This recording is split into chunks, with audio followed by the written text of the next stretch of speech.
Welcome everybody. You are getting a live look inside West Hall here at the Las Vegas Convention Center as we kick off SEMA 2024. What is up everybody, and welcome to the very first SEMA Live. My name is Chris Jacobs and I am honored to be your host for this amazing event that we are about to experience together. We will be giving you full live coverage of SEMA 2024 starting at 9 a.m. and continuing through 5 p.m. every single day. You're in the right place and you are here at the right time. So relax, settle in, and get ready as we give you the best coverage from the world's best show in automotive. So this is my 20th year at SEMA and it is always on my can't miss list. And we've got some great stuff coming at you over the next 4 days. You know, I like to think of it as part family reunion and part automotive party. But at the same time, it's really a refresher on what is the latest and greatest in the industry.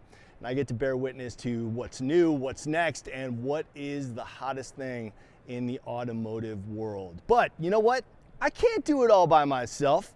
I brought some friends along with me to help out, so let me introduce them right now, starting with my man, JC Fernandez. JC, what do you got, my man?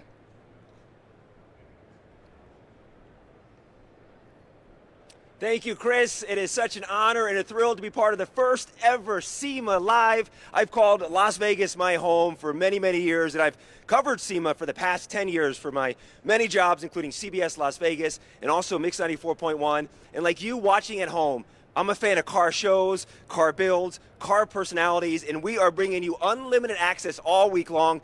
This morning, I know I've got Dave Kindig. I'm talking to Chip Foose. One of the Ring Brothers is over there. We're talking to the Ring Brothers doing unveils and many more all throughout the day, all throughout the week. It's going to be an absolute treat to bring you guys this access here from the SEMA show floor. I'm so happy to be part of this team. Chris, I'm going to send it back up to you, buddy. Right on, JC. We've gotten to be good buddies over the last few years through SEMA and also Mecum Auctions here in Las Vegas. So great to have JC on the team. And another team member that I'm about to introduce you to is no stranger to the SEMA show. Please welcome, also out in the field, Alliyah Becerra. Alliyah.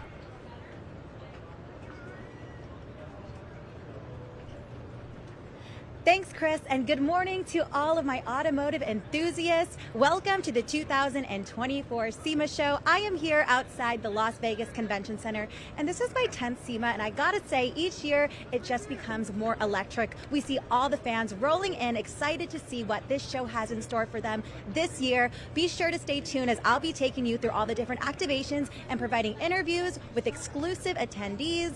And yeah, just keep it locked with us. Back to you, Chris. Thanks for that, Alliyah. Appreciate it. We're going to be getting plenty from JC and Alliyah all day today, as well as throughout the entire SEMA show over the next 4 days. Now, one of the premier attractions here at SEMA, and it's been happening for over a decade now, is the competition Battle of the Builders, powered by Mother's Polish. And I was lucky enough to host the second year of Battle of the Builders, and it's so cool to get an up-close look at these amazing builds, and the competition has gotten fiercer and fiercer every single year. The guys really bring the best out of the builds in the industry. Take a look at this 10-year highlight package that we put together for you. SEMA Battle of the Builders. The winner. The winner. And the winner.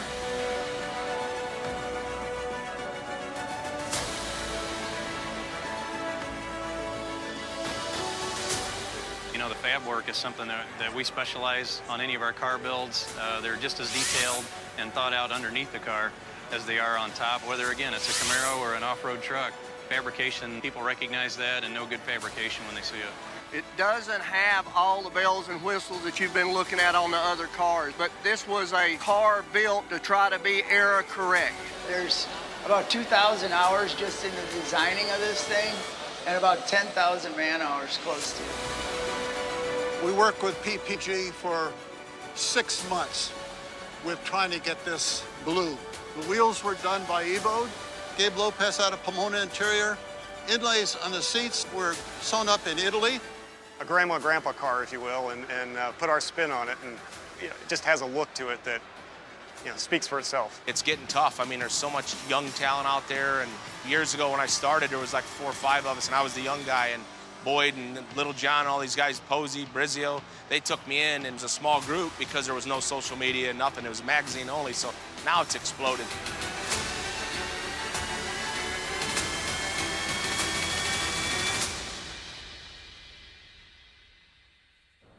Oh, I can't wait to check it all out. And covering the action for us is my very good friend, the queen of cars herself, Adrienne Janic. AJ, how you doing out there?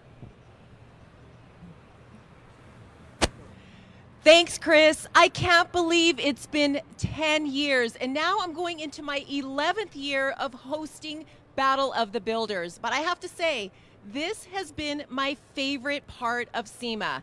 And being part of Battle of the Builders, I love meeting all the amazing men and women that enter this competition. And to watch this competition grow over the past decade, I mean, to me, it just gets bigger and better every year. Now, I have to say, and I always say this, that my favorite part of Battle of the Builders are the young guns, because these guys and girls are the future of our industry, and I love their energy, I love their enthusiasm, and I always love to see what they bring to the competition every year. And I have to say, sometimes some of these young guns bring a lot of heat to the veterans out there, so it's definitely my favorite. Now, I want to show you the best part of the competition. So if we go over here, thanks to our friends at BenPack, we have a lift in the middle of our stage, and 50% of the judging is done underneath. Now, part of the early days of Battle of the Builders, it was really hard for all the builders to kind of take a look underneath the car. A lot of them would literally be on their stomachs, flat on the floor. They'd have their phones out to try and get a peek of what's underneath the car. But now that we have this lift from BenPack, they can really see what's underneath and really inspect. And just know that no detail you can't skip on the detail anymore. And we're live, so you can, all the live SEMA action, you can hear the monorail going on. So that's the fun part about being live. But the great part about this lift right here, everybody can really take a good look at what's underneath. So I'll be here to see all the live SEMA action and Battle Builders from this stage. So I'll see you soon. Back to you, Chris. Oh, AJ, good stuff out there. Yeah, Battle of the Builders is becoming one of the premier events in the automotive world. And a little bit later, I'll be joined by Andy Leach, who is last year's champion. You saw a bit of him in that video that we just showed you. All right, get ready, get set, let's go, because the doors are about to open here. And let's go over your SEMA Live schedule for the day. Pretty soon, we're going to have RJ DeVera, who's the Senior VP of Marketing for SEMA, in studio with us. And then we're going to have the reveal of 12 Air with Dave Kindig, and a very special surprise for Dave. Then Jay Leno will be joining me in studio, as well as Mike Spagnola, who is CEO and President of SEMA. We're going to do a booth visit with Fred Waterfall, VP of Show Promotions at Simple Green. Another reveal with Mickey Andrade, and then as you can see, the list goes on and on. Too many to read, but you see it there on the screen. Stick with us all day. Do not go anywhere. We got reveals from the Ring Brothers coming up. Can't wait to see what those guys have brought to the show this year. We'll have Roadster Shops President Jeremy Gerber in studio, Tony Schumacher, Gary Patterson, president of Shelby American. We got Rick Love from Vintage Air. I mean, come on, the list goes on and on. We're talking 8 hours of coverage per day, today through Friday. All right, well, stick around because we are going to be right back with the man himself, RJ DeVera, SEMA Vice President of Marketing. You are watching SEMA Live from Las Vegas right here in West Hall.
The government wants to know what you care about, and you can actually affect the change that's happening.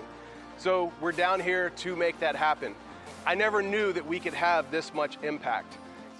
I know it seems very out of reach where you can't touch the laws that are happening. Even me just being here today, I've learned so much about how actually coming and speaking or sending letters or calling your representatives, you actually have a chance. They actually listen. We've talked one-on-one with them, and what we have to say and what you guys have to say actually makes an impact.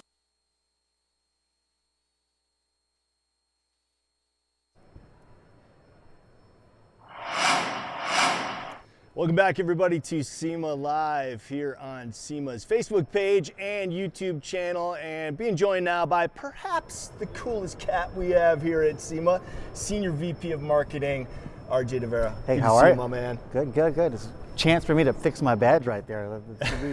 Make sure it's super straight. excited Everyone to be can here. read it, Yeah, see your yeah. title. All right, the doors are open in about 1 minute Yes, right now. exactly. Exciting moment for you. Definitely. I mean, this is the first time we're live streaming an event. Thanks for joining us. Thank you to everyone out there tuning in. You know, the SEMA Show has always been about innovation, and doing a live stream is one of those innovations that we, as a team and an organization, felt was needed. Yeah. You know, to really open the doors of the SEMA Show to the rest of the world, because it is a trade show.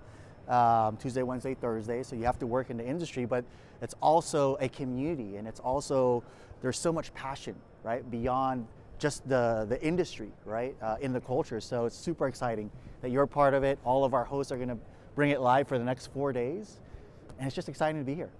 You know, I mentioned in the opening that this is actually my 20th year here at SEMA. It's unbelievable that in 2004, we came to SEMA for the first time and actually did a live build. Over in South Hall, I believe, and then it became so popular that we moved it outside to attend one of the great attractions. And I love seeing the evolution of SEMA, but I'm interested to hear from you what you view as the evolution of SEMA. How has it changed since you first started coming? So that's a great question. So this is my 27th year, third year on this side of the fence, being part of the team that helps organize the event. When I first came to the SEMA Show, there was only Center Hall and North Hall. Yeah. And all the action that happens out front was the parking lot Right. and the tent to get your badge. Yeah. So, you know, watching it through the years, adding South Hall and then adding West Hall a few years ago, and of course with the advent of digital media, it's just evolved so much, right, in terms of, you know, how companies use this as a platform. Oh, we're opening. 47 years. Thank you for being a part of this great event. Please join us tonight at Industry Night. Tickets are available at semashow.com. I don't know if everyone can hear that. I'm hoping people can hear the announcement, because that's very cool. We are officially kicked off here in 2024. So 57 years, you know. That's too Still cool. running strong. Yes. Still getting bigger. and Stronger bigger. than ever, by the way. Yeah, 2,400 exhibitors, which is the most exhibitors I think that we've ever had. So pretty, you know, above the pre-pandemic numbers, which is really great and a really proud moment for the organization and for the whole industry and the culture, right? That there's still this much energy. Because if you think about automotive events, a lot of them have gotten a lot smaller or have gone away. And for the SEMA Show, it just continues to get bigger and stronger. So we're very proud of that. And we're very excited that there's so much passion that every exhibitor, that every attendee, what they bring to the show. You know, we're just a reflection of the industry. And it's really the industry that powers this, that it really drives, you know, the whole culture moving forward. There's always trends that we see at SEMA. What do you view as being the trend this year? You know, one of the things that's been really growing over the last few years, and not just this year, is this exact hall that we're in. West Hall, which has a lot of the off-road and the overlanding, you know, has been a really big segment of the industry and has really had exponential growth, I would say, in the last few years, and it just continues. There's more trucks than ever. There's more off-road vehicles than ever. Even our Battle of the Builders competition, I think the class doubled in size just in the last year. So it's great to see that. Of course, you know, the hot rods still remain strong. And then there's other segments that continue to have their pockets that continue to grow. The sport compact market, the tuner market, the Euro side of the business. So, you know, it's one of those things that I get asked a lot. And I think one of the trends that continues to happen is this further segmentation of subcultures. And so you'll always find someone that's into something specific but it continues to grow, and together the whole industry grows.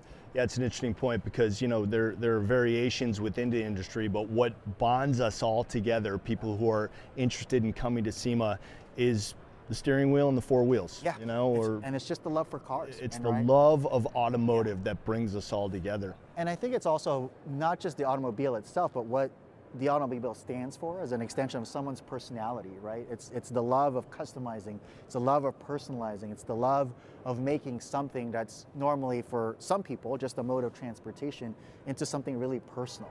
As an extension of themselves, right? As important as the clothes they wear or the business that they're building, you know, the vehicles that they make and the products that they make is very much, you know, blood, sweat, and tears of all the people that are involved in what they're doing. And it's so great to see that each and every year. Yeah, people literally take years with SEMA as their goal for a build. Yeah. I mean, there are projects being done right now with SEMA 26 and 27 in mind. It really is, as you said, a labor of love and blood, sweat, and tears, an extension of that person's personality. Yeah, I think Andy Leach will be here today. I think the car that won Battle of the Builders, I think that was a 7-year build. Yeah. Or something crazy like that. So, you know, for some people, it's definitely not just year on year, but it's multi-year. Right. And that goes beyond builds. It's for a lot of companies that come here that their goal to exhibit and start their brand or their company or show a new product is here at the SEMA Show. And sometimes that's a year of development, and sometimes that's 5 or 10 years of development. So it's just super exciting because there is an energy that gets captured here. It is a mecca for the automotive aftermarket industry. It's one of the events globally that I think if you're, you know, in the car industry or a car enthusiast, it's on your bucket list. And perhaps the crown jewel of SEMA, what's become an unbelievable feature of SEMA, is something that we talked about at the top of the show, which is Battle of the Builders. Yes. And you actually, in the inception of Battle of the Builders, early on, were one of the judges. Yes. What was that experience like for you? Yeah, it was definitely surreal.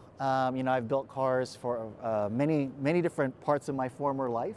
And to be a judge on something at such a great scale, even in the early beginnings, what was that, 9 years ago? Yeah, actually really longer, I think 10 years ago. AJ just that's right. said that this is the 11th year, yeah. And I say 9 because that's when I started judging, was year 2, which I think was the year that I hosted, yeah. And just to learn from David Freiberger and Fred, who were the judges at the time, and to really expand my knowledge and appreciation for hot rods, for off-roaders. I was the judge of the sport compact class, but the competition itself has evolved. The builders have evolved. The innovation and the talent continues to evolve, even from the guys that have been around for a long time, the Roadster Shop guys, Foos, to the new guys, right? The young guns who are under 29 years old, who are mostly building the vehicles in their garage. There's one kid that does it with his Harbor Freight welder. You know, I'm like, you did this whole car in your garage with that welder, and he's like, yeah, that's what I have. You know, and that's how you start. So it's great that it's a platform for lots of different shops and builders to really get recognition and awareness where, you know, Kyle Kuhnhausen, our first Young Guns winner, now has a professional hot rod shop and is building cars for different clients. And, you know, to see that is really amazing. Yeah, that really is emblematic of the phrase, necessity is the mother of invention. Yeah. You know, you work with what you have, and it's amazing what these guys are putting out. Sure. Based on the tools that they have, and it's all relies back on creativity. Yeah, creativity and innovation and just thinking outside the box, even for the people that have been doing it a long time. You know, in the days that I was judging, to watch the interplay of the top 12 or 10 at 9 years ago and into the 12, judge each other and learn from each other. You know, everyone from maybe the 17-year-old who was a young gun to Andy Leach, who's been around for a long time, and to see that interplay and sometimes a lot of mentorship has been something I'm very proud of for the competition and what's evolved into. Yeah, and the judging is kind of perfect the way it's done because it's your competitors who are deciding who wins. They can vote for anything they want to except for themselves, which is just, it's such a pure way to judge the competition. It's one of the few competitions where it is judged at the end by the builders, right? So there's a number of judges that whittle down the hundreds of cars that enter into, you know, top 10 per class and then top 3, and then the builders themselves judge each other, which I think makes that award more meaningful to a lot of the builders.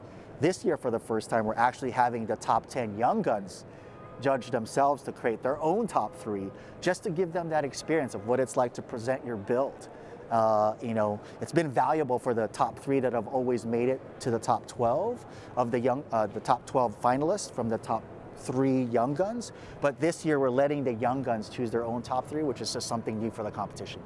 How proud are you with your position here at SEMA that guys like Chip Foose and Troy Trepanier and Steve Moll and the Ring brothers and Dave Kindig, they build cars with SEMA being the goal for showing them off? It's very surreal, to be honest. It's more than pride, you know, and it's a reflection of what the show has become. And really, it's those individuals, along with many more, that make the show what it is. So I'm just a steward, you know, one of many stewards. It's an honor for me to be part of the organization, you know, 3 years in, but coming for 27. So for me, the show has been such a big part of my career, even before I joined the organization. So I think for anyone that works in the industry, it's a moment of pride because we all celebrate it together. We're all a part of this. It's not one person, it's not one organization. It's all of us coming together to make this show what it is. All right, everyone knows the name SEMA, but let's dissect it a little bit. Specialty Equipment Marketing Association. Yes. Yep. What is SEMA? Because that's a question we both get a lot. Sure. I mean, I think many people, they say SEMA, they think about the show. Yeah. The reality is it's one aspect of this membership-based association that provides many different membership services to really help our members succeed and prosper, right? And the show is one of many of those aspects. We have SEMA Data that helps with product distribution, standardizing data so products can get sold online. We have SEMA Garage that helps with emission compliance and testing. We have a lot of educational programs. We have our council and networks if people want to volunteer. We have government advocacy to really help fight the laws that are important to this industry. So SEMA is much more than just the show. Sadly, not a lot, you know, many people don't know that. And it's kind of part of my job to help make sure that more and more people know that. And that they know that this association is really there to help protect and prolong the industry, and then of course to help the members who are part of this association to be successful, right? So it's a big hat to wear, big shoes to fill, but you know, our CEO Mag Spagnola and our whole team, you know, that's top of mind for us, you know, day in and day out, beyond the show. Yeah, these 4 days in Las Vegas are really just a celebration of what SEMA is. But as you pointed out, it's a 365-day job for you. We get it a lot. What do you do for the other, you know, 51 weeks of the year? Yeah. It's like, well, the SEMA show and the PRI show, which is part of SEMA, do take quite a bit of time in terms of seasonality and how busy you are. But we do have many other business units that are services to our members that are it's very, very important. You know, you think about emission compliance right now and the importance of emission testings and getting things 49 state legal or 50 state legal if it's a product that's being sold in California. That's a very big thing, right? And it's, you know, companies need help navigating that. So it's a big part of our association to help those companies develop those products and make sure that it's, you know, past all the requirements so that it can be sold and used on the street. You know, you bring up a very interesting point there when you say emissions, and the kind of macro trend in the industry right now obviously is looking to the future and what EV and those requirements are going to be in the next few years. Does SEMA have a stance on that? And do you personally view that as going according to plan, or do you think ICE will remain an industry leader? Yeah, as an organization, we definitely have a stance. And our stance is we should have a technology neutral future. There's a lot of, you know, potential laws that could get placed where it mandates one type of technology.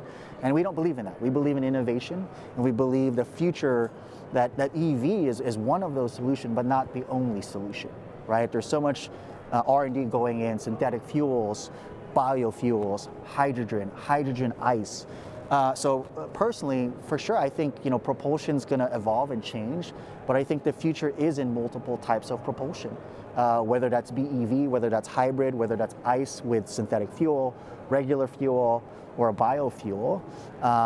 And so I think that makes the future really exciting. So we as an organization are definitely doing more and more within Washington and local governments to really advocate for this technology neutral future. It's really important to the industry. And what's also very cool is that no matter what the propulsion is, the style and the design will always be moving forward thanks to the amazing builders that we have in the industry. And leave it to the aftermarket to always personalize something, right? No matter what it is, you know, it could be the newest EV car. It's a Lucid, it's a Rivian, it's a Tesla, but it could always also be one of the most classic cars ever: a 32 Highboy, a 57 Corvette, a 94 Supra, you know, a 70s Bronco. You can go on and on and on, and because people have so much passion for whatever, you know, platform that they're, you know, modifying or customizing, that it makes the whole thing even bigger, right?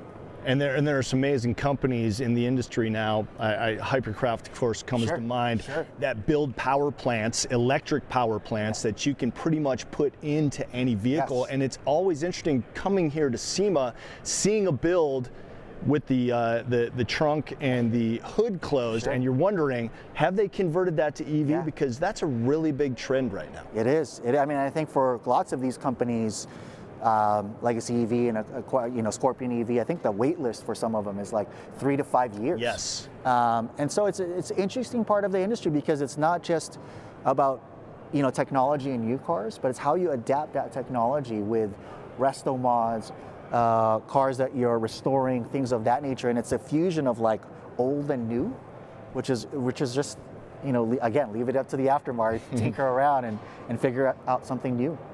All right, we've seen SEMA itself evolve over the last few years. We had SEMA Ignited last year. We had the live SEMA concerts, Fest. SEMA Fest. What do the next 5 years for SEMA look like? You know, it's an interesting question because our VP of events, Tom Gattuso, likes to say we're just a reflection of the industry. So a lot of it depends on where the industry is going. And part of that is, of course, this movement to business to consumer, B2C. The SEMA Show will always be a trade show, but there will be more elements of this B2C component, which is why we started SEMA Fest, is to really invite that enthusiast audience that really buys these parts that are sold here, right? Where these exhibitors and manufacturers make deals with small shops, distributors, and whatnot. But there's also now this other side of the market where businesses are going directly to the consumer. So we're just positioning the show to be a platform for all of that. And SEMA Fest was kind of our first, you know, kind of rock in this large ocean to kind of get that going. And also the age of the attendee is changing. You know, we've got a lot of people that have come here for 20 years, you know, 27 years, 35 years, but we also have people that are coming for the first year, and they're young and they're expecting more from their trade show. They're expecting to be entertained, they're expecting all these things. And so that's what SEMA Fest is. And so is Industry Night. You know, Industry Night is kind of our evolution of the Monday Night Reveal, which I think you've been a part of. Yes. And, you know, SEMA Show, a lot of it's about connections and networking, right? And so in this modern day, that connection and networking goes beyond the show floor. It has for a long time. You have your dinners, you have your cocktail receptions. And I think music and cars have always kind of had a symbiotic love relationship. And so we're just bridging that. And so we're hoping that SEMA Fest not only gives our attendees a way to you know, let their hair down, but also invites a new crowd. You know, because Friday now is Friday Enthusiast Experience, right? We've had that for a couple of years, and we've opened the doors to anyone that's an enthusiast just on Friday. And we think that may grow. It really depends on the industry. RJ DeVera, Vice President of Marketing here at SEMA. Thank you so much. Great stuff, man. Continued success. Back again. My favorite time of year between Monterey Car Week and SEMA. Those are the two top weeks in the industry, and you're catching it all live here. Once again, RJ DeVera, thank you very much for joining us here on SEMA Live. All right, right now, we're gonna kick it over to JC Fernandez for our first big reveal of the day from none other than my friend, Dave Kindig, and his team at Kindig Design. JC, what do you got for me, my man? Thank you, Chris. This is unreal. We're kicking off SEMA with a bang. Beautiful, great job. We've got Dave Kindig back here. He's getting ready to unveil his Riddler award-winning car. The 12 Air Corvette is underneath this car cover right here. We're at the Axo Nobel booth. The paint company that he works with, the paint job on this car is incredible. This car, under this cover, has won every single major award this year. We're going to grab Dave here in a second. He's going to do the official unveiling for us. He's kind of addressing the crowd here. Massive crowd has gathered to see Dave and hear what he has to say about the car. We got Kevin from his team over there as well. Geeking out over the car. The car is right here, you guys. We're going to see in just a matter of seconds. And for fans of Dave, you know what's under this cover. You know what we're about to see under this cover.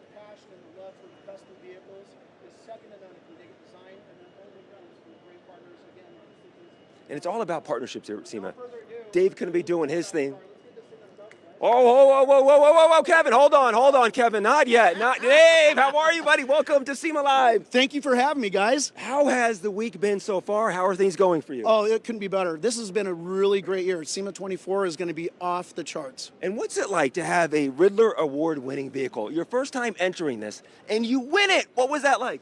Dumb luck. Get out of here. No, really, 25 years, literally, we always wanted to go and compete, but we didn't want to go if we didn't think we could actually win it. Mm-hmm. So we checked every custom box we could think of, literally, and we really worked hard over 4.5 years, even through COVID, to get the car to where we could go and compete this year, which all the numbers worked out perfectly, and here we are. I got to tell you something. There's so many celebrities here, and I'm sorry. Andreas, you know Andreas from Overhauling? Come over here, Andreas. Yeah. Andreas, you remember Overhauling? Also an amazing painter as well. Andreas, what are you doing here at SEMA? Which was one of the hardest secrets to do. This is to commemorate all what you did on this. I'm gonna try not to get emotional because we're looking at you. But this is for you. Oh. Woo! I love you, buddy.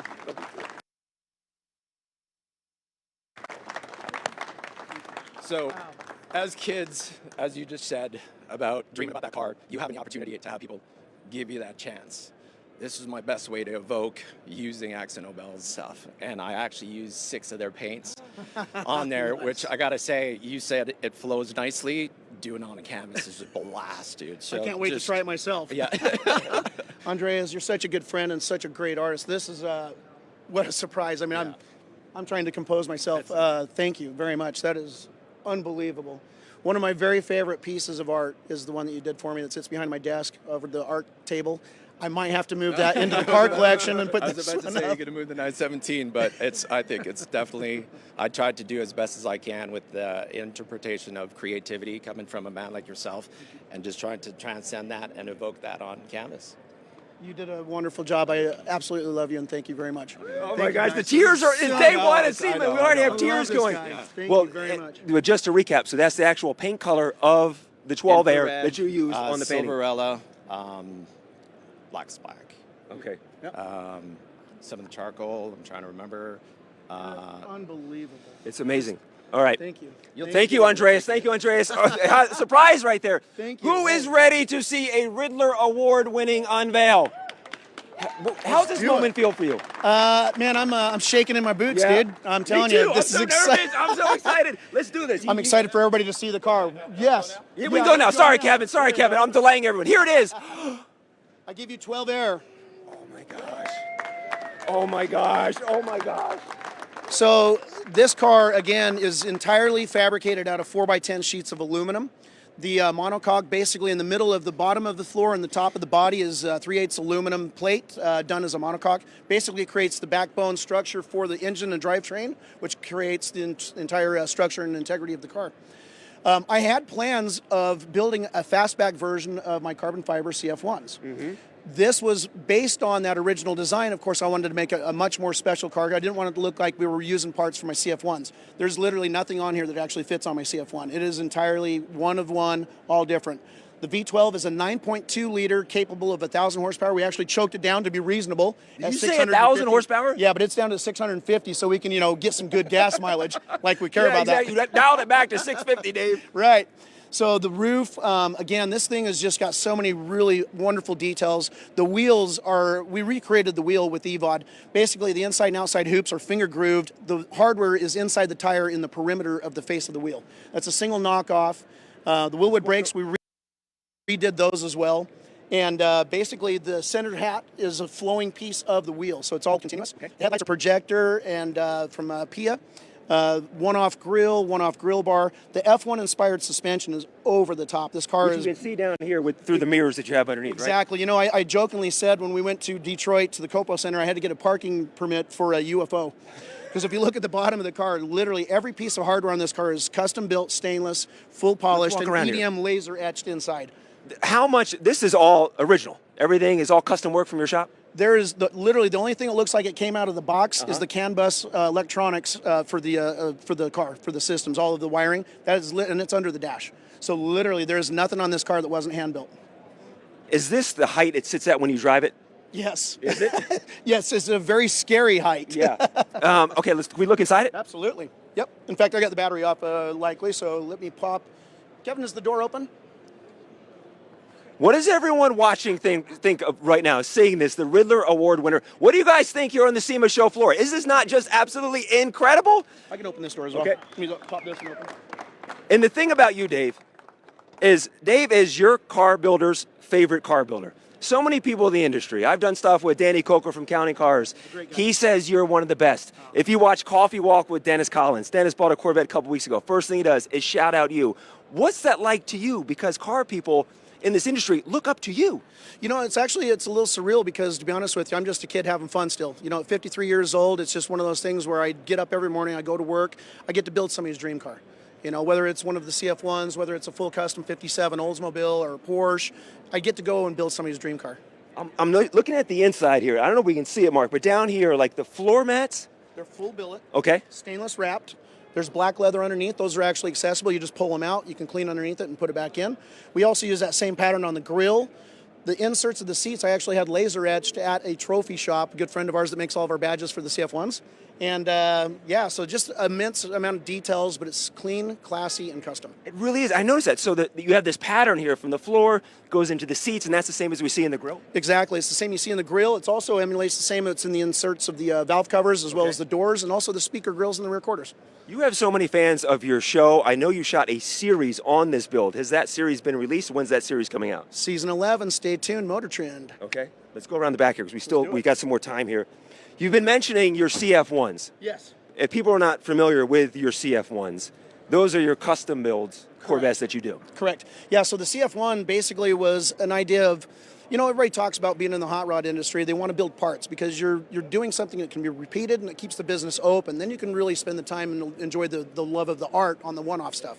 So for us, doing the door handles, which I have a patent on, the wings, which I have the low-profile first-generation Camaro wings, Bronco flares, I was like, gosh, I think I can do something a little bit bigger and better. And my background before was at HPC doing production. So I wanted to build a car that we could reproduce and do a lot of them. We've sold 28 of them so far. Wow. So we're finishing currently right now. Number 17 is being debuted outside. 16 and 15 are also outside, both Cabriolets and Roadsters. We have a third body style, which will be this one. Mm-hmm. And the fourth body style, ready? A Nomad wagon. No way! Oh my gosh! So, and those are VINed and everything. Those are street legal VINs. 17-digit VIN numbers. They are reproduction, Tindig CF1 1953 Corvette. Let's go back to the backstory on here, the Corvair. Mm-hmm. This is based on a concept Corvette, correct? From 1954. So Motorama, 1954, there was a concept car called the Corvair, which was introduced. Not the Corvair that everybody's normally known as, but basically the Corvair concept car, which there's now reproductions. A few of those. Ken Lingenfelter happens to have one, as well as one of his friends is also being stored next to it. It had a little bit of a funny back end, and what I wanted to do on this car is to keep the smooth lines, which we're really well known for. You can tell, like, even when you look at the reflection of the building around, the reflection in the paint, the chrome, and the glass is all flowing. There is no deviation.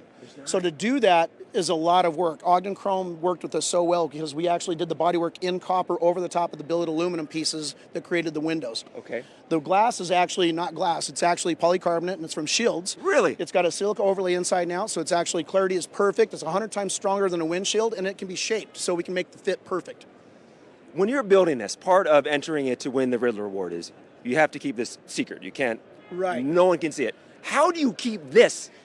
You have a big shop. How many people have worked in your shop? How do you keep this a secret? I'll tell you exactly how you keep it secret. You let Kevin know that it can't be seen by anybody, and then he doesn't let anybody in there, and he doesn't give me a key to the room. Where is Kevin? Kevin, get over here. Let's get Kevin over here. Let's get Kevin over here. How are you feeling about this big reveal today? You know, it's like I said, it's a dream come true to be a part of a team to put a car like this together. I mean, I couldn't. Pinch me. It's 2024 SEMA, and this is amazing. By the way, that's what I'm saying. I'm saying pinch me right now, because I'm standing here with you two legends in front of the biggest build of the year. You came up with the idea, Dave? Yeah, so I, basically I was just asked to build a car that could compete and win. Yeah. And I had some ideas. Of course I had ideas, so I put the design together. It was funny. When I showed the original designs in Pittsburgh to Dave Maxwell, he says, do you really think a fiberglass car can win the Riddler? I said, well, I'm not going to build it out of fiberglass. We're going to build the entire car out of aluminum. He goes, oh. So as we progressed, we were actually looking at chassis design and everything else, and I was like, you know, I'm leaving a lot of this stuff up to my guys because I love the creativity I get from my other guys, especially Will. Will's our engineer. Where there's a will, there's a way. Will Lockwood, he says, hey, Dave, why don't we not do a chassis? Because I'm sitting there drawing, and I'm like going, I want a nice flow. I want to do this, that, and the other. He's like, why don't we just do it as a unibody? What you're looking at here, literally, there is 4 pieces is all painted red. 2 doors, the hood, and the body. There is no separations. If you look at the bottom of the car, the design lines looking straight down the back of the car, the same shape of the hood matches the back window. The license plate shadow box and the exhaust, it's all flowing. You got to really get a lot of details. I want my cars to always be something that people walk back out of show 3 or 4 times and find 2 or 3 or 10 more things they didn't notice before.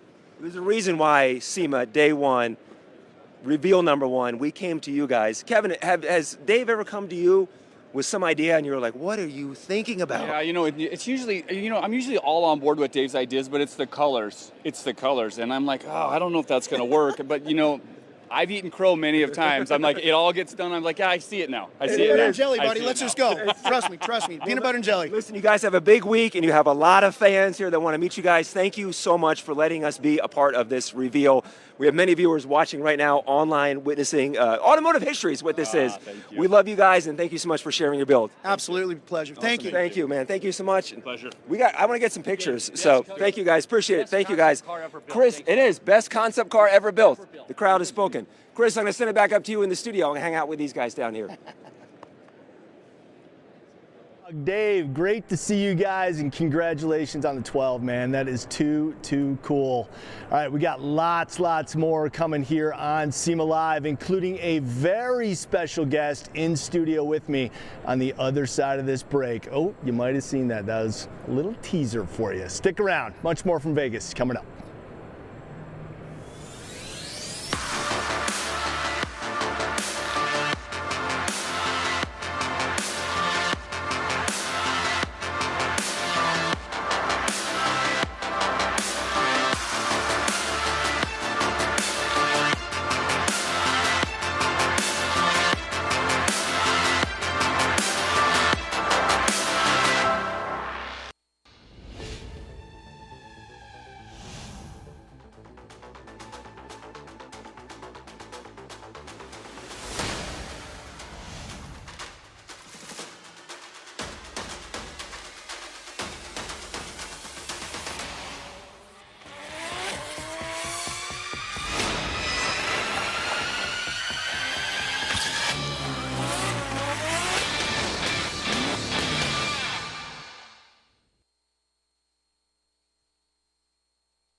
At the SEMA Garage, our mission is to help our member companies develop innovative products for the automotive aftermarket. We do this by providing a number of professional resources, product development, which includes tech transfer, reverse engineering, 3D scanning and printing, and measuring sessions. Emissions testing and compliance on both our in-house four-wheel drive emissions dyno and four-wheel drive chassis dynos, as well as ADAS research and testing in both our OE and aftermarket laboratories. From air intakes to Zerk fittings, the SEMA Garage can help you bring your product to life. Learn more at semagarage.com.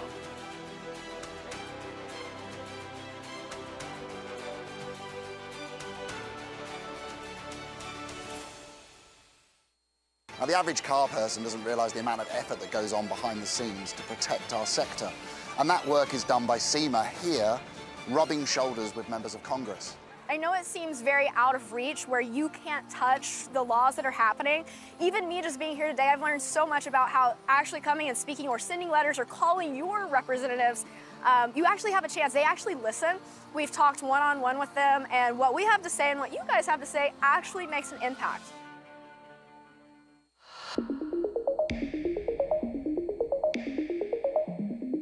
Why is it so important to have data? Well, if you think about product content, like the electricity in your walls, you need it to power pretty much everything. You can't have a website without product data. You can't have a point of sale system without product data. You can't even create a product catalog without data. Contact us at semadata.org. We're here to help. Welcome back, everybody, to SEMA Live. And, well, I guess I'm not going to make an introduction because the man is instantly recognizable. He is here, none other than Jay Leno. Jay, thanks for joining us. Thanks for having me. Yeah, it's exciting. I enjoy this. My favorite thing, I enjoy the bored spouse that walks along, you know, like, oh, more wheels and how many wheels and tires are there? Just, it's just, you know, it's like we have to go to the mall, you know. It's, yeah, now you know what we feel like. Right, we're flipping the script. Yeah, but it makes me laugh. Just kills me. How many SEMAs is this for you? Well, at least 20 in a row. I've been there a couple of times before that.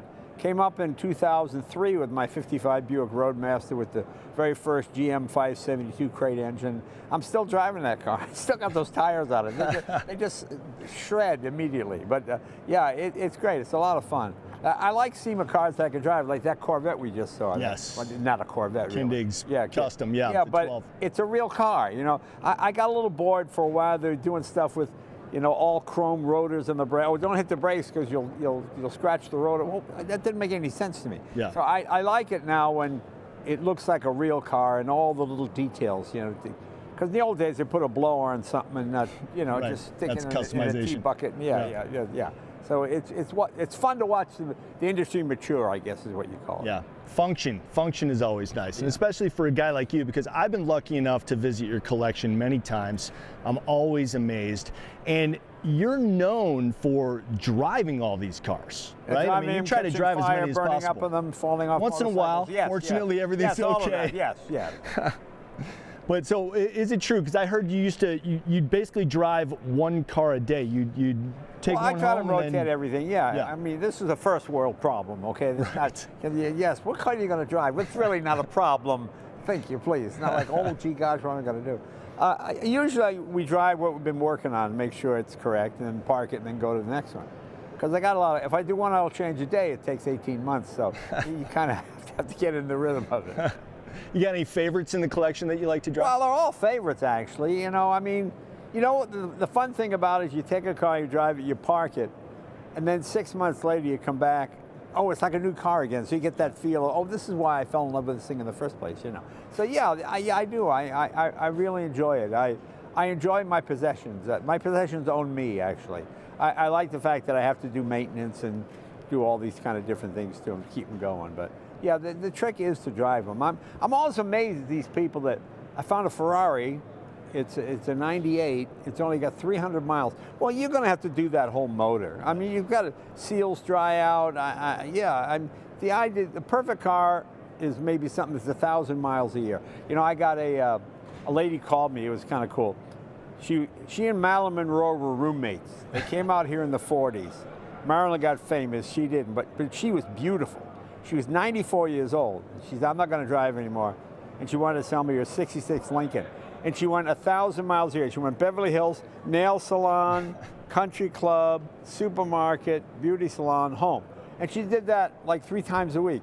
And the car had just broken in, and it's perfect. I mean, you got a few little dings and things, but it's a nice original car. All that walk like an Egyptian top, you know, where the thing goes down and goes up and around. Yes. It works perfectly. She took care of the car. That's my favorite kind of vehicle to get.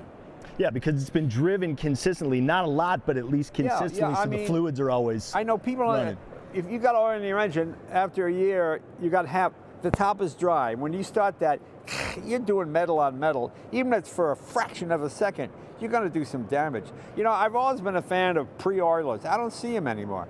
But I have a couple of aero engine cars, and we put, it's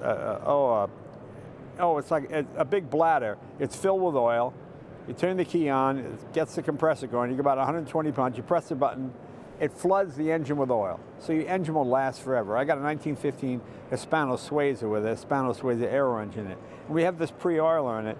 So the car always knows you're not digging in the metal. I'm not getting little bits of shiny stuff in my oil when I change it, you know. So.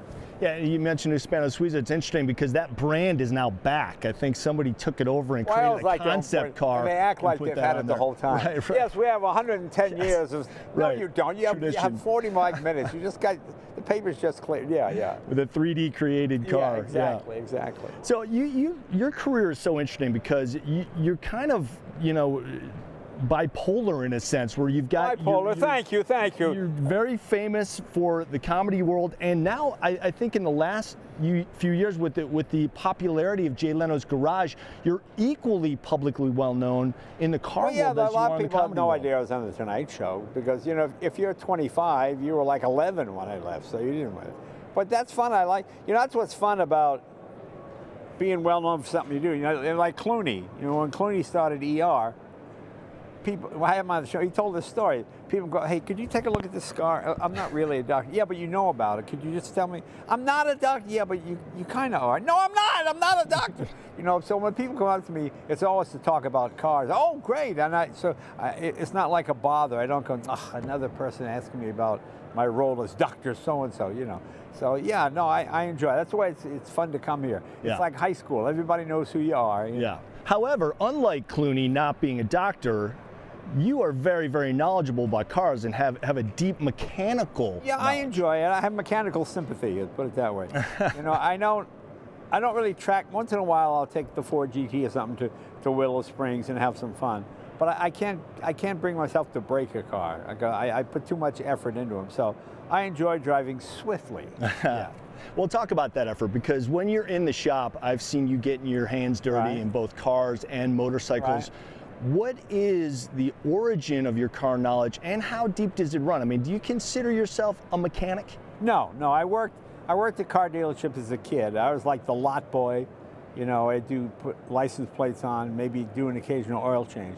But no, I wasn't a mechanic. But some people say, no, I enjoy wrenching and I have a good time with it. But I grew up in the era when boys had to know that kind of stuff. You know, my mother knew nothing about cars, but she knew on her 1960 Valiant, if she took the round thing off, put the screwdriver down the little round thing, that would hold the flap open and the car would start. She had no idea why or how that was. Right. Just take the screwdriver, stick that in. You know, one day I'm on Coldwater Canyon, I see a 7 Series BMW with a flat tire.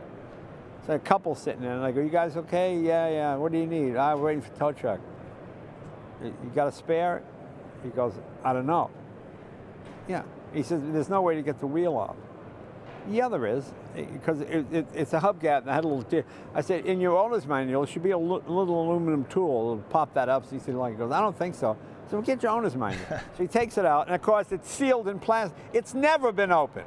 I see that little aluminum piece. That's your. "Oh, is that what that's for?" Yeah, okay. And then he was stunned that there were 5 lug nuts there. He goes, I go, "Look at me, show where the spare is." Okay, well, here's the wrench. Meanwhile, his girl is looking at me like, "Oh, I'm Superman." Yeah. I'm seeing that. "Well, I'll fix it, baby." You know. But it just made me laugh. The guy liked cars, a car enthusiast, had no experience with cars. But I understand, if your dad didn't know how to use a screwdriver, you probably don't too. You know. So I get that. But I grew up in the era when there was always broken snowmobiles, and you could buy cars for literally $25 because they'd be abandoned because it was too expensive, whatever it might be. So it was a good time to grow up. Can you pinpoint your earliest memory of becoming a car guy. What car? Yeah, I'll tell you, I was spoke like to you? 7 or 8 years old sitting with my dad. No, I was younger than that, probably 5 or 6. My dad had a 57 Plymouth Belvedere, and I would get to hold the steering wheel, you know. And, you know, when you're a kid, it's like a huge deal, you know. Yeah. Yeah, no, that pretty much goes all the way back. It represented your future freedom, right? Because that's really what the automobile Yeah, is see, all now you have about. the iPhone. You go places virtually. We had to go places in reality. Yeah. You know, so you actually get in the car. I mean, the worst day of my life, I was 15 and a half. I'm on my bike. It was 7 miles uptown. My high school buddy, Louie, who was 6 months old, had his license. He goes by in a car with 2 girls in it. Hey, we'll see you uptown. Yeah, I'll see you up there. Okay, by the time I get uptown, everybody's left, you know, McDonald's parking lot. They've all gone already. It took me like 45 minutes to get there. Yeah, I said, I got to get a license. This bike thing sucks. And it really did. That's freedom, because your friend had the freedom, and you were planning on having that future freedom. It is the freedom. Yeah, I remember one of my earliest automotive memories was sitting in the back seat of my dad's 911, and you know how small those are. Oh, yeah. But my feet actually touched the floor because I was so tiny and the car was so tiny. So I was like, oh, I'm growing up. I'm getting bigger. That's right. This There you go. seat was made for me. That's funny. So what was your first car that you bought? My first car I bought was a 34 Ford pickup truck. It was in back of the Tip Top Miniature Golf in North Reading, Massachusetts. And, you know, it's funny for me to believe in 1964, that was a 30-year-old car, but it seemed like a 100-year-old car. And when I tell, you know, I had a kid, when I was doing the Tonight Show, one of the interns, I'm a Sloan, I'm a car enthusiast. I said, oh, you got any antique cars? He goes, yeah. I said, what do you got? He says, 91 Miata. And I went, well, he was born in 90. So I was like, oh, well, yeah, I guess that would be to me, that's still a new car. Right. You know? Well, what's crazy to think now, a 30-year-old car is a 1994. That's right, yeah. Yeah. So, yeah, it doesn't compute. No. It's amazing. Well, you mentioned you've been here at SEMA 20 years in a row and longer than that overall. What have you seen stand out to you evolving at SEMA? Just to watch it mature. I mean, we're in this hall now, which appears to be all off-road stuff. Correct. In the old days, that would have been a booth. Yeah. You know, yeah. And you know what I do miss? The Vegematic guy. They always had a guy over in the corner shop makes hundreds of julienne fries. They would always have that thing there just because they didn't have enough exhibits. Right, they want to fill the space. You need to fill the space. So you'd have him, and you'd have some guy with, you know, register your patent here. Do you have an idea? Sign up. It's only $300. You know. The ShamWow guy. The ShamWow guy. Yeah. You know, now everybody's legit now. And it really has matured. I mean, there's so much computer tech. It used to be kind of grease monkey kind of guys, you know, I invented this, whatever. And just the number of wheels and tire combinations. It's unbelievable. It's overwhelming. I don't know how I would ever buy a wheel because you had the Krager mags, and you had the American mag. When I was maybe half a dozen. Yeah. Now you've got hundreds and hundreds from all over the world. So, but it's fun. It's good. Well, and now they've evolved to the point where this hall that we're in is brand new, essentially, a few years ago, and it's filled. The entire parking lot outside is filled. Right. You know, 20 years ago it was 2 halls, and the parking lot out front was where you got your badge. Guy, and the ShamWow guy. They were hanging out too. Yeah, I always love those guys. So what's next for you automotively? Is there something that you want to acquire that's new? I mean, what influences you? Well, you know, something I'm really interested in, I ordered already, that new GTD Mustang. Yes. With the pushrod suspension in the back. I love the fact that they're taking on Porsche. And you know, this is a uniquely American idea. You have a $15 billion company versus a small company, and we're the underdog. We're becoming the underdog. Like in the 60s when the GT40. I mean, they're flying in spare windshields on 747s, you know, just to make sure. And we're fighting. They're going to a little $10 million company owned by Ferrari. Yeah, maybe laugh. But I love the fact that they're mentioning Mustang and Porsche in the same sentence. And we'll see if it beats the record around the ring. It's supposed to be pretty close. I just like the idea of that, you know, Multimatic. That's another cool thing that you now have engineers running these companies. I mean, my friend Mark Royce, president of GM, he goes out of the GM proving grounds and goes 233 miles an hour in the new ZR1. Right. In the old days, the president probably wasn't even allowed to drive the car. in the old days, the president would have. I was at Maytag for years. Then I went to someone and so on. Look at a product. Now I'm selling cars. Well, these are all car guys, all engineer guys. You got Farley from Ford. He races every weekend a classic Mustang. You know, so the fact that they're actually proud of their product and they're using it, and I'm just so proud of the American manufacturing. How they can build a Corvette in a union shop, a car that really you have to increase the price tenfold. 1,064 horsepower. Yeah. You've got to go to Koenigsegg or Bugatti. Right. Millions and millions to reach that. So I think the industry is great, and it's really exciting. I think this is the golden age. They always say, oh, the 60s. Not really, because they went fast, but they didn't stop and they didn't go around corners. Yeah. Now you got handling, you got brakes, you got the whole package, and I think it's really exciting. Well, you mentioned the new ZR1, 1,064 horsepower, set a record at the Nürburgring. Right. Where's the limit? Well, that's the idea. I remember when the Vincent Black Shadow, well, I was a little kid, Vincent Black Shadow had 55 horsepower, and they said the government's going to step in and do away. It's too much horsepower on a motorcycle. And that was 55. So yeah. I think, you know, the amazing thing is now, you get on the 405 freeway, I see a giant SUV crushing a ball, and a kid, hey, Dad, yeah, I had an accident. You know, yeah, I'm okay. And they walk, you know, I was up on the crest. This right 2 seconds before I got there, guy comes by 120 miles an hour in a Corvette, literally.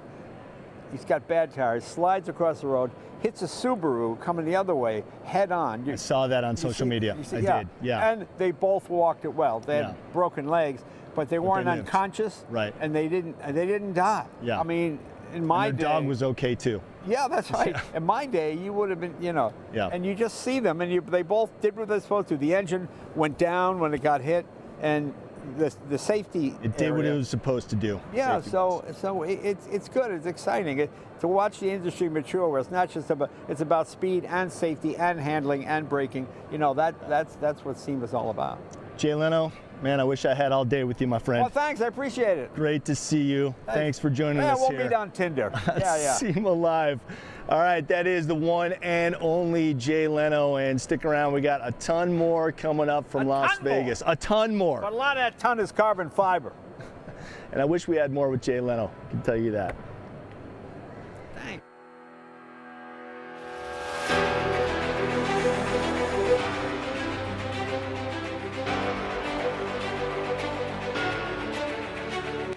At the SEMA Garage, our mission is to help our member companies develop innovative products for the automotive aftermarket. We do this by providing a number of professional resources. Product development, which includes tech transfer, reverse engineering, 3D scanning and printing, and measuring sessions. Emissions testing and compliance on both our in-house four-wheel drive emissions dyno and four-wheel drive chassis dynos, as well as ADAS research and testing in both our OE and aftermarket laboratories. From air intakes to Zerk fittings, the SEMA Garage can help you bring your product to life. Learn more at SEMAgarage.com.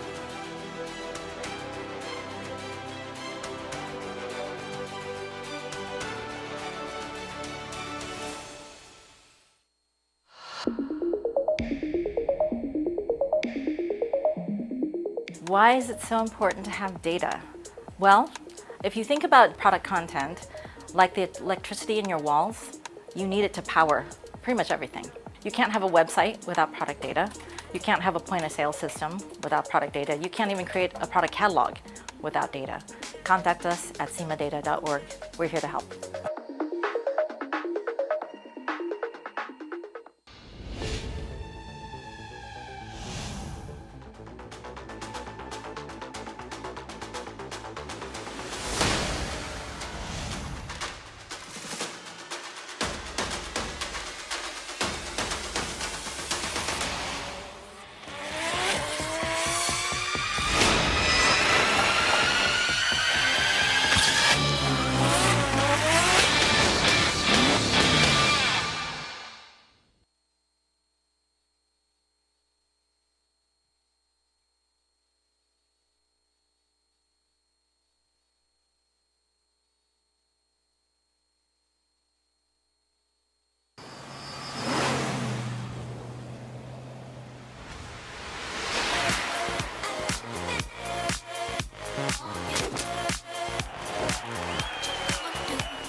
The government wants to know what you care about, and you can actually affect the change that's happening.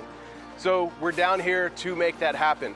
I never knew that we could have this much impact. I know it seems very out of reach where you can't touch the laws that are happening. Even me just being here today, I've learned so much about how actually coming and speaking or sending letters or calling your representatives, you actually have a chance. They actually listen. We've talked one-on-one with them, and what we have to say and what you guys have to say actually makes an impact.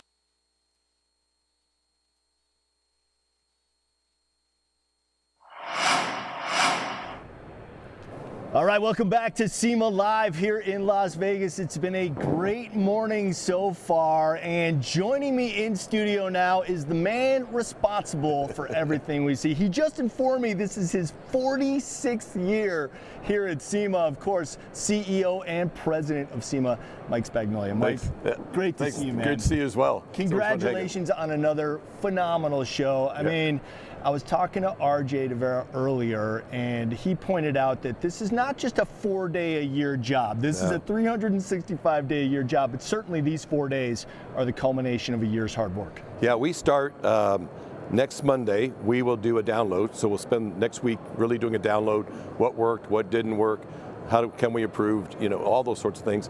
And then week after that, we start on the next year's show. So 46 years ago, you started coming as a member of the industry, a car guy. Yeah. You know, you got a rich automotive history. But now, being a part of SEMA, and for the last few years, the president and CEO of SEMA, how have you seen SEMA evolve in those many, many decades? It's, you know, I went back and looked recently, and we showed up in suits. I'm in a suit today, but trust me, I'll be more dressed like you tomorrow, only because I had to do the breakfast this morning and a couple other events. But back then, it was suits and ties for sure. We were in Central Hall only. There were a couple hundred manufacturers. We started with 100 manufacturers. Today, this year, we've got over 2,400 manufacturers here at the show.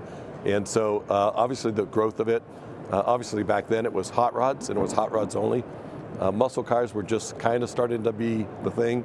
I mean, it was Edelbrock and Holly, and it was, you know, comp camps and all those sorts of guys. It's still here today. So we got lots of legacy companies, but I mean, who would have ever thought that we'd be sitting here with Overland, right? Yeah. With camping and with just celebrating every kind of car form there is. And in a hall that is filled that didn't exist 5 years ago. Right. I mean, this hall is brand new, and it's so great that our studio is here because you can just feel the future of SEMA being in this particular hall. And you mentioned companies like Edelbrock, those anchor companies. I can tell you that when I get to SEMA every year, the first place I always go is Central Hall. Yeah. And walking into Central Hall and getting that view from the platform down onto the hall and seeing the big Edelbrock sign, and it just feels like I'm home. Yeah, it's amazing. And to see all of that and to see it still so popular, right? And even to see those guys evolve with newer products and, you know, fuel injection versus carburetor, and just, but those products still sell. I mean, cylinder heads for small block Chevys are still popular, right? Yep. So it continues to be alive, and you know, we stand on the shoulders of all those original guys that were, they didn't even know that this would be what it is. They started off by saying, hey, we got to get together. Revell models wanted to use their decals on their cars, on these model cars. And they got together and said, you know, we better have some way of getting together and dealing with that. And that's how SEMA really started. Yeah. And then a few years later, they decided to do the trade show, and they found out they needed an attorney to kind of protect them. And anyway, it's, you know, 57 years of SEMA now. So, 57 years of the SEMA Show, 47 years here in Las Vegas. SEMA's now 60, almost 62 years old. Amazing. So cool. And it's constantly morphing. It is. In response to the industry. As much of an influencer SEMA is on the industry, it also has to accept all of the trends and really kind of react in real time to what's happening in the industry. Case in point is the new influx of EV technology that's coming in, and SEMA has really embraced that. Yep. Yeah, what's exciting is, you know, when EV conversions really first started, and that's kind of the hot rodders of tomorrow, right? But, you know, guys were taking wrecked Teslas, taking all the guts out of them and putting in a 69 Camaro or whatever it might be. And so that's how it started. But today we've got over 50 manufacturers of battery packs and electric motors and harnesses and all the components needed, so you can mix and match and build a car based on your needs and what fits for your vehicle. And that's going to continue to grow.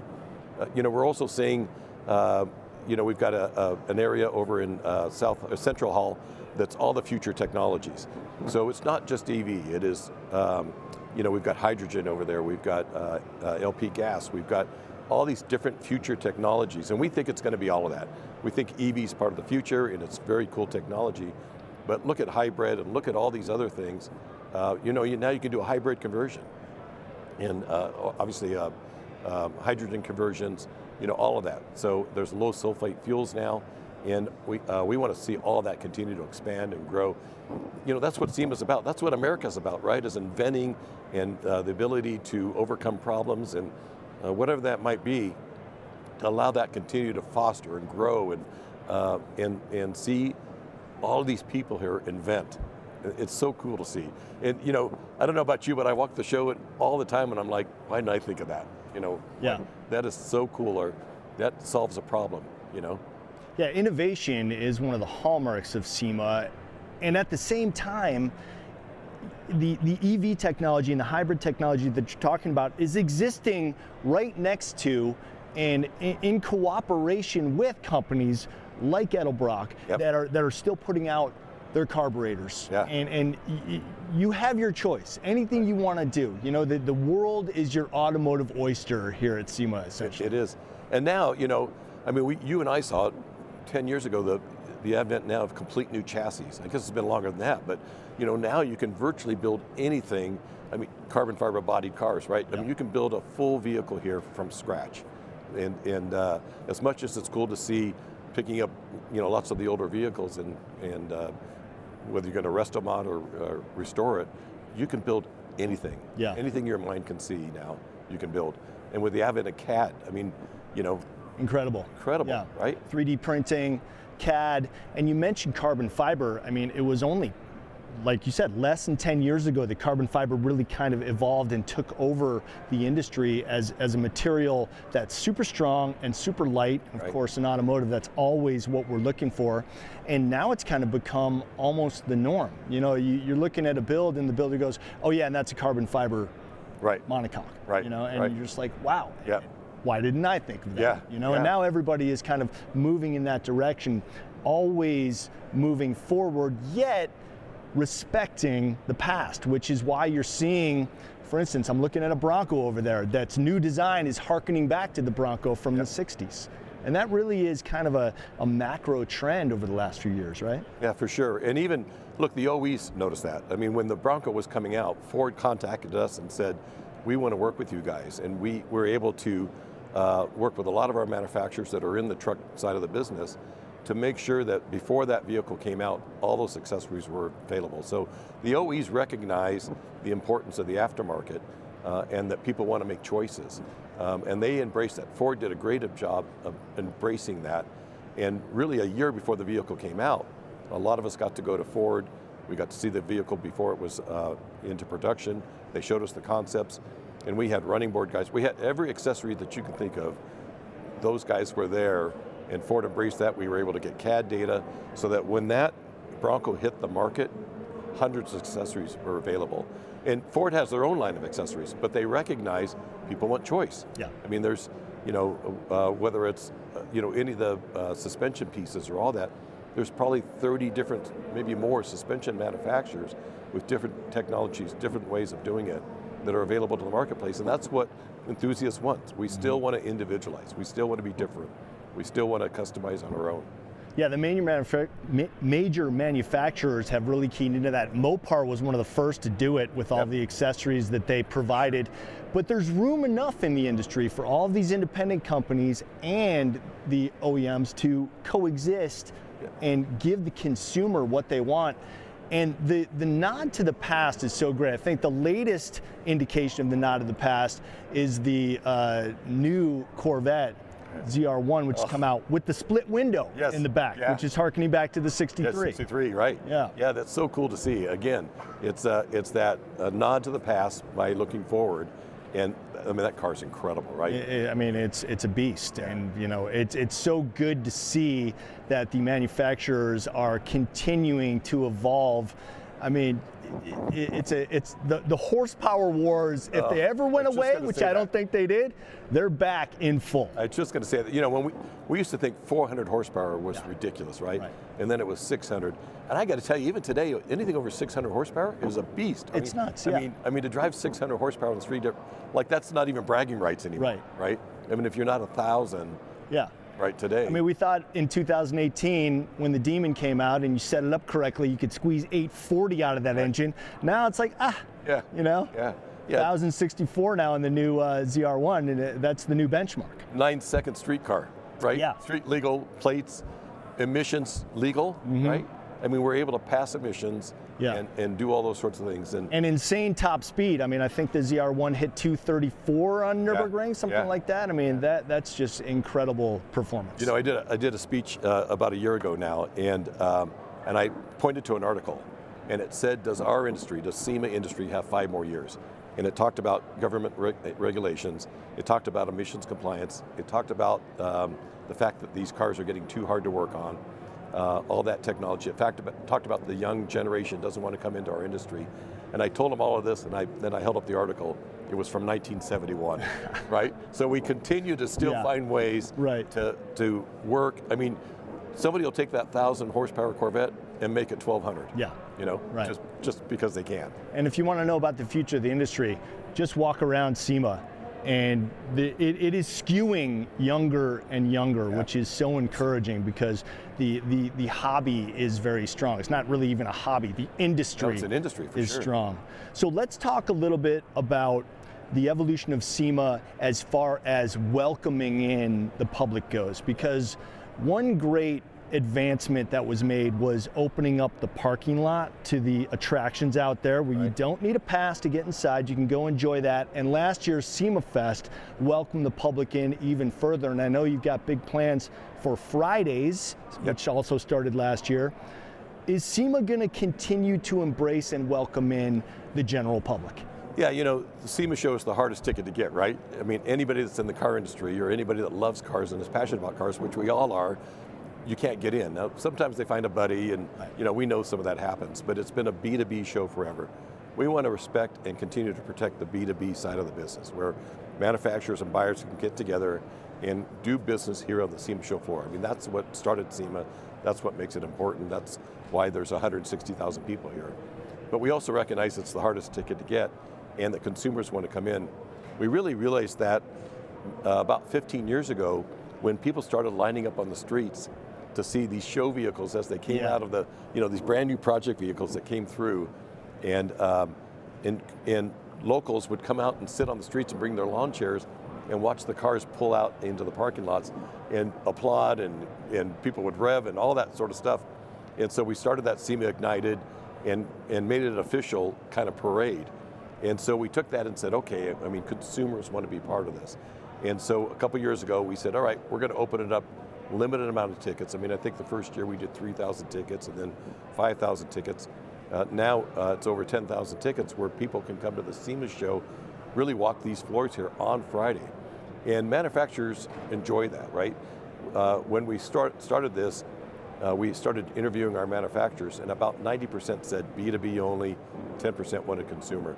Now it's about 50-50, where manufacturers, and a lot of these guys, like Holly, like Edelbrack, they've already got their business plan. They've already got all their distributors they're going to talk to. Now they want consumer eyeballs, right? They want to have that branding. They want to have consumers see that. We recognize that. So, so Friday now you can buy a ticket to the SEMA Show. You can come walk these halls. And then Friday night is SEMA Fest, and it's explosion, right? It's all these bands.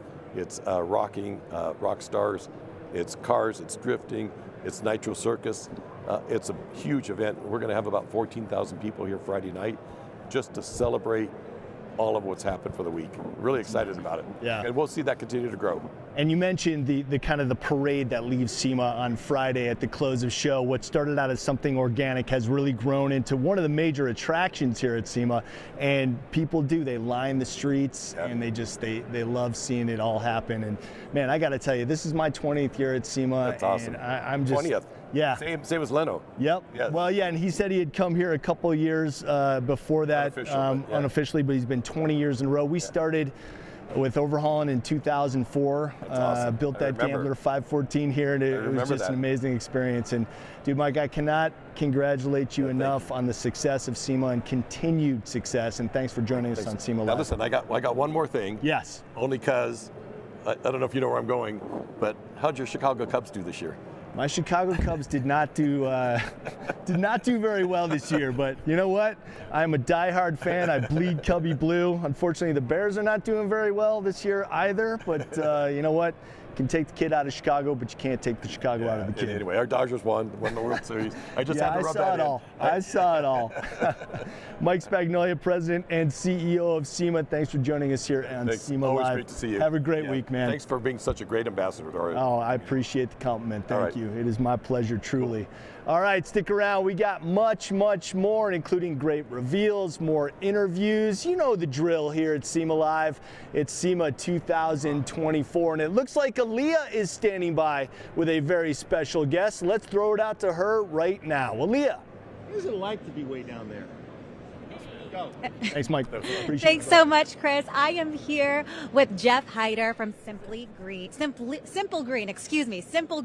Yes. And we are celebrating something very special this year. It's actually their 50th anniversary. So the company was founded in 1975, and back then people weren't really thinking about eco-friendly products. So what was it that ultimately inspired you guys to pursue this route? Well, you know, the owner and the inventor of the product had seen an industrial cleaning accident.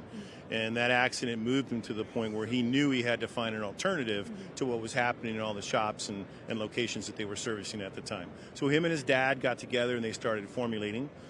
Interesting enough, they formulated a green version, a blue version, and a red version. And through all the testing, it happened to be that the green version had won out. And then we began to, if you will, pursue non-toxicity, biodegradability, all the things that were important to him in terms of entering the category. Oh, wow. And you guys have a ton of products showcased here. Can you tell us a little bit about maybe one of your popular products? Yes, so the number one product that we do sell and manufacture is Simple Green All-Purpose Cleaner, right? It is part of the original formulation. It's green in color. Its fragrance is sassafras. It's used in every class of trade you can imagine. You know, we're sold all the way from the back of the shop all the way to, the lady's home. So we're available all over the United States and in 46 countries. Invariably, somebody will find something new to use Simple Green on a daily basis. Wow, amazing. And again, you guys are celebrating your 50th anniversary. Do you guys have anything here at your booth that you're doing in celebration of that? Yeah, so we've included a 50th anniversary logo on all of our products. We're handing out 50th anniversary 3-ounce samples, which will be, in essence, a collector's item. We've got a sweepstakes kicking off in late October, through November, and then through March of next year. Amazing. And let's go ahead and introduce Fred Waterfall. Hey, Fred, come on over. Yes, Fred Waterfall, the man. Okay, so he was actually telling us about all of your incredible products, your history, but now we kind of want to see what's being unveiled here at the booth. Well, in '96, we bought this 1936 cord from a gentleman that found it in a chicken coop, literally. The top of the engine was off of it, and there were chickens nesting in it. We restored it to its concourse level, and 2 years ago we decided to Teslaize it. So it's 100% Tesla, batteries, engineering, everything, almost 600 horsepower, smooth, simple to drive, and very, very pleasant to cruise around in. Let's take a look at it. Let's go.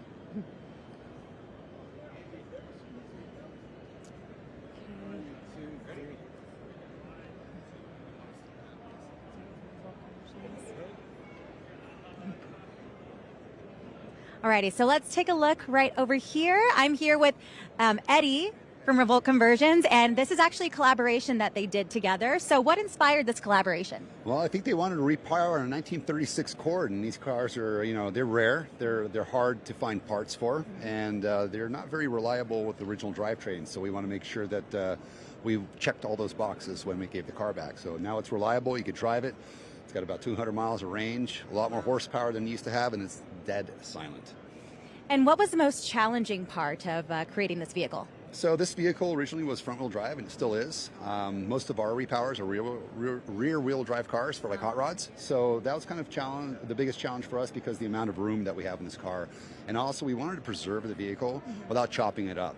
So everything that we installed in this car could be actually unbolted, and we could put the original engine back in if that would ever need to happen. So preservation of the original car was a big, big challenge. Okay, and I gotta ask, just because I want to ask all of the vendors this question, what was your first car, and do you have any great memories with it? I was raised on a farm, so truck. A truck? Yeah, and then an MGA for running around on the dirt roads. It's fantastic. Love it, love it. What about you? I had a 1967 Ford Mustang. Oh, wow, okay, Yep. so very different. Yeah, very different. And a tractor, so, Alrighty, guys. Well, yeah, thank you so much for. Okay, I guess we're still going. We have plenty of time to kill. Okay, why don't you tell me about what was your favorite part about manufacturing this vehicle? I think the beauty of it and being able to preserve like that pop. It's a very gorgeous car. It's got a lot of curves to it. EVs are usually pretty boring. We take the boring out of EVs. So everything that we do, it's a crown jewel. When you open it up, it's just like an old ICE engine. You want to talk about the chrome. You want to talk about the craftsmanship. So my favorite part is kind of envisioning this thing in the very beginning. And at the end, it looked exactly the way that I thought when I first put all of this together in my head. And to see it all together, see the happiness with all the crew behind me. We're a family with this. So everybody here behind you had a part of this car. They were responsible for something inside of us. And when the team works well and at the very end we all get to go drive it, it tickles you pink. Yeah. It's exciting when the hood's closed, you can walk around this car. They did such a good job. You had no idea that it's an electric car. And I've driven it quite a bit already, and people get so excited, and they're looking for the sound of it and acceleration, and this thing launches. It's amazing how fast it accelerates. Yeah, it's absolutely gorgeous. We're really excited to see it here. I know a lot of fans online were very excited to see it as well. I know there's probably a couple of companies that you could have collaborated with, but why did you ultimately want to go with Revolt Conversions? I actually did look around for about 5 months, talked to a lot of talent out there. I mean, there are great people out there waiting. I just felt I found a Da Vinci shop that really understood not only the engineering and the full capabilities, but also the beauty aspect of the finished product. And what are you looking forward to most seeing here at SEMA? Oh, that's a good question. Well, first of all, this place gets you. SEMA, this is my 41st year, and for the company, we're celebrating our 50th year. And my adrenaline, my happy Geiger counter just goes crazy here because there's so many artists here, there's so many engineers here, and you can get into looking under everybody's fingernails and they have something underneath there. It has to be cleaned with our product, Simple Green. Awesome. Well, thank you so much, you guys. Definitely such a beautiful car, and we look forward to continuing to see your products out successfully. Thank you so much, and thanks, Chris. Back to you. Alliyah, thank you very much for that. Very cool Cord there. Awesome to see. So much great stuff here at SEMA. And we got JC with something else very cool. JC, give it to me, baby. No, I'll introduce you. Yeah. Okay. We're on. We're on. Hey, thank you, Chris. We are on. SEMA is nonstop action and meeting people and interacting with people. And I feel like this guy doesn't need an introduction, but I'll give him one anyway. It's Mickey Andrade, the founder of Throttle. Welcome to SEMA. I'm one of the co-founders of Throttle. I've got many people involved in the business, but I appreciate that. So we've got our R34 1999 Skyline here that we're debuting in the McGuire stand, and we've done Fast and Furious tribute builds in the past. This is our most iconic one yet, so we should check it out. This one is one, by the way, the car community, the Skyline, they have a huge following. People have been buzzing about this build for months. Yes. How does it make you feel? Great, because every year at SEMA there's the car that is the debut car. Yeah. Usually it's a new car. Well, because these 34s just became 25-year eligible in America, we took a gamble thinking this is going to be the car this year.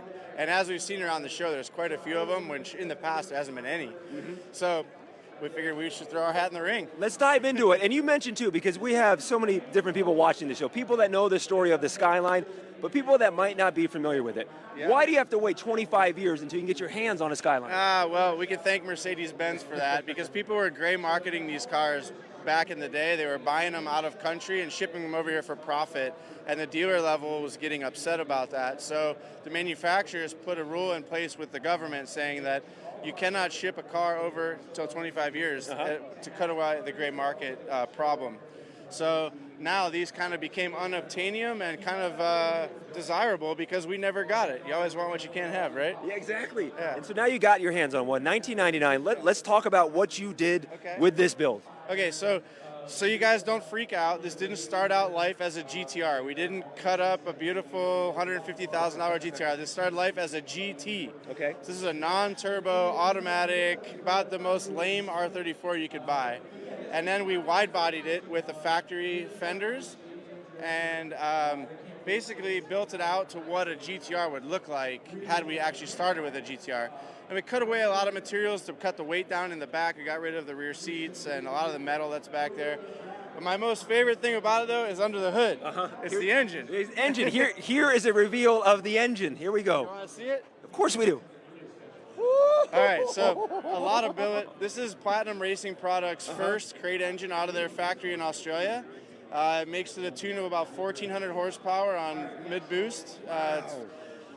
It's a pretty incredible setup, and we're honored to have it in this here car because this is our first real go at like a 7 or 8 second drag car. Wow. Yeah. How much of this is still of the original car? As far as the engine goes? Or the whole thing? Oh, the whole thing? Man, if I were to take a percentage, I'd probably say original is probably like 70%. Okay. So it's the factory floor pan. We only had to make one notch in it for their all-wheel drive transfer case, and I'll show you that inside. All right. Because the floor is bare, so you can see everything we did in there. But we, focused on getting the all-wheel drive system in this because in order to make a fast GTR, it has to be all-wheel drive, right? Unless you're going to four-link it and go rear-wheel drive. But you were talking too about Fast and the Furious and the connection. Yeah, so we're looking at, this was what? This was fans of the movie, Brian's what? hero car in Too Fast, Too Furious. Okay. So what we did was, what we've done in the past is we've taken these builds that were movie iconic and put our own spin on it as if the movie was made today. What would this car be like? Now, this car was arguably a car raced on the street, so it really probably wouldn't be a drag car specifically, but it was our own take. And that's the beauty of doing these is we can put our own spin however we want on it, and it's ours. It's our creation. How fun has it been to drive? I don't know. I haven't driven it yet. You haven't driven it? Are you kidding me? We drove it on and off the trailer. So as with most SEMA builds, this got done right before the show, loaded on a trailer, and sent out here. So, all right. That's how SEMA works. That's SEMA Crunch. Yeah. So whoa. Okay. Ride. It's just set up to be a high 7-second drag car. It started life as an automatic. We left it that way with the Power Glide. Stripped everything out. This is the transfer case pocketing we made so that the drivetrain can actually fit in here.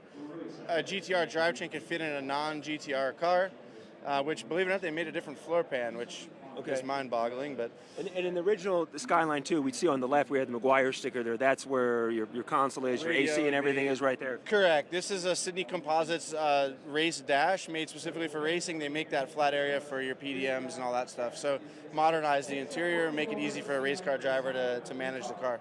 What I love about watching you and your content and your videos is the way you talk to your fans and your viewers. You break things down to a way that everyone can understand what you guys did in a build. We try to do that. We try to make it so that anybody can watch it. You can watch it with your kids. You can watch it, with someone that's not into cars, and they can take away something. And that's important to us because growing this car community is paramount. And if we don't explain things and people are lost, they're not going to tune in. So we want people to learn. We want them to go out in the garage and get the tools out and start wrenching on their own stuff. I mean, that's what it's about, right? You have a massive following, too, and the Skylines as well. And I have some friends in the car community, and I said I'm talking to you, and they started geeking out because you are so genuine, too, on camera, and then we were hanging out before we started, and off camera. You're the same person on and off camera, which is really cool to find. Yeah, I pride myself on that. I want to make sure that the person they meet when they meet me is the same person they see on camera. I think it's an authentic piece of me, and I want to share that with everyone. We love you for it. Let's go around the backside here. Wings. Where do are you a fan of the wings? Wrap it. Yes. So the wing. This is a stock GTR wing, so we didn't go crazy. We probably should have done a drag wing, but maybe that'll come in the future. I love it. booth all week long. Yep, It's and a we'll treat. be here. We'll talk about it some more. Chris, I'm going to send it back up to you up there in the broadcast studio. Thank you, my brother. Great stuff out there. And back here in the SEMA Live studio, I will in moments be joined by one of my closest friends in the automotive world. We go back a long, long way. Well, you know what? To give her just a little bit of an introduction, check out this video.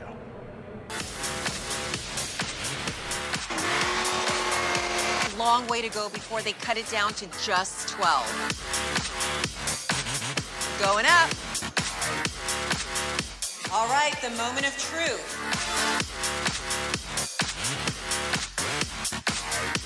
When we come back, we're gonna announce the decorated dozen. The party has just started. Oh man, a walk down memory lane there. And yes, joining me now in studio, the one and only Adrienne Janic. How you doing? I'm good. Day one at SEMA, and here we are again. You're getting your steps in. I am. I mean, I walked, well, I lie. I took the Tesla loop. You Tesla'd. Yeah, I Tesla'd over here from the Battle of the Builders stage. Took the Tesla loop all the way over here to the West Hall. Yeah. And it was actually pretty cool. You were explaining to me a little bit how that works. I've never been on the Tesla loop. Is that the name, Tesla Yes, loop? Tesla loop. You're actually in a Tesla with a driver, but everything's underground. Yeah, so I feel like it's at a ride. It's like a ride at an amusement park. You go all the way down the escalators underneath the convention center, and all these Teslas are lined up, and they ask you where you're going, and then you're just kind of guided to whatever Tesla is going to take you to the area you want. And you go through these tunnels. Everything's all lit up, and here I am. Amazing. Pick a Tesla, any Tesla. Exactly. All right, so let's talk first of all about our history here together, starting with overhauling, because we did many live builds and live reveals here. Probably the most exciting one we did was when we gave the 57 Bel Air back to the guy who was born on 5/7/57, and he was 57 years old at that SEMA when we returned that car. You remember that one? Vaguely. I mean, it's been going so back long, too long. But you know what? I do remember bits, like parts of it. I mean, because how many episodes have we done of overhauling? Like over 100? A lot. But yeah. you know, I want to say I've been to almost 20 SEMAs. Wow. Yeah. So yeah, but I do remember some parts of it. Yeah. Because it's always a blur. Well, that was the one that we revealed the car and gave it back to him at SEMA Ignited.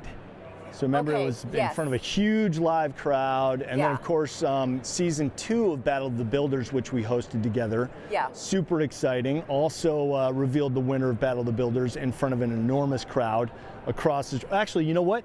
We're probably right about where we were, because that parking lot was what is now West Hall, right here. Yep. Yeah. Yeah, it was incredible. This empty, huge lot, and just thousands of people. And that's what I love about SEMA. It's always the energy and the sounds, the engines, the exhaust, and you know, all the smell of the burnouts from the tires. So it's such a great week. So Battle of the Builders has become such a kind of a jewel in your crown of automotive. This is your 11th year hosting it. Can you believe it? I cannot believe it, because it just seems like yesterday that we started and we were in the parking lot at the Link Hotel, that's right. and it's just grown over the years, and I always say it gets bigger and better every year. The caliber of cars. Now I feel like a lot of builders, they build their cars because they want to get into Battle of the Builders, because it just opens up a lot of doors for everybody. Yeah, and it really has become one of the premier competitions. You know, certainly the Riddler Award is probably the top. You've got the Grand National Roadster Show, and certainly the Battle of the Builders crown. Yeah, it's a big deal. Yeah, so you obviously take a lot of pride in that. Are you more known now for overhauling or for Battle of the Builders? I would say overhauling. Overhauling it's such an iconic show. I mean, everybody obviously knows about it. It's syndicated worldwide. Battle of the Builders, I would say, is a close second. Yeah. And I just love that I've been with Battle of the Builders from day one. Yeah. And I've just watching it grow over the years has, I mean, it's definitely an honor to be able to host that show. What's it like for you walking around SEMA? You get stopped every 10 feet? Do you have to kind of duck and cover a lot of times? No, I mean, I get stopped to, take pictures, which I don't mind, because I always say it's the fans who make the show what it is. So if I can just stop and take a moment and take that selfie, why not? Because I would get nervous if they stopped asking. Right. So it's a problem when they don't ask you to take a picture. It's like, hello, can't even get arrested in this town. So I don't mind at all. I actually love meeting the fans. That's one of my favorite part, because again, they make or break a show. Right. They make it break the industry too. Exactly. I mean, this is really what it's all about. What are some of the trends that you've recognized this year and in years past here at SEMA? Oh my gosh, I'm noticing a lot of wraps. I know the latest is more the PPFs, because they look a lot more realistic. I mean, I'm sitting in this hall, I'm looking around, and there's a lot of wrapped vehicles. Of course, wheels. Wheels are always, I always like to say, the shoes of a car that can really dress up a car and kind of take the car to the next level. I mean, it's overwhelming. So I haven't really had a chance to really walk the grounds yet. So I'm excited to kind of take a peek and check out the latest trends. All right, so you're kind of known as a Pontiac girl. Of course, you've got that beautiful Firebird in your garage. Yes, my 68, which my son wants. He seems to think he's going to drive it at 16, but it's more like 40. How come though? How come he's not going to be able to drive it at 16? I'm not giving a 16-year-old kid a 420 horsepower car. Right. Not happening. Understandable. Yeah. Understandable. But it's nice to know that he wants to drive that car, because I have nephews, one of which didn't even get his license until he was 18 years old. Really? It's kind of incredible to me. Yeah. It's crazy. I don't know if you've noticed, but a lot of the younger generation, they're not eager like we were to get their license, because now I think they have a lot of like Uber, Lyft, parents, mom and dad are basically their chauffeurs, so why drive? Right. But for us, that was our ticket to freedom. I was at the DMV on my 16th birthday. Yes. And I was also there the day after my 16th birthday, because I failed my driving test the first time. I failed to yield. I missed a yield sign. I was totally set up by my instructor. Well, I changed a lane. I changed lanes in the middle of an intersection, and I got docked for that. Dang. Yep. I still don't do that. It stuck with me. Right. Never change lanes in an intersection. It worked. It worked. Hey, let's take another walk down memory lane here and check out some photos that you brought. Okay. Now I know that actually, I believe, was a Firebird convertible also, wasn't that? Yes, that was, I believe it was a 68 Firebird. And that's when I would, well, first of all, I've always loved Pontiacs. My dad had a GTO back in his early days.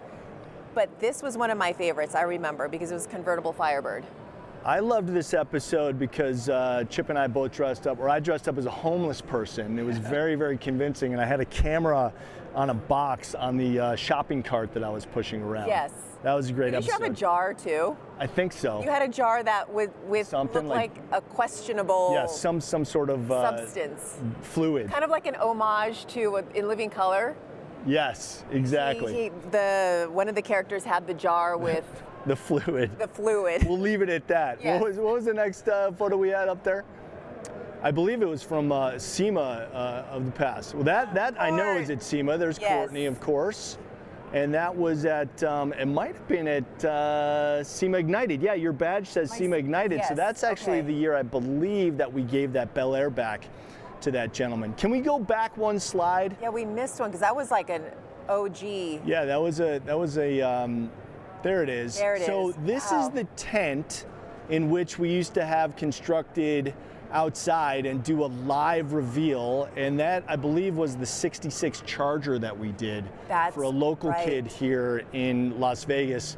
His dad had passed away, and I believe that they had planned on rehabbing that 66 Charger together, so we were able to do it for him, and obviously he was very, very happy to have it overhauled. Yeah, that was great. And it's funny, looking at my pants, I just love camo because I'm wearing, you got the can't get away from the camo. And oh yes, this was at Lanzini's shop. We took out, I think it was a Probably an engine box or transmission or It was I think like a that. hood, or there was something in there, like a shaker. But yeah, I was just having some fun. And there she is, the queen Princess of cars, paint. with her crown on. I love being in the paint booth. That Tiara. is, And there's Mitch Lanzini behind her, of course. Yeah, he is my mentor. He has taught me everything he taught me how to prime, shoot color. I still haven't mastered clear though, but I'm getting There's always there. time. Yes. There is always time. What do we got next? We have any other ones? Nope, I think that's it. Oh, no, whoa. okay, whoa. Who's that young Who's guy? that? Holy smokes. Can I have that hair back, please? Both the color and the amount. Oh my God, we're going way back. Oh, and that's with the clipboard. Wasn't the mic hidden in the there's always a clipboard? microphone hidden in the clipboard. Yeah. That was always our move. Somehow they bought me as, there's the tow truck guy. And the infamous teeth. The teeth. Those teeth, the teeth were your thing. Shout out to Dr. Bucks. There's another great getup. How people bought this, I have no idea. Like if that guy showed up, would you be like, there's no way. Oh, that was a really fun episode. That was the 70s fun. van. That was a really, really fun episode. Man, I wish I still had those pants. I would wear those. I think I still have that dress. It's somewhere in my drawer. I don't know if it still fits, but You should bust that out again, because I think those are back in fashion. I mean, we're going back at least 15 years in this picture right here. Look at the smoke coming out of the fans. It was supposed to be like a special effect, but I think it probably read as something else. Amazing. Yeah, exactly. Good memories. Little Jeff Spicoli action there in the van. That was actually my Halloween costume this year. I was Jeff Spicoli and my wife was Phoebe Cates. Yeah, I saw that. Yeah, it was a lot of fun. What else are you looking forward to seeing here at SEMA this year? Have you been able to walk the halls, and is anything catching your eye? Not yet. Like I said, I took the SEMA loop to get here. So after our interview, I'm going to kind of peruse around. But I am excited for the top 40 of Battle of the Builders that I'm going to announce later on this afternoon. Yeah. And I know I always say this, and I said this in the intro, the young guns, they are stepping it up. They're going to give these veterans, veteran car builders, a run for their money. Because I always say they're the future of our industry. They're really stepping it up. I think they have a lot of great resources, and we'll see. I would love to see a young gun win one year. AJ, Adrienne Janic, the queen of cars, my co-host on Overhauling and many other projects. So great to have you here in the SEMA Live studio. Really appreciate you. And stick around because we got a ton more content coming up from West Hall at the Las Vegas Convention Center. It's SEMA Live. Don't go anywhere.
The government wants to know what you care about, and you can actually affect the change that's happening.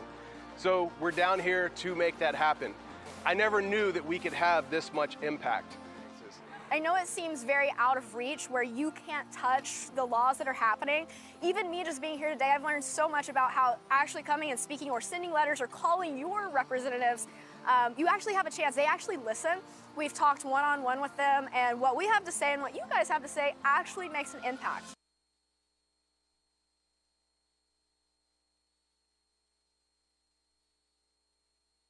Welcome back, everybody, to Las Vegas here at SEMA Live. It's been going great on day one, and another very special guest joining me in the studio now, Director Ford Performance Parts and Accessories, Kim Mathers. Kim, great to see you. Great to be here. How's SEMA going for you? I know it's early on day one, but how's it going so Couple far? hours in. It's crazy. It's busy. We got a lot of stuff to talk about this year, so it's a really exciting show for us. Well, I guess I can ask you how it's going so far, because so much of what you do has to do with preparation and then setup also at SEMA.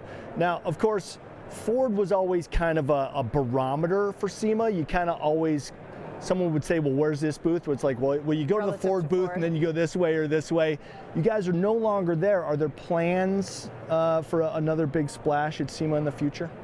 Well, I'm with the Ford Performance Parts and Accessories team, and so we've been here in West Hall as we were last year. Definitely, you know, SEMA is such an important venue forum for us, right, in terms of talking to our customers, connecting with the community. So definitely have been committed and continue to be committed to the show. Awesome. Yeah. Awesome, awesome. Okay, well, let's talk about your particular responsibilities at Ford. You're kind of more concentrated on the minutia. What are you guys seeing as far as trends going here at SEMA?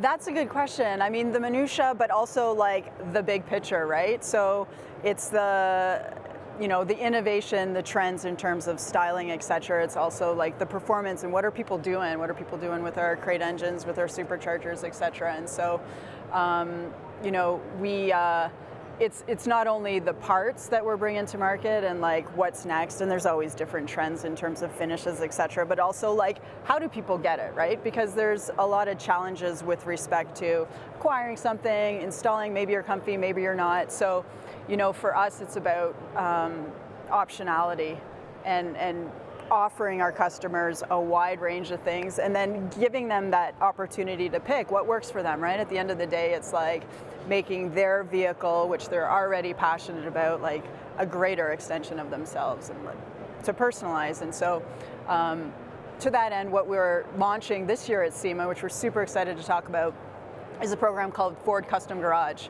And so Ford Custom Garage is a program that'll enable us to bring curated, limited run. When I say limited run, I'm talking like low 3 digits sort of limited run across the nation, continuously evolving programs. So, you know, we can be fast, we can be agile, we can react to trends, including regional trends, anything nationwide, but so that people can give people an easy and accessible way to do cool stuff to their vehicle. Whatever works for them, whether it's functional stuff, whether it's styling stuff, working with their dealer, or if they're comfy, you know, doing it on their own. So it's not only the what, but it's the how. Yeah, and it's great to see that the big manufacturers like Ford is tuning in to that specific customer desire. Instead of the Ford customer having to go out to other companies and get their accessories, now Ford is offering them specifically for that vehicle. Yeah, and the big advantage of that really, right, is that we're working with the base vehicle product development team. And so these are Ford engineered, designed, manufactured, and warranted, right? If you get a... Right, exactly, because you want to keep it covered. Yeah, including our Ford Performance Parts library, so superchargers and crate engines, and that's pretty special and notable in this space, factory warranty. Recently in the performance world, we've seen Dodge with the D170 kick it up over 1,000 horsepower, 1,025 I believe, and then GM steps in with the new ZR1 kicking it up to 1,064 horsepower. Is it now Ford's turn? Are we gonna see some high horsepower Mustang coming down the pike? Yeah, well, I mean, as you know, we can talk about what we can talk about. So it's yeah, definitely with respect to what we have at the show. Yep. Actually, if there's an opportunity to invite your viewers we have a reveal this afternoon that's horsepower related. Good. I guess I'll leave it at that, but 1 o'clock today. Excellent. Booth 54037, so the Ford Performance Okay, parts cool. booth. I got to check our schedule. We may have that on there. I hope that we do, but I'll say this. Your smile when I asked you that question tells me a lot. So I know that Ford wants to jump into that game as well with the performance. But really, the horsepower wars, they're not going anywhere, right? It would seem. It would seem that way, you know, but it's interesting because there is sort of a different evolution of performance, right? Surely horsepower and torque, but yeah. You know, with technology and what you can do with it is becoming, I think, a bigger and bigger element of personalization and accessorization. And that's really a great point too, because it's not just about numbers and what you can do on a dyno. It's about drivability. It's about performance. It's about driver experience. Absolutely. I mean, I talk to people about this from time to time. I have a daughter who's like a recent driver.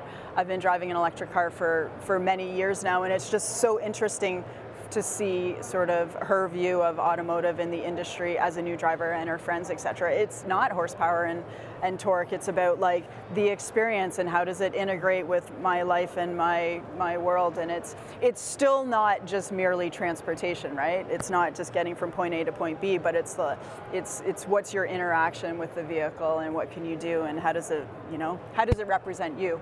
Yeah, So. well, that's really cool that you have that kind of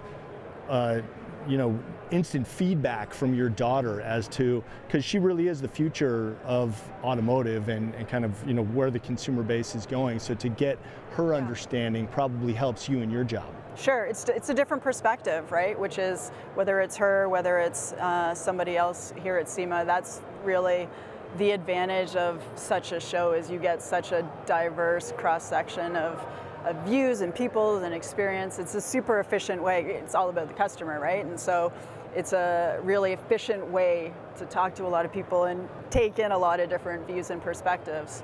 And figure out what you do next. As you're hanging out at your display here in West Hall, are you keying into conversations people are having? Are you kind of making mental notes as to what people are getting from your display? Yeah, of course. In our display, again, Ford Custom Garage, we're showing a couple models of what's available now, some things that are coming soon, some things that are concepts, and it's always those concepts in particular that we love to hear feedback and input on. And in fact, one of our Ford Custom Garage products, the Ford Performance Parts 700S F-150, has been shown previously here as a concept vehicle. So it's like, let us know what you want to see, let us know what you want.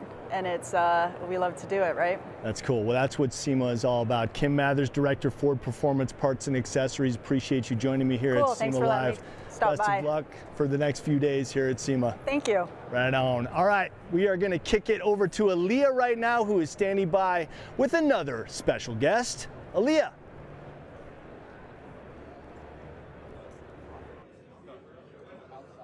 What's up, everyone? I am here inside the Toyo Tires activation, and I'm here with builder and founder of Resurrection Cars, Jeremiah Prophet. How's it going today? It's going great, Alliyah. How are you? Good. Thank you so much for asking. So your brand really does touch on so many things, functionality, aesthetics. What is the aspect that you're most proud of? Well, you know what? We've been building Toyota Land Cruisers and Toyota vehicles for about 25 years. So we're at the top of the industry, and this is our latest creation. We're very excited to see it. We'll actually check it out in just a moment. But first, obviously there's so many different cars that you can explore in depth. Why the Land Cruiser? That's a great one. First of all, just the heritage of them, right? Off-road ability, simple to work on, classic looks, kind of like everybody has a story. Everybody's had one as a child, or been in one, or has a story about them anyway, so they draw you in. Yeah. And 25 years, what was it that ultimately introduced you? Just accident, stumbled upon one, sort of fixed it up as a hobby, then sold it, missed it, bought another one, then another one. It's a sickness. Okay, well, we're really excited to see what you're going to be unveiling today. What is what has been the most exciting part about this vehicle? You know what? Well, SEMA is always the most exciting thing for us. I mean, it's a big deal for us every year. We've been looking forward to debuting Taco Tuesday at SEMA, for the last 6 months. A lot of long days and nights, and here we are. Yeah, and as you mentioned, I mean, there's so many things that go into it, right? So much preparation. What has been one of the biggest challenges that you face preparing this vehicle for SEMA? Okay, so when you get a look at this, you're going to see that there's a lot of stuff in a tight space, right? So it's just the packaging, getting it all in there. It's tough to do. And you are one of the top judges for builders. So being a judge, how does that make you a better builder? Oh man, it's humbling to come here. Like I come here and think we're doing the best we can, and then you see all of these incredible builds. I could do that better. I could do that better. I could do that better. And so that's the best thing about SEMA. We learn about what's available, and we see what other guys are doing, and and just we come back trying to get better every year. Amazing. All righty, guys. Well, the moment we've all been waiting for. Let's go ahead and unveil. Right, guys. Let me step out of the frame.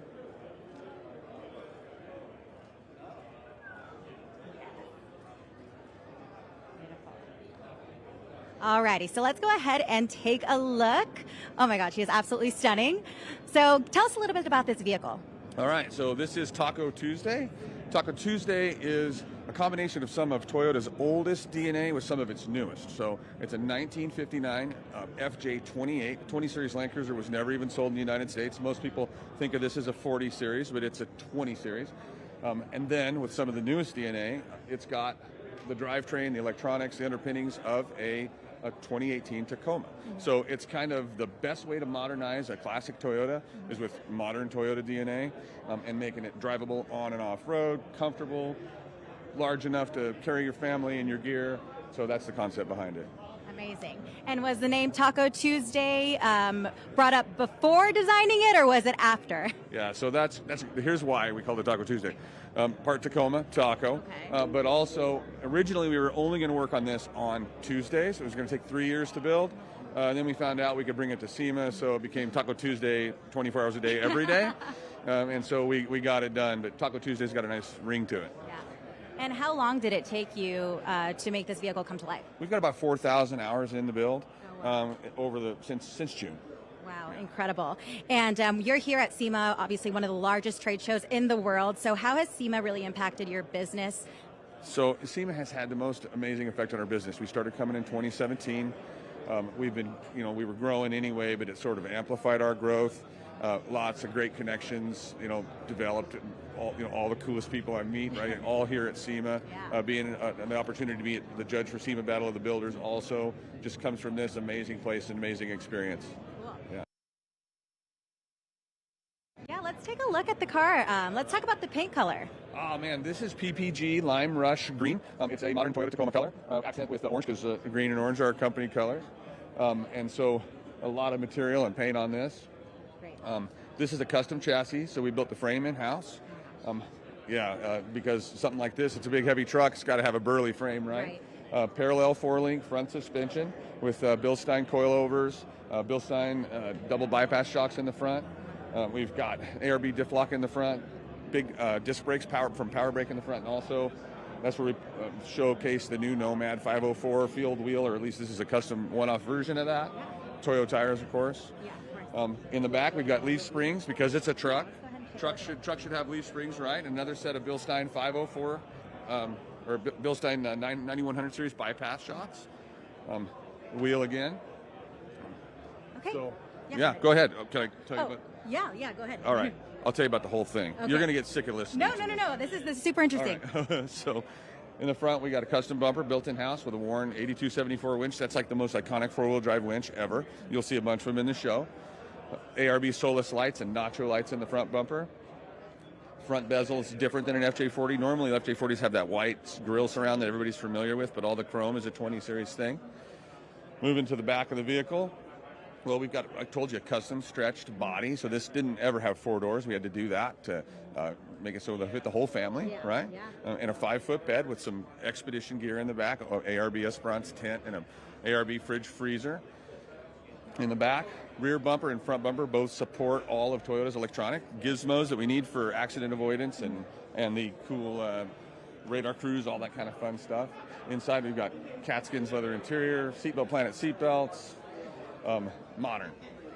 Alrighty. You guys want to see some more? I would love to, but we hardly have any time to do. Yeah, we good? Yeah. Okay. Thank you so much, Jeremiah. It was such a pleasure talking to you. This is a very special car. I love the story of it.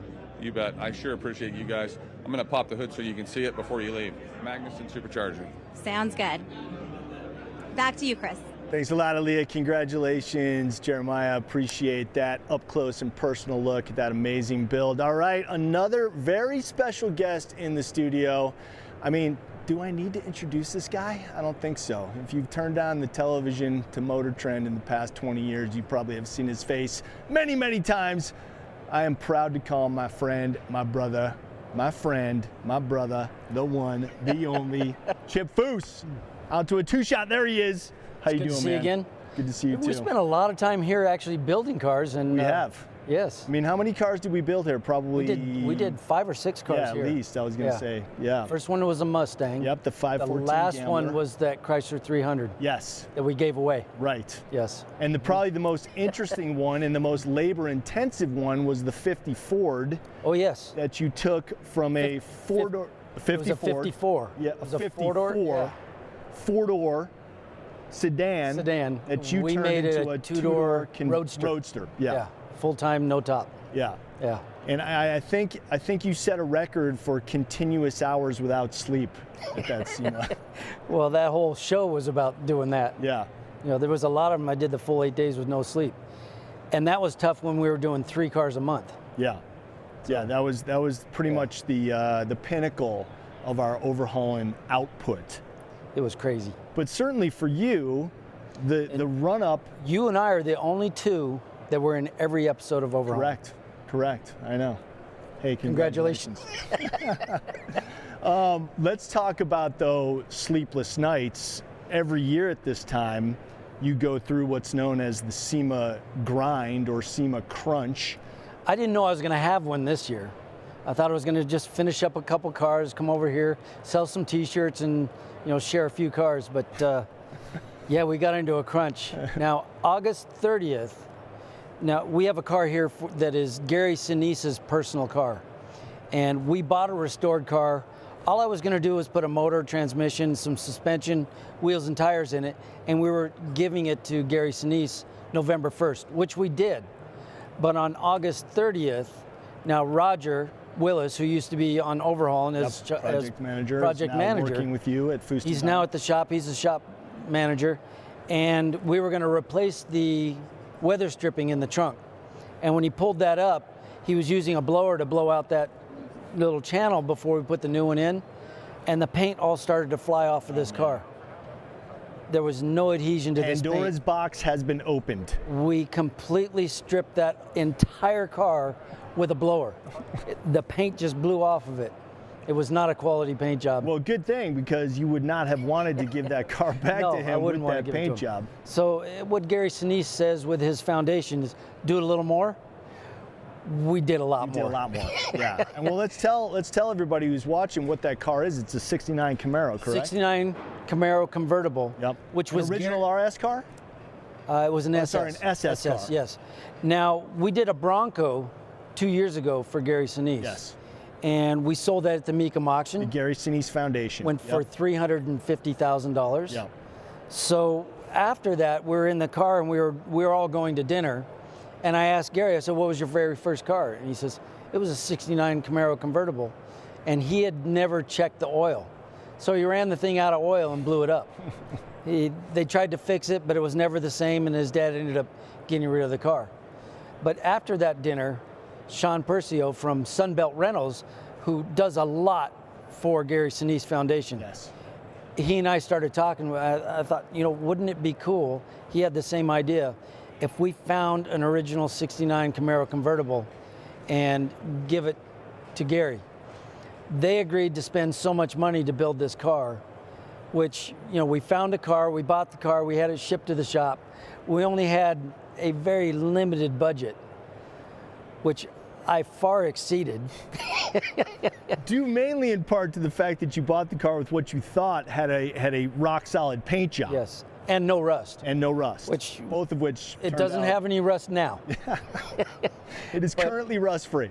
But Gary knew that we were doing a 2023 Camaro convertible, to be auctioned off for charity. A ZL1, which we have done, and I have both cars here at the SEMA Show. Cool. But the other one will go to Meekum Kissimmee auction in January, which I know you're going to be there. I will be there. And we're really looking forward to selling that because somebody's going to be able to take that car home. Yeah. If they're the highest bidder. So what else did you create to bring to SEMA 24? Well, I am the official artist of SEMA again this year. It's the third year. About that. Yeah. So everything that I had drawn for SEMA, we have prints of those at the rig that we're selling. Then we've got T-shirts. But I also found a 1958 custom that was done by Barris, brothers. Yep. Back then, we had cleaned that up and we're planning to bring it to SEMA, but that car is not here because the booth that we were going to put it in was going to be outside. That is a 70-year-old lacquer paint job. I did not want it sitting outside. Save that paint job. I'm trying to preserve that car, so I didn't want to do the injustice of leaving it outside. And I believe that car also is going to be sold at Meekum and Kissimmee? That will be at Kissimmee also. Amazing. I believe so. Amazing. The owner hasn't decided for sure what he's doing with it, but I'm hoping that we bring it. That car was in a garage since 1972. We went up, pulled it out, brought it to my shop. I don't want to say I've restored it because it is exactly what George Barris's shop built, but we have really preserved it. That's too cool. So that's kind of really fun. great. Now in Real Truck, we've got a 2021 F-150 that we built, and we prototyped and built some new products that I don't know if they're going to offer them, but we developed some stuff for that truck. It's here in the show. That's here in West Hall. Yes, we're unveiling that right over here at 11 o'clock today. Very cool. Very cool, man. All right, well, what are you looking forward to seeing just as an automotive fan, a car guy? Is there anything here at SEMA that you want to see anybody's creation? I love to see everything. And, I'll be walking around signing in different booths.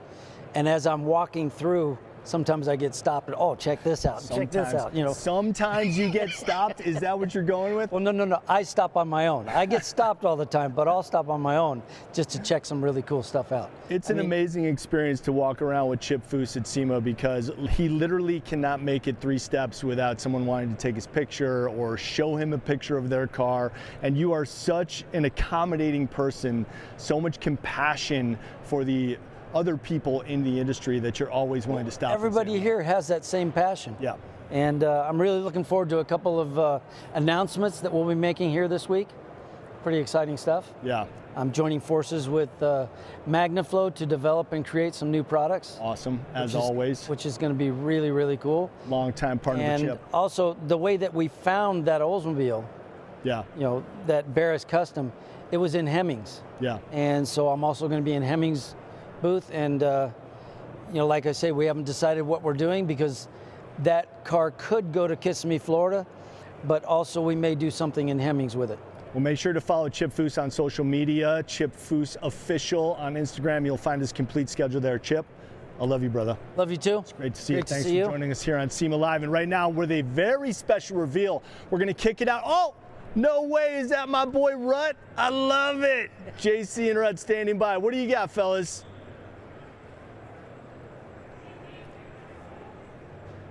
Thank you, Chris. Yes, you know him from Top Gear. It's Rutledge Wood. How you doing, buddy? What's up, man? I'm great. Thanks for being here. Dude, thank you for being here with us. And you have a massive amount of fans. You're sitting here waving everyone. It's because they think I'm Chris Jacobs, so they line up, and then they get closer. Like, he doesn't look like Chris. That's weird. You have so much to show us. We're here at the Toyota booth. Let's start with what's behind us. What are we looking at back here? So this is my Supra bird. I took a GR Supra, and I turned it into a celebration of Richard Petty. It's the Petty's 75th anniversary in racing, and he's our newest Toyota ambassador. So I thought, why not take my Supra, turn into this wide body crazy thing, which we're now going to turn into a Hot Wheels. This is my first Hot Wheels, but it's the King's car with my name on it. So it's incredible. It's crazy. And you have your connection to Hot Wheels, hosting the Hot Wheels show. Absolutely. Yeah, so we did Hot Wheels Ultimate Challenge last year. Now we did this car, but my friends at the Kenwood Rod Shop built this thing. It's got a hand-painted 43 on the roof, on the doors. You can see the brush strokes up close, just the same way they used to do it. So it's really cool. We had the King here this morning with it. His son Kyle is one of my best friends.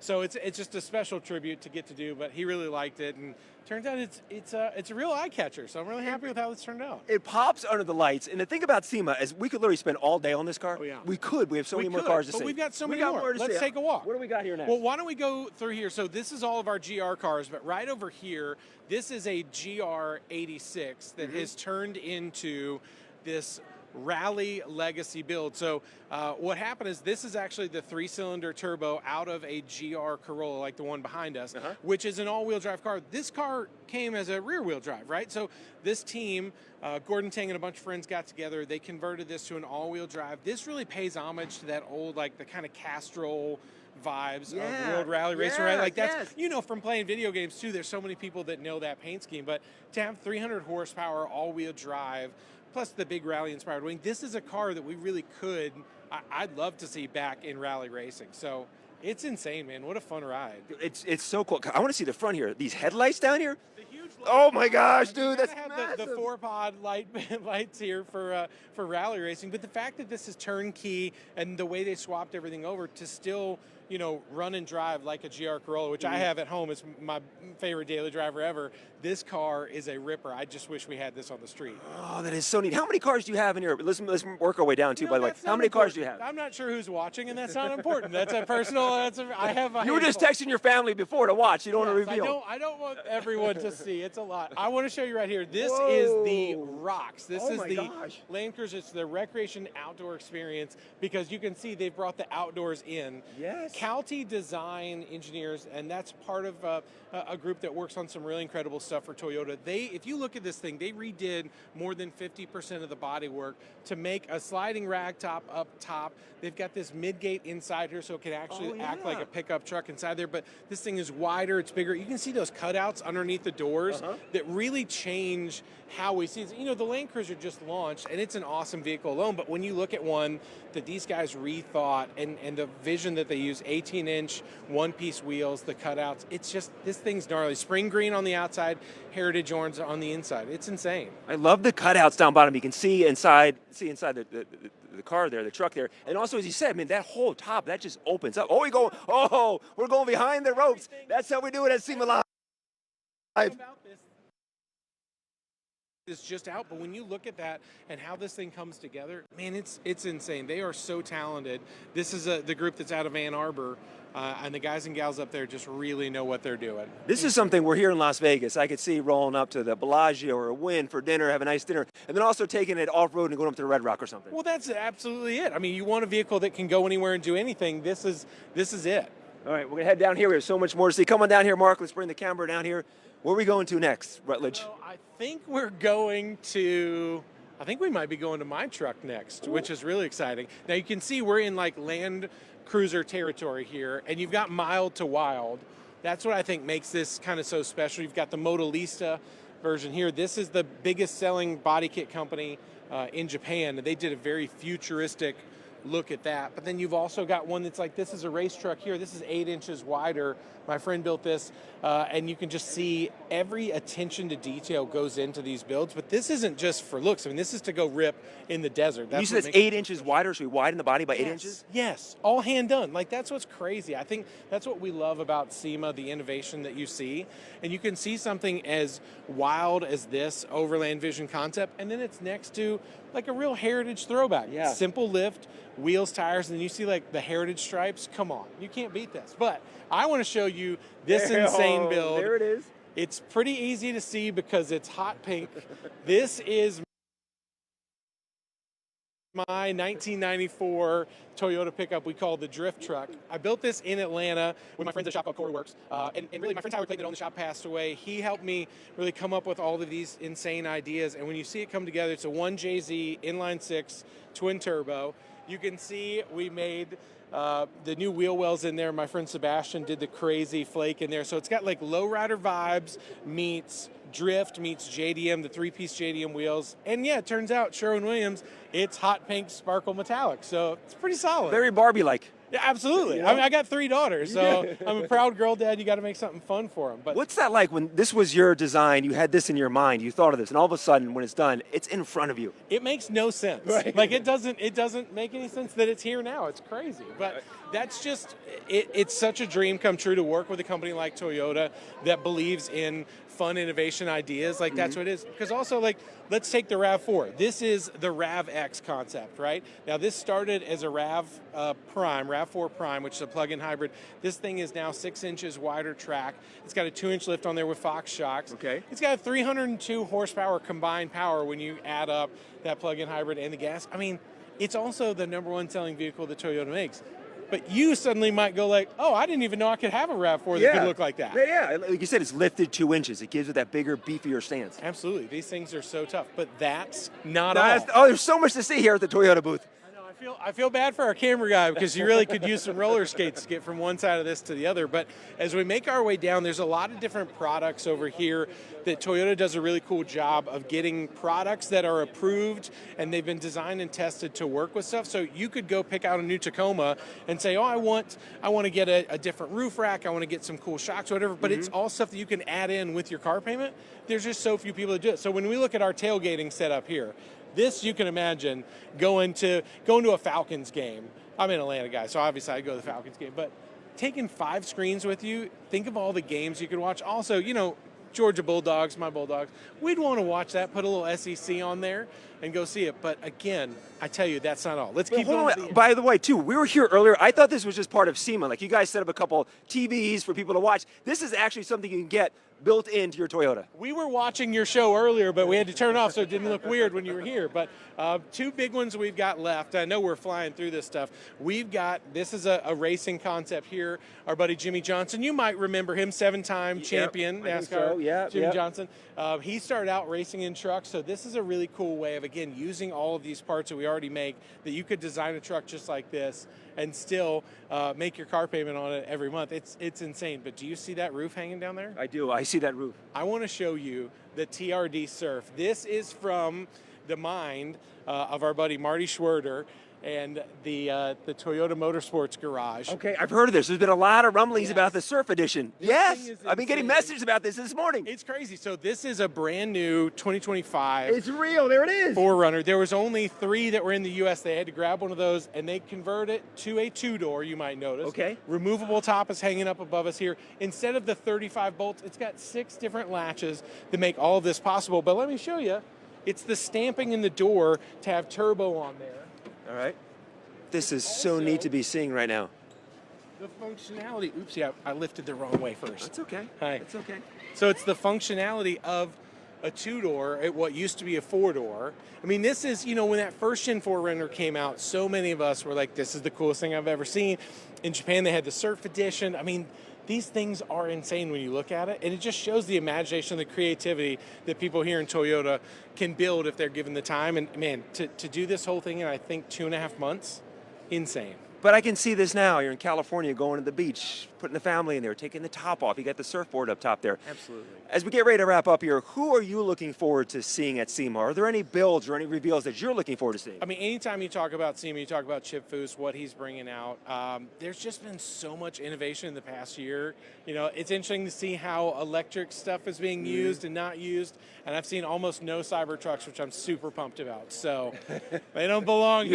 You haven't been out front. They're out front. Out front. Boo. But it's a great time. And also, too, what shows are you doing now? I know the floor is lava. You got the Hot Wheels show. That's right. We're always working on something, and I hopefully get to announce something later this week. I can't tell you yet because it's a surprise. But good news, I'm always working on something, getting back to work, getting in front of the camera, and doing some really cool stuff. So, yeah, hopefully we'll get to see that soon. Well, this has been an absolute treat. Rutledge, thank you so much for showing us the cars and everything. You guys. It's an absolute blast. Chris, I'm going to send it back to you guys. Chris, I love you. Send it back to you in this. No, we still got. They're giving us more time. Oh, are they? Yeah. Because they realize. They realize who we were with. So why don't we go back inside this interior? Can I sit inside it? Get all the way in. Oh, heck yeah.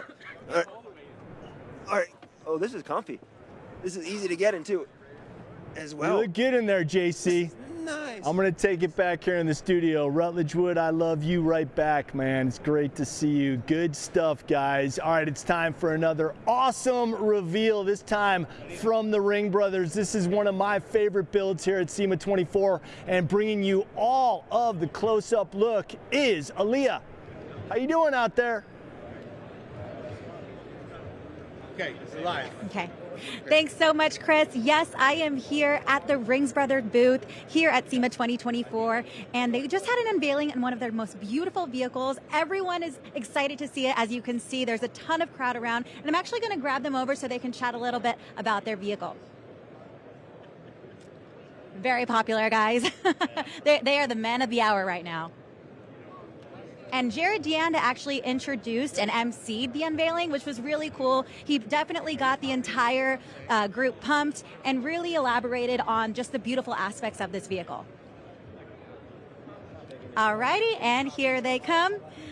Jim and Mike, they are renowned automotive builders from Wisconsin. We match. Yeah, yeah. I go with the vibe. I wore this just for you guys. Alrighty, thank you so much for taking the time to chat with us. Obviously, it's very busy here. A lot of fans came out to support the unveiling of your newest vehicle. Can you just tell me a little bit more about it? Well, it's a 1970 CUDA. We built it for George Harrison. He's a great customer.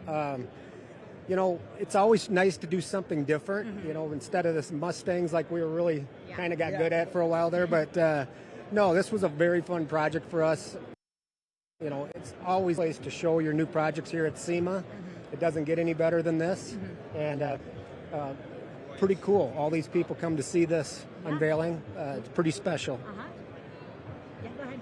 Yeah, no, I just want to thank SEMA for giving us this platform because they've kind of made who we are. I mean, we've always been known to bring our stuff here, and it sure made the Ring Brothers who they are, this place right here. So thank you. Amazing, yes. And you did mention that it is called Infected. What inspired that name? Well, it had a Chrysler crate motor, which was the Red Eye. They called it the Red Eye, and we were kind of 3/4 through it, and I said, you know, God, we should change the name of that motor to the Pink Eye, and then call it Infected, because, you know, obviously if you got pink eye, you got problems. Alrighty, and what was one of the biggest challenges you faced when creating this build? You know, every car is a challenge. They really are. You know, this is not rocket science. This is a bunch of guys with passion, and you know, we've got a great team at Ring Brothers. We've got a lot of really young, special guys that are amazing, and they're just talented guys that put this stuff together, and it's always exciting to show it off. Yeah, I think like the hardest part, like Jim has said 100 times, it's to finish it, and that's what with SEMA making you get it done at a certain date. We need SEMA to get these things done. Yeah, absolutely. And obviously you can tell just by the look of it, the car is very unique itself. But how does this project differ from all of your other award-winning vehicles? You know, I don't know if they're all apart. We call it a color or what it is, but you know, they're all different vehicles. They're all different owners. You know, they're all different budgets, and you know, that's usually the restricting thing on any vehicle, probably in this entire place, is the budget. So it's we've been blessed to have some great people that allowed us to do what we want to do, and it's pretty special. Yeah, my next question was actually going to touch on that. How do you guys include like client collaboration into your designs?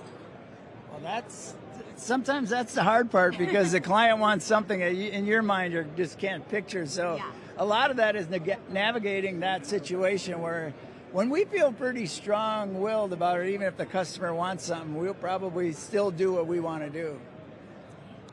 Oh, did you want to say No, something? I mean, typically building these cars, obviously, you know, we've got a whole dumpster full of bad ideas, you know, and that's just the way they kind of morph. You know, you do something, you look at it, you're like, that ain't going to work, so you start over. Yeah. Okay, let's go ahead and check out the vehicle itself. I know that's what everybody wants to see, right? So let's take a look under the hood. Can you just elaborate a little bit more about it? Again, it's a Chrysler Red Eye. Clearly, we changed it to Pink Eye with the Pink Eye. It's making 807 horsepower. It's all ran through a C6 Corvette transaxle, which means the transmission and everything is in the back of this car. It runs an independent Corvette rear end in it. Obviously made it up to this Chrysler Hemi. 6-speed transmission. You know, we really tried to keep, the car's got a full cage in it, but we really tried to keep the car to look like it would be, you know, somewhere on the original lines on the inside. Obviously, people like these cars for what they are, and we just didn't want to change too much of that. Of course. Yeah, let's take a look at the inside a little bit. I know Jared was touching about a few of the features, if you wanted to just re-explain. Yeah. You know, the seats are actually a Recaro seat that we modified. Steve from Upholstery Unlimited did for us. They modified the seats to make them look more like an original CUDA seat. Obviously, the console, we built all of that. The thing's got a really killer stereo system in this car. It's just unbelievable, which is all hid. You can't really tell it even has one in it. But yeah, HRE wheels, they always seem to pull it off for us. It's a kind of a throwback look to what this car may have had it on in the early 70s. Yeah. But clearly a lot bigger tires and wheels on it. Well, congratulations. Again, it's a beautiful vehicle. I know you guys have come such a long way. So one thing I do like to ask a lot of our people here is, what was your first car? And do you have any fun memories with it? My first car was a 55 Chevy that I did in my mom's basement. It was a two-door post. And the first time I drove it, I didn't have a seat bolted down. And we had the garage under the house. And it was a 3-speed in the tree, and I let the clutch out, and the seat tipped backwards. And I ran into my mom's hot water heater. Oh my God. And I couldn't take a shower for like 3 days because we had no hot water. Oh my gosh. I will have to say that is the funniest story I've heard yet. Okay, and then lastly, where do you see the custom car building heading in the next several years? There is so much talent out, in this world. These young guys are just amazing. It's so nice to have SEMA help these young guys get where they're at and come out here and show. It's amazing. I can't tell you where it's going to go, but I can tell you what, there's some really talented young people out there to keeping this industry alive, and it's going to be pretty cool, and you're going to see a lot of really, really cool stuff in the future. Awesome. Well, thanks once again, the Ring Brothers, unveiling their most beautiful vehicle, Infected. And thank you so much. Thank you. Thanks. We're in pink. Of course, got to represent. Alrighty, back to you, Chris.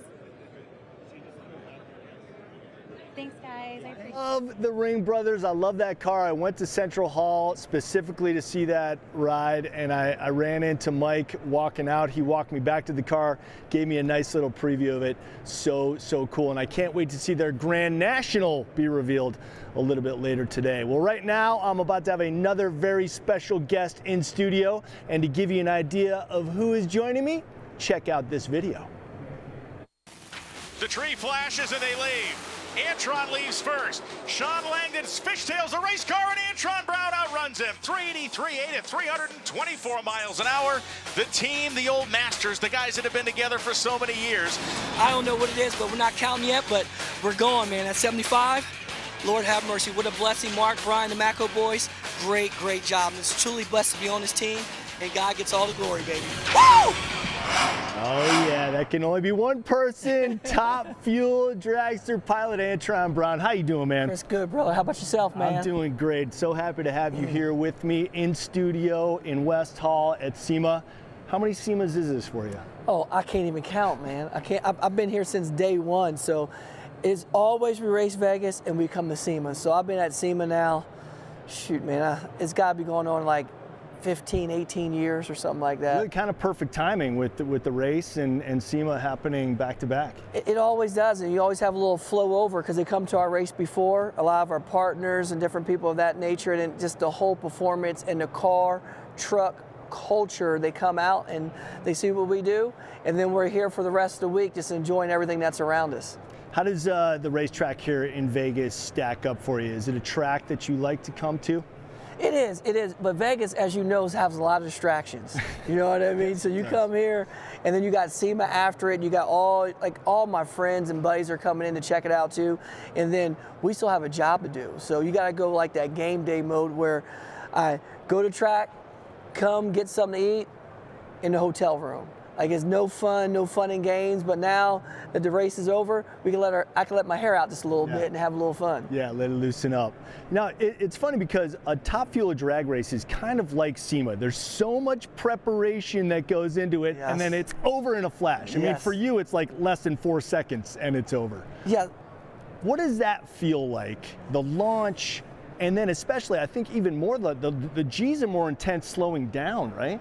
Yeah, well, what's so unique about a top fuel car or a funny car is that it does everything that a normal race vehicle or any kind of vehicle acceleration does. Like normally you feel all the G's as soon as you leave the line, you go bam, and the G meter just falls down, right? Well, our car does it different. So when we take off, we feel the first initial hit G, like, oh, it hits you, like, oh, man, it hit. And then when you go out there 100 feet, it hits you again. And then when you go to 300 feet, it does it again. And when you get to 500 feet where our clutch flying goes 1-to-1, we pull more G's there than we did from leaving the starting line. So at 290 miles an hour, we'll pull 6 G's. When we leave the starting line, we pull 3.8 to 4 G's. Wow. So it just goes bam, bam, bam. And that's what you feel in the top fuel car. That's what makes it so crazy and so hard to explain to people because no other vehicle does that. Yeah, and then once you hit that 1-to-1 clutch and you're getting those max G's, now the second half of that trip is slowing down, right? Oh, absolutely. Like once the run has went to your liking, the next thing that you want to do is figure out, all right, the real estate's getting used up really, really quick. We're traveling over 300 feet per second. So once you get to this finish line, you see it coming at you, you actually go deploy the chutes, and when you hit the chutes, by the time you go through the finish line, they come out because it takes a half a second for them to deploy. And then when they snatch, you're going through about a positive G.5 through the finish line, and then you'll go to a negative 4G, so it's a 5.5 G swing that you'll get. Pow! But that's a good feeling. Yeah. Because it means that you're going to slow down and you ain't going to go in the sand trap. Yeah. How's your peripheral when you're going down the track? Are you able to know that you're winning, or do you sense the other car at all, or you just focus right down your lane? Well, believe it or not, is once you get used to doing what we do, like I've been doing it for years now, so going 330 plus miles an hour and doing that in 3.5 seconds is slow motion to me. It feels like a turn. I can tell you where I hit a bump. I can tell you where it was a crevice in the track that pulls you over. I can tell you everything that's going on. I can tell you, I can hear the blower. If it's whining and I can hear the engine revving up and the car's not tugging, I can tell you we're going through the clutch. And when it drops a hole, you'll feel the car divvied. So all this stuff happens to us. It's like being in a car accident. Even though it happens so fast, it's in slow motion. We're like, it gets in that mode, and then I can tell you when I'm going down the racetrack when it's buckling up like that, when it's arching, and then when the car snaps, that's the feeling that you like to feel because the car will snap up, and then you know you're on a heck of a run. It's the power of those cars is unbelievable. And an unforgettable memory I have is the first time that I stood at the starting line between two top fuel dragsters, and you're getting the full energy of those cars. It's paralyzing. Like it literally, I couldn't hold my camera steady. I was paralyzed. I can't imagine what it's like being just in front of all that power. Well, believe it or not, all the noise and percussion is behind us. So when you're in that car, you sit in that driver's compartment, it's literally just calm and still. Like you can hear the engine, but it's behind you. We're out accelerating the noise is what we're doing with what you feel in the starting line. But the crazy part, that's the number 2 on the Richter scale. It sets off car alarms in the parking lot. It's like we make our earthquake happen is what we're doing. And you're talking about 12,000 horsepower. You know what I mean? With like 16,000 foot-pounds of torque. You know what I mean? That's like the first 12 cars in a NASCAR race combine all their horsepower together, still don't equal what we have. Yeah. You know what I mean? And you're talking about, I always tell people, Chris, it's so funny, I go, imagine this. You always talk about 30 miles to the gallon. We get 50 gallons to the mile. To the mile. Right. Flip it. Flip it, 50. But that's what it takes to make that type of power. Yeah. You know? They're absolutely incredible machines, and shout out to your guys and your crew who maintain them in between the races. I mean, those guys are obviously critical to your success, right? You're the face of it. You get to take the glory, but it's that whole crew that's making it happen for you. Yes, all the drivers just loosen up behind the steering wheel, but it takes all those mechanics, those guys and gals that work on these cars to put it all together. And the thing about it is that's where the race is really won. Like we come back from a run, and a lot of people don't understand if you've never been to an NHRA drag race, they will tear these cars down to where there's nothing left in the block but the crank. Yeah. The crank and the cam is the only moving parts left in the block. They'll replace and put new rod bearings, new rods, new pistons, put a new clutch in, put a different set of cylinder heads, manifold, blower goes in. They could tear these things apart and put them back together in less than 30 minutes and have it ready to start. Surgeons. Without missing a beat. Yeah. And the thing about emergency room surgeons. Absolutely. It's not about how fast they do it, but they have to do it precise so nothing goes wrong. Right. Yeah. Talk a little bit about AB Motorsports, its creation, and how you've evolved in the sport. I know you started in motorcycles, Yes. but of course you're most known for your drag racing career. And how proud are you of AB Motorsports and starting that and really taking it to the next level? It's been a dream of mine for so many years, and I just never stopped. And this is a kid that started off racing motocross as a kid, coming up into amateur youth nationals and all that stuff, then going to the street bikes, pro stock motorcycle. And then when I got there and I was winning races on there, I'm like, why stop there? And I said, you know what? I want to be part of the fastest vehicles on the planet. And I said, I want to drive a funny car, a top fuel car. And once I got there, and not just only got there, but start winning races and then winning championships, I said, well, what's next? And my next step was ownership, team ownership, and I put it out there. And a lot of people told me I was crazy. A lot of people told me it couldn't happen. Don't know how it was going to happen. But, you know, for me, just being with the unique partners and never stopping and having the faith. You know what I mean? And for me, I'm a faith-based driven. Like you see my AB Motorsports on my shirt. You see the cross in the middle. Yep. And it's steadfast. It's front and center. And with that, is all things are possible in that whole spectrum. And for me, I put myself around the right group of people and put my faith first and God first, and I never look back. And it's been some scary moments now along the way, and like just open or starting any kind of business of any kind of nature in this day and era.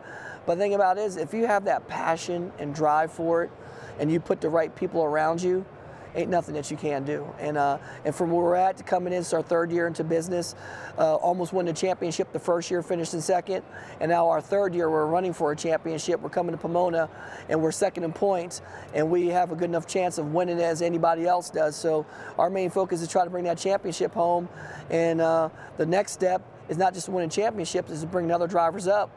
Like my teammate right now, Angel, she's come up through the A-Fuel ranks. She's a 3-time champ on bikes.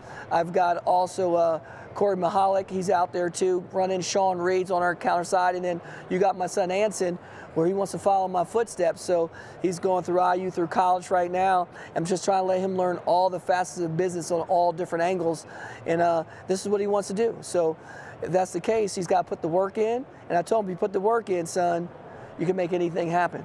That's so cool that the next generation is following in your footsteps. I want to finish up, Antron, just with this interesting note that I found when I was doing my research on you. You were so fast in the 100-meter dash that you actually qualified for the Olympic trials in 1997. Is that true? Yeah, like I've ran enough times to actually be able to participate in that. And I was one of those athletes that never stopped, never quit. And I was really quick on my feet. And but the thing about it is, that was something that I liked doing. But drag racing is something that I love doing, and that was a crossroads right there. Troy Vincent, who's actually he's the VP of the NFL now under Roger Goodell.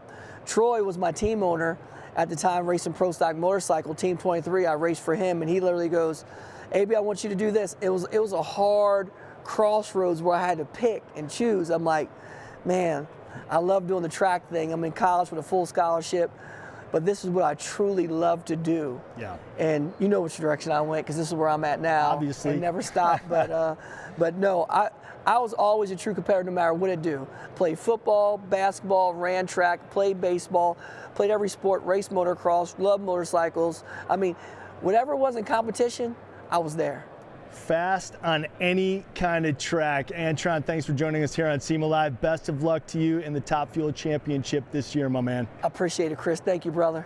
All right, a legend up here on the SEMA Live stage with us. And let's go to another legend in the automotive world. Throw it out to JC. He's standing by with a reveal from Foose Design.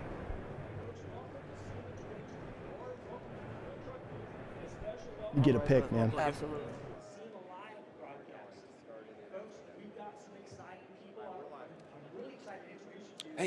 Hey, Chris, we're down here at the Real Truck booth, and we're getting ready for the Chip Foose reveal. We got the folks from Real Truck kind of addressing the crowd. You can't see behind me, but there's probably 500 people behind the camera right now waiting for this big Chip Foose reveal. Everybody at SEMA has heard Chip Foose. I'm very excited. Chip's here, and Craig Jackson as well is back there. All right, well, good morning, everyone. So today we are here to talk about this Chip Foose design build. And it started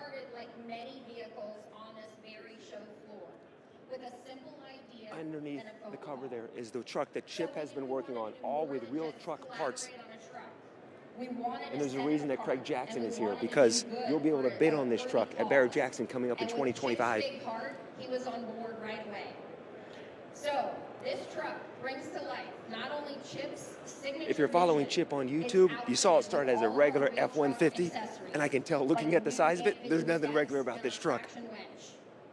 But it's going to benefit a charity that is very near and dear to Chip's heart, the Progeria Research Foundation. I don't know how much you guys can hear of the announcements, but yeah, all the money raised is going to go to a very special charity that we'll talk to Chip about as well. Which is a rare genetic premature aging disease. It accelerates the mortality of young children affected by it. So we want to make sure we can raise the most amount of money to help these children. And so with our partnership with Barrett-Jackson, You guys can't see it, but with 500 people, everyone has their phones out right now, trying to get a picture of this, taking video, and you get to watch it live here on YouTube. So 100% of the hammer price is going to go to the Progeria Foundation.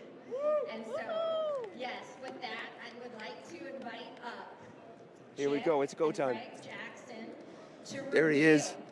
Chip Boost Design, real truck accessorized 2021 Ford F-150.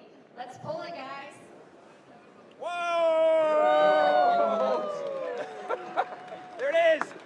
So, Chip, if you'd like to say a little about the build. Well, first of all, I just want to say thank you. It's an honor to be associated with a company like Real Truck and to be able to build a truck like this and to work with your products and actually design possibly some new products, because as a designer, you can't leave anything alone. So, you know, we actually integrated. Here it is, the real truck that Chip built. So it's behind the bumper itself. Craig Jackson's there to the right. We put the lights. I don't know how much you guys can hear. Can you hear Chip's speech or no? Wheel lips. So Chip is kind of walking through, giving the full description that we'll do here in a second with Chip. Of course, all the little details and the graphics that we put on the truck, but you know, I can't thank you enough for allowing the hammer price to go to. And then again, this started as a basic F-150. Passed away in 1985. She had progeria. She passed Chip's away talking in about his sister right now who passed away from the disease. She was an amazing person to be around. You know, at the age of 16, she was 3 feet 2 inches tall, weighed 26 pounds, but had a heart the size of America. Everybody that met. It just shows the magic of SEMA. Giving to a great charity, two icons of the industry, Chip and Craig Jackson together. It's really special. How excited you can get just to be able to talk with them, and I have been blessed to work with Progeria Research Foundation, and I've met some of these kids, and they are just full of life. You know, as you say, a shooting star shines bright, and that's what all of these kids are. And if we can do anything to help them, thank you for your help. And I'm pleased to be able to help myself. Yeah. It's amazing. It's amazing. Oh, thank you, Chip. It's our honor. So Craig Jackson, Barrett-Jackson over here. It's a charity car show. Charity has been a big part. As was said earlier, 100% of the hammer price will go. I don't think you can hear him right now, but Craig is talking about the charity that Chip is working with. 100% of the money raised when this truck hits Barrett-Jackson in Scottsdale is going to go to charity. But what amazing opportunity coming up at Barrett-Jackson for us to get the chance to bid on a Chip Foose build. How often does that happen? So we can help raise even more money and awareness. And what does everyone think? I think you can leave comments. What do you think of the build? What do you think of the wheels, the paint color, the Foose design? Out there that is watching this, the highest bidder is going to take this truck home. That's it. Awesome. Awesome. Come on over here, Chip and Craig. We're here now with SEMA Live. We were just covering everything, the unveiling. Chip, how does it feel to reveal this truck to the public? It's awesome. You know, the whole thing is, I love working with, you know, different and cool products, and working with Real Truck. I was able to do all the things that I wanted to do to the truck. And, you know, the fact that they're so generous, and we're going to take all of the proceeds from this, from Barrett-Jackson, and go to, Progeria Research Foundation. You know, I couldn't ask for anything more than that. It's a win-win. And Craig, how does it feel to work with Chip and now have one of his builds cross your auction line? Well, we've sold quite a few of Chip's builds over the years, and it's always an honor to work with Chip and having Real Truck donate the truck, Chip do it. It's a great team effort, and the goal is raise the most money we can for charity. And that's what we're going to do. We have a minute to talk about the truck. Let's talk about the truck because everyone's watching right now on SEMA Live. Let's come around the front end. And Chip, what went into this? Because we saw your mind at work when you did the drawing for this for the first time. What went into your mind when you were building this truck? You know, when I design things, I don't want anything to look like it has been customized or altered. And when I knew they wanted to put the winch in there, I wanted to put the winch also, but I didn't want to put one of those giant, big front bumpers on. I wanted it to look like the truck was still stock. So the winch is behind that stock bumper. Oh, yeah. And we built a complete system, a new bracket, everything that bolts directly into the frame and holds that winch. So this could be a production part if they choose to make that bracket that we built. That's flush. It's flush to the front grille. I love that look. Inside there, yeah, just with minor alterations to the bumper and the plastic pieces that are in front of it, but it's the bracket that would need to be produced if they want to make that. And then on their fender flares, they have a smaller set. Yeah, on the side, they have a smaller set, which is what this is, and then they have a larger set with the light. But I used the light from the larger set and put them into this, so they're small enough that the tires don't grab it with the 6-inch lift that's on it. And then Wheel Pros made the wheels for us, and we've got the Nito tires on it. And then, of course, we did the graphics. We've got the tonneau cover, and we've got the... Let's go down the back. Let's take a look. I saw you drawing this, and I noticed something when you were drawing your sketchings of this. You had a picture of the truck. Do you normally like to look at the vehicle that you're working on? Yes, and where my truck was, where my drawing table was, the truck was outside, so I couldn't look at the truck itself, so I had a picture of it to get my ideas. And then, of course, we got the traction bars, and we bolted those in with lug nuts. So you have the special tool for the lug nut, and you can get these off and use them. And it's the same tool that's on the wheels also. The Foose wheels, and the Foose wheels, this always stays center, right? No, that'll spin. That'll just spin? Okay. Yeah. But the design of the wheel is taken off of the same shape of the headlights and the taillights. That's what the spoke design is. Craig, what's it like to see Chip's attention to detail? It's next level. What's it like for you to see? Oh, it's unbelievable. And, all the years of watching, overhauling, but all the cars that he built, even going all the way back to the Boyd days of the cars you designed. They're some of the most iconic hot rods out there. Well, thank you. I think of the 5 times we've sold Shazoom over the years, and it's been altered, but it's still that wonderful design that you designed. Well, thank you. And what's it like for you, for both of you men, 2 icons in the auto industry? You sit here and look around. I mean, the sea of people that show up for you. What's that like? What do you want to say to your fans that are here, that continue to support you in everything you do? Bid it up. That's it. Get your wallets out, people. We got to do some bidding. This could be your truck. Yep. And I want to, if everyone doesn't know this and everyone watching, we're here in Las Vegas, obviously SEMA, and it was November 4th, 2021, that the mayor of Las Vegas declared November 4th Chip Foose Day. And so yesterday was your day here in Las Vegas. Did you celebrate Chip Foose Day? No, it was only that one year. They didn't say it was going to be every year. But if it is, then I'm sorry I'm late to work. You get off. It was a national holiday, Chip Foose Day. I was mayor for the day. You were in the city for a day. It was chaos. And then, Craig, just before we send it back up to Chris Jacobs there in the studio, when is this going to cross the auction block for people watching? We haven't laid the docket out yet. It'll be probably, I'm going to guess, Friday, Thursday or Friday of the auction. Okay. So, awesome. yeah, it'll be on the big weekend. Yeah. Will you be there, Chip? I'll be there. Awesome. And I'm hoping for Friday. Well, we're working on it. Well, gentlemen, thank you so much. I'm sure I'll see you again later on in SEMA. Chip, it's always a pleasure. To see you. Thank you so much, Craig. Appreciate it. Thank you. Chris Jacobs, we'll send it back to you. Thanks, JC. And by the way, it's Chip Foose every day, especially here at SEMA. Chip Foose gets a day every single day. All right, back here in the SEMA Live studio with another very special guest. And before we find out who it is, we want to see who we're talking about. Watch this.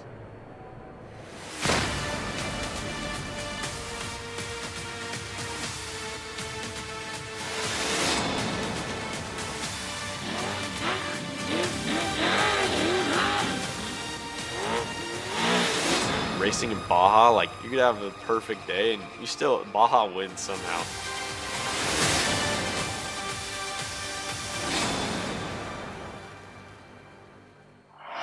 Is there anything cooler in off-roading than trophy truck? No, I don't think so. With our current King of the Hammers champion, Christopher Pulverdi.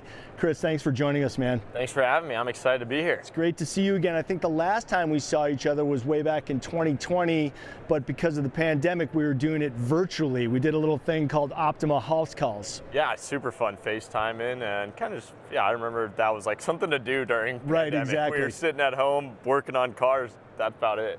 Well, fresh off the King of the Hammers victory, tell us about that experience. Oh, King of the Hammers is one of those events that every year I'm just so excited to be there, and then this year to win it. It was my debut in my trophy truck. It was just a huge accomplishment and big thing for Optima and everyone part of it. It was one of those wins that I think I'll remember forever. Well, sure, absolutely, especially your first year with the trophy truck, taking down King of the Hammers, and then Baja 1000 coming up. Yes, so Baja 1000, I literally leave tomorrow. I'm here today, running around. Usually I'm here the whole week, and this year I have one day to make it all happen, going back down to pre-run. So next week teamed up with the #1 Bryce Menzies, and very, very excited. I think we have a really good chance at putting it up on top. So it's just, do we make it happen? That's the question. Well, tell us about game planning for Baja 1000. First of all, you were telling me before we came on that this year's track is the Loop, right? Correct, yeah. So we have 860-mile loop. Me and Bryce Menzies decided to split it right in half, so I'm going to do the first 460 miles, and then he's going to jump in and finish it. So I'm going to qualify on Tuesday and then start, and I have a really fast, fun, flowy section running along the beaches for literally 100 miles. That's what I'm pretty happy. And then right when I'm about to get out, it should get dark. I'm going to cross the mountain range, then hand it off to Bryce, and he'll bring it through some of the grueling desert. I get more of the beach side, he gets the more brutal desert, so I'm not complaining this year. All right, so tell me about prepping for it. You said you're going to leave tomorrow to go pre-running. When you're pre-running, are you going at racing speeds, or are you slowing it down a little bit just to get the lay of the land? So you spend days down there. So I already spent 5 days. I'm going to go spend another 8 days. So in the beginning, it's very slow, tiptoeing, kind of just feeling it out, getting to know the course. But then as the week goes on, I jump into it. So I go from a UTV to then a luxury pre-runner, which is a Ford Raptor that's highly modified. And then the last 4 days, I will actually be in my trophy truck running full race, almost race pace. We have a helicopter in the air, clearing the roads, making sure we're safe, and getting us good practice runs. Because towards the end there, you just want to make sure that note that you said clear at 120 is really clear at 120. Yeah, you mentioned the helicopter in the sky and the chase vehicles. It's a family affair for you, right? Who's up there in the copter? Yeah, so yeah, I have my dad spotting in the helicopter, which is great. We have a great relationship, but it always is. Some of the radio stuff, people are like, oh man, but it's father-son talk. But overall, it's really nice to have him up there, because you got to have someone you trust up there, and I think I trust my dad to, he does have like my life in his hands, because we're going so fast. There's cows, spectators, so much out on course that you don't know. Where a helicopter, they're kind of the eye from the sky to make sure we get through all the miles safe. Yeah, I mean, you can pre-run all you want and get the lay of the land as it is in real time, but you're right, things change. As you said, spectators down in Mexico, they're crazy. They'll jump onto the track. Oh, they literally jump on track. They drive their cars on track. They think their 2002 Corolla is going to outrun my trophy truck, which I hate to break it to them, it just never works. But then, yeah, we have cows, animals, you never know. And then as you get into the dark, all the bushes start moving and stuff too, so you have a lot of stuff. You're always on edge. Now, you mentioned you guys split up the driving half and half, but that doesn't mean you're not in the truck the entire time. When you're not driving, you're navving for your partner, is that correct? No. So I'll have my own race, I'll have my own navigator. We'll do the first 460, we'll jump out. Bryce and his navigator, Orm, are going to jump in and handle that. So Gotcha. They click. I wouldn't do it. I'm a driver. If I got in the passenger seat, I'd just be, I'd just be so nervous, it would not be pretty. You feel much more comfortable being in control of the truck. Yes, I am not a good passenger. I scream and yell and flail. Well, I was going to ask you, if you did act as your partner's navigator, is it more difficult navving or is it more difficult driving? Well, I mean, being a driver, I like the driving, and me, that's my natural instinct. But navigators, I think they're also often overlooked, but they have an extremely tough job. We are getting thrashed around in a vehicle, and they are literally sitting at a screen reading thousands of notes. So my 460 miles, I guarantee we have about 8,000 to 10,000 notes. So he's literally talking all the time. So I think they have a really difficult job, because they're trying not to get seasick. they're trying to manage the vehicle, making sure I'm not losing my mind, but then also making sure we get down the road safe. And then if we do have something, they're super incredible, super fast, changing tires and stuff. It's crazy. We changed a tire in our own, like by ourselves out in the middle of the desert, stop to start in under a minute. Wow. Yeah, it's really incredible. I mean, it's like NASCAR-esque, the changes that you guys make while you're on the track. And is that something you're thinking about, being the driver of the first half of the race? Are you worried at all about not getting to your partner? Yeah, no, 100%. It's very nerve-wracking, trust me. And I'm the young guy. I'm the, he's the established. He's the guy. Yeah. I'm this new kid who's kind of a loose cannon. So it's definitely in the back of my head.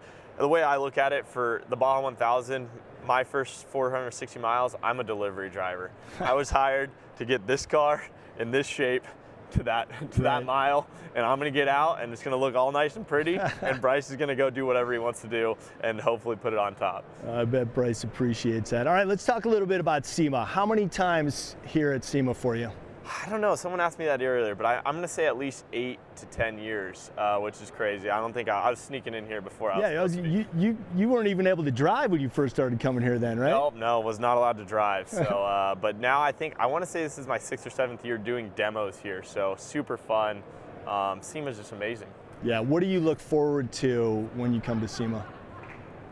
There's a couple things, but I think the biggest thing I look forward to is I'm giving rides and I just get to make people's day. And to see that smile or that just pure fear, that really is what keeps me smiling all day. It's a long week here at SEMA, but when you're scaring people and having fun and making their day, they've been walking around the show all day, and then you throw them in a race truck and just absolutely just scare them. Yeah. Or they that part's really fun. But then just seeing all the builds and the innovation and stuff, being a race car driver, the engineering and stuff behind some of this stuff is just mind-boggling. Yeah, and you get to see all the latest technology, the trends, what's happening, what's coming down the pike as far as technology goes. 100%, and just seeing some of the concept cars, and then just the craftsmanship, to see so many like-minded, people who are into cars and automotive all in one place. You're like, this makes me smile. And you mentioned taking people for rides in the trophy truck. You really can't appreciate what it feels like being in there until you're in one. I remember my first experience in a trophy truck. We launched off this jump, and I was bracing myself for a very hard impact on landing, and then that suspension comes into play, and it just feels like you're landing in a bouncy house. Yep, just a nice big plush pillow. So it's pretty incredible now. The suspension, 30 inches of travel, and then my truck's fully electronic shocks. So they're tuning. It knows you're in the air, and it's going, okay, it's a big jump. Oh, we've been in the air for 10 seconds. This is a really big jump, and it tightens up and makes it even more smooth. Yeah, very, very cool, man. So you're making appearances at the Optima booth here at SEMA, correct? Yes. Is it nice to be able to get in touch with the fans? They giving you good feedback? Oh, it's been awesome. I already gave a bunch of ride-alongs this morning. First thing right out of the gate, drinking my morning coffee, scaring people. So, no, it is fun to be able to connect with the fans, see people, a little more cleaned up environment. I'm used to being out in the middle of the desert, just kind of grimy, been out there for a week. So here, it will take a shower, look good, and just get some time one-on-one with the people.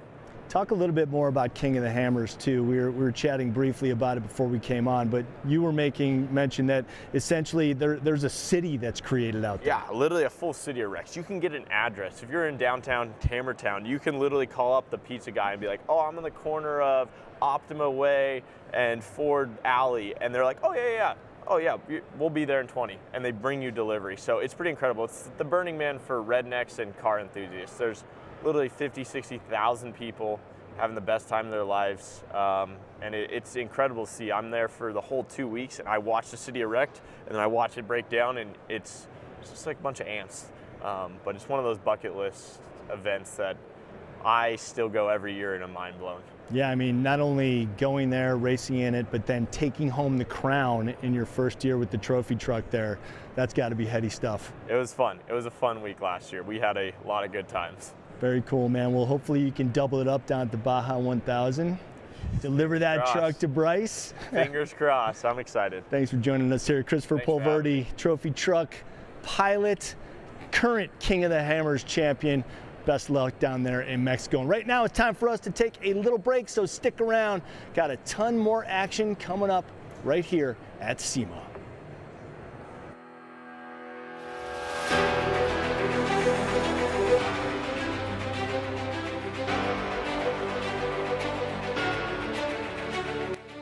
SEMA Garage, our mission is to help our member companies develop innovative products for the automotive aftermarket. We do this by providing a number of professional resources. Product development, which includes tech transfer, reverse engineering, 3D scanning and printing, and measuring sessions. Emissions testing and compliance on both our in-house four-wheel drive emissions dyno.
The government wants to know what you care about, and you can actually affect the change that's happening. So we're down here to make that happen. I never knew that we could have this much impact.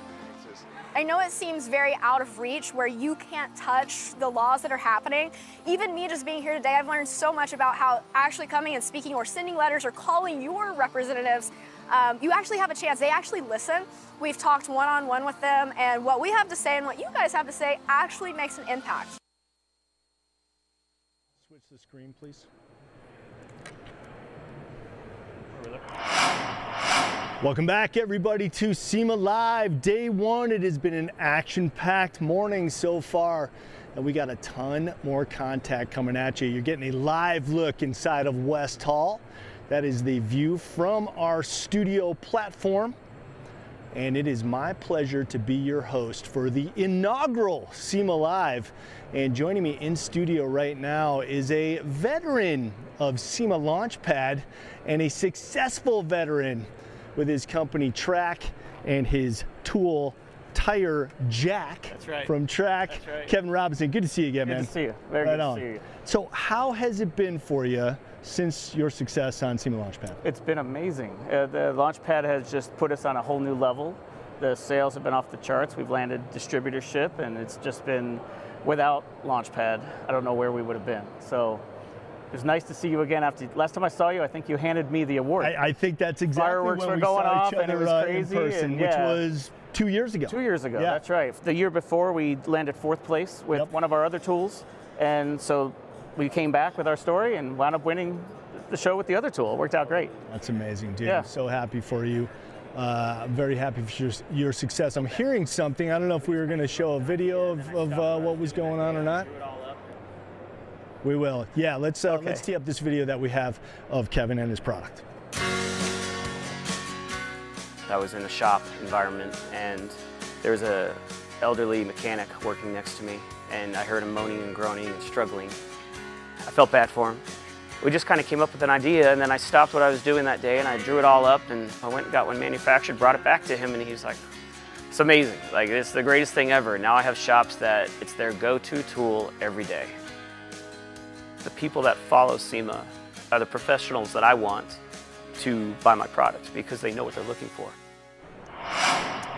You know, that's what innovation is all about. It seems like a relatively simple concept, but you were the one who came up with it. Yep. You were the one who brought it to SEMA Launchpad, and now you were the one reaping the rewards of its success. Well, the simplicity, I think, is what I was worried about not winning, because we were up against ADAS and females in the industry and the trending situations and the products, and then Simplicity wound up winning the whole show, and it's cost effective and people love it. And now the shows we go to and the booths we are at, people come to us and I love your tool, I use it for this, I use it for that, and then maybe their neighbor has one and I try to get the neighbor to buy it, and then they say, no, I'll just borrow, Billy's. I mean, you should get an award from the Chiropractic Society of America with how many backs you've saved with your invention. Because buy a track and save your back, right? Yeah, exactly. Buy a track and save your back. That's a great sales pitch, because in the shop we all know how cumbersome it is lifting up a wheel and tire to get that on the rig. Yeah, well, in my other profession, we had a mechanic that was struggling. So we said, well, let's build you something that could help you, and it worked. And then we literally showed up to SEMA in 2019 with that tool, entered it in the new product showcase, and won the first year exhibiting. Won the big award. Well, that put us on the map, and then that got us through SEMA. Then we obviously 20 happened in 21. We came back, and again, Launchpad was such a great opportunity with that same product that can help the mechanic save workman's comp cases in the shop and just help people save their backs. And then we just kept going with it. And then everybody wanted something else and something different. Well, how do you rotate a tire? And how do you lift it without hurting it? Then you have to carry it with you. And our tool is light enough that you can just throw it in the back of the vehicle, and we off-road. So we carry it when we go rock crawling. Yeah. And we could use it anywhere, anytime. It's awesome. It's the ancillary benefits. You mentioned the workman's comp. It's things that people don't even consider when they're using a tool like yours in the shop. What they can avoid, the problems that they can avoid. It's not just helpful, but it helps avoid other issues. Well, we're trying to also get the young crowd, the kids that are strong and don't feel they need it, to understand that if they use our tools now, they can save their backs longer in their career. Right, so they just maintain a healthy lifestyle, and just by using something simple in the shop, they don't have to be tough to take a 40-pound tire or a 40-inch tire and pick it up and put it on. No. Just use our little leverage tool and giggle about it once it's on. It's just that simple to use it. So we love having it. So like humans will always need shoes, automotive will always need wheels and tires, and you being right in the thick of that section of the industry, what are some of the trends you're seeing? Is there able to be trends in wheels and tires because it's such an essential and simple concept? Well, what we're finding is going from a tow vehicle, trailer tire, all the way up to 42s seem to be the trend in the off-road. 40s were once huge. Yeah. Now 42s are becoming the 35s. Wow. But our tool can work with all of those. So it doesn't matter. Like, we're not limited on our customer base. So we can go, if you have an 18-wheeler tire, we can use it for that as well. So we have options pretty much in every facet of every vehicle here at SEMA could have our tool. The mechanics can use it to put the tires on and off, everything here. So it's exciting for us to offer a product like that it's an easy sell when people see the videos on how it's done and it's on and off, and they're like, what? We should have a slogan, why didn't I think of that, on our backdrop at the booth, but I'm glad we did. So we're coming up with some great sales pitches here. I know we are, right? So when you won Launchpad, it's SEMA 2022. Correct. How did you and your family celebrate that? Oh my gosh, we went out and we had some drinks, okay? You are in Vegas. We are in Vegas, and it wasn't expected. I expected the first year, I think I was ahead of myself the first year to win. And when I didn't, I think it just crushed me. So I came back the next year with like, okay, if it doesn't happen, that's all right. But then it happened. So now it's just, and you're pulled in 30 directions because everybody wants to have a picture of you, or they write an article, and it helps us build the brand and get the brand out there to those who don't know us, to get in all the publications and to be part of SEMA. Now we can walk through SEMA and people actually know our brand. So it's, without SEMA, like I said earlier, it wouldn't have really put us in that next level. But that night was something else. Our friends made us little badges as like award winner, and then they made little koozies with our logos on them, and like us, holding the trophies and stuff. So I got to share a trophy with Dustin Wolf from the year before. Yeah, that was fun. A true SEMA success story. Yeah, it's just so cool to see, and I love seeing you back here a couple years later, and you're furthering that success. But you're not one to rest on your laurels. Nope. What's the future hold for Track? We are building different versions of our tools in aluminum, weight savings. We've landed a nice contract overseas where they're going to have it in their fleet repair vehicles. But to save weight on their vehicles, we now changed up our design of our tool and made it aluminum, and it's crazy. I just grabbed it 2 days ago for the first time, and you grab an 8-pound tool versus this aluminum, and so we're trying to innovate as far as what's going to be more efficient for the technician again down the road. So we had a gentleman today that needs our top cradle to be a little bit more. No problem, we can manufacture that for you. We can handle it. If you come to us and you need something done differently, we'll do it. We can, because we're just able to do it. Now, are you guys going to stay in the metals, or are you considering other materials, possibly carbon fiber? We're considering a poly for rollers. It might roll a little bit easier on the asphalt versus our roller we have now, but our roller right now works. So do you change it, or do you just, you just stick with what works? Right now, they're selling, they work. We have a lot of great reviews, but let's try it and see where it goes, And that way our customers can have a little bit, they have choices now. So it's great. When you step outside your niche of the industry here at SEMA, what do you like to check out? Is there a particular booth that you like to go to and see what they're offering? I'm an off-roader, so we like to rock crawl. So I have a pretty well-built 06 LJ. When LS swap is happening after SEMA when we go home. So I'm excited about that. And that's kind of my hobby besides motorcycles. We ride too, but off-roading is such a great crowd because everybody is there to help each other out. And when we left one of our off-roading shows, it was a very high-end build. They had to swap some wheels and tires. My wife looked at me and she was like, "Are you gonna?" I said, "I have to." I jumped out, grabbed the tool, we did the swap, but it was so important. Like, we couldn't scratch the custom powder-coated hub. It was a $250,000 build. Yeah. So I had to do it right. And I was like, "Guys, you need this tool." And they're like, "Oh no, we have it at the shop already." So I was like, "Oh, that's kind of cool. Take this one too." And then we left. But it's off-roading's our hobby, and it's a good family hobby, and it's just fun to do it. Too cool, man. I wish you continued success. Kevin Robinson. Thank you. Track is the company. Tire Jack is the product. Check it out, and we will see what the future holds for this industrialist here. All right, thank you very much, and we're going to throw it back out to Alliyah, who's standing by at SeaTech with another cool feature here at SEMA. Drive their snowmobiles, because you guys don't call them snowmobiles. I've heard you, right? All right, are we at the point? Did we give you the 3 minutes, Adam? We're good. We got the thumbs up, folks. We've been struggling to do this, but come on, let's check out this Chevelle, because this is rowdy. No, seriously. She's on camera live, dude. Jesus Christ. Don't move her. Jesus. Is it killing you like it is me? This is painful. All right. I think we just gotta. Oh, so here's who we get to blame it on. No. Go. Alrighty, guys, we are here at the SeaTech booth here at SEMA, and they are about to unveil this very highly anticipated vehicle. Check it out. Okay. So the SEMA folks are going live on SEMA Live. You're live. So you can watch this in person or on your phone. But let's pull that cover and check out this Chevelle. Come on. There we go. Good guess on the blue, by the way. How stellar is that car, huh? The radical aggressive front end. And that's not a static ride height, is it, Dustin?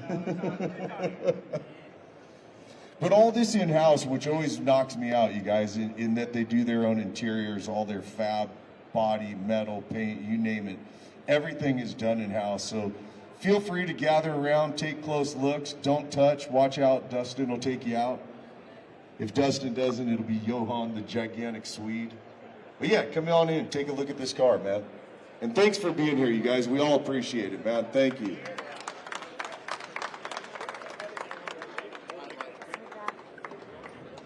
Okay.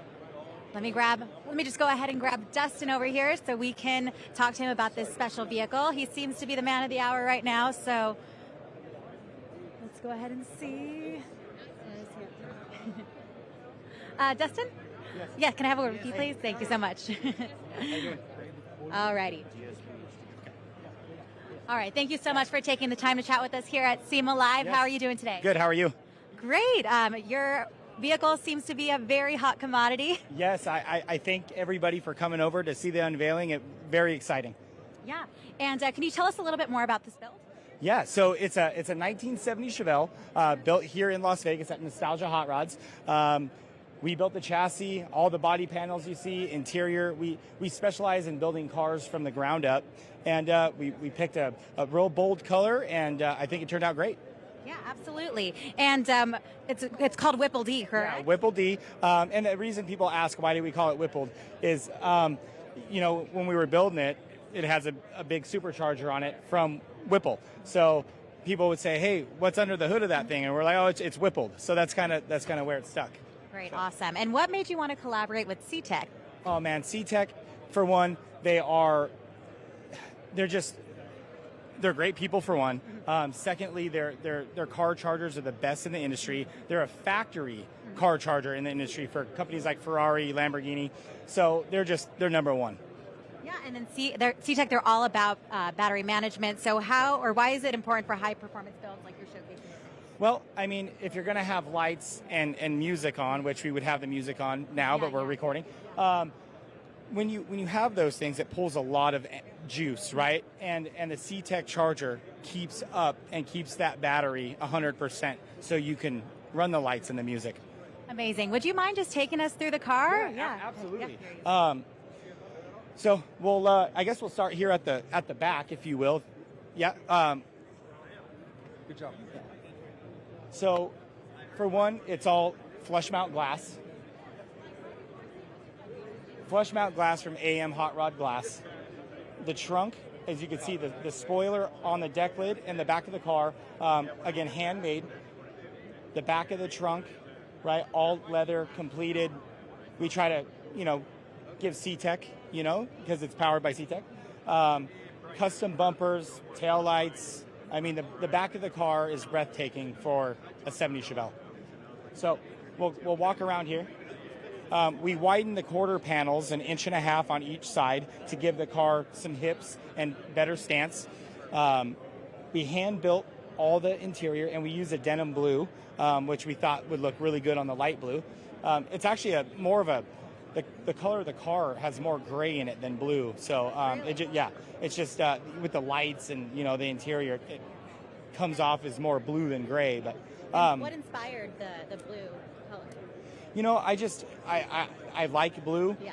I don't like the normal dark blues and stuff like that. So, and I try to go more modern. And if you look at the new Porsches today, the new Lambos today, they have more of what we call like a milky blue, and that's kind of what was created. And I wanted to do something bold and do a bronze wheel and a bronze engine and bronze accents in the blues.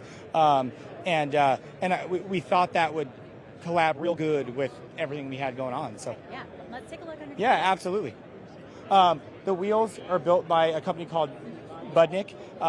They were one-off built for this car, and they build a great product. Underneath the hood, we have a 427-inch LS3 with a 2.9 liter Whipple supercharger. The motor's capable of roughly 1,200 horsepower. We haven't tuned it yet, but we will. And air conditioning, heat, all the modern amenities, heated seats. Again, come around to the front.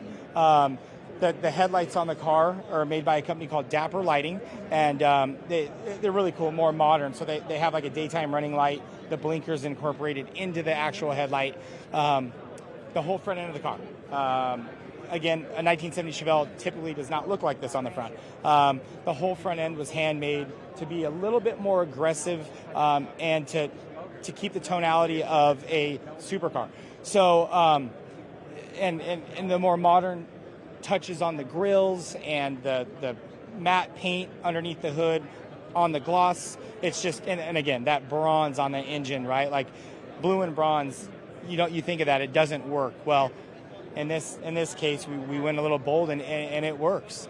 So, and that's really, in a nutshell, the car. And it will be a driver, right? So not just a show car. This thing will be a driver. And yes, it does air up off the ground, right? Because right now it's literally laying on the floor. Yeah. So when it's 100% ready to go, we'll get a bunch of videos up on social media and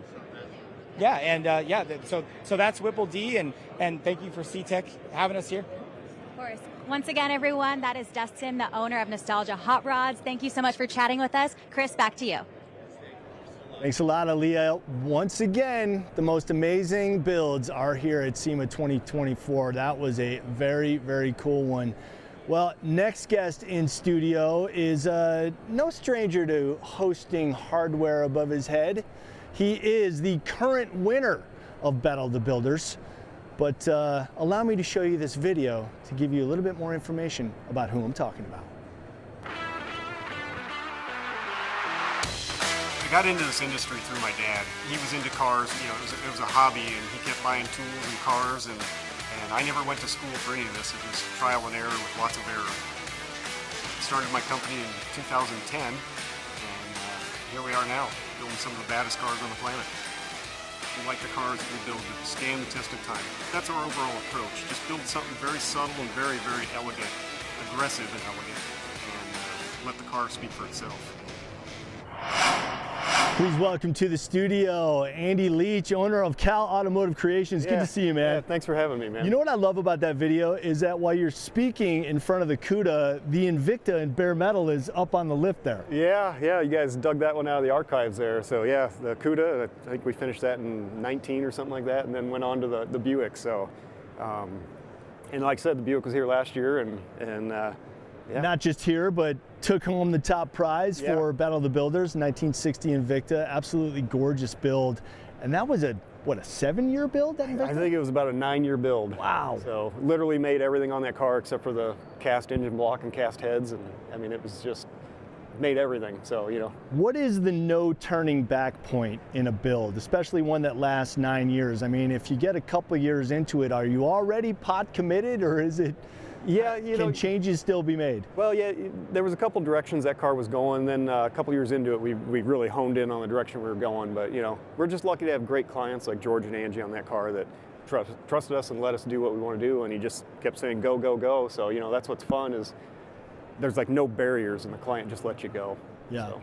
Do you relish the opportunity to create a car like that, which isn't your typical car that you would customize? Yeah, well, that's what was fun about that car. It was just something different that, you know, people know that it's a Buick, but they don't know much about it. So then when you go in and you wedge section the thing and cut it all up and do all that stuff, that's the fun stuff. Because, you know, my shop, we like to do a lot of like timeless stuff. Just real subtle, elegant moves and changes. So it's fun to do a car like that where you can just, it still resembles a 60 Buick, but it's just really refined, and it just draws people in, and they start looking at it, and then they notice all the little details and stuff. So that's what's fun about it. Just keep going. Yeah, well, really, that's what's great about shops at your level are the details, the little things. I mean, you see the Buick from 20 feet, and you're like, oh, wow, amazing. And then you get up close to it, and you really get a chance to look inside and check out all of the small touches. That's really what separates builders like you apart from the masses. Yeah, and you know, and we come here and we see what everybody else is building. And, you know, Ring's got a car debuting here. I can't wait to see that because their stuff is just always phenomenal. So it's fun to come and see what everybody else is doing. They're like, oh man, we got to step it up. So is that what you say to yourself? Do you get inspired by the other guys? Do you get little cues and clues that you can use in your own work? I think we all feed off of one another. You know, we all got our separate styles and stuff, but it's fun to see what everybody else is doing, and it just, you know, makes you get a little more creative with stuff and just keep pushing the bar. Let's talk a little bit about your latest creation that I actually had the honor of seeing in person at the Jet Center during Monterey Car Week in August. That's the last time you and I saw each other. Tell us about that build, and again, that car also is about the custom details. Sure. So it's a 56 Thunderbird that we built for Beth Myers, a 3-dog garage in Pennsylvania. Ross and Beth approached us about building a Thunderbird with kind of a European styling to it, and they wanted a brushed stainless roof made for it. So, and the car's chopped on top of that. So it's like, you guys realize this thing's like the size of a go-kart. Now we got to put a human in it, and you know, so we found a great shell, the most cleanest shell we could do, and then built everything around putting like a 6'2" guy in there, you know, getting you sunk way down in it. But yeah, again, it's all about the details. You know, we handmade a roof for it. Actually made it out of steel and then had it nickel plated and brush finished it. But you know, it's fun to take a car like that because there's been a billion of them done, and don't change the thing a whole lot. Just make subtle changes. Because why? If you change everything on the thing, it's losing the Thunderbird identity. Right. You know, so we're just taking and really refining everything, and that's what's fun. You know, just work the whole car over and just really make each piece like a little fine piece of jewelry.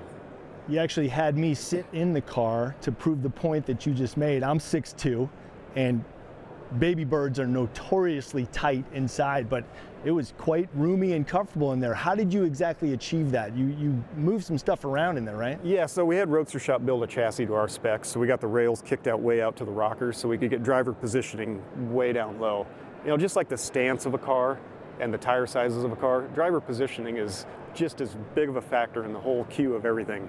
So nothing, you know, you see some of these cars that they drive across and it looks like a gorilla sitting in them or something. So, you know, you got to have the whole package. You got to be mindful of everything about the car. So it's got to be comfortable. It's a car. And that car is here at SEMA. You said it's in the car capsule booth? Yes, it's in the car capsule booth. So cool. And so it's actually in a bubble. It's in a bubble. She's clean, and I don't have to clean it all week. Right. So, You have to cover it. Don't got to come in and wipe it down each day. Yeah. Perfect, perfect. And we were talking a little bit about the projects that you have going right now. You mentioned that you were chopping up a Monty, which is one of 14 projects that you got going in the shop? Yeah, we got about 14 cars going. Yeah, we just started on a 70 Chevelle, and we're just cutting this thing every direction you can take it. And it's gonna be a really neat car. So it's wedge sectioned and shortened, and taking a Chevelle and basically, this might sound stupid, but we're taking the fatness out of it. You know, to me, they look like they're holding their breath. So we're just kind of slimming it up here and there and just kind of streamlining it. So really excited about that. But yeah, we got 14 cars going. We got a big one. It's going to debut at the Grand National Roadster Show here in about 85 days. Yeah, I was going to say it's November and that happens in January, so the clock is ticking. Yeah. Plenty of time, yeah. How do you prioritize builds in the shop? Is it debut date, or is it based on the customer and their needs, the complexity of the build itself? It's a little of everything. A lot of them, you know, mostly it's the ones that have been there the longest or up on deck. But some of the cars and some of my other guys that work for me do more assembly work. So some of the smaller builds, you know, we can push out a little quicker. So it just kind of managing the schedule with everybody. But yeah, like a car like this that we're debuting in about 85 days, it's pretty much most of the team's on it right now. So we're going like crazy. Now you're telling me also that the T-Bird that's in the car capsule booth is not in consideration for Battle of the Builders. So there will be no back-to-back for you this year? Yeah, no, we held out this year. So we're here to, you know, have fun and see all our friends and network. And you know, last year we had 4 cars here, and man, it was crazy. It was a lot of fun, but busy schedule. So now we're kind of here just kind of relaxing. Yeah, now you got a little bit more free time to check stuff out. So tell me about the shop, the future of the shop.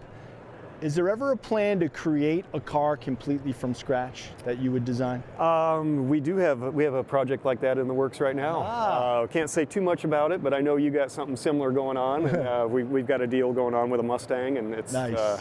Kind of a production type vehicle, and we'll just kind of leave it at that. But it's super cool, super cool. It's a deal where Eric Black and I teamed up, and oh man, he's fantastic. Basically, everything we don't like about a Mustang, we got rid of that too. Yeah, so it's pretty crazy. So we're working on that. We just started a machine shop.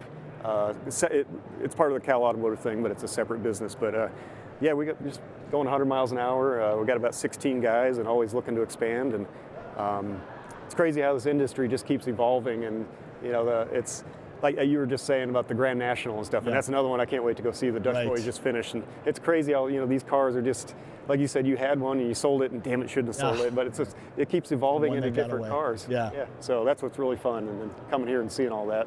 Amazing. Andy Leach, Catalog Creations, appreciate you, brother. Yeah, thank you. Make sure to give him a follow on social media, and we look forward to seeing those builds coming out of your shop as always. Awesome. Thank you. All right, let's delve into the world of Porsche right now and head over to Gunther Works, where JC is standing by. JC.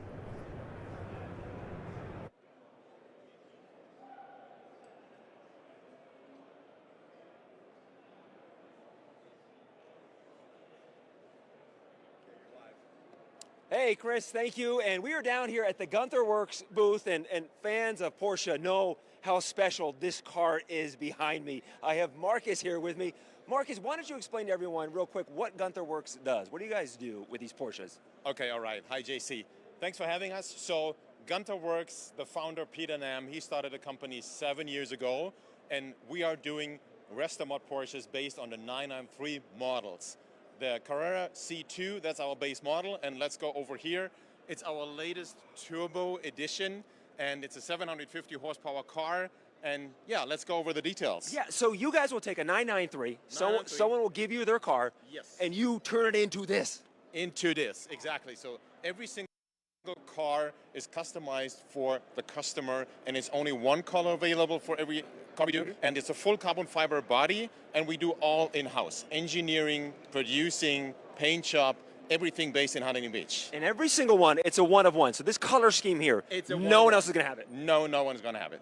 Can we see inside? Oh yeah, for okay, sure. We got to see inside this. This is unbelievable. How much lighter is this than a regular 993? So we are saving weight about 700 pounds. Why don't you come over here so everyone watching at home right now, soak that in. Yeah. Gunther Works 993. Yeah, So our door panels, and we have the seats, everything engineered in-house. You can see the very nice dash, the carbon fiber dash. There's something I know in doing my research I think is just the attention to detail is brilliant. But the cup holder inside there is a venti size cup holder, correct? Yeah, correct. Yeah, 'cause when you're drinking your Starbucks and driving your Gunther Works Porsche and you got your venti drink, you want to hold it in place. Exactly, right. Going back to, I think we got interrupted there. How much lighter is this than your regular 993? It's around 700 pounds. Okay. Yeah. And how much carbon fiber do you guys end up not using when you're building these? So we just keep the original metal chassis and the doors, and the rest of the car is all carbon fiber. So the panels, the back, the Walk bumpers. around. Let's give everyone the full tour. Because what exclusive access to be seeing this Porsche 993 right now? The Gunther Works. Okay, let's look at the engine bay. What does everyone think of this? This is easily a $1.5 million car. Oh, okay. 1.5 million, this one here. Educate Because us. It has all the options, and you can see the twin turbos, 750 horsepower. Yeah, the engine is made together with Jeff Gamroth, and he's based from Roth Sport in Oregon. Start to finish, how long does it take to build this art piece? Yeah, it was going to take us a year, let's say, 8 months to a year, depending on the options the customer is choosing. And then someone's watching here right now, and they want to get one done. Is there an application process? I'm sure there's a waiting list. Yeah, there's a waiting list for years right now. So if you come to us, we start from the paint, the color, the interior, everything, so you can choose every single detail you want. Okay. Can we see it? Let's see the driver's side. Marcus is going to pop this open here. Take a look inside there. The carbon fiber is just stunning. Yeah, you said this is the most optioned out one. What are some of the options that this owner went with? Yeah, for example, these are our new seat generation, the Gen 3, and we have another steering wheel, and also the options on the interior where we can have the iPad in there. So there are kind of like a few options also with the helmets you can put in there. We have another leather cover you can choose. So it's different kind of options you can get. So this owner elected to have the carbon fiber helmets ready to go behind the seats whenever they're ready to start racing this. Exactly, because he is more race-oriented and drives the car also on the racetrack. It's a beautiful piece of machine is what it is. There's a few more vehicles we want to see because you have Gunther Works is the one that does all the works on the Porsche 993s. Exactly, so that's the sister company because Peter wanted to start doing this because he loved the 993, but it started 21 years ago with Warsteiner, and we are here at Warsteiner. We just unveiled the GP63 Artura McLaren kit today. It's a full kit and includes the front bumper, the hood, side skirts. We have our magnesium forge wheels where we save a lot of weight. It's 16 and 18 pounds only each. Wow. And let's go to the back of the car. Okay, let's come on the back of the car. Yeah, we have air intakes on the side. We have the side skirts. And this is, I'll come back to the air intake. So this is carbon fiber. This is what you guys added to it? Yeah, exactly. So everything also is produced in-house, engineered, produced in-house, and you can have it in either satin or gloss finish. Okay. And then let's keep going because there's so many vehicles that we want to see. What do we have here? That's the new Lotus Emira and the full kit also where we have included the spoiler, the rear diffuser, side skirts. Again, we have our side intakes, and which is very interesting on this car. That's a full replacement fender with the fender bands.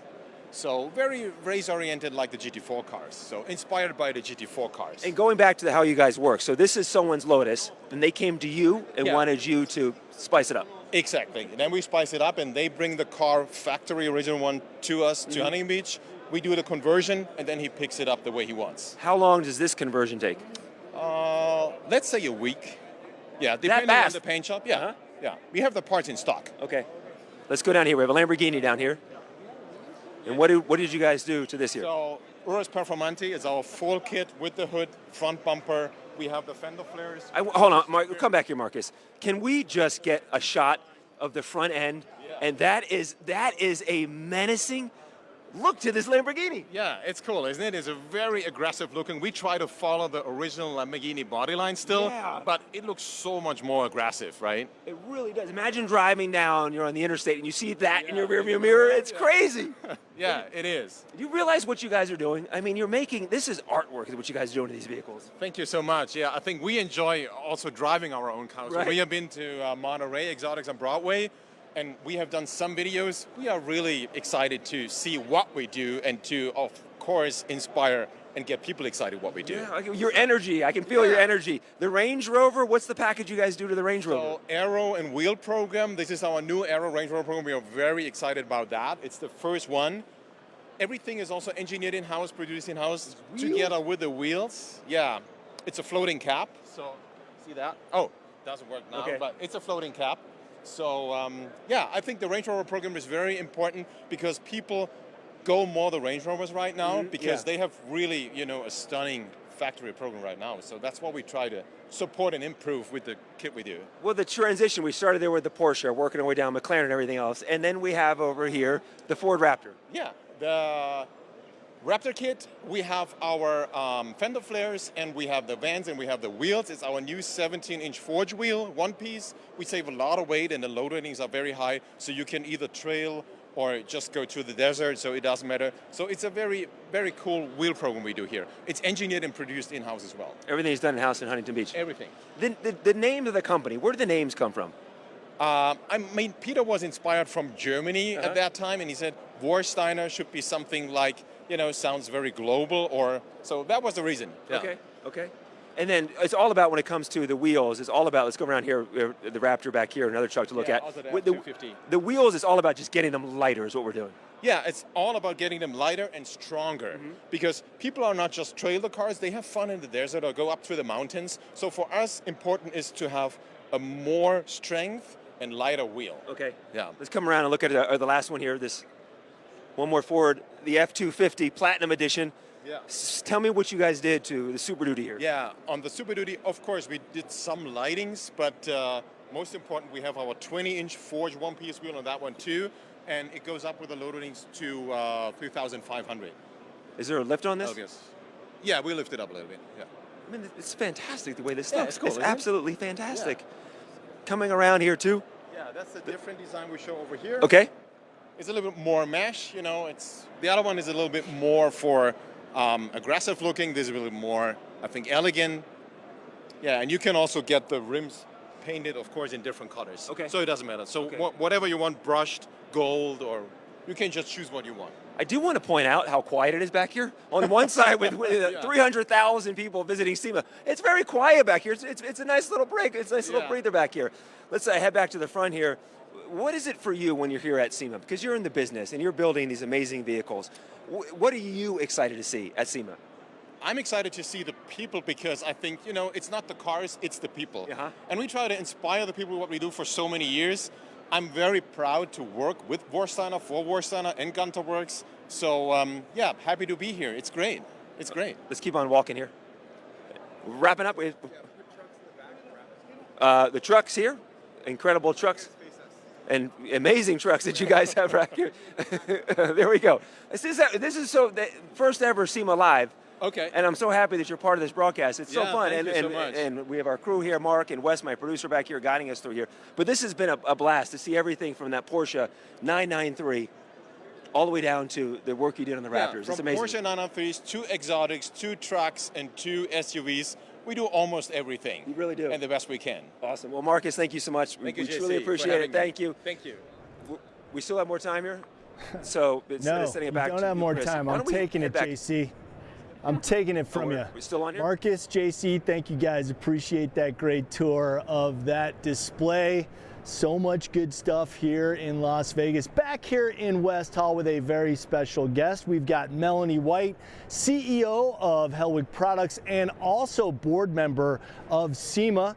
But Melanie, we're welcoming you in here in West Hall because your booth at Hellwig is actually here in West Hall. It is. Because we're in the off-roading community. Tell us, for people who don't know, what is Hellwig? Yeah, so Hellwig is we manufacture sway bars and helper springs. We're definitely unique in that we heat treat, hot form all of them.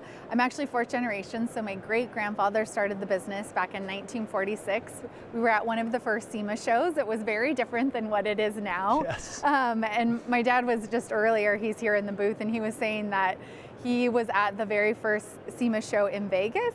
Wow. And he said it would have taken up like just a corridor, right? Like we're just everywhere. It's like we do a city takeover almost by being here. So I mean, it's incredible. I mean, just West Hall here is enough for a normal car show, but this is not a normal car show. This is definitely SEMA. not a normal car show. Yeah. And you mentioned the very first SEMA, which by the way took place at Dodger Stadium in Los Angeles, right? And Hellwig was there. And Hellwig was there. Yeah, my grandpa was there, like in his suit and uncomfortable shoes and all of the things. So yes, Hellwig was there during that time. So we have a lot of seniority. So we're up at the front of the hall here. That's cool. And obviously Hellwig was your entree to your association with SEMA, the entity, right? Yep. Yeah. So we've been involved with SEMA for a long time. I've been volunteering for 20 years. This morning they asked Jay Leno, like, you know, who else has been here 20 years? And I was like, me, this is my 20th SEMA. So I've been coming for 20 years, but I also have been volunteering for about 20 as well. So, which has led me into the position of volunteering for the board. That's too cool. Yeah. You have literally grown up in the industry. Thank you for that. Because someone yesterday asked me if I was here at the first SEMA show. Come on, people. He didn't understand it was 60 years ago. Right. So yeah, it was, I was like, no, I wasn't. So talk a little bit about the new products that you're featuring here at SEMA for Hellwig. Yeah, so we've got sway bars, helper springs, newer products in that world. Like we have a lot in like the Tesla Model Y. We have lightning front sway bar, you know, anything that has a lot of extra weight. And then we have a lot for Toyota as well. So Tacoma, 4Runner. So everyone's putting way too much stuff on them, right? We're here in this space and everyone wants to put the load up high. So Hellwig really helps with that stability. So anytime people want to put loads up high, like you definitely need us. Yeah, well, obviously it's great for your business that people are continuing to want to do that. And testament to the growth of the off-roading industry is the fact that what completely now takes over West Hall used to be kind of just tucked away in a corner of SEMA of years past. Yep. Yeah, the truck market in general, though, is like one of the fastest growing markets for us. So it's really great to see all of the new applications here and new vendors. There's a lot of new folks here in this space, which is great because we want it to continue to grow and really like that innovation and being inspired by others. It's one of my favorite things about the show is being able to see what other people are doing and getting that inspiration, but also connecting. So I'm glad I get to be here with you. Oh man, me too. And like you, this is my 20th SEMA. It is so too? This is 20 years for me. I first came in 2004. With the first year with overhauling. We actually did a live build in South Hall, I believe. Yeah. And that became so popular with the attendees that they moved us out into the parking lot. Yes. And the reason I mentioned the parking lot is because when we first started coming to SEMA, the parking lot was just a parking lot. Yes. Now it's actually like there's really cool stuff features going out on there. Yeah. In particular, trucks and off-roading are heavily featured out there. Yep. Yeah, totally. So you probably have a lot of your products on the builds out there. Yeah, but you gotta squat, tuck underneath to see our products. We're hidden, we're tucked underneath on the axle, so it's harder to see, but that's where, you know, I'll spend most of my time looking. Hidden but essential. Yes, exactly. Absolutely. Yeah. All right, so let's pivot and talk about your role with SEMA, being on the board of directors. RJ was up here with us earlier, Mike Spagnola was up here with us earlier, and we were making the point that, yes, SEMA, this is the culmination, these 4 days are the culmination of a job that's really year-round. Yeah, exactly. Yeah, so there's so much that SEMA does, right? SEMA, there's a lot of people that think that SEMA the association is SEMA the show. Right. And really they're very different things, right? So the work that we do outside of the show, SEMA does such a good job at really like protecting our rights as an industry. And we unfortunately like really have to work hard to do that right now. For the right to drive what we want to drive, modify what we want to modify, be able to modify it the way we want to, right? Like there's the Right to Repair Act and a lot going on that is impacting our industry. But I think the thing that SEMA does outside of that, they're really fighting for us all those other 360 days out of the year. Yeah. And like here we get to have this pivotal, it's like Christmas or like New Year's, right? You set your New Year's resolutions and, but here it's like, you got to have your products ready by this time. It's like that, like it's this pivotal time in the year that we're all ready. We're moving forward. We get to show our best stuff here, but we also get to connect. So I think it's building those relationships that really matter as well. So I love connecting with my customers and being able to be here to talk about like what's going on in their business and have those face-to-face times. So. Right, it's a great reset, and I mentioned that at the top of the show. I consider SEMA to be part family reunion and part reconnect session because there are people I only see at SEMA. Right, it's kind of weird. You want to see them outside, but you don't. But it just doesn't work out that way. You know, maybe you'll see them at a random car show once throughout the year, but you know you're going to see them at SEMA. You know where they're going to be because the consistency of the locations of the displays is something that SEMA does very, very well also.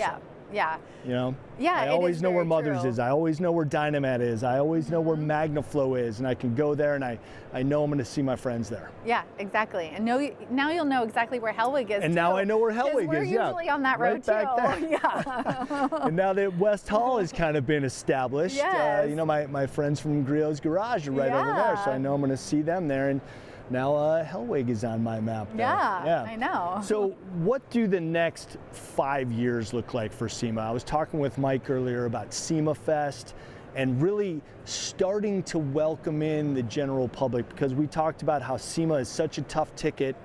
Obviously it's industry only, but we do want to reach the C market as much as possible. Yeah, so I think there's two things, right? Of being able to welcome in the public, you know, giving them an avenue in a day to be able to come in. Because there's plenty of people where you know, like, I don't know if that's really your name, right? Like John, like right. There's a lot of or there's like a Linda that comes in and you're like, Linda, you're growing a beard. So there is that element where people do get in the rest of the week, and so like give them Friday to come in and see what we're doing. Like this is amazing, right? There's, you know, limited amount of tickets, limited amount of space, but there isn't that, like, it then allows this time, this B2B time, to be more concentrated and focused. And then on Friday we can have a little bit more fun and wear our hair down and all of that. Yeah, that's great.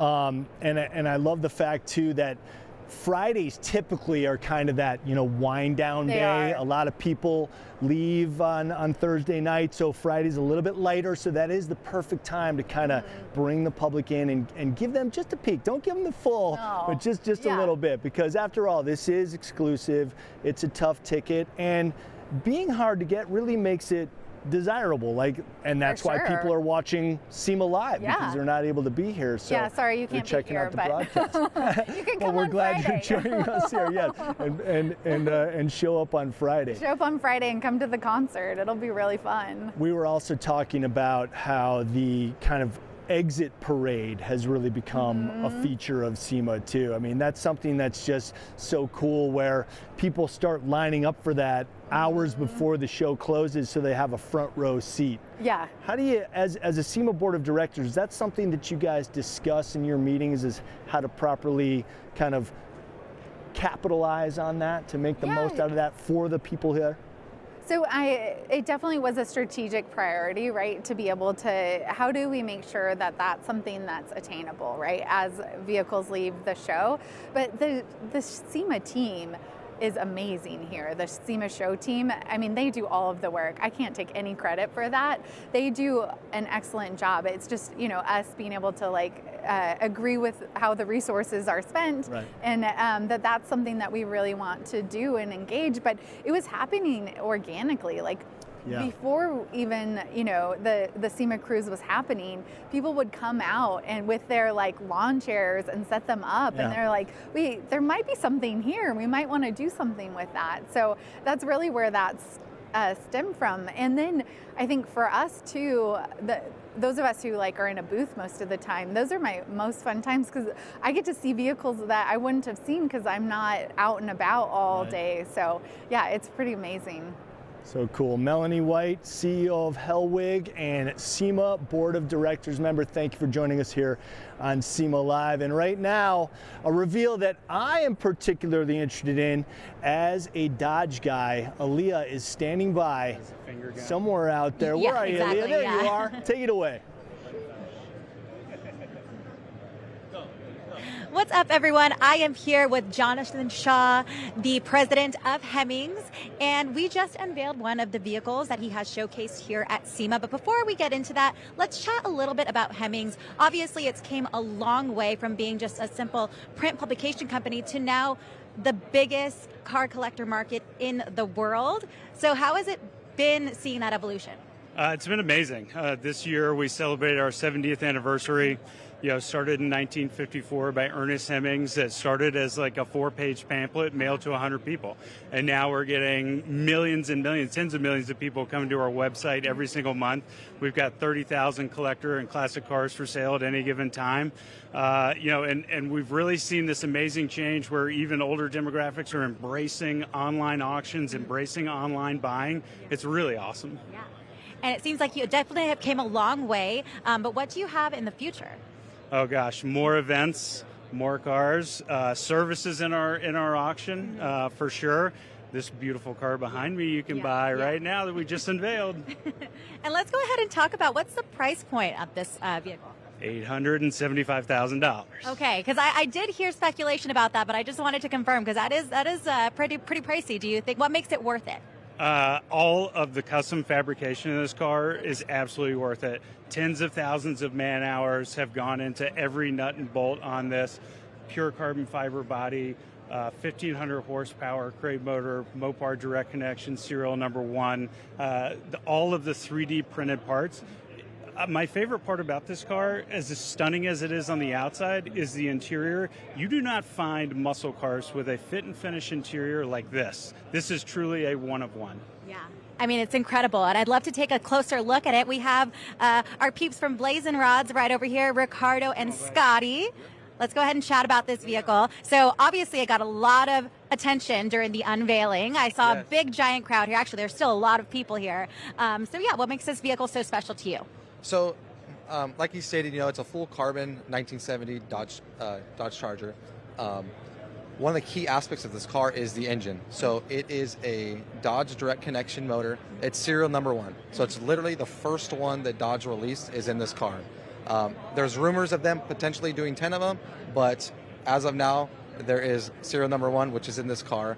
The interior in this car is absolutely flawless. The drive of this car is beautiful. It sits on a roadster shop chassis. It has all billet suspension on it. It's just hard to find now to get into a muscle car that's like you're getting into like a Mercedes, right? Right. So we try to bring that aspect into the classic car world, and I think we really nailed it on this one. Yeah, incredible. Could we take a look underneath the hood? Yeah, definitely. Alrighty, and so yeah, just go ahead and elaborate here. Yeah, so this is the engine from Direct Connection, 1,500 horsepower. You can see on the valve covers there is a SN01, so serial number 1, and it came with the number plate from Dodge there. And we incorporated the carbon into the engine bay as well. So you have the like carbon inner fenders, and then as he stated as well, we did a lot of like 3D printing. So like the whole front end and grills assembly in here, this is all 3D printed. The whole piece up top in here is all 3D printed, and then we incorporated carbon with that.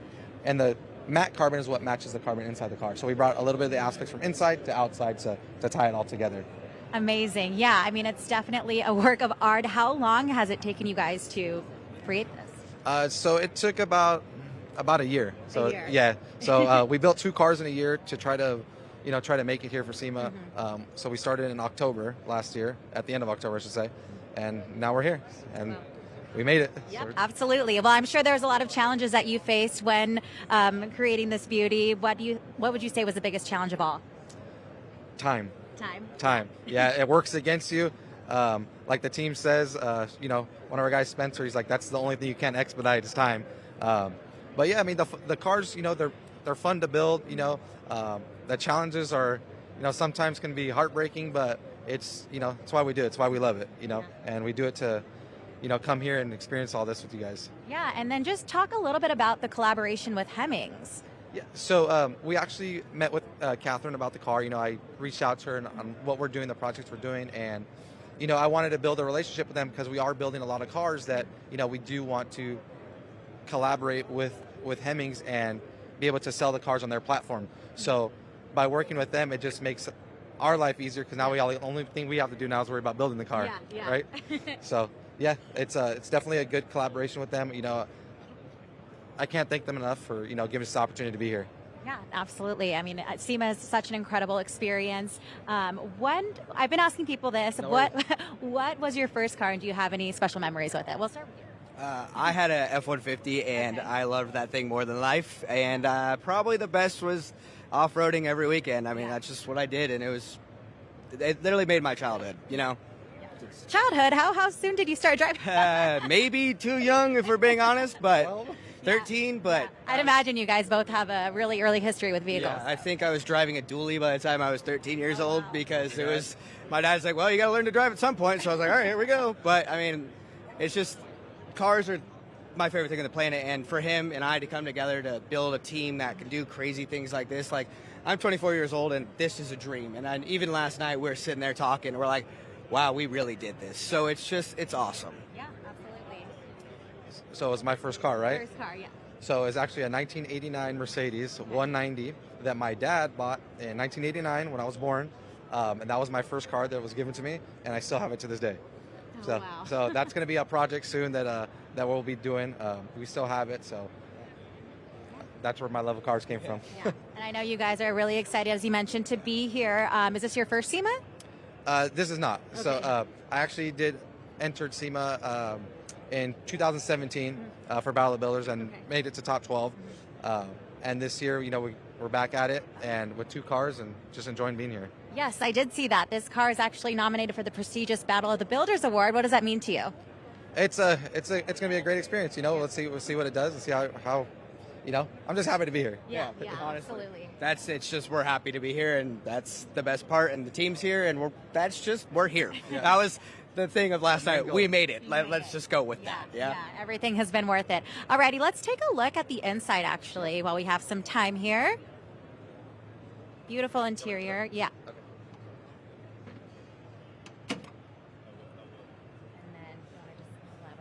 Yeah, so the interior was designed by Avant-Garde out in Palm City, Florida. So the whole interior is all 3D scanned. It has Sparko seats in it. Sorry. No, you could, yeah. Okay. Yeah, it has Sparko seats in it. Everything's one-off. Like I stated before, we wanted to bring, that luxury interior into a classic car. So Avant-Garde really nailed it on this. And, I mean, I couldn't really ask for anything more than what they gave us. Yeah, I mean, when I first got the design sent to me, because he was sending to me, and I think I was gone for the weekend, and I was like, wow. I mean, we're really taking the interior that you would see in a Ferrari or a Rolls Royce and putting it into a classic car. It's what more people should have started doing, and I'm glad it's finally coming out, because you want to build cars that you get in and start and feel like you could drive it every day, and that's kind of what we were looking for here. And with this interior, that's really what we got. Anything exciting that you guys are hoping to see at the show this year? I mean, we haven't had a chance to walk around, but there's a few cars. There is a Willie's Jeep that I want to check out from RJ Fab, so I can't wait to get over there and check that thing out. Yeah, I'll have to add that to my list. Yeah, I'm the same thing. We've been talking about that car for weeks, so that's once we have a moment to get over there, we're going to see that car right away. Awesome. And then again, touching on your collaboration with Hemmings, I know there's a new membership that's being offered. Do you guys know anything about that? Or no? Did they tell you? I've heard little details, but it's going to be a crazy thing, and I'm very excited for them. I mean, with the research they do for marketing and their SEO, they're a company that do amazing work, and just to see how far their website has come is amazing. And I have a background in SEO, so it's cool to see how well they do with that. Amazing. And last question here, just to wrap it up. What is one trend that you are looking forward to seeing in the automotive industry? That's here or just in general? That's already like coming about on the brink. Yeah. So I like to see like more incorporation of like 3D printing.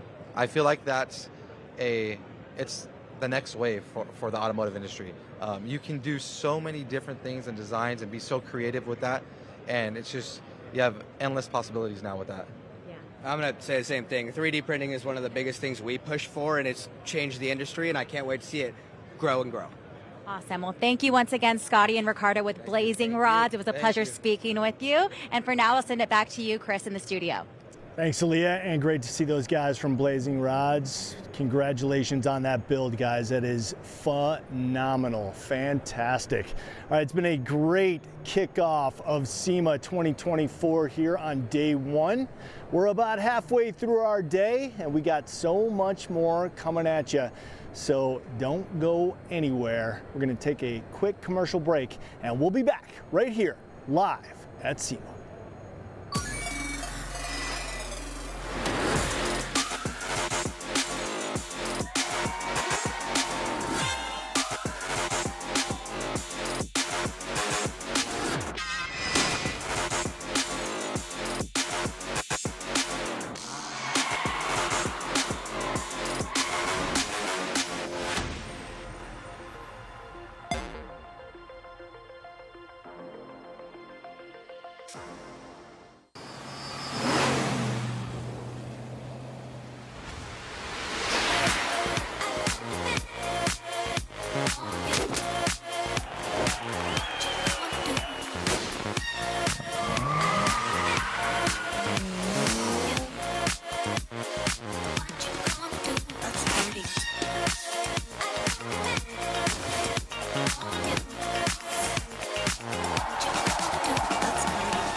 Why is it so important to have data?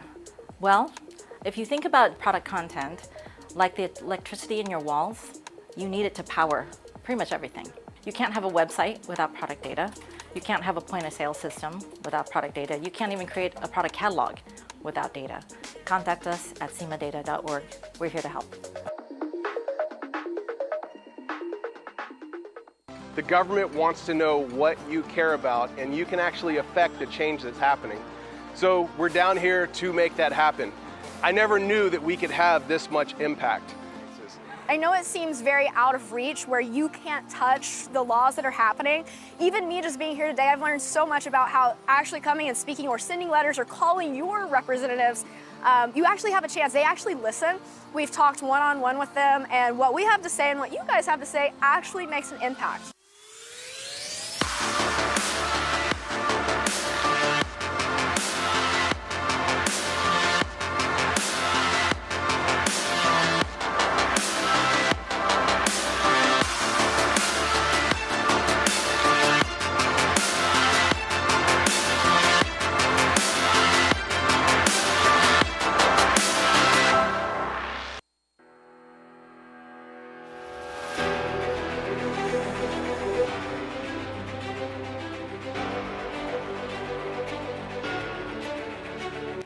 At the SEMA Garage, our mission is to help our member companies develop innovative products for the automotive aftermarket.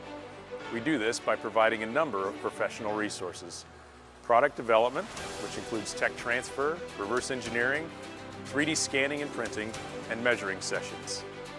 Emissions testing and compliance on both our in-house four-wheel drive emissions dyno and four-wheel drive chassis dynos, as well as ADAS research and testing in both our OE and aftermarket laboratories. From air intakes to Zerk fittings, the SEMA Garage can help you bring your product to life. Learn more at semagarage.com.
SEMA Garage, our mission is to help our member companies develop innovative products for the automotive aftermarket.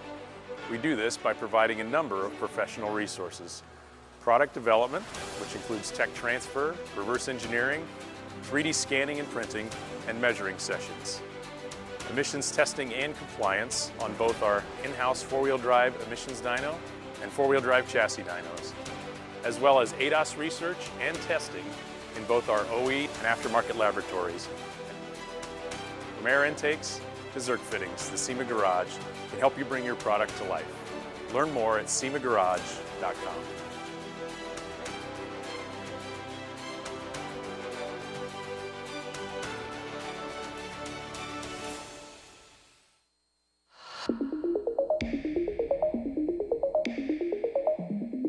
Why is it so important to have data?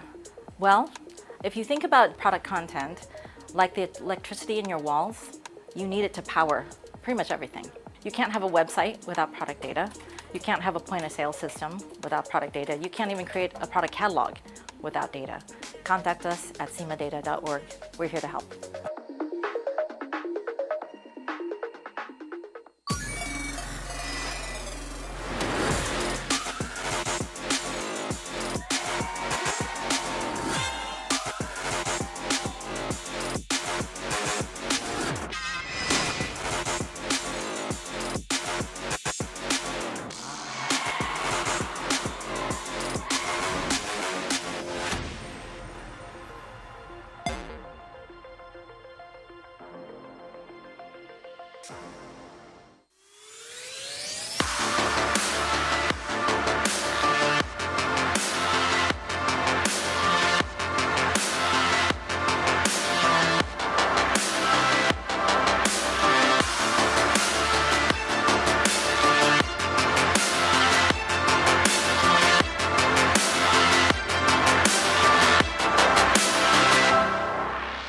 Now, the average car person doesn't realise the amount of effort that goes on behind the scenes to protect our sector.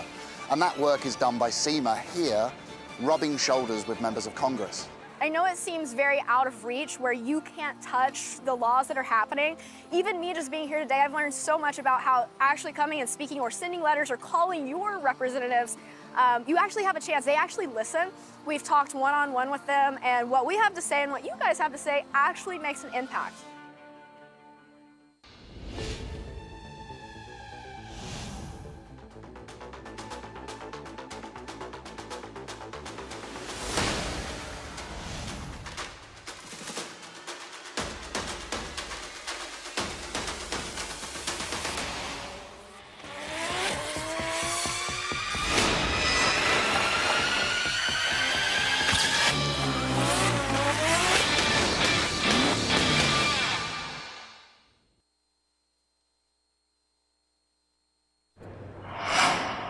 Welcome back, everybody, to SEMA Live here from Las Vegas. You're getting a look inside of West Hall. That is our home this week as we bring you all of the action for the next 3.5 days. And let's take a look right now at what is coming around the bend as far as programming goes for the rest of the afternoon here on day one. Got tons and tons of great content coming at you.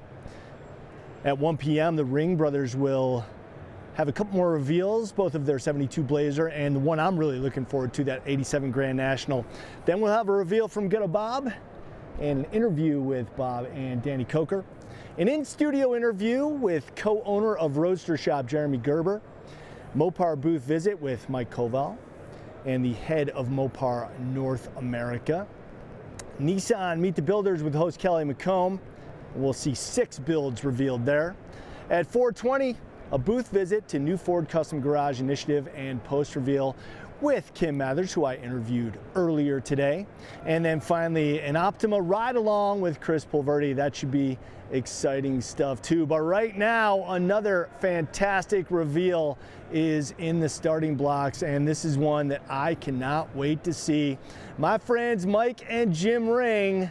And it looks like there's a G body under that car cover. JC, I can't wait to see this one. Wow. All right, Chris, we're down here on the SEMA Show floor. Ring Brothers getting ready to unveil one of their incredible builds, the Grand National underneath this cover. Mike and Jim are over there in the pink shirts, ready to do the big unveiling. They unveiled a car earlier, so this will be their second unveiling of the day. Look at the massive crowd that has gathered here for a Ring Brothers reveal. Wisconsin, Wisco, you know, I'm a Snap-on Tools guy, so again, more Wisconsin love. So Legendary builds from these two brothers. Cool here. Some people might be offended by this car and what you've done to it. What do you think? It's got a V6 in it, so I don't know how offended. If you follow them on social media, they've been all kinds of posts teasing the unveiling of Invader. Every single one of their builds has a unique name. This one is Invader. Anybody seen teasers of this car? Yeah. Anybody? Yeah, well, you work for SEMA. Well, you saw teasers, right? Knock down another button, brother. Let the dog eat, man. Let the dog eat. The team that helps the guys with these builds back here as well. Really cool car. Did they dress you this morning? Is this like Ken? Dude, your Kenergy is so good right now. We're just happy to be dressed and here, right? Yeah, somebody laid on their clothes. It's perfect. We're just waiting. You guys, I know you can't hear the overhead audio, but they're talking to the Ring Brothers crew over there, the guys that help with the build, that put this car together. Right, that's it. We don't want to mess anything up. They've been teasing a 1 o'clock reveal for this, so I think they're waiting for the crowd to build up even more for this reveal. How many fans of the Grand National out there to see this? Do you think it's going to be black? Or an all Grand National is black? We'll find out when they do the unveil.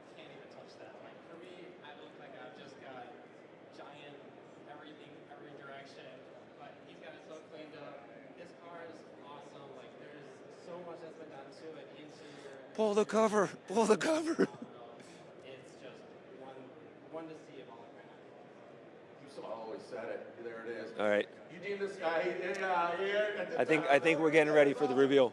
This car is called Vader. How much horsepower? Again, before we reveal this car, again, like I said, some people, this is just such an iconic, and you know, it kind of used to be an ugly duckling. But you guys, again, I love how you do. I know you can't hear. They're talking about the history of the Grand National. How it has such a strong following. It's in 1987, I believe. The owner, he got a pretty famous engine builder to build this. We've never worked with Kenny Duttweiler, but. And if you follow the Ring Brothers on social media, the guy that owns it, that paid for the build, they showed him the car, and you saw his reaction, and he about collapsed on the floor. So I can't wait for everyone to see the unveil. And he says if you want to push 50, you can crack the 1800 barrier. That's cute. That's really cute. All right, you guys ready to see? Here we go. This vehicle deemed Vader. Again, what do you got? The boys, what do we got? Okay. Oh yeah, I think on the other side is the owner, on the other side and his daughter.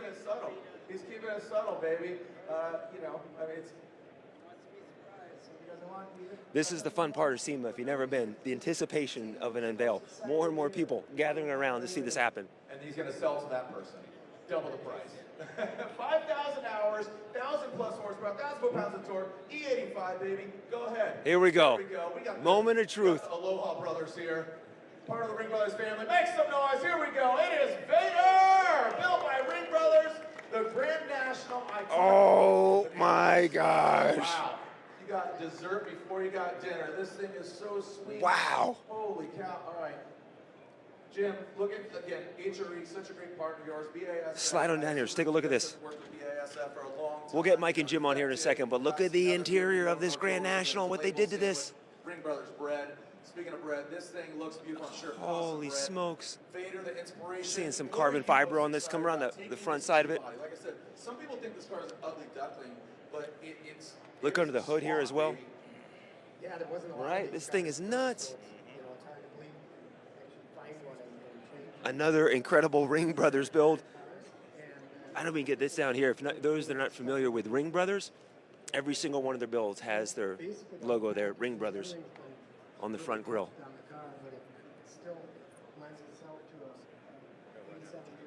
Come on around. And I apologize, Invader, not Vader. I was just, you know, took off my helmet there and revealed Can I jump in here because we're running out of live time here? Yeah. I want to get the guys behind it. So tell me what we're looking at. This is nuts. Yeah, it's pretty cool. The owner obviously brought the motor to us, which took a few years to get from Kenny. But what a prince of a man. But it's a manual V6 Grand National that's I haven't seen one yet that too many people do in a manual, but it should be a lot of fun.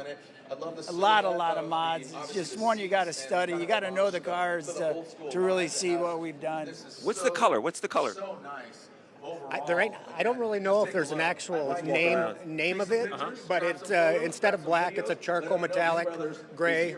It still lends itself to that old black Grand National, but it's just changed a little bit. Let's look. The attention to detail that you guys do inside the trunk here. What are we looking at?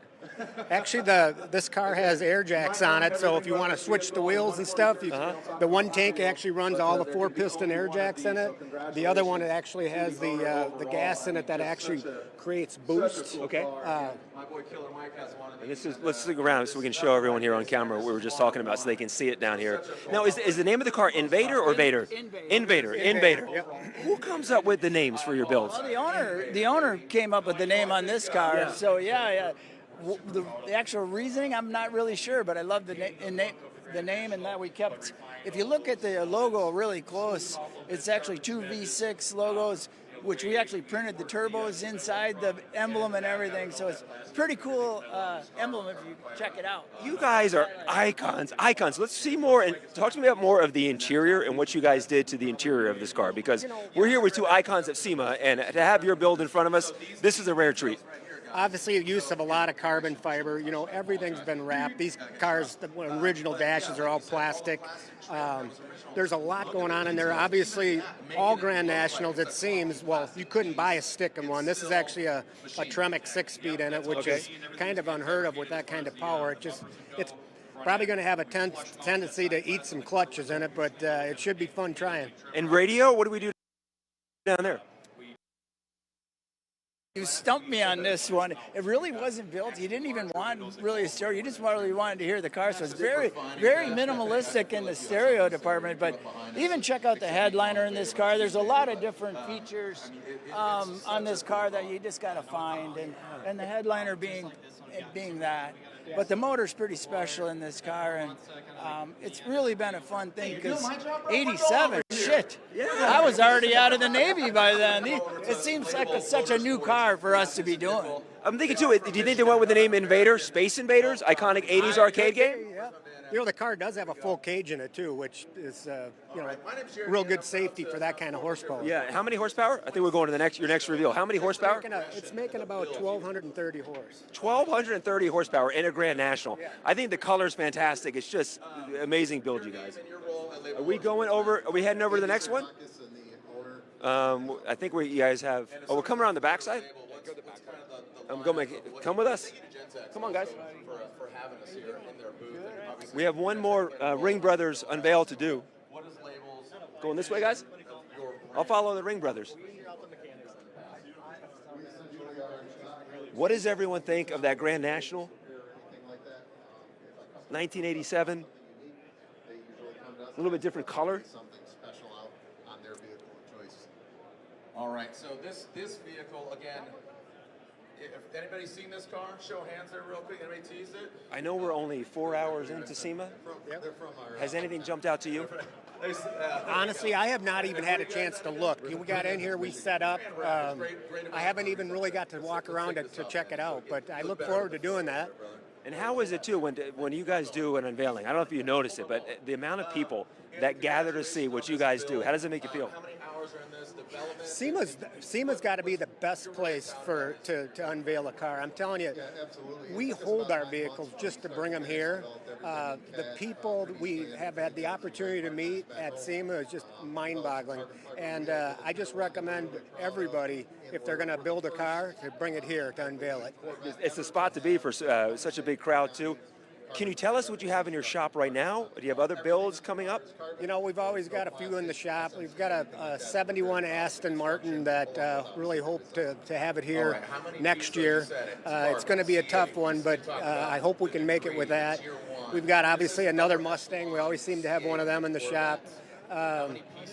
Some of them I can't talk about, but it's a pretty exciting year for us. We've got 29 employees there now. Wow. And a lot going on.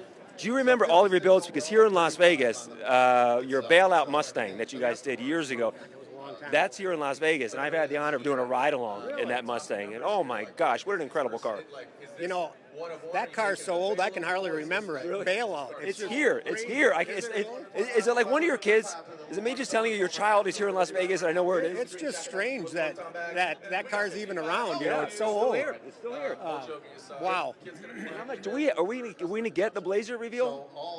We have 5 minutes. So what is underneath this car cover that we're going to see here in a little bit? This is a 72 K5 Blazer. We built it for a guy by the name of Randy Fricke. This car started at another shop. It ended up at ours. You know, we've done a lot of these Blazers. This one's pretty cool. I can't wait for you to see it. The interior is just phenomenal in this car. Gabe's did it out of California. Them guys are phenomenal. Can't wait for you guys to see it. You mentioned another shop was working on it. How often does it happen where someone takes it to one shop and they realize it's going in a different direction, they bring it back to you guys to fix? You know, it doesn't happen a lot. You know, one thing about Mike and I, we only build a handful of cars in our shop at one time. You know, I've been to a lot of different shops, and I find these guys got 20, 30 cars stacked up. I can't even fathom how they can actually get that done, you know. And to think about all of them projects, you know, we like to only have a handful in our shop because we feel like we can manage them better, give them the attention they need, and then get them out the door. It's really easy to start a car. It's hard to finish. How many people watching out there have started that project and it's still in your garage? What are you driving? Are you driving one of your own Ring Brothers build? You sound like my wife. She goes, why don't you have a car? You know, your friends got cars, your brother's got a car. And I said, because on my time off, I'd have to stop and get gas with that car, and somebody'd want to talk about cars. And on my time off, I want to talk about anything besides cars. I think obviously we associate you with cars and these incredible car builds. Outside of cars, what are you doing? What do you like to do? Do you golf up there in Wisconsin? Yeah, I don't even go. I've got a small farm. I like to dig holes. I like to. I like the country. I like to hunt. I like to fish. I'm just kind of an outdoor kind of guy. Yeah. Well, I think are we getting closer to the. Hey Wes, we're getting closer. We have time for this unveil. We got 2 minutes. Let's go to the front side. Okay, come to the front side. There's another middle reveal. That's what we're waiting on to finish that reveal to come back for you guys to the official reveal. Is the owner of this Blazer here? He's actually. That's you? Can I put you on camera real fast? Could you come over here for SEMA Live? Get over here. What inspired you to reach out to the best of the best to have your Blazer built? They are the best. Yeah. They are the best. Have you seen this yet?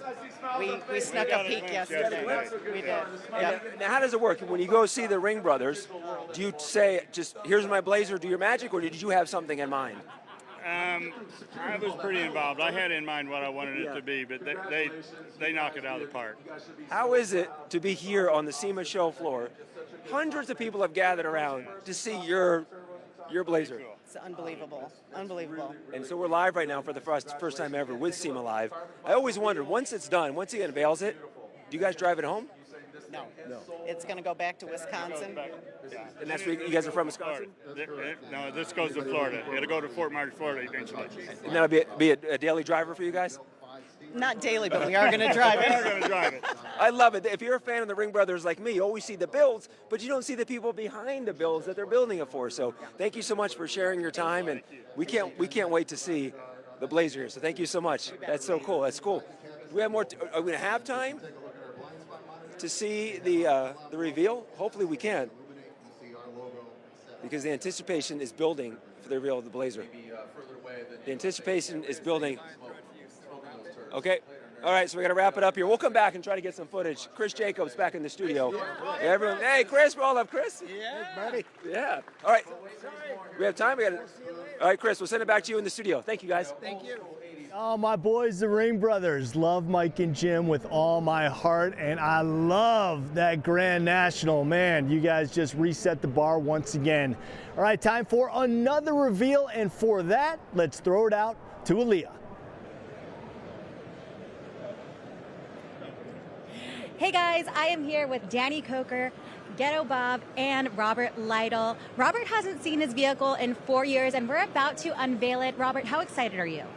The paramedics here yet? I love to hear it. Yeah. So, yeah, I'm ready. Really stoked. Yeah. Awesome. I love to hear that.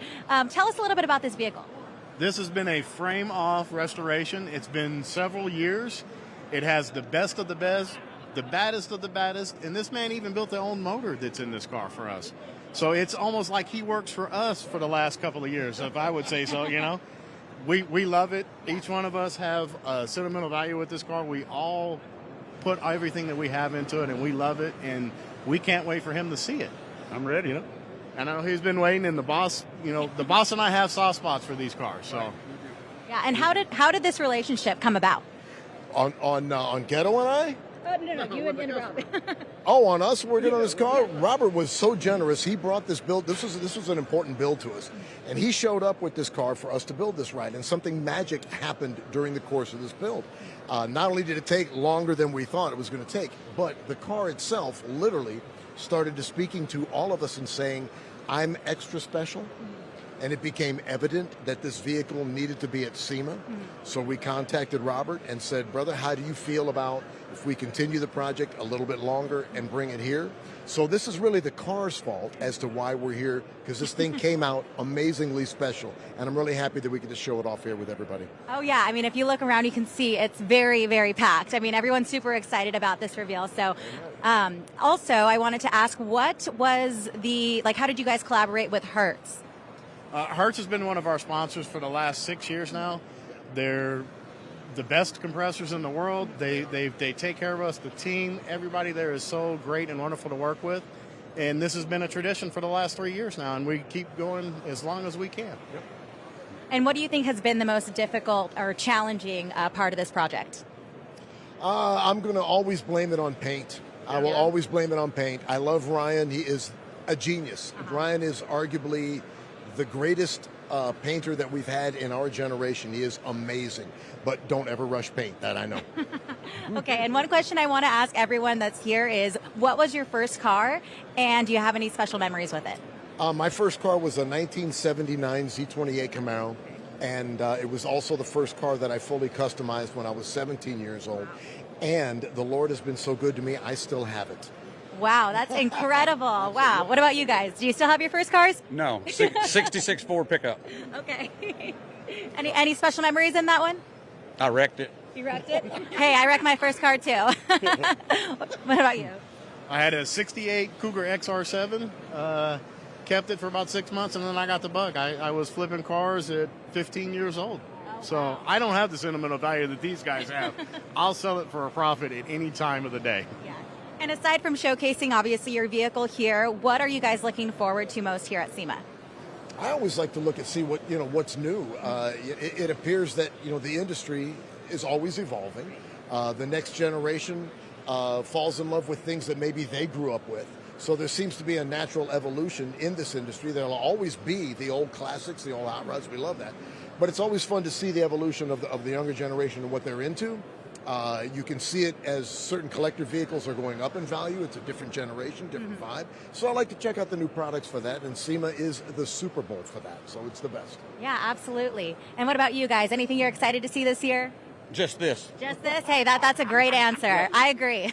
And I just want to see him see this, because I've had to deal with him for the last couple of years, and it's a lot riding on me today. All righty, guys. Well, we are very excited to see your reveal, and we're going to go ahead and step out. Back to you, Chris, in the studio. Thank you so much, guys. Thanks. Oh, sorry. I should have pitched it back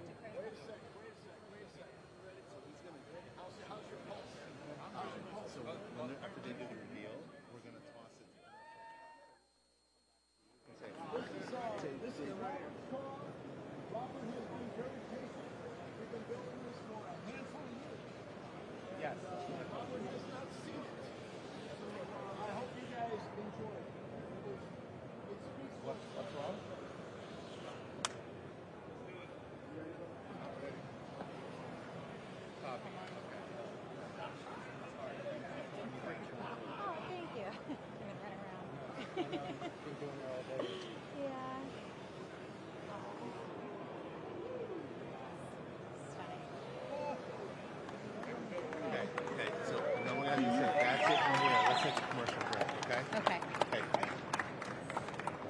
Back to Chris.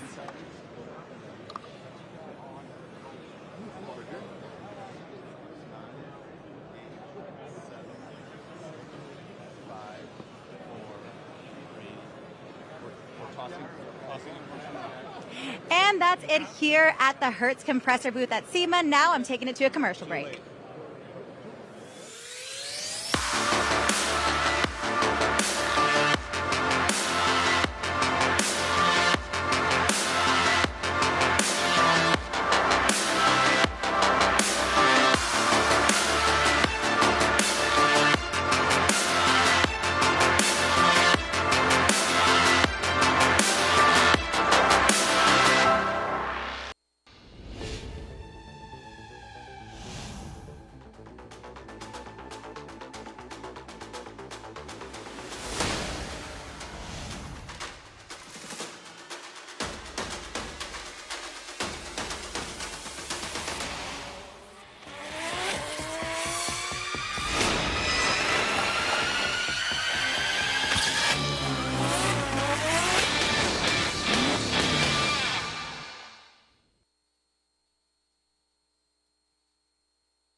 At the SEMA Garage, our mission is to help our member companies develop innovative products for the automotive aftermarket. We do this by providing a number of professional resources. Product development, which includes tech transfer, reverse engineering, 3D scanning and printing, and measuring sessions. Emissions testing and compliance on both our in-house four-wheel drive emissions dyno and four-wheel drive chassis dynos, as well as ADAS research and testing in both our OE and aftermarket laboratories. From air intakes to Zerk fittings, the SEMA Garage can help you bring your product to life. Learn more at semagarage.com.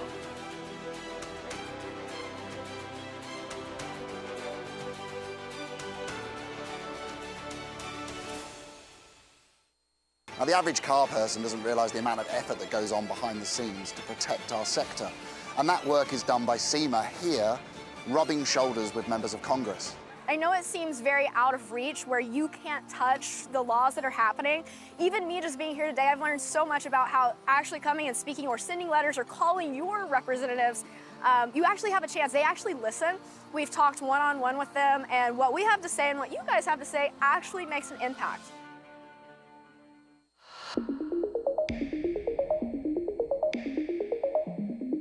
Why is it so important to have data? Well, if you think about product content, like the electricity in your walls, you need it to power pretty much everything. You can't have a website without product data. You can't have a point-of-sale system without product data. You can't even create a product catalog without data. Contact us at semadata.org.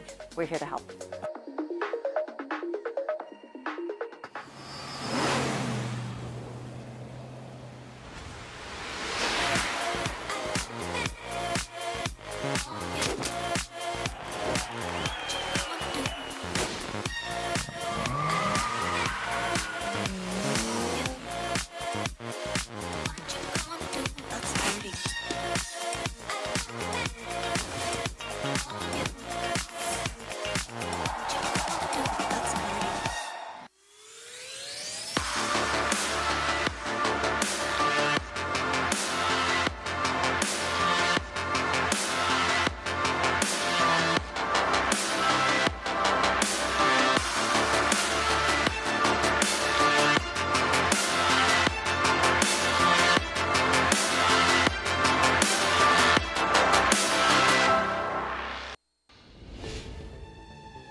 government wants to know what you care about, and you can actually affect the change that's happening.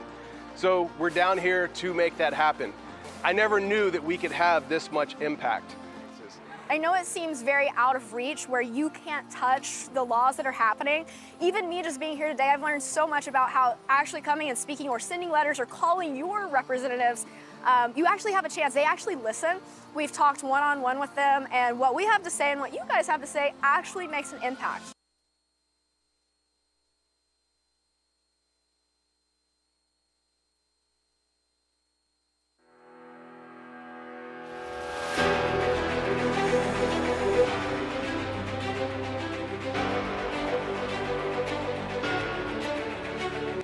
At the SEMA Garage, our mission is to help our member companies develop innovative products for the automotive aftermarket. We do this by providing a number of professional resources. Product development, which includes tech transfer, reverse engineering, 3D scanning and printing, and measuring sessions. Emissions testing and compliance on both our in-house four-wheel drive emissions dyno and four-wheel drive chassis dynos, as well as ADAS research and testing in both our OE and aftermarket laboratories. From air intakes to Zerk fittings, the SEMA Garage can help you bring your product to life. Learn more at semagarage.com.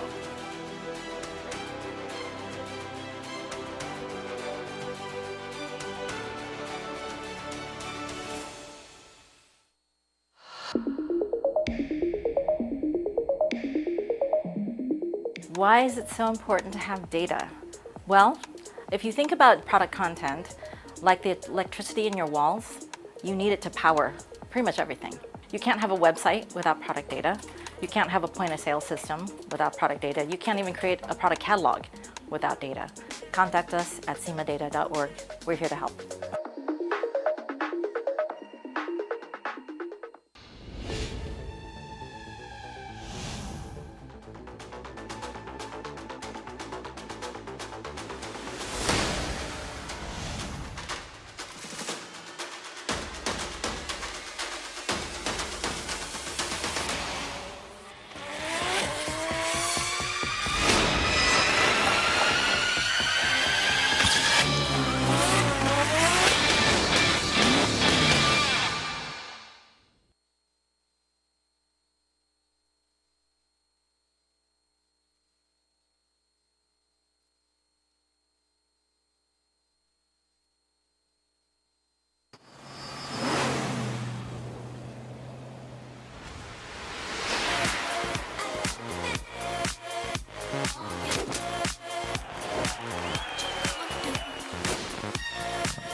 The government wants to know what you care about, and you can actually affect the change that's happening.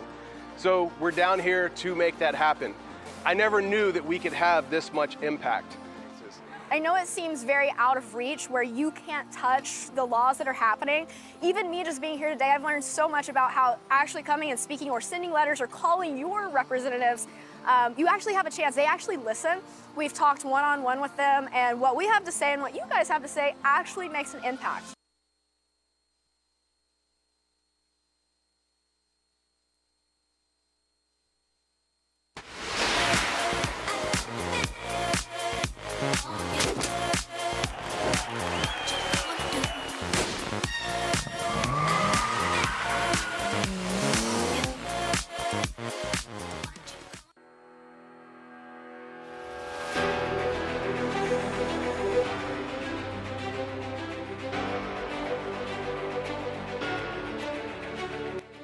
SEMA Garage, our mission is to help our member companies develop innovative products for the automotive aftermarket. We do this by providing a number of professional resources. Product development, which includes tech transfer, reverse engineering, 3D scanning and printing, and measuring sessions.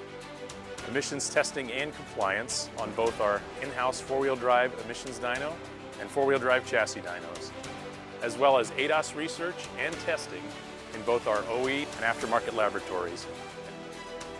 From air intakes to zerk fittings, the SEMA Garage can help you bring your product to life. Learn more at semagarage.com.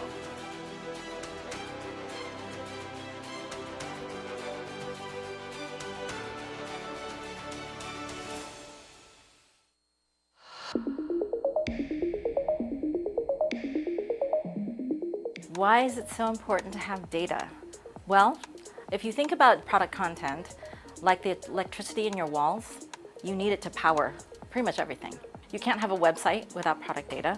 You can't have a point of sale system without product data. You can't even create a product catalog without data. Contact us at semadata.org. We're here to help.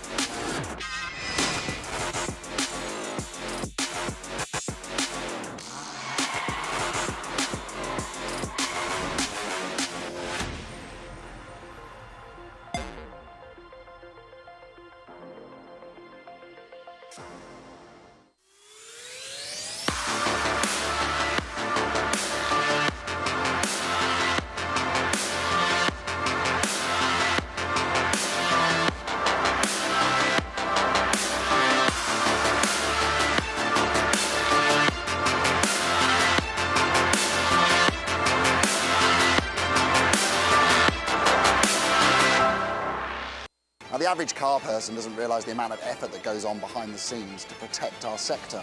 And that work is done by SEMA here, rubbing shoulders with members of Congress.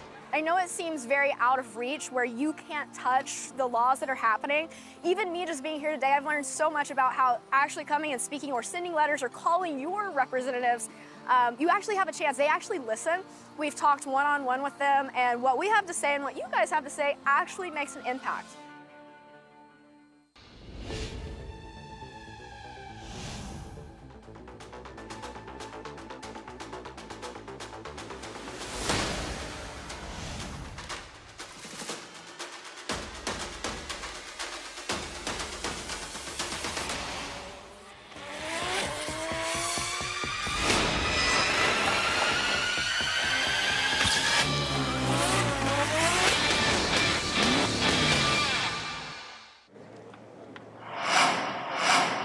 Thank you, Chris.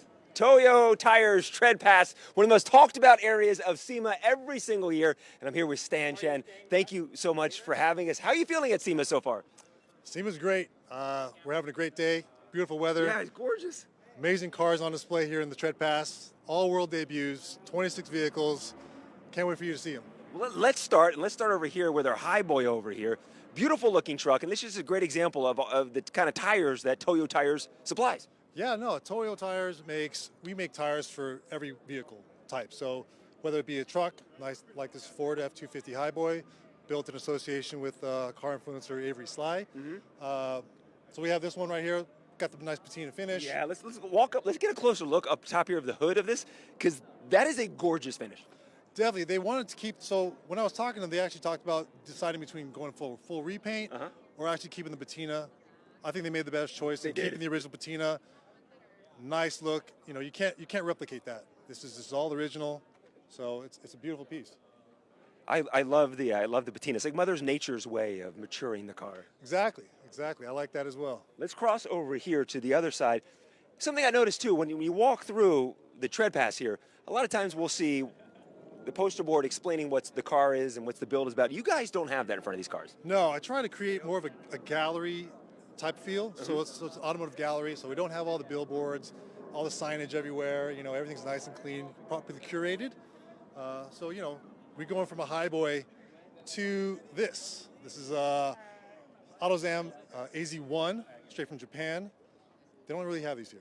I love the fact that, well, yeah, you're not going to find it here in the States, but also you have the guys here right now working on it, putting the Toyo Tires logo on there. That's pretty cool. That's right. That's right. That's actually our digital content manager, Dion. That's his own actual vehicle here. Dion, get over here.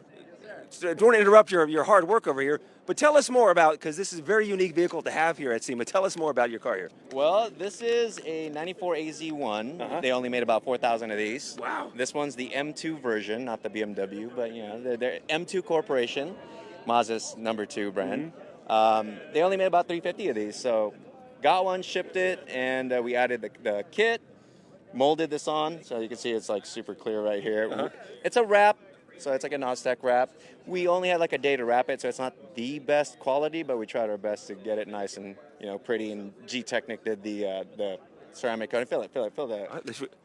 Oh, that is smooth. Right? That's real smooth. That's real smooth. Don't rub up on it.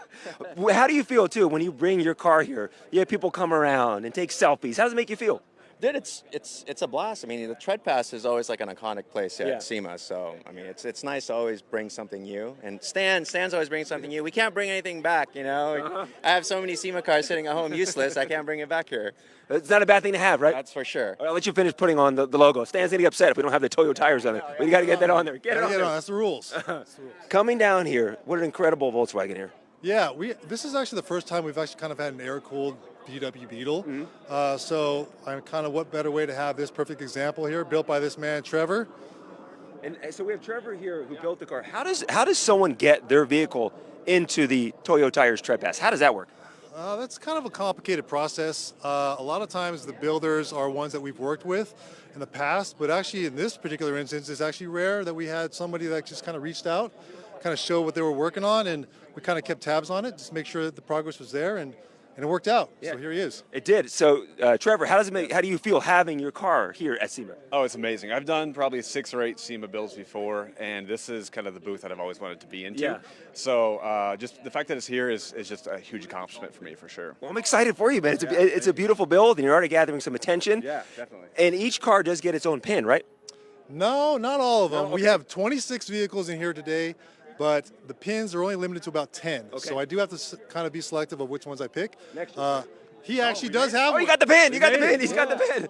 All right. Well, listen, we have a lot more cars to see. I just wanted you to jump in here and get the credit for an incredible build, buddy. I appreciate it. Thank you. All right, Stan, let's keep on walking because No, we got to go check out inside. yeah, There's a lot of stuff we're inside. outside the tent, and it's such a neat area to walk through here. You have the Toyo Tires colors when it comes to the carpet and everything, and you walk inside here, and it is like walking in to an art gallery when you go inside here.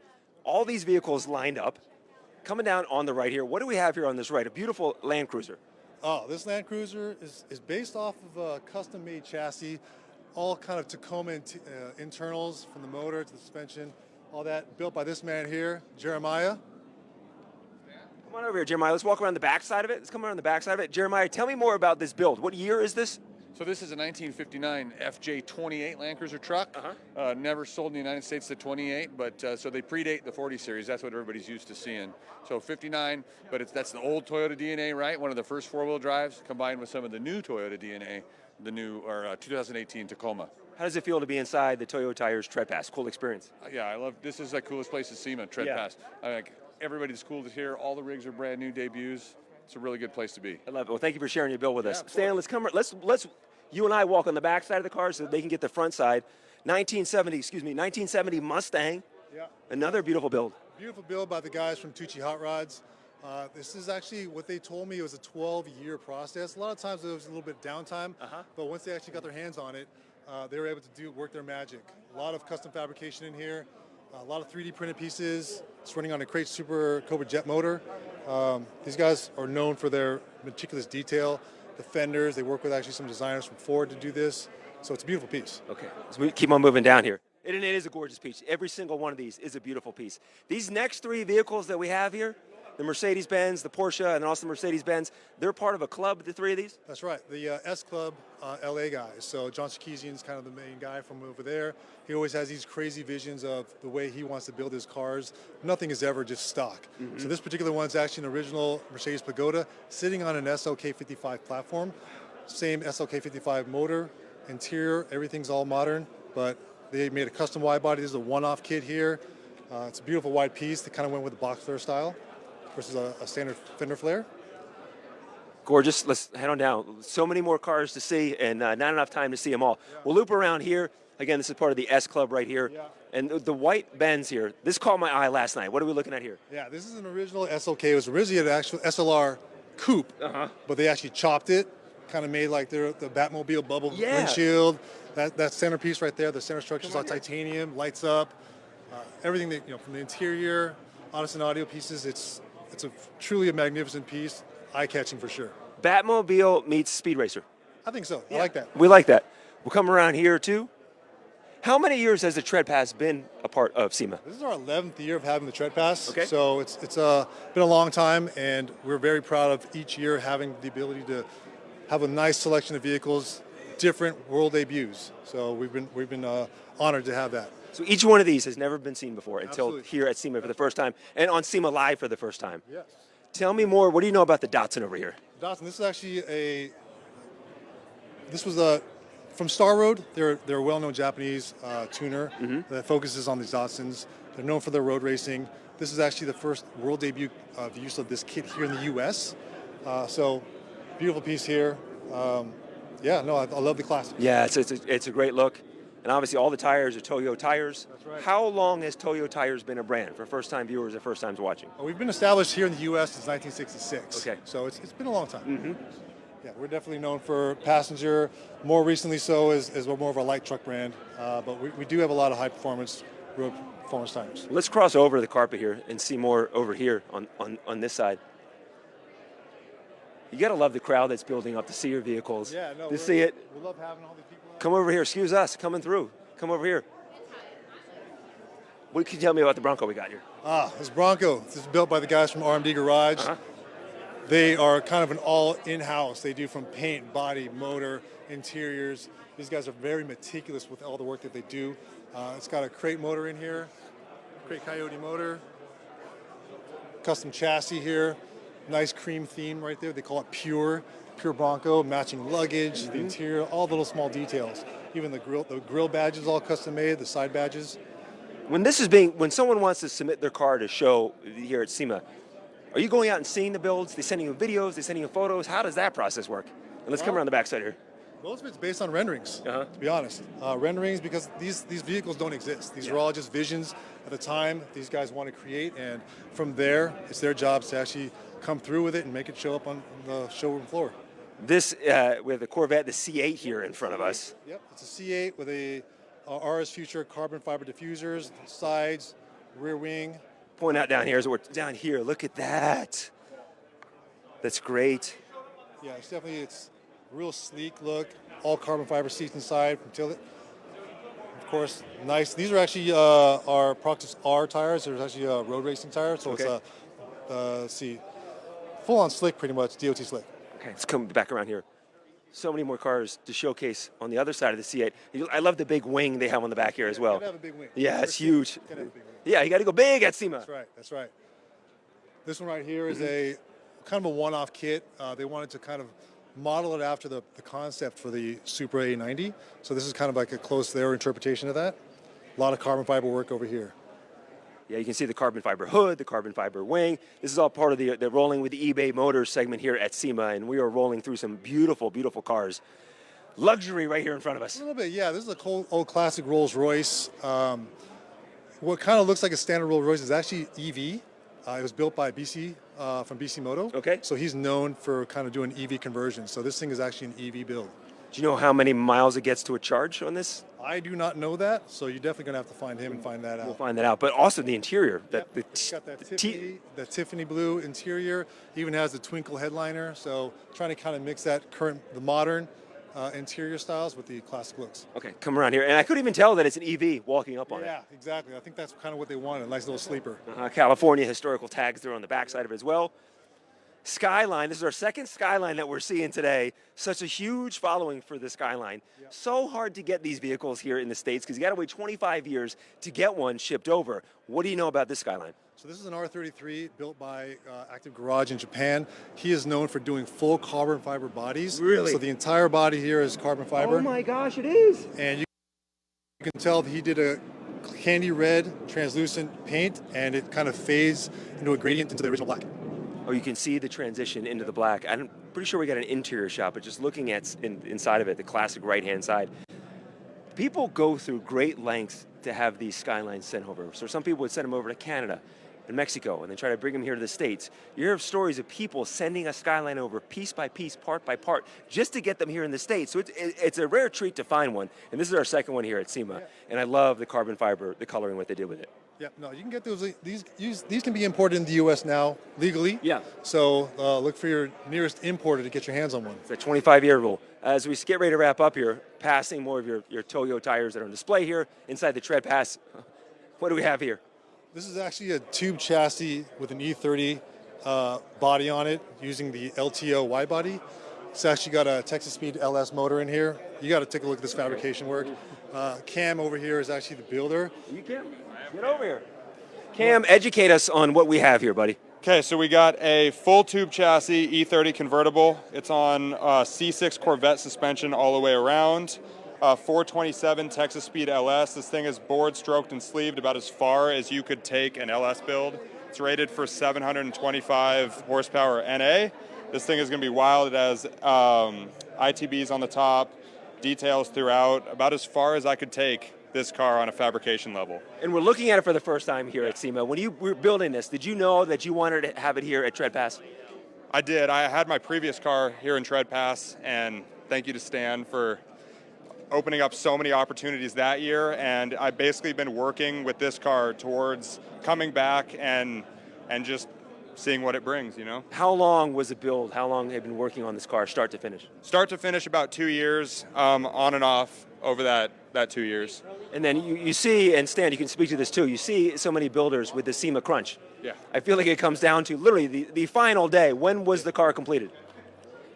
It was completed about 5 hours before the roll-in time, because about 3 months before that, it was a bare chassis with no body, no suspension mounts, and no engine. And then about 2.5 weeks before that, it was the roughest E30 you've ever seen with no bodywork, no paint. We were still painting panels 48 hours before right now. Is there any nerves that someone's car might not be done in time for SEMA? You know, you kind of live by the sword, die by the sword. So, you know, anytime you want to just go based off renderings, you're taking a chance of something happening. It does happen. Sometimes these builds don't get completed, but the reward is actually worth it. You know, to have these guys push so hard and to finally get all their hard work to be able to showcase here, it's a great feeling to see these guys here. We were here last night, and there were a couple open spots, and we were waiting for some vehicles. If someone got hung up in traffic, is there a waiting list to roll in here? I think we work well with the SEMA Show and the Freeman guys here to be able to get these guys in here to get a little VIP treatment here to get inside. Okay, well, thank you so much for sharing your build. We appreciate it. Let's head down here before we wrap up, and what else do we have here? And thank you, by the way, Stan, for taking 30 minutes to walk through all these cars that are out here as well. Appreciate you. This is a great way to showcase these vehicles, get a little extra attention. Absolutely. And what are we looking at here? This one here is it's a Honda CRX with a J32 motor in it, twin turbo. It's got a one-off wide-body kit that was designed by John Sabal. I want to say it was close to 1,200 horsepower. It's insane. This is an insane build. What's actually interesting inside is actually they use hemp weave. So a lot of people use carbon fiber. They actually use hemp. Is there an advantage? No, but it's more eco-friendly. So it's kind of a difference. It's got that brownish tone to it. You see it on the door cards. So it kind of matches the cream look of the whole vehicle build. Obviously, all these cars have Toyo tires on them. When you guys come to an agreement of doing a build for you and bringing it out to SEMA, then you start working with the tires and the right tires that fit that build? Yeah, a lot of times the tires are really the preference of the builder. The fact that we have so many different tires that we can use, it's kind of an easy way for them to just say, look, I think this particular car is using the Proxys R, which is good for like road racing and all that. Some of the other cars are using like the R888Rs, which is kind of like a hybrid between like road and just street driving. Okay. So we have a little bit for everything. We do. Yeah. We have two more to see. I think we still have time. Yeah, we still got time to show the final two cars here. And I didn't think we'd get to see all of them, so really excited we got to show you guys watching all of the vehicles inside Tread Pass, because there's a lot of people waiting to get inside here to see the vehicles. Yeah. We're our last two here. What do we have? So this is a BMW E36 M3. This is actually built by the guys from Moontech in Japan. So they actually, the owner's dream said his dream was to have one of his cars here at Tread Pass. So we made that dream happen for him. He got this thing brought this over from Japan, LS1 motor in it. This thing is loud. When he rolled this thing in there, everyone had to kind of plug their ears. It is insane. So it looks crazy. It is crazy. Stan, you just said something in there that these guys, when they were building this, they wanted to debut it here. Yeah. They wanted to come to SEMA, the biggest car event in the world. They wanted to come to your booth. How does it make you feel? Humbling. Yeah. Really. I mean, we started this thing, the Tread Pass, 11 years ago. I'll be honest, in the beginning, people were like, no, we don't want to be outside. We want to be inside. But a couple years later to where we are now, Tread Pass is where it's at. They want to debut it. We're getting so many international inquiries now. We're actually supposed to have a car from Germany come over here. Unfortunately, wasn't able to make it. But we do have 2 cars that were shipped over from Japan to get over here. Awesome. Stan, thank you so much. We appreciate it. Thank you so much for joining us. We are live here, SEMA Live, having a blast at the Toyo Tires Tread Pass. Chris, I'm going to send it back to you inside at the SEMA Live studio.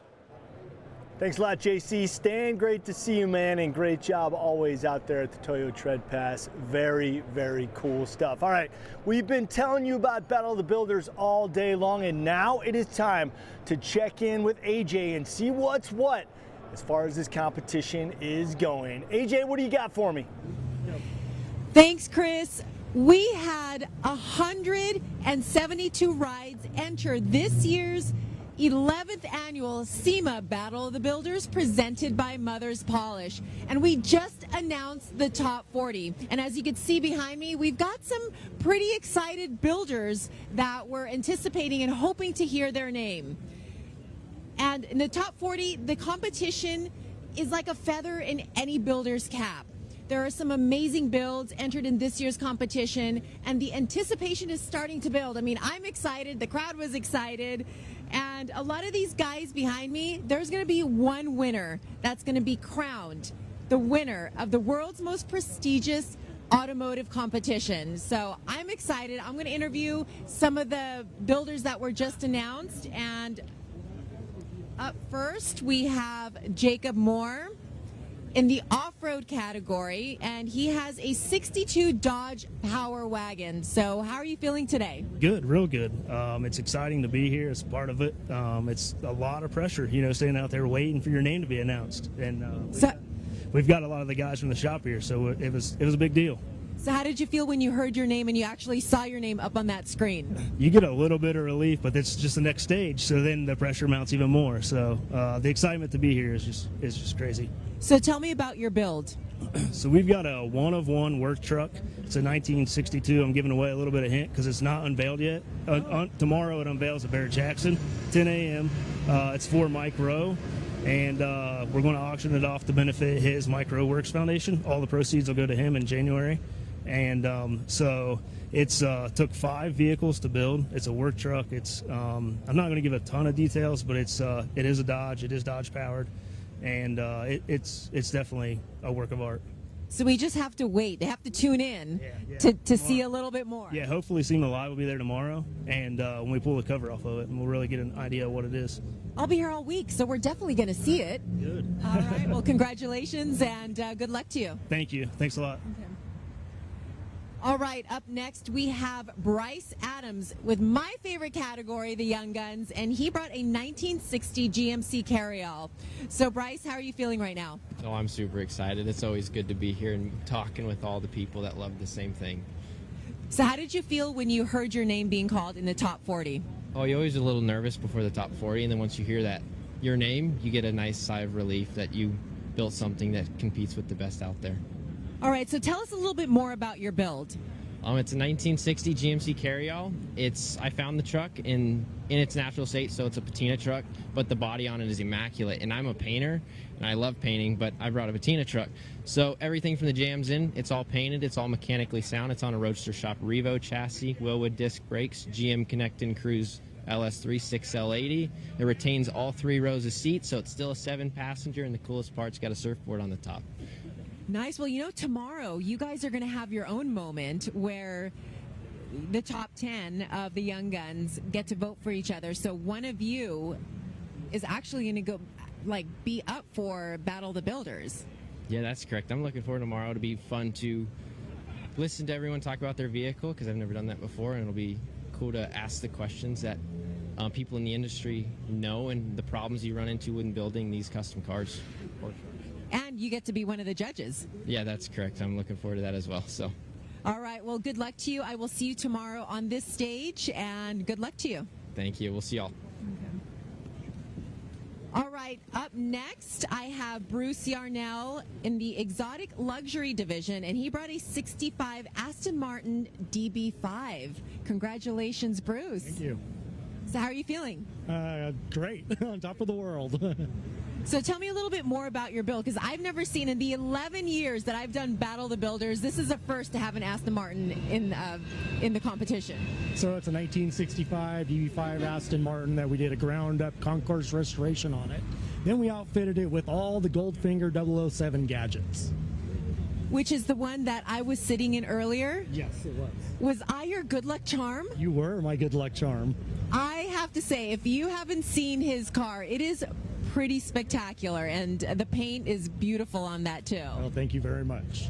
So what inspired you to do this 007 theme? A customer wanted to have a street legal 007 car, so we built it for him. So we have over 15,000 hours in this build. Minus the car jacks that will scatter across the road, right? Yes, those puncture the tires when someone's too close to you. Yeah. Well, good luck to you. Thank you so much. And I'm happy that I actually got to see it up close and personal a little bit earlier today, and I didn't even know. Thank you very much. All right, thank you. That's a fun car. All right, okay, so up next we have Connor McElvain. I think I said his name right. And he's also in the Young Guns category, and he brought a 69 Datsun Roadster. So Connor, congratulations on making the top 40. Yeah, I'm excited to be here. It's totally a dream come true. I worked real hard all year for it, and being next to all these other cars that are just unbelievable and being in the top 10 is really, really exciting. I'm jazzed. So how long did it take you to build this particular ride? I bought the car in January, and I was able to 3D scan a lot of it and do a lot of CAD work. Get a lot of parts built before I got the car back from Sandblaster July 22nd. And then it really all came together in that last 3 months with most of the fabrication and hand-built stuff. I mean, that's pretty impressive, because a lot of these builders, I mean, it's taking them years. So you must have put just a lot of blood, sweat, and tears and a lot of time and maybe no sleep to get this done before SEMA? Yeah, a lot of 100-hour weeks, and my parents were watching my kids, and thanks to baby mama for watching the kids good too, and yeah, a lot of work. Yeah, well, it's great. So how did you feel when you heard your name being called? Oh, I was just tickled. It was real fun. It's a fun time being here, and proud, I guess. Just proud. So is this your first time at SEMA? This is my first time at SEMA, yeah. The first time bringing a car here and first time visiting SEMA. Okay, so I have to say, because this is, I'm going to just age myself. It's been almost 20 years since I've been coming to SEMA, and I know it gets overwhelming. So is there anything that stood out to you being your first time here? Oh, overwhelming is the right word for it. I mean, just so many people to talk to. I'm meeting new people in the industry and guys I never thought I would be able to meet, and cars that, I mean, are just next level looking at. I mean, I could look at cars all day if I wasn't talking to people. Well, I have to, okay, you have comfortable shoes on? Yep. Okay, because that's the one thing I tell people. If you've never been to SEMA, the number one thing I say is forget the fashion, forget what it looks like, as long as it's comfortable, right? Yep, taking some parking lot naps too helps. And how many steps have you put in so far, you think? I don't have the tracker on, but enough. Losing some weight. Okay, well, I'm going to say the average is about 9 to 10 miles at SEMA. I'm not joking. It's pretty crazy. Yeah, probably. I'd like to get to walk around a little more tomorrow and the next few days, but yeah. Well, tomorrow I'm going to see you here up on stage, because we're doing something a little with the Young Guns, so it's going to be exciting for you guys to have your own moment. Mm-hmm. So good luck with that, and I will see you here tomorrow on stage. Yeah, I'm excited. Thank you. All right. All right, Chris, back to you. Thanks a lot, AJ. Yeah, we heard there in one of your interviews that one of those Battle of the Builders 40 finalists was riding on a Roadster Shop chassis. That certainly makes my next guest very happy. Please welcome Jeremy Gerber, co-owner of Roadster Shop, my brother. How's it going, man? Good to see you as always. Thanks for having me. Pleasure to see you, buddy. The last few years for you guys has just been a meteoric rise. It's amazing. Yeah, we've been on the gas. Yeah. Full throttle. For sure. And in the best possible way. I mean, You know, it used to be there was really only hand-fabricated chassis and Art Morrison in there, but then Roadster Shop comes along and just kind of wipes the slate clean. Yeah, it took a while. But I think we're there. You know, that I'll tell you, that Survivor car deal that really propelled us to nail it. You know, really building just a ton of cars, just learning a lot about the chassis, driving them, and it just snowballed. You know, and here we are. Now I think we've got something like 40 cars at the SEMA Show on a Roadster Shop chassis. I love that. So it's sweet. That's so great. You guys you took over the company 20 years ago. It's been in business a few years before that. Yep. But, you know, people like to call it overnight success. That takes, you know, 2 decades. That's the way it always looks. To build up. Exactly. Exactly. Yeah. What sets you guys apart? Man, I think it's just, I don't know. I think we're one of the few manufacturers that really use our product, which helps. I look at a lot of other manufacturers and it confuses me, you know, how they can hone in and really dial in a product if they're not using it, right? So we build a tremendous amount of cars, built a lot of Survivor cars on various chassis platforms, and I think just the constant desire to make it better. You know, I'm never really satisfied. So the more we can tweak it, the more we can revalve the shocks, play with suspension bushings, and keep building a better product that's truly fun to drive and enjoyable. That's what I'm after, you know?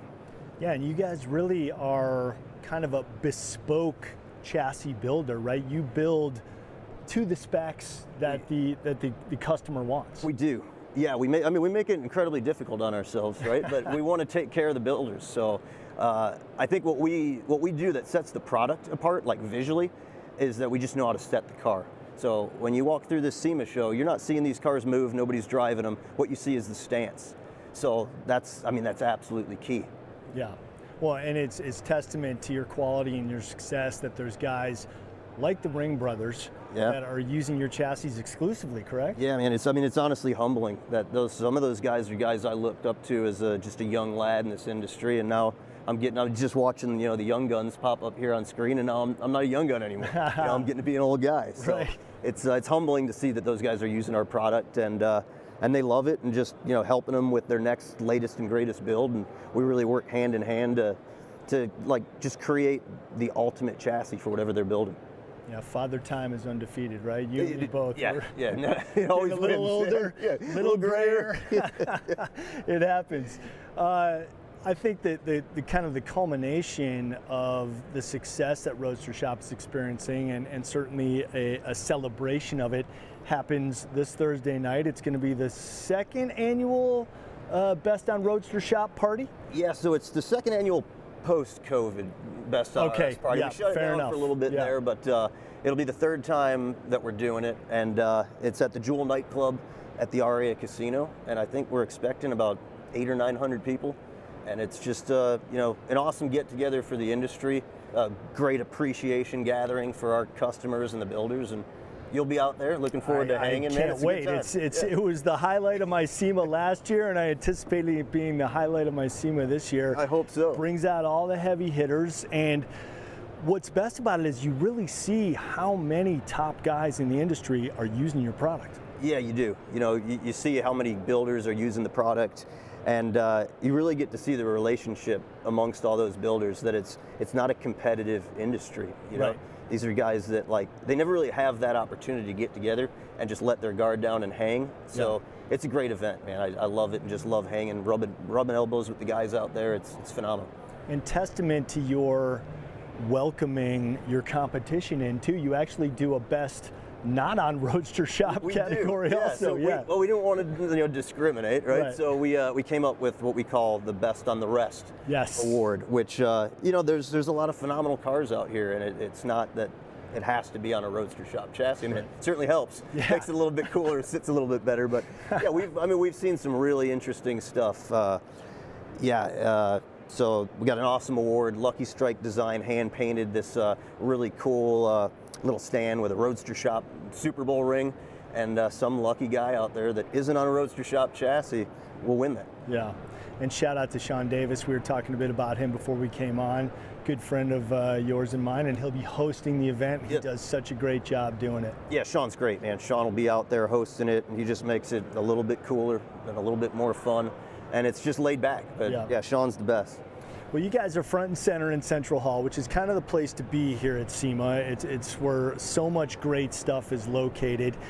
You get a chance to walk around Central Hall. What are you looking for? What do you enjoy looking at? I just look for inspiration. I've been in this industry now for 22 years, and at times it gets to be like you're looking at a lot of the same. And there's trends, and then you get towards the tail end of the trends, and it gets it's not as inspiring anymore. So to me, it doesn't matter what it is. It can be a trophy truck, it can be an import, it can be an exhaust system. If it catches my eye and it's just well thought out, and somebody setting a new trend, that's what makes me thrive. I want to be re-energized. I like coming out to the show to see what people are doing that I didn't think of, Yeah. Get inspired, that's it. Yeah, the trendsetters like yourself in the industry draw inspiration from the other companies around you, and you go out and you don't know what's going to catch your eye, but when it does, you hone in on it. Exactly. Yeah, and anybody who says they don't look at other stuff and get a little bit of inspiration from you, they're probably lying to you. So, yeah. But inspiration comes from the most unusual things. You never know. So talk a little bit about Roadster Shop and the fact that it really is a family affair. You've got your brother, your dad helping you out, your father Neil, your brother Phil, obviously, and yourself have really been able to keep it a closely held corporation, a family business, while expanding at a rapid rate. Yeah, it's a great dynamic. It started with just me, my brother, and my dad. My dad passed away in 2019, and he retired probably 4 or 5 years prior to that, and it's just been me and my brother, just going full throttle. And him and I have a great relationship. It's not like Orange County choppers where you see the family in there and they're just at each other's throats. We jive really well, and I couldn't do what I do without my brother Phil, and vice versa. We're in two totally different aspects of the business.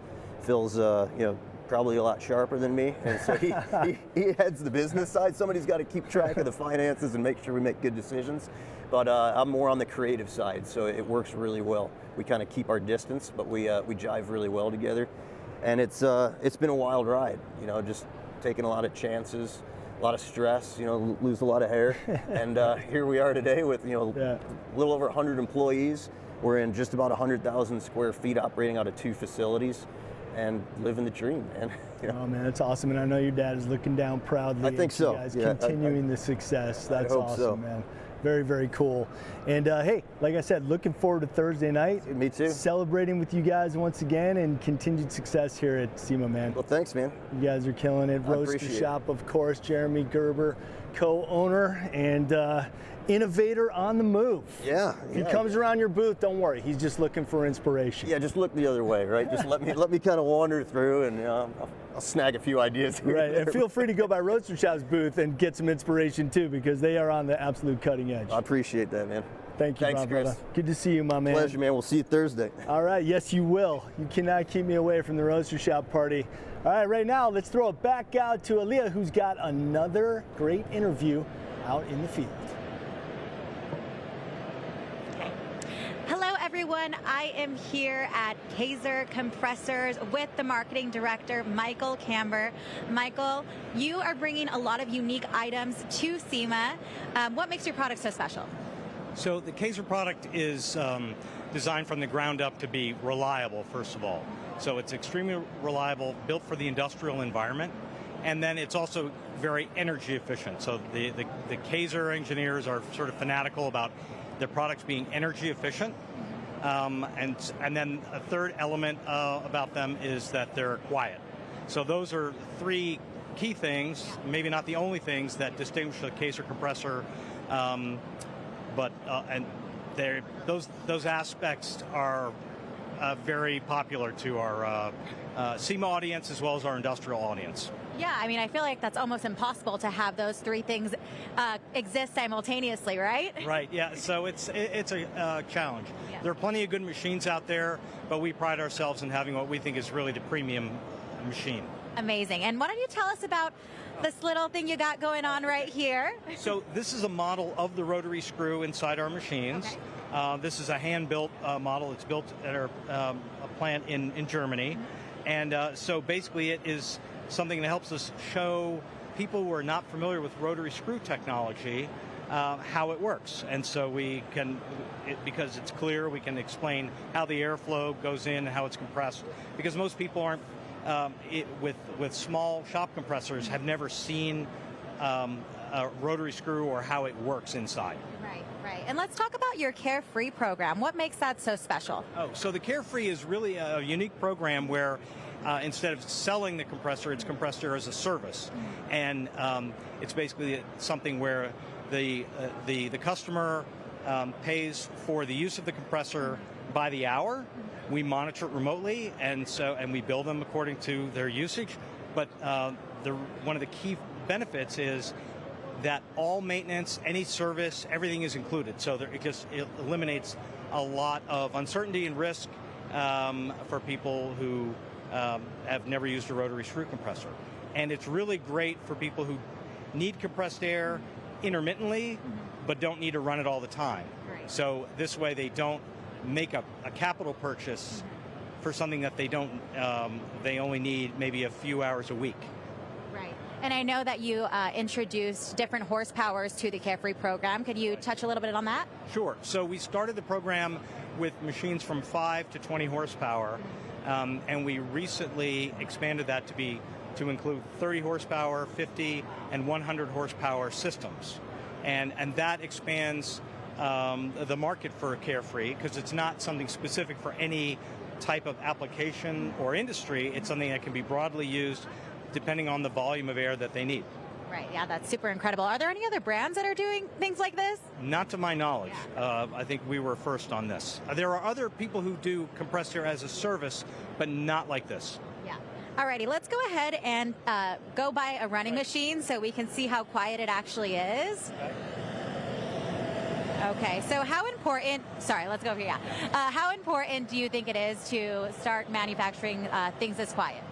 So, in a lot of businesses, especially if the plant or the shop is small and the compressor is on the plant floor or on the shop floor, the noise affects employee health and the workplace environment. So the quietness is really good if they're working around the equipment, and because some compressors can be extremely noisy. So that quietness just makes the work environment that much better. Right, amazing. And I know earlier you touched a little bit on being eco-friendly. How are you guys, doing that? So we do that in a number of ways. One is that the machines themselves are designed to be as energy efficient as possible. On top of that, when we go into somebody's plant or shop to help them size and select the equipment, we look for the best fit of the compressor so we don't oversize the compressor, so they're not using excess energy. And in some cases, some of our industrial customers, they'll use 2, 3, 4, sometimes more compressors. And it's about system design, because a lot of energy is lost in poor system design. Right, yeah, of course. Okay, and obviously, we're here at SEMA. It's a really big accomplishment to be here. How many years have you been attending the show? Oh, I've lost count. I think I've been here over 25 years. Oh, wow. I don't think I've missed a SEMA in 25 years. Okay, so it's definitely valuable for you to be here. How has this changed your business or just the brand overall? So SEMA is great for brand building. Certainly there are plenty of people here. Plus, in the automotive aftermarket, there are a lot of celebrities, and some of our customers are very well-known shop owners that get a lot of exposure. So that's good for our brand. And typically these are shops that are really doing high-end work, and the Kaiser is a great fit for what they're doing.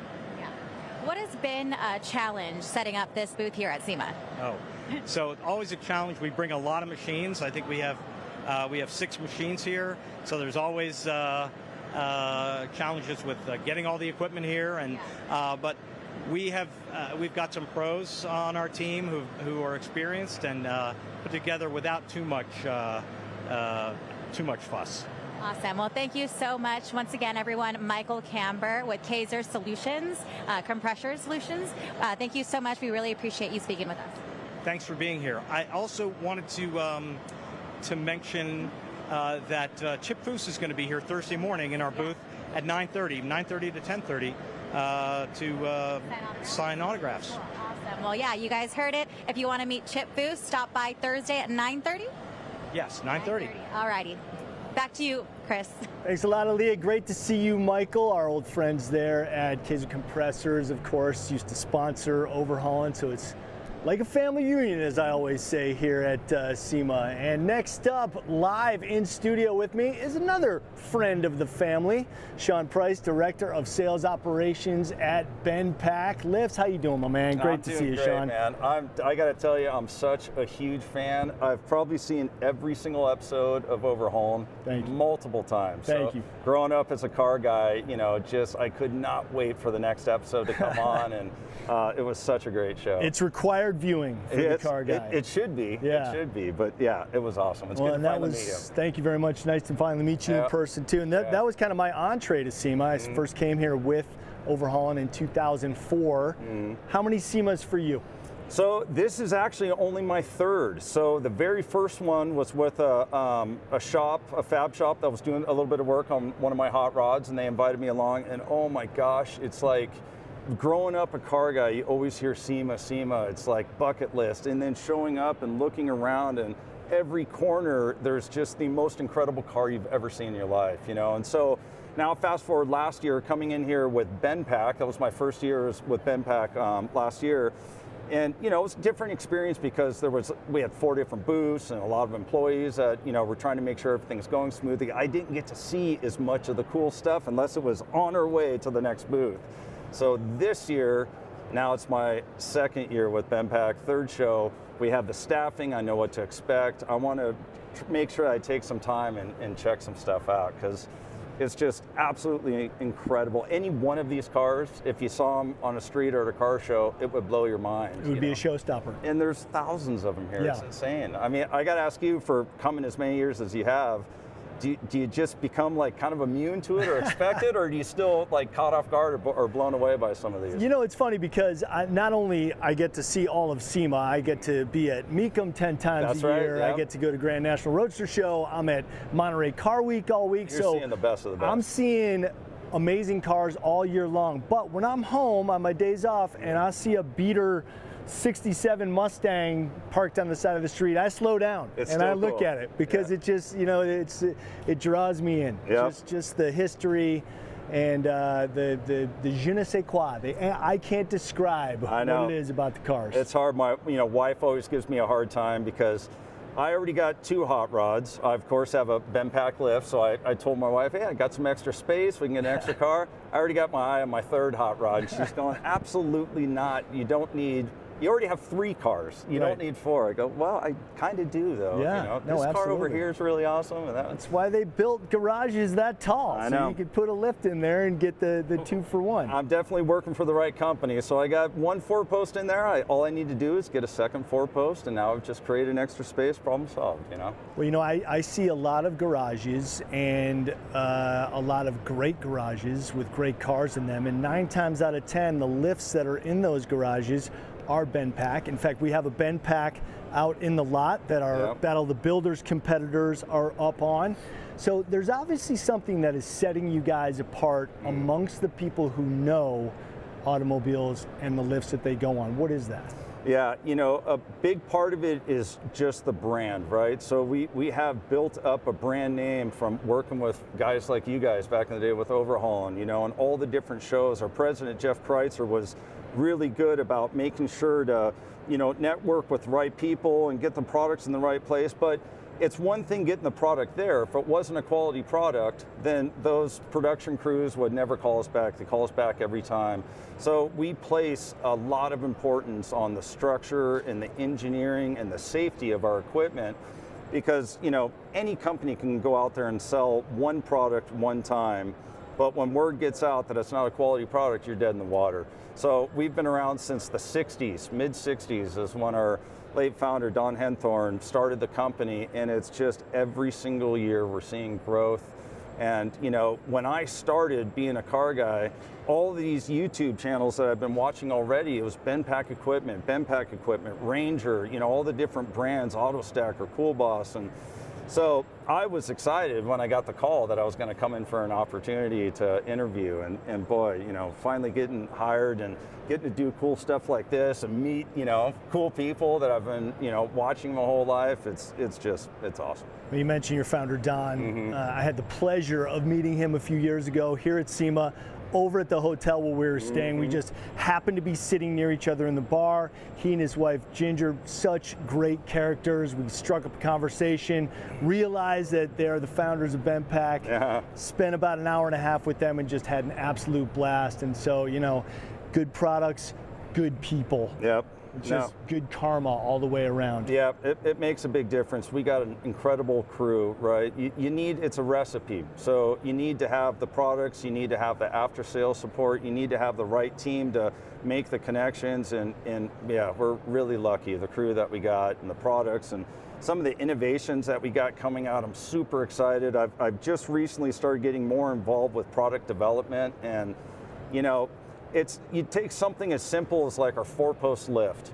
And when I was doing research when I first started, looking at something as simple as a 4-post lift and seeing that there's like 8 different versions of our standard H89 4-post lift. And it's because the company is constantly striving to make improvements and make everything that we have that much better, and innovating with new product designs and new product concepts. And so we're never sitting still, which makes it super exciting. You know, tomorrow our president Jeff will, you know, come to me and say, "Oh, here's this new design, this new idea that we have." It's like, awesome, let's go, man. Let's start putting it together, let's start testing it.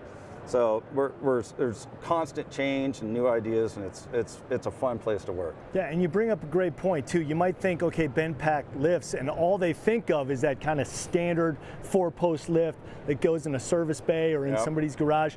You guys offer so many products for so many different applications. I mean, I love the mini quick lifts. Yeah, quick jacks. Yeah. Yeah, it's awesome. We're in a unique position to where we can literally build just about anything. So when, you know, myself or Jeff or one of the other executives sees a gap, you know, it's like, hey, this is a need. People are asking for this, you know. So a good example is our evap coolers with Cool Boss, right? A lot of these shops, we're selling these shops, and they're in open environments where it's hot and uncomfortable.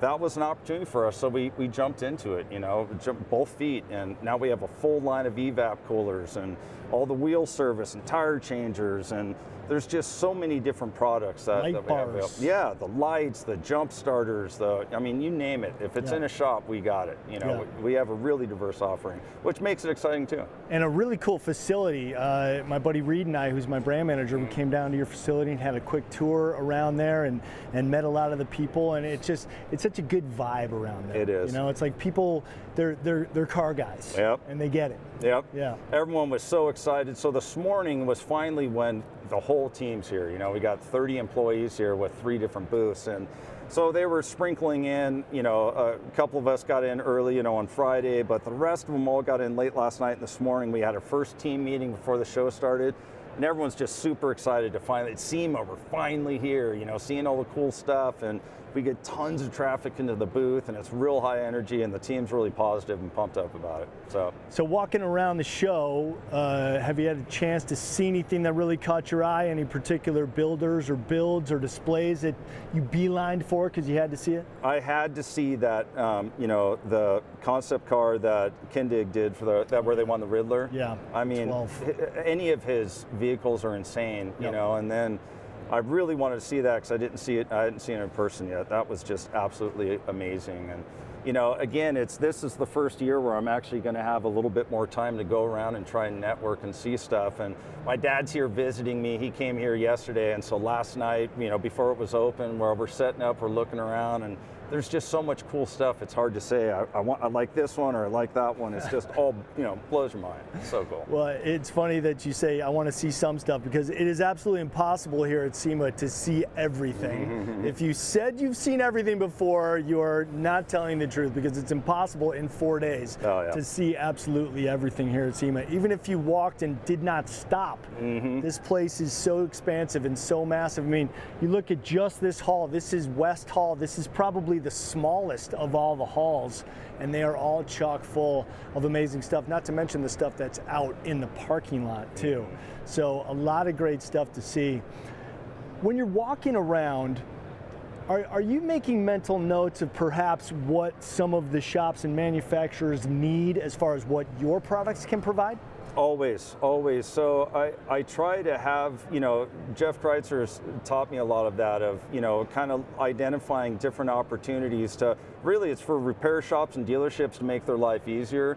So I'm constantly looking at different situations and seeing is there something that we can do to help. The owner of King of the Hammers, I've started working with him on a project. We got it's kind of a secret project that we're going to release before too long. And he had a issue that he needs solved for, and I started thinking, I'm going, if we took this, if we built that, we could.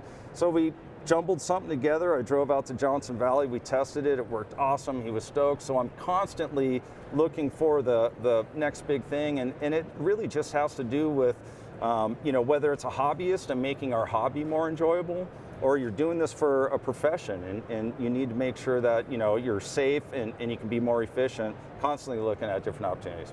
Yeah, I mean, you hit on that. It's the safety and it's the efficiency, the ease of use, because you don't want something to be too complicated that A, it might be dangerous, and two, they're like, this isn't right for me, because I can't understand it. Yep, and that's, again, it's building those relationships. So if we don't do our job, if we don't ask the right questions, find out exactly what it is that's going to be the right fit for them, and make sure that they're happy, then obviously they're not going to come back to us again. So that's a big part of it with customers coming in.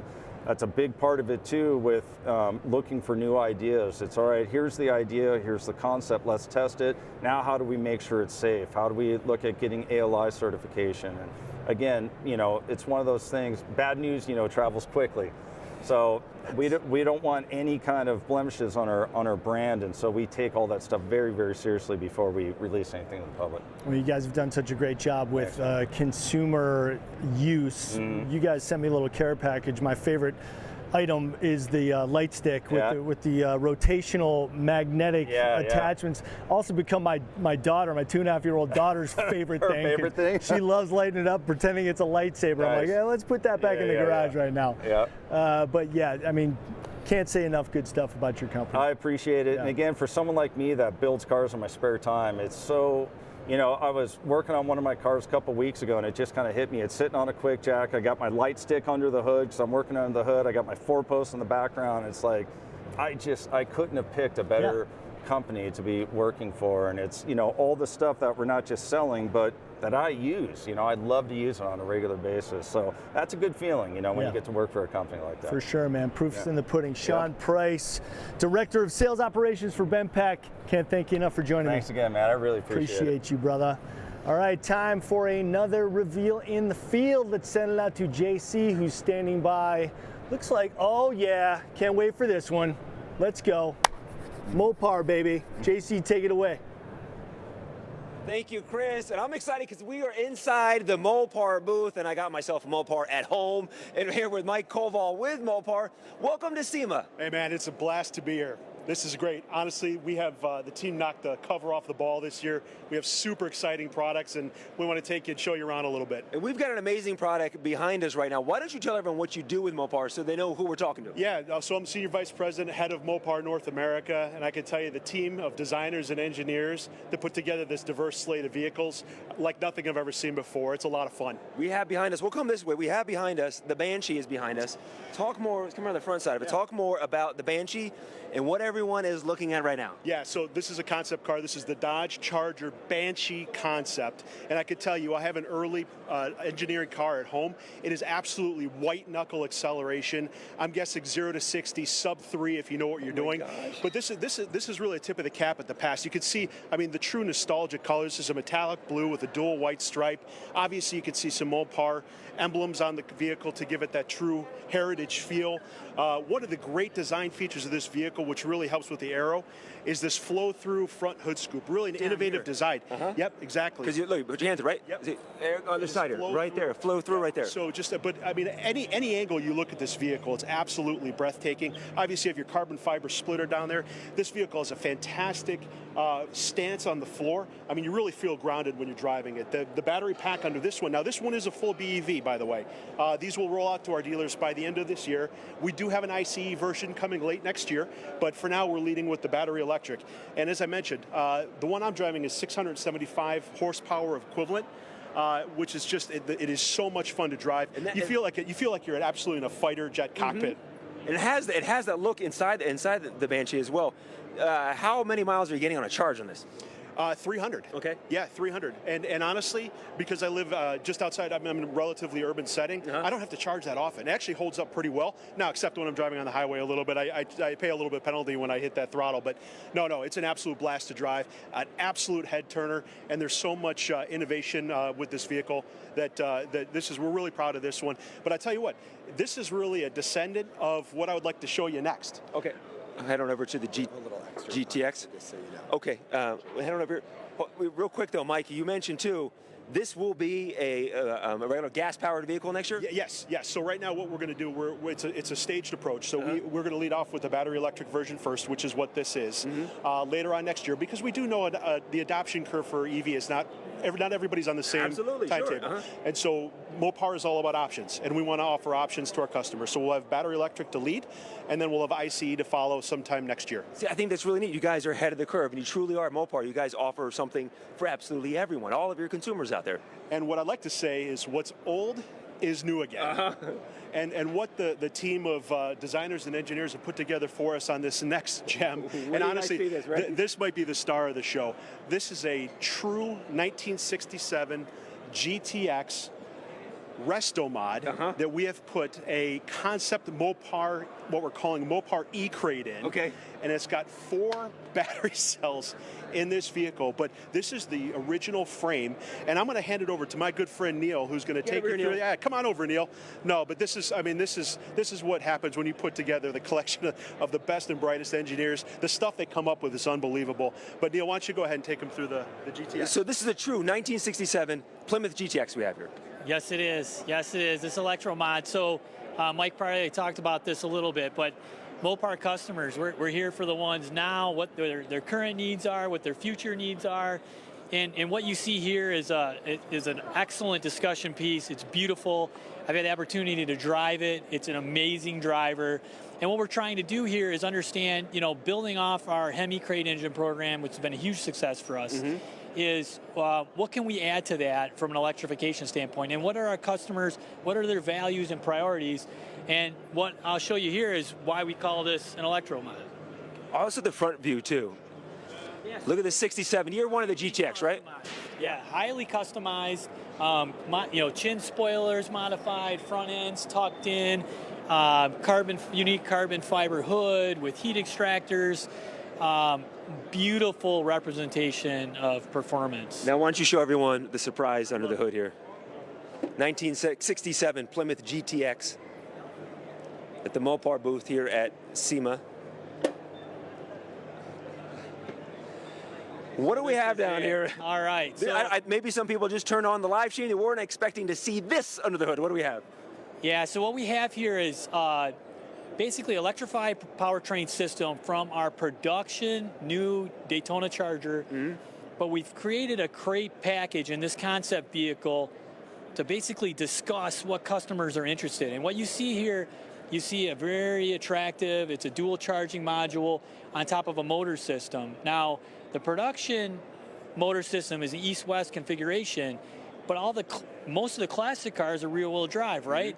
So we have a customer in mind that's mechanically inclined, but maybe not at the highest level of skill. So we want to broaden what people can do if they want to do this themselves. So what we try to do is try to keep as much of the carryover axle suspension system as possible.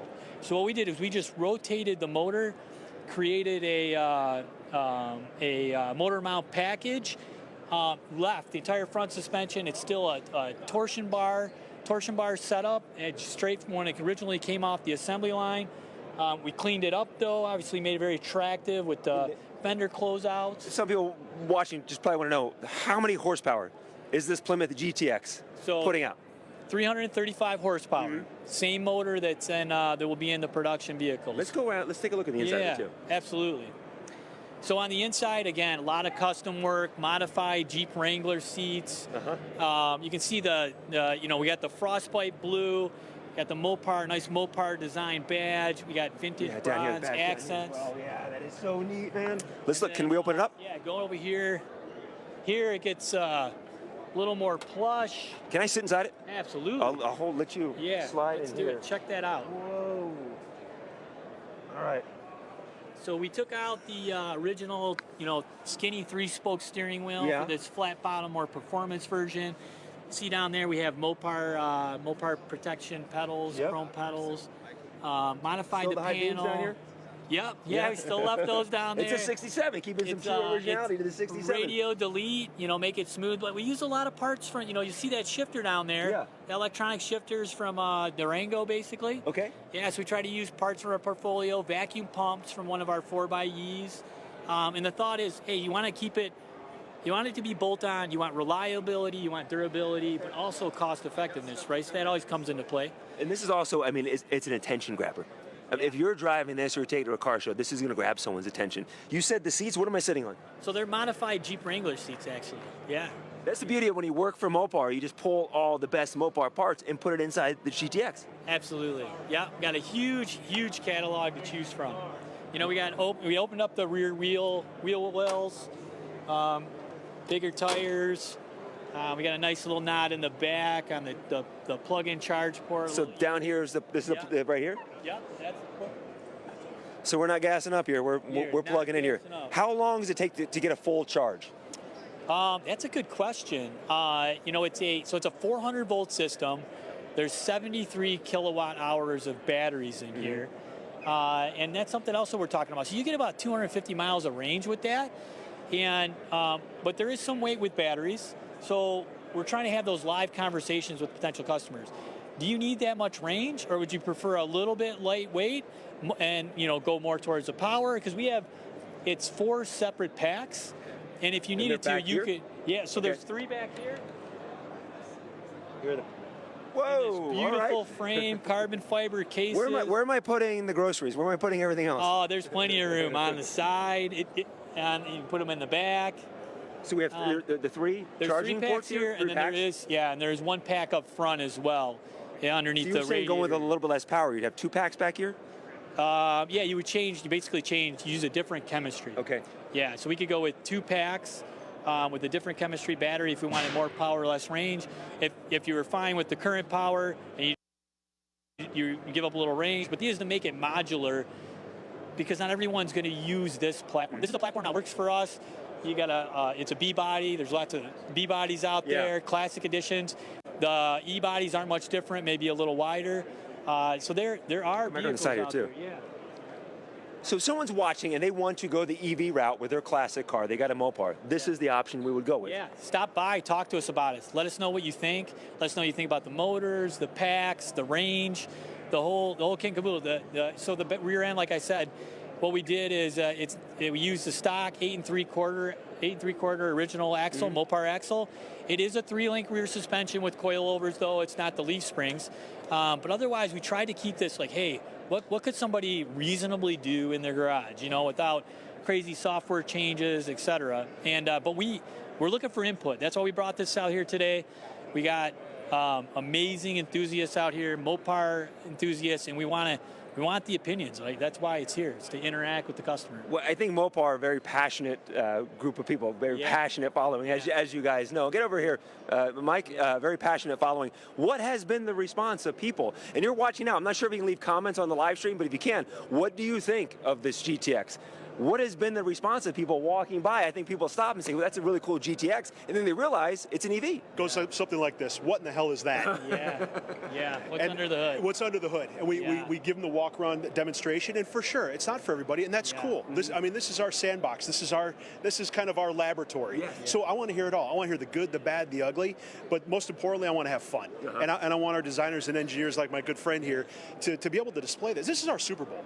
I mean, I heard this morning that SEMA's been, how long, 50, 60 years? And I think Mopar has been a part of this for the majority of that time, 30 plus for sure. So, I mean, this program is circled on our calendar in red ink. I mean, this is a big deal for us, it really is. So we talk about variety, we talk about, obviously, we've shown you a couple of concept passenger cars. What we are going to do now, we're going to pivot a little bit, and we're going to walk over and look at some trucks. Because we're talking about variety and the spice of life. So hang with me here, and we're going to walk over this way. So what we're going to show... By the way, I just got to tell you, too. Please. This is like one of these moments, because I'm a Mopar guy. I got a 2017 Dodge Challenger, Scat Pack, 117,000 miles on it. It's my daily. I love it. To be walking here with you two guys in this booth at SEMA, this is an experience, and thank you for that. No, I appreciate it. Honestly, this is a true joy, and obviously, this is the fun part of our business, right? Yeah, exactly. But this, I got to tell you. So, one of the things, and this, I think, one of the key points about this year's show is diversity and variety. Like we said, we just talked about some of the passenger car concepts. Here's the other end of the spectrum. We have some kick-ass off-road vehicles. You do. So this is the 2025, what we're calling the motorized Ram 1500 RHO, which is a lot. That was a lot. That's a lot. What does that mean? It's a descendant. I think everybody remembers the Ram TRX. This is a descendant of the TRX. So this actually has the 3-liter high output straight 6 turbo. We call the Hurricane. This delivers 541 horse, 520 pound-feet of torque. 531 horsepower. 541. 541. Okay. And so it's actually got the most horsepower in its segment, and this power plant combination with the 8-speed torque flight is actually 150 pounds lighter altogether than the TRX, which means it's got a lot more agility. Yeah. Think about losing what we do. Can I see inside? You can, yeah, absolutely. Okay. Absolutely. Let's take a look inside here. I'm going to join. Okay. All right. Hop inside this truck. What does everyone think looking at this Mopar edition? So the actual bones of this truck, this is actually the upper end of our interior. So this is a leather wrapped. I mean, this is a luxury European vehicle. Yeah.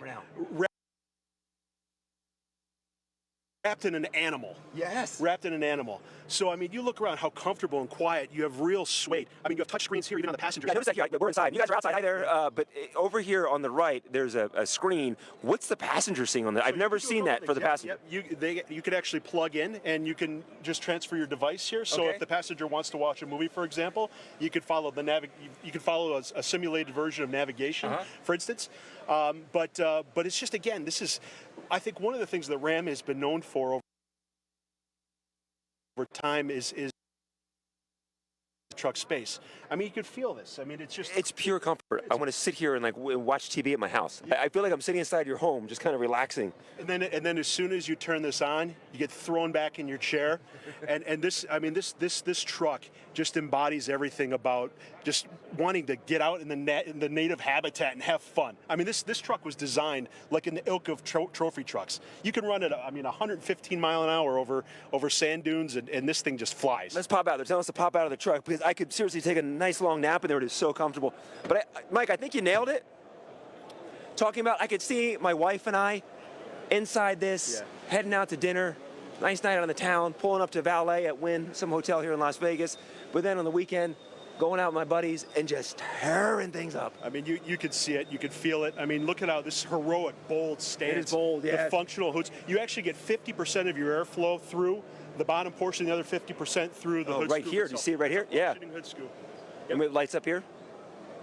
This is actually 8 inches wider than your standard Ram 1500 and 2 inches taller, believe it or not. So actually you have to put, the DOT makes us put the actual clearance lamps on the side. Oh, so that's a safety reason you guys had to put it on there. Well, it also makes it look really badass. So, I mean, this has got a heroic light signature as well.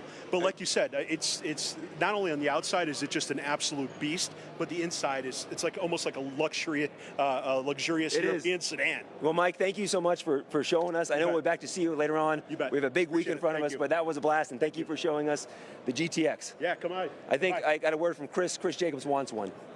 So write up the order, and we'll send it back to you up there in the studio, Chris.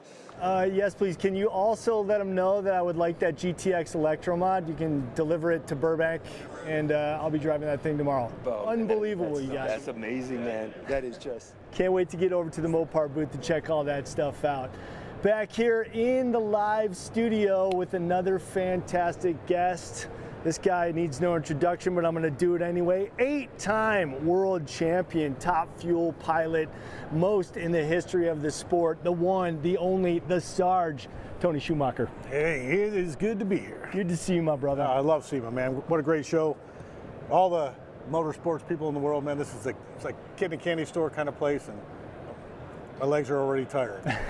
Well, it's cool too because SEMA lines up with the race here in Vegas, so it's kind of perfect. You're here, might as well. The race is over. Come and wind down at SEMA. Yeah, we stay for a few extra days, and you know, all of us, I would say every single one of the drag racers, we all have some build at home or a couple street cars. So we say we're out doing our job and, you know, shaking hands. We're all really just shopping. You know, I'm trying to pick an exhaust for a Lamborghini, and I'm trying to pick an exhaust for a Trans Am. You know, I was, like we said earlier, I was one that I grew up watching Smokey and the Bandit. I grew up watching Cannonball Run. Yeah. So, you know, we get into our 50s and we can afford some of these cars. We start buying all the cars that, you know, whether it's classic or whatever, that kind of caught our attention. The reason we all became race car drivers. Yeah, you know, you and I are in the same zone. I'm a 1970 model, so the cars that were my dream car in high school, like the Grand National, for instance, those are the cars now that you're seeing become more and more popular at auction because the guys who were in high school when those cars were popular are now able to afford those cars at auction. Yeah, and it's kind of neat because like the Trans Am was always off the radar. People bought the Chevelles and the Novas and the Corvettes. You know, there was a way to buy stuff, and the Trans Am was always left there. I said, man, the T-top car was probably a single car that was, every single one of them was stolen at some point. The T-tops were all ripped off. They were all lifted up on, you know, on blocks in a trailer park somewhere. And now we're all finding them all and rebuilding them on. You know, it was kind of fun for me. I had one of the originals with 13,000 miles on it. And my son said, great, Dad, let's go work on it. And I said, we can't. It has 13,000 miles. So I bought one, had a nice body, a good floorboard. You know how you can do that. You go out, shop, you find what you need for a starter. And then we built an awesome car. Now I'm a race car driver, and that thing's hard to drive. You know, it's just 565 cubic inch, all aluminum Dart engine, Tremec 6-speed, height independent suspension, all the stuff you find here in our beautiful shopping mall of SEMA. That's right. Now, the Cannonball Run, that was the Countach. Correct. Is that what you have? I have a Huracan. But you have a Huracan, you know, okay. I love the Countach. My friend owns one of them, but I want some that I can get in and drive. Yeah, well, getting in is key there because I have sat in a Countach. It is possibly one of the most uncomfortable cars to sit in. They look amazing from the outside. I'm a 69 model, born on Christmas Day, so I'm a little older than you. And I look like an old man getting in these cars because I stick my butt in the car, and I have noticed, as long as you don't try to wrap your head in, you know, you can get in and out without throwing your back out, but you got to do it looking like an old man. You got to stick your butt in. Use there's a method. There's a method to the madness, you know, but I get out, I feel good. You can't get out of a Lamborghini looking cool. However, my beautiful wife sitting over there, you can get out of a Lamborghini looking sexy. Exactly. You just look like an idiot doing it while you're rolling out. But ultimately, you get out and just ta-da. As long as you say ta-da when you get out, it's cool. Right. Stick the landing. That's all that matters. By the way, we're 30, what do we be, 25? We're 36 days apart because I'm January 30th, your Christmas day of 69. Awesome, man. Me, Jesus, Jimmy Buffett. We're right in the zone together. Yeah. I love that, man. All right, well, let's talk a little bit more about SEMA and what you look for besides accessories for your cars. Are there particular booths that you go right to? Are there particular builders that you have to see? You know, I just wander. I really do. Because the shows that we all see on TV and the builders we see on TV, they're known already, but there's some guys sneaking up that you've never heard of before. I just got here, so I haven't been able to sneak around and take a peek yet, but my wife, Summer, she knows way more about cars, and she'll point stuff out to me that I had no idea about. I think when we met, it was like a no-brainer right there. Like, she knew all about it. I'm a motorcycle guy, but her dad raced against, or her brother raced against me in an alcohol funny car, and she's just one of those people. She knows bands, she knows therapy. She's a therapist, not physical therapist, but she went to school so she can keep me sane. Yeah. And she knows cars and music. I mean, what else? That checks a lot of boxes. Cigar for me. The first time we met, I pulled up on a Harley with a cigar, and I thought, okay, we're going to go on a little ride around. It wasn't a date at the time; it was just a ride around. I handed her a cigar. I said, if she doesn't like the cigar or the Harley, we don't really need a second date. She grabbed that cigar. She hopped on the back. Never been on a bike in her life, and we've been riding ever since. And she knows how to find me the right cigar. So we are a match made in heaven. That is absolutely sounds right to me. Now, Antron Brown was with me earlier today. He started in bikes too, racing bikes competitively. Did you race bikes competitively? I did not. Here's the truth. I can't talk military talk on this, but I saw Grease when I was a kid. You saw it? Classic. Then I saw Grease too. Okay. Michelle Pfeiffer, call me. Okay. It's okay. My wife, you're on my 5 list. It's fine. But I saw that Grease too. He did a wheelie. She said, who's that guy? He did a wheelie. I bought a motorcycle when I was 13 years old. I started doing wheelies. So did I start racing? No. Was it what got me into the sport, motorcycles? Absolutely. I think the first time a kid, and this is true about SEMA, the first time a kid hears a motor, smells gas in a garage, smells that fuel, the oil, from that moment on he wants to make it louder and faster. Yeah. And that's exactly what it was. Yes, it was a motorcycle. Ultimately bought a 86 Trans Am, then a Chevelle, but a 454 in it when I was 16, 17 years old, worked my way up into top fuel cars. But it's these parts, these pieces, it's the sounds, the booming, the sound systems you find in SEMA, the exhausts, the suspensions, the tires, every bit of this, but what this place smells like and sounds like is what makes us fall in love with the sport. Yeah, you mentioned the sounds and the smells, and I'm exactly the same way. It's the gearhead mating call. You hear a big engine start up, and immediately you're drawn to it. So, is there space then for lovers of EV? Because the performance exceeds the ICE, but the sounds and the smell, it's almost like analog versus digital. You can never beat analog, right? Are you ever going to be able to get the emotional connection to an EV that you can? I can't do it, but all 3 of my kids have them. And I mean, I'm like, you're embarrassing me. I drive a top fuel car. I burn fuel for a living. My eyes burn. I need sounds, and the sound is what it's about.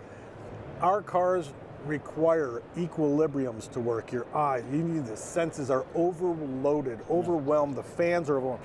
To have a car that just goes fast and straight, incredibly boring. Yeah. I don't care how fast it is. I don't care if you hit the gas and arrive yesterday. I don't care if there's time travel involved. I couldn't care less. I need vibration. I need sound. Now, is it going to fill some voids? Yeah, I guess when we're all, sitting around and our hearing's gone because we're old and we've been around racing, I don't care what they're running at that point. I just want to see speed because I can't hear. But for now, I need to smell it. I need to hear it. It needs to pound the ground. Yeah. And that's the thing. Electric cars do not pound the ground. The top fuel dragster, when it leaves, creates a 3 on an earthquake Richter scale. That's what I need. Can't do that with any amount of electricity. Yeah, I was telling Antron earlier that one of the most memorable experiences in my life, automotively speaking, was being at Pomona, standing behind 2 top fuel dragsters as they take off. It was life-changing. I mean, it was paralyzing. It was an incredible moment. I couldn't believe it. And since then, this is 15 years ago, horsepower's gone up even more. I think these were running about 800. You guys are up, we're at 8,000. 8,000. Yeah, 8,000, and now, that's right, not 800, 8,000. Fuel volume, massive amount of fuel. Back in the day, we went to a quarter mile, we'd run 330 miles an hour. Now we're running 300 almost 40 to 1,000 feet. So the acceleration is just overwhelming. But again, it is the vibration, it's the sound, and you can't get that out of electric cars. I don't care what kind of sound system you put in an electric car, you can't get the rotation of the Earth. Earth rotates at 700 miles per hour. We are going half that speed in a top fuel dragster. It literally pauses the rotation of the Earth. There's nothing like it. Yeah, and I mean, God love the exhaust companies that are putting out electronic exhaust notes too, but it's never going to replace, because you don't get the feeling. That's the other thing. It's the sound, it's the smell, and it's the vibration. It's what you're feeling also. It just shakes the Earth, man. Yeah, it's for me, it's needed. I grew up as a kid with my father racing. My father would have been 80 years old yesterday. He passed away in December last year, but I grew up, Big Daddy Don Garlis, Tommy Ivo, all these people, watching them as a 5-year-old, what that sound and smell did to me changed my life. And you can't get that. I mean, I appreciate Elon. I think the cars are fantastic. Got a lot of room to grow in different ways, but I don't think it's going to ever make the drag racing circuit. I think Formula E, pretty cool. Yeah. But I grew up watching The Quick and the Dead, Jackie Stewart, Stacy Keach. I don't know if you remember that, but it was called The Quick and the Dead. I was 5, 6, 7 years old watching these guys go around the corner, start on fire, and I thought, that's what I want to do. I didn't know who a champion was. I didn't know how much money they made. I couldn't care less. Those guys were on fire and they were jumping around, getting out of a race car. It was the coolest thing I'd ever seen in my life. It requires the fuel. It requires and back then, those engines were insane. Like, I like Formula One now. Yeah. But the turbochargers have taken away some of that high-pitched, awesome sound that we used to have, and I miss it. So they're even though it's not an electric car, still missing some of the stuff that we had when Emerson Fittipaldi, when those guys raced. They were screaming. Awesome sounds. Yeah, awesome sounds indeed. Let me ask you a question, just logistically, about your sport. What difference has it made, do you think, going from a quarter mile to 1,000 feet? Well, we lost Scott Klett in a crash. I ended up winning that race in Englishtown. It was a devastating crash. But the tracks, some of the tracks, Pomona. Not all, but the one certainly where his accident occurred. Yeah, there was nowhere to buy. You couldn't say, we need to extend this. Pomona, you got a road after that. You can't extend it. So for our safety, not just the driver, the safety that our sport will continue to go on from insurance purpose, I'm sure, we had to make it safer. So we slowed it down, we shortened the track up, and ultimately we found that we could pick up more speed, because back when we were going a quarter mile, we were still blowing up at 1,000 feet. We were still racing to 1,000 feet. It was just who could coast the last 320 feet. Yeah. And we found that we could save parts, we could make the racing itself better. I think it's gone from races being decided by 4 or 5 hundredths of a second to races being decided by 10 1,000ths of a second several times this weekend. That is freaking insane. Yeah. 2 cars, 2 different drivers, had different breakfasts, stretched differently, wearing different equipment, different manufacturers of the chassis, different manufacturers of heads, motors, camshafts. Put them in a car and they can be that hundredths, close. a thousandth of a second, 1 inch, 2 inches in 1,000 foot. So we didn't have that racing back when it was a quarter mile. We had great racing. Still hold the world record on a quarter mile, but at the end of the day, the fans pay money. They're getting the best show I've ever seen. Do I wish it was longer? I really missed that 320 feet. But for the safety of the continuation of our sport, I think it was necessary. Yeah, and your point is well taken. A lot of these tracks are so classic and have been there for so long. There's no more real estate to make it safe. So that's We're going what they 2 had football to do. fields per second. Yeah, it's amazing. Yeah, but I'm always interested in hearing a driver's perspective on what that is, because you guys are the ones who are experiencing that length, experiencing that speed. Yeah, for a long time, I got down and said my prayer before every run, and I was pretty sure I was going to die. I mean, heck, my first race, we lost Blaine Johnson. My first race. Top Fuel, welcome to the sport, world champion, gets killed in a crash. And it was like, from that moment on, every day I said my prayer, and I just assumed I was going to die for a long time. And you go back to the 60s and early 70s in F1, those guys were dying before. Jackie Stewart put the union together, man. Those guys were dying every race, every couple of races for sure. So, we just got in. Same thing. We got in those cars and we just did our job, even though we knew what was coming. And I think that had its own, gladiator element. For sure. It's part of the deal. We know what we're getting into, and it's what makes the appeal so incredible. But, the safety is important. We've designed safer cars. Our canopy cars have helped a lot of drivers that have been upside down. Now you even see F1 and IndyCar, all of them go into the Halo system. We had to protect them, and now I was the first one in the Top Fuel, and we took it off a boat. So it's not like we reinvented the wheel, or we just looked at what was safer. We look at airplanes. We went, okay, you enclose a pilot when they hit a bird, you know. So it took us a long time to get it right, but it did a lot of damage. If you talk to Antron, he'll say it saved his life several times already. So great stuff, and we know that other teams and other drivers and team owners will come up with new ways and better things, and ultimately we find better ways to make something safer and accelerate quicker, better braking, and then we put it in street cars, and that's what racing's always been about. Yeah, I'm glad you do it, man. You guys are supermen. Tony Schumacher, Absolutely. Top Fuel World Champion. Thank you for joining me here on SEMA Live. And right now, we're going to kick it out to Alliyah, who's got another great feature here at SEMA 2024. Alliyah, take it away.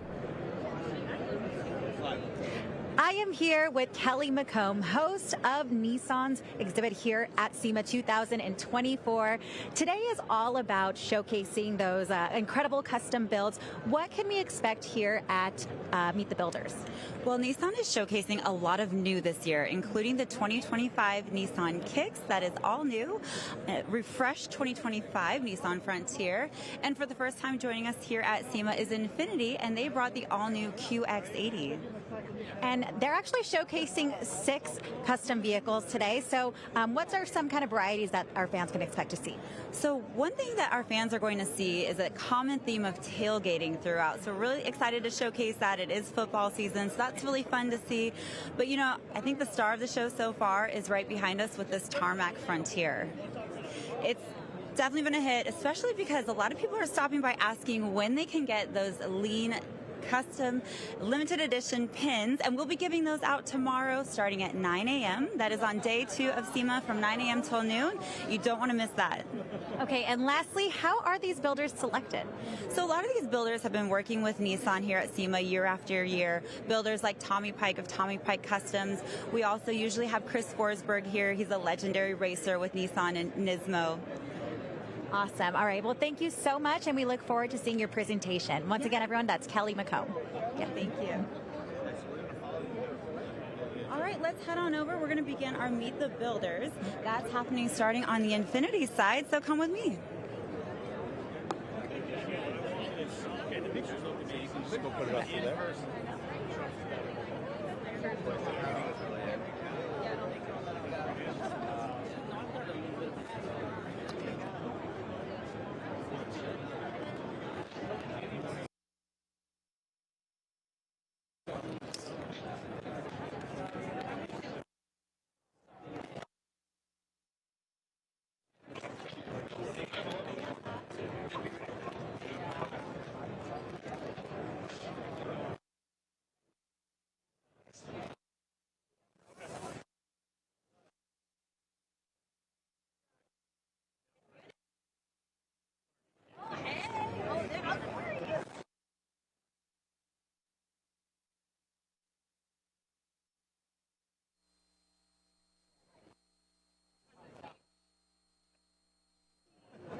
the SEMA Garage, our mission is to help our member companies develop innovative products for the automotive aftermarket.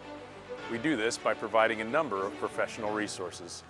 Product development, which includes tech transfer, reverse engineering, 3D scanning and printing, and measuring sessions.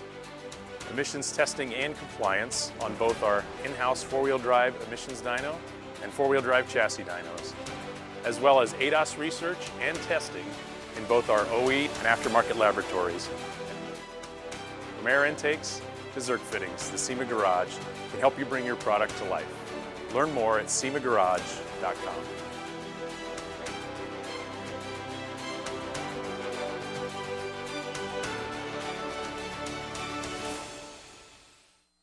Now, the average car person doesn't realise the amount of effort that goes on behind the scenes to protect our sector. And that work is done by SEMA here, rubbing shoulders with members of Congress. I know it seems very out of reach where you can't touch the laws that are happening. Even me just being here today, I've learned so much about how actually coming and speaking or sending letters or calling your representatives, you actually have a chance. They actually listen. We've talked one-on-one with them, and what we have to say and what you guys have to say actually makes an impact.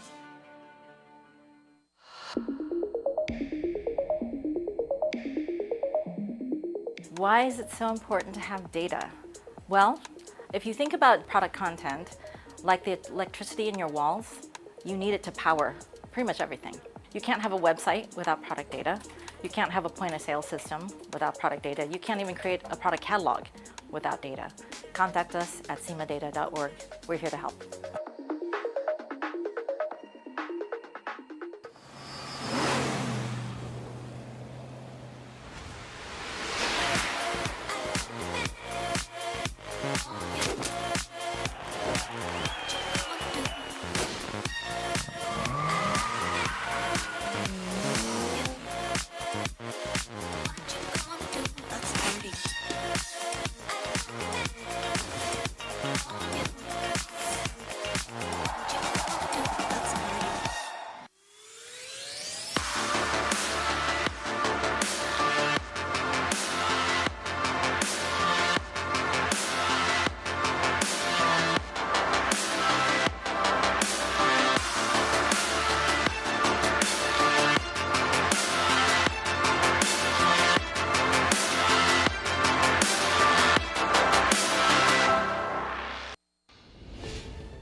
The government wants to know what you care about, and you can actually affect the change that's happening. So we're down here to make that happen. I never knew that we could have this much impact. I know it seems very out of reach where you can't touch the laws that are happening. Even me just being here today, I've learned so much about how actually coming and speaking or sending letters or calling your representatives, you actually have a chance. They actually listen. We've talked one-on-one with them, and what we have to say and what you guys have to say actually makes an impact.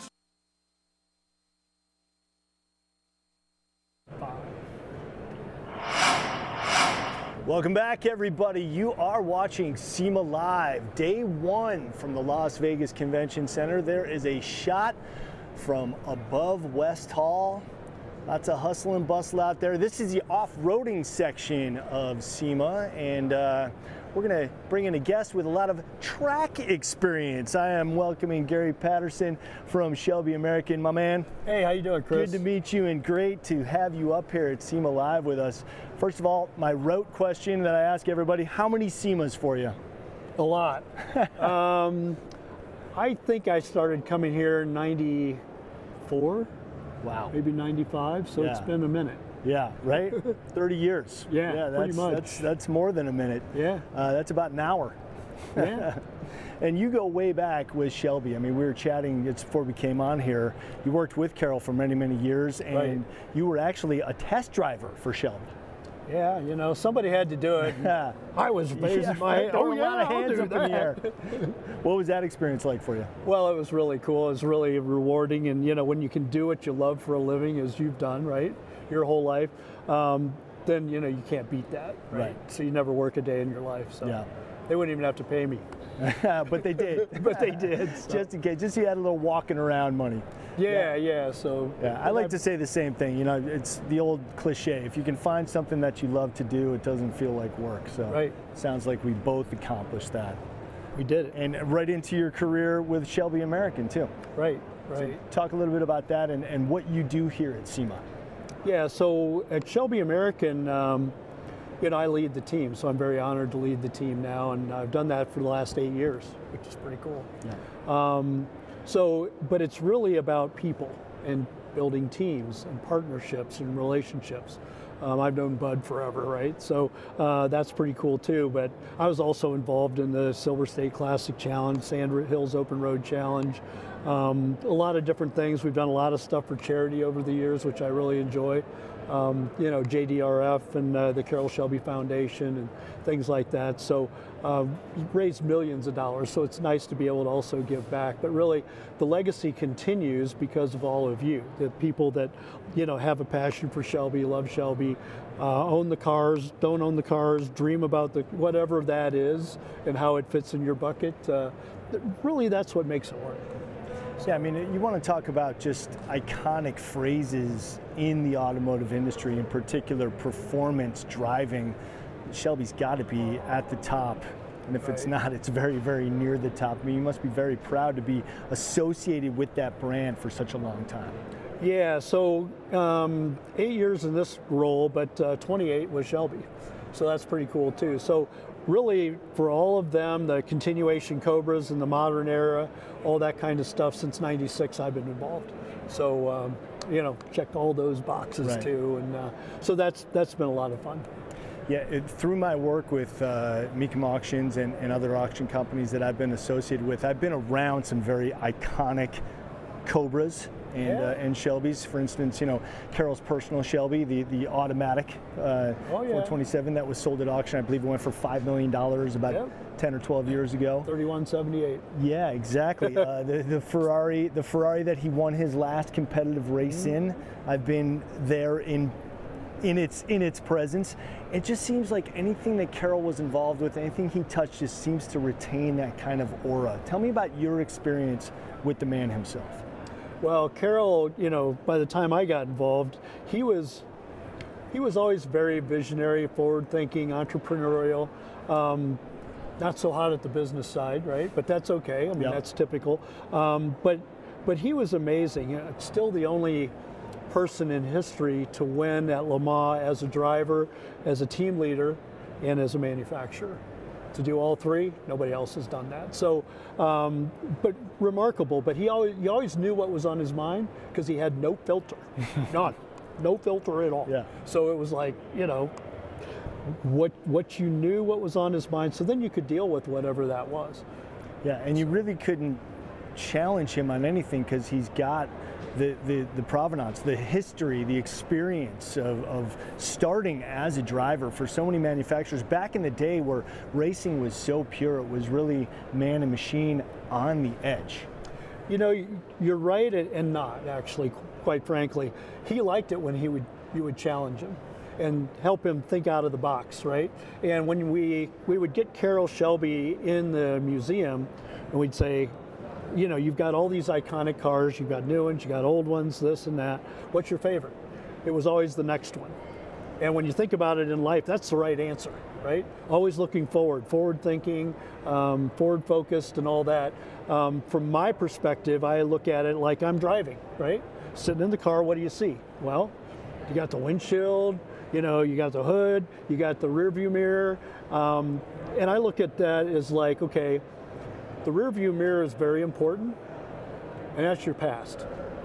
And it's small, but you look at that and you can learn from it and you can, you know, respect it. But at the same time, your focus better be looking out the windshield because that's where the future is. And that's why the windshield's big, rear view mirror is small. So that's how I look at it, and Carol looked at it that way too. Yeah, that's a great analogy. And so let's look through the windshield. And in the spirit of being here at SEMA, you know, where is our industry going in the next 5 years? Do you see? We've got this influx of EVs, but ICE is got, you know, such a strong hold on us as fans of motorsports and of performance vehicles. Where are the next 5 years going? Yeah, I think that's really good. So really, we've had a hybrid since '62. Did you know that? Yes. Yep. We burn gas and rubber. Yeah.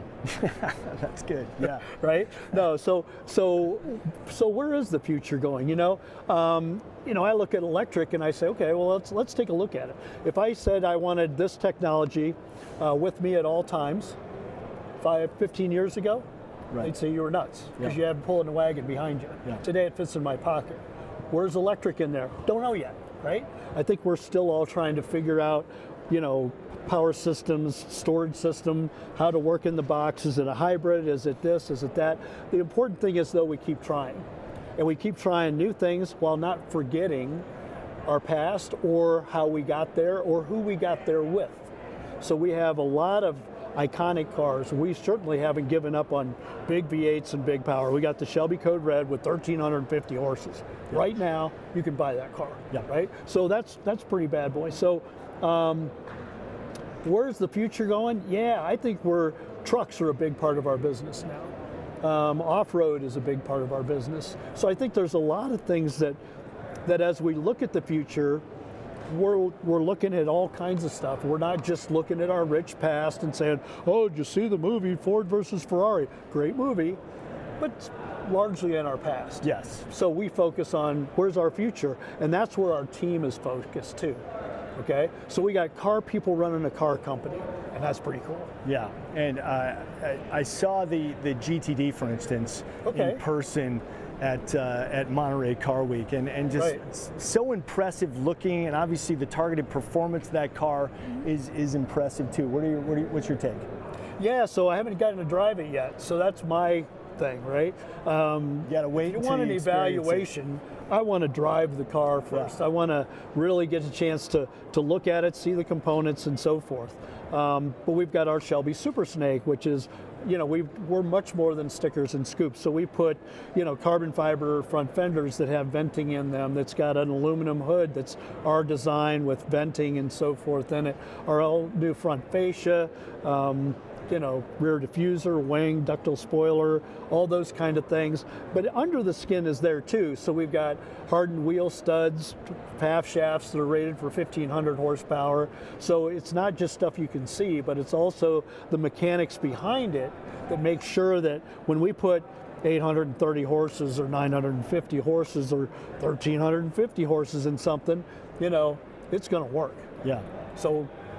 And it's that combo that you're talking about. It's that kind of nod to the past as far as style goes, but with all of the modern accoutrements that's going to make it perform at the optimal level. Right.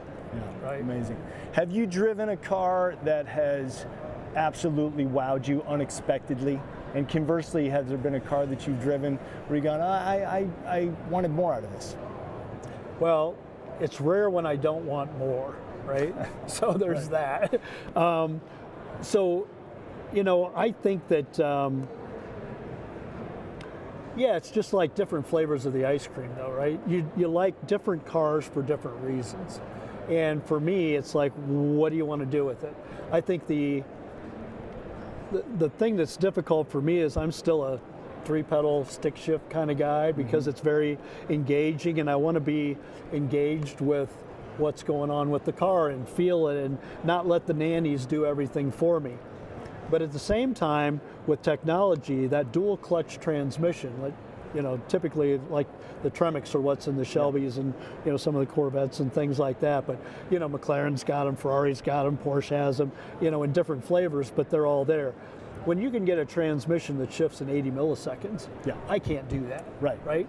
And I can't anticipate like that thing does with the computer. Okay, I'm on the brakes, I'm slowing down, so it pre-selects the next gear down, automatically rev matches, things like that. Or if you're going, you know, you got your foot hard on the accelerator, then it's like, okay, pre-select the next gear up.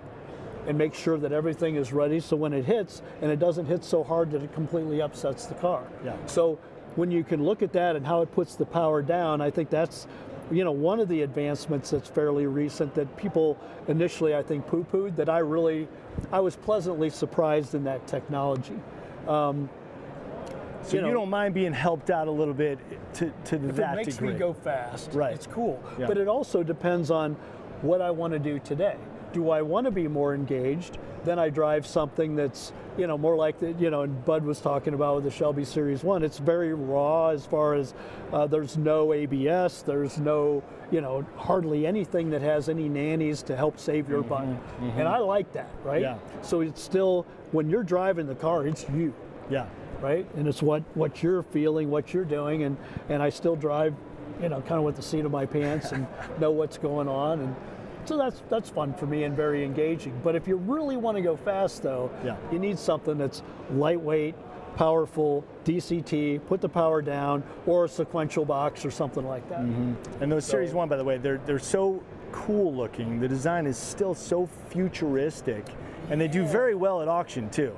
Yeah, they do well at auctions. You know, hard to believe, Chris, it was 25 years ago for that car. All carbon body, honeycomb aluminum chassis, pushrod style suspension. So I pulled mine out of the museum when we had the Shelby Bash earlier this year in April, and it was a very warm day in the Nevada, and I took it out to the racetrack after 25 years. And I drive it probably 1,500 miles or so a year. But it was in the museum. I pulled it out, changed oil, looked it over, put a set of fresh tires on it, and I ran it hard at the track all day, and it never missed a beat. Wow. So that was pretty fun. But you know, I've driven, you know, the McLarens. Typically I like the feel for that because they are light, powerful. They check the boxes. Sure. Some of the performance cars end up feeling heavy. Okay, and when a car really feels heavy, even if it's powerful, it kind of like, I wish it was more. And that's what Carol learned a long time ago with the Cobra, is like, it's power, it's weight, it's balance, it's where the weight is, and stuff like that. So, yeah, I think that's the flavor for me, is where's the weight? You know, if you got a lot of weight, but it's cleared out at the perimeter of the car, it's like going to the gym and you're trying to control weight out here, or do you control weight here? It's a lot easier to do and maneuver here than it is out here. Yeah. So, you know, cars that have weight that's more inside, well balanced front to back, aerodynamically, so that it makes the car really sit at speed as opposed to floating. Yeah. You know, like the old muscle cars did. Right. So, you know, well, like you mentioned that he really perfected that with the Cobra, and he fixed with the GT40 program when it came to Carol, you know, with the aerodynamics, the issues that they were having with exactly what you're talking about, kind of that floating feeling, and he fixed that, and obviously, you know, went on to historically win those 4 Le Mans in a row. Yeah, and really some of that started with the Daytona Coupe design that Peter Brock did, right? Absolutely. So Peter's an icon in the industry, actually started more at GM with the Corvettes and things like that, but quickly moved to Shelby because he wasn't into the big corporate thing, and you know, he could do a lot of different things at Shelby. And when he designed that coupe, that changed the Cobra from something that really wanted to float at high speed and be unstable, especially with a short wheelbase, to something that actually was really pretty well planted and slipped through the air well and stayed on the ground. And right? shoved down that so wedge in the that back, was early, because a lot of guys were designing things that, you know, were aerodynamic, but maybe it didn't keep it on the ground well, so then you didn't have the weight and the grip that you needed to go around the corners. And that was really the first time, you know, that time period when they were starting to think, gee, you know, aerodynamics really has a lot to do with this thing. You know, so late 50s, early 60s, try this, try that. You know, you might remember the Smothers Brothers with their Can-Am car that had 2 snowmobile engines, and it actually, you know, they had skirts around it and it tried to suck the car to the pavement before there was, you know, the wings and all that. But also people forget, what's the aero underneath the car, right? Yeah. Because it's effective Ground too. effect, yep. And if you got good aero under that helps suck the car Sucks down, it down. Yeah. winner. That's what it's all about. And you talk about the Series 1, I mean, that's really the culmination of everything that Carroll had learned throughout his career. You know, I think he was famous for saying that's kind of like the car that he was waiting to build his entire career was that Series 1. He finally got to do. Yeah, and for me, that car, you know, when you looked at it 25 years ago, yeah, you could point out the things that it didn't do well, right? But on the track, it was a pretty competent car, and still, to this day, it's probably the strongest chassis convertible I've ever ridden in, because it had honeycomb wafered flooring in it, bonded to that aluminum chassis, and together it was like 52 hertz 25 years ago. So you can go over a rough railroad track in a convertible and you don't get the cowl shake in it. Yeah.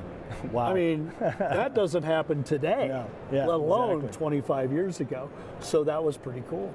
So when you're walking around the SEMA floor, what are some of the things that you're looking for that can help you out as you're moving forward with Shelby American?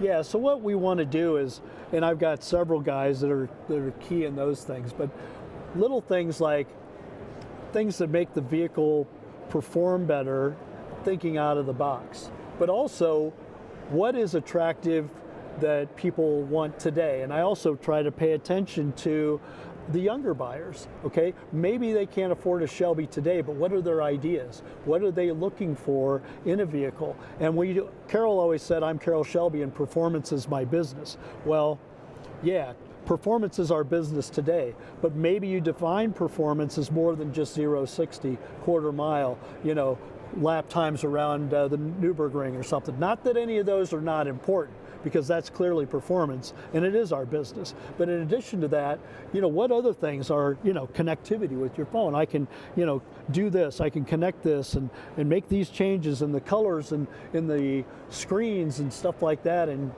personalize it so that it fits me, right? And lighting is a big deal with it seems like the younger people and so forth. So I view that as kind of a different definition of performance. Cool. Well, the Shelby name is historic and it continues on with your hard work there at Shelby American. Gary Patterson, president of Shelby American, appreciate you joining me here. Thank you, Chris. On SEMA Live. It's a great team effort. It's a shop. So. Thank you, brother. All right. Continued success to you. All right, we're going to throw it out to JC, who is standing by with, yes, it is. It's Sam Murtaugh, my friend from Mecum. JC, take it away. Thank you, Chris, and we're outside the SEMA halls with some people you know very well. We're here with Mecum Auctions. Sam Murtaugh, thanks for being with us today, buddy. Yeah, happy to be here. Thanks for having us. How has SEMA been for you so far? Day number one, about 5 hours into the day. How's it been for you? It's been a great day. Day one, you know, we're out here outside in the parking lot here. The weather's been great. People are great. Everyone's having a good time. It's just another year here at SEMA. We're happy here, and it's a different energy outside. There's a different feel here outside in Las Vegas, and you have some really amazing cars behind you, really amazing auction company as well. How many auctions are you guys doing a year? We do 13 live collector car auctions a year, also a motorcycle auction that we do over at South Point here in Vegas in January, late January. So 14 auctions a year, pretty much a once-a-month cadence, and we're, you know, traveling auction to auction, coast to coast, border to border. We're all over the place. So entertaining to watch, so entertaining to come to your auctions. When I feel like when I'm inside one of your auctions, it's like a car show. It's one of the world's biggest car shows. You have amazing vehicles like this 2022 Dodge Challenger Custom. Tell us more about this here. Yeah, so this Challenger Custom's pretty cool ride. I mean, it's a one-off custom body. It's built to emulate a 71 Hemi Cuda. Yeah. So you've got the retro vibes in a typical Challenger that you would see on the daily street, but you put this body on it, 71 Hemi Cuda. That grille, that says 1971. The Hemi billboard down the side of the car. It's just super cool. It's like a double retro. It really is. I got to do something. Hold on. I got to come around the backside here. The Cuda gas tank was on the back. Dodge Challenger, gas tank on the side. And gas tank in the back. Attention to detail on this build, next level. Next level. Yeah, because usually it's on the side on the Challenger. Wow, that's amazing. Yeah. What's it like for you to see vehicles like this come across your auction block? It's fun, you know. I mean, from custom builds like this to, you know, original cars from back, you know, from the day when cars were first built, all the way up to brand new stuff. And that's one thing about Mecum Auctions is with as many cars as we sell throughout the year, we offer, I think, about 20,000 cars a year. Wow. And the variety that Mecum Auctions offers it just runs the gamut. So I mean, we literally have something for everybody that crosses our auction block. Let's start walking down here. And as we're walking down here, let's talk about one car that has been buzzworthy for the past year, and that's the Porsche 917 that you guys have. Yeah, so the 917K that we've got coming to Kissimmee, this was Steve McQueen, purchased it brand new from Porsche at the factory. It was in the movie Le Mans. It's probably the most iconic Porsche out there, and we're going to have it across the block in Kissimmee in January. It's not here on display at SEMA. It is on display over at the Wynn next to the Jardine restaurant, so if you're here in town and you want definitely need to go check that car out. I saw here Wynn Concourse, the big car show was here this past week, and I saw it out there on the golf course. It looked stunning, and that is a piece of automotive history. I noticed when you guys had it here at Mecum, it was next to the stage, and you had a security guard next to it. Yeah, it's got 24/7 security over at the Wynn as well. Yeah, I mean it's kind of beyond. It's not a car anymore. I mean it was automotive artwork engineering in the day when it was built, and today, I mean the design of that car is so timeless. It's the coolest car I've ever seen, and you know, the fact that, you know, we're lucky enough to have that cross the block in January, it's going to be something special. It's neat to just see it. Tell me what we have right here, because it just shows the gamut of cars that you have. That custom Challenger, as we move down the line, what do we got here? Yeah, I mean, so you want to talk about custom originality and original custom. This car, this is a 32 Ford that was customized back in the 50s, and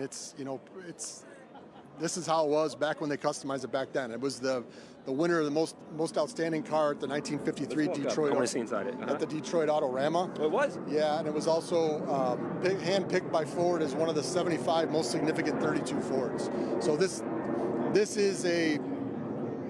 belongs in a museum. I mean, it's stellar. I mean, how wild was it? I mean, imagine back in 1953, this color, the color combos, the Cadillac motor, all the work. The more you look into this thing and all the details that you see, it's simple, yet it's extremely detailed in what was done. The craftsmanship that was done back then is stellar, and the fact that it's held up to the level that it is as you see it now is unbelievable. And this is still the original dash and everything we're looking at? Yeah, everything as you see it. This is how it was built in the 50s. It's wild. The radio down there, that is just, I mean, it's just a testament to it, the vehicles that you get at Mecum Auctions that you guys get crossing the block. It's nuts. And I mean, this car in particular too, this is part of the Richard V. Munns collection. So he's got over 40 of these things, 32 Fords, 49, 50 Mercs. One of the best Ford product collectors that I've ever been introduced to. He's a super cool dude. He's got great cars, and we're lucky to have all 40 of them crossing the block at our auction in Kissimmee. Let's go down here. Someone's watching, and they're not maybe familiar with how the auction process works. They want to start bidding, because you can bid online as well. Yep. How does the whole process work when it comes to bidding on cars?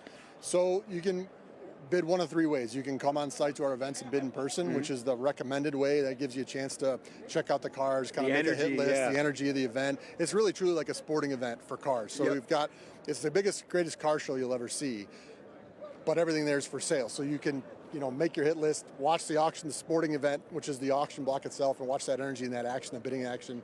So we always recommend coming in person to experience a Mecum auction.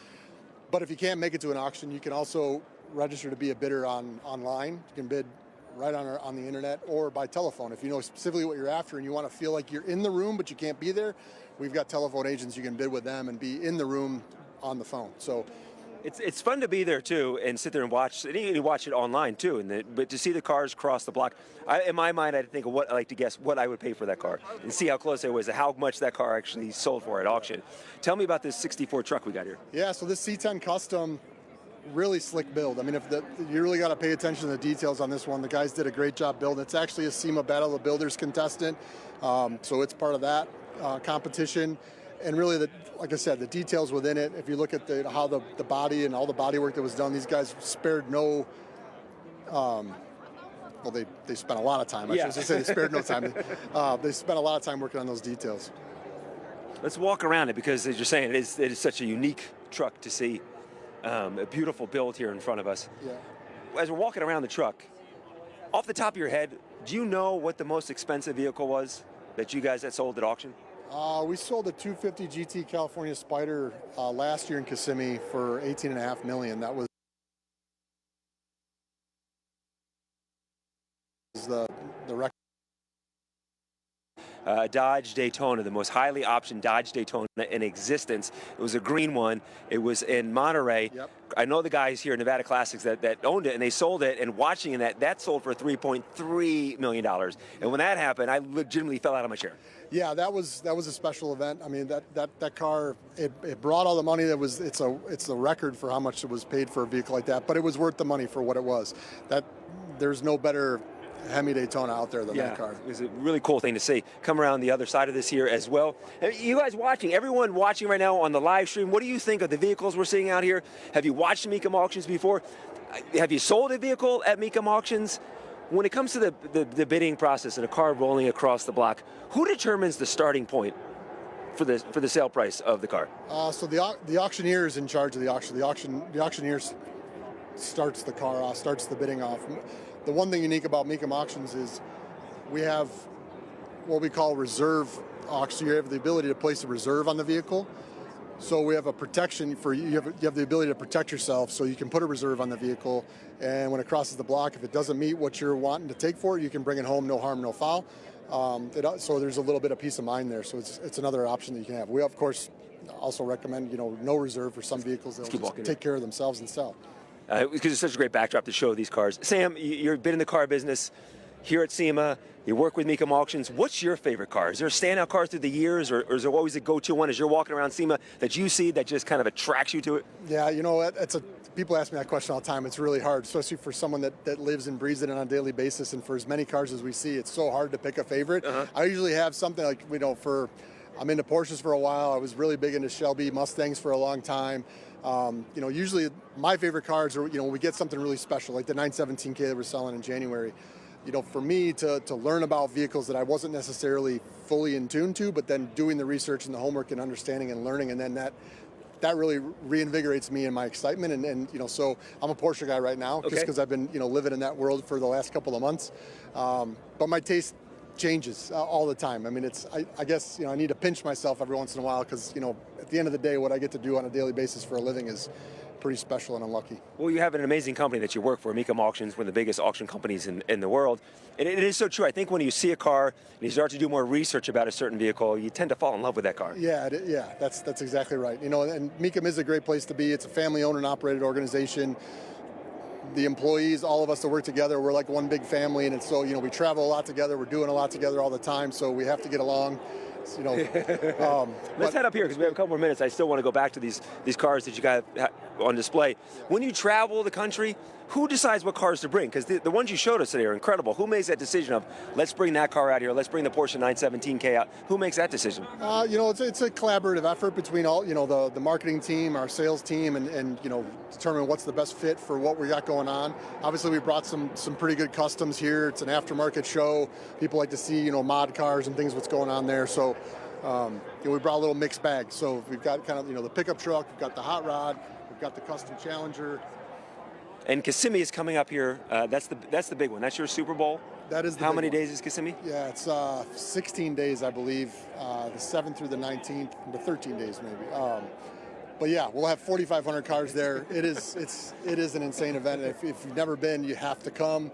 It's a great time. Plus, it's Florida. It's warm in the summer. If you're in the Midwest or you're in the North, coming down to South's not a bad place. How do you keep track of 4,500 cars? We have a lot of great employees that do a really good job. So it's a lot of lifting, but we've been doing it for a long time, and it's a well-oiled machine. It really is. I'm sure many people watching right now have seen Mecum Auctions and seen Chris do his thing with Mecum, which is just fantastic.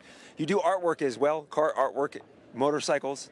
Yep. Pretty much everything at your auctions. Yeah, if it's automotive related, it's part of our events. Yeah. So what's on your schedule the rest of the week? Let's peel the curtain back for someone that's here involved with SEMA. What's your night like? Are you going to SEMA parties tonight? What's the week like for you at SEMA? You know what? We work hard all day long, and as I get older, I like sleep. So as soon as we're done, I usually try to go to bed. But this is a fun week. I mean, it's great to this event like this gives us a chance. We've got consignment agents here to talk cars and talk if you've got something you want to sell, you're thinking about buying. We've got people here that can kind of talk you through the process. And this gives us the time to talk to car enthusiasts, not in a rushed environment while we're all working our own events. So being at events like this gives us the time to really socialize with the car community. So it's great to be a part of. And it really is a massive event. If you've never been here, 300,000 attendees. I live here in Las Vegas. It is legitimately the biggest convention that comes through town every single year. And when you're working it, I was talking to Mark, our photographer, we've clocked in 5 miles so far today of walking around the SEMA Show floor. It has been fantastic. Sam, thank you so much for joining us. We appreciate it. Chris, we're going to send it back up to you in the studio. And Sam, great to see you. I can't wait for Kissimmee to see that 917 cross the block. That is going to be a highlight. And if you are here in Vegas and you want to see that car in person, it is actually being displayed in the concourse between the Encore and the Wynn hotels. So go and check that out. It is something to see for sure. Awesome. We got Do more you time feel a cool breeze here in the studio? Oh no, wait, no, it's just Rick Love, president of Vintage Air. What's up, my man?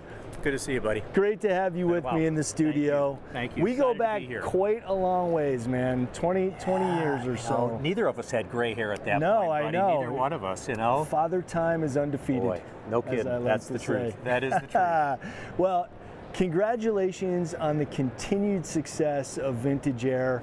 We just talked to Sam Murtaugh of Mecum Auctions. I am one of the hosts for Mecum Auctions, and a lot of cars that come across the block are sporting your equipment, and that is testament to the quality of Vintage Air. You know, and I appreciate that. Thanks, Chris. And it all comes down to, it doesn't matter if you're building air conditioning systems or if you're doing TV work or if you're doing anything else. It all comes down to the people you have. And we are so fortunate with the group of people we have, from our engineering staff to our people that do the actual manufacturing, because we do 80 to 90% of the manufacturing in-house. I mean, the plastics, coils, machining, all of that is done in-house. And that takes people that care about what they do, people that are enthused about what they do, and I think that shows in the products that we do. We have people that really love what they do, like so many other people in this industry, but that's the key. Yeah. And what about your product? It makes it stand out in the industry, because like I said, so many people are using it, so we know it's good because these are people who really know about doing these builds. I think it comes down to the fact that we're also enthusiasts and hobbyists, every one of us there. Jack Chisenhall, our founder many years ago, Jack was a performance guy. You know, he ran his Studebaker 240 miles an hour in Bonneville with the AC on. And performance was an important thing for him. And his cars performed, and the AC systems had to perform as well. So, I mean, we try to stay on top of the latest technology, and, you know, the systems perform as they should. And again, it doesn't matter what you say, it all comes down to what you do and how your products perform. And I think that's been the secret to our success, is that our people put together good systems that perform the way they should. You know, when you're driving your car, there's nothing more important than being comfortable as you're going down the road. Absolutely. How many SEMAs is this for you personally? We were talking about that earlier. This is my 31st. Nice. So it's been a while. It's been a while. And it seems like it was just yesterday. You know, we were talking about that, and it seems like just yesterday was last year, but they seem to come quicker now. But I love coming to SEMA. I really do. I look forward to it. I enjoy it. The days are a little shorter now. The evenings are a little shorter, I should say. Right. But I really, because the people, there's so many people that I only get to see once a year, maybe twice a year, and this is one of the places you see them. Yeah. And I really look forward to that. You know, Ring Brothers, two perfect examples. You know, they live in Wisconsin, we're in Texas, and we have talked so many times about putting a group of us together and doing something non-car related, and just haven't been able to pull it off. But it's an opportunity for us to catch up. We'll try to catch dinner one night, you know, catch up with the families and all of that and everything. So it's the people that you see here in the industry, because there's no better people anywhere. And that's the thing I look forward to the most. Yeah, I keep saying it's part family reunion and part automotive party. Yeah. And it's a great combination. And we're always excited to show off our new parts. We've got a bunch of new stuff this year. We're really excited to share that with our distributors and people that are here.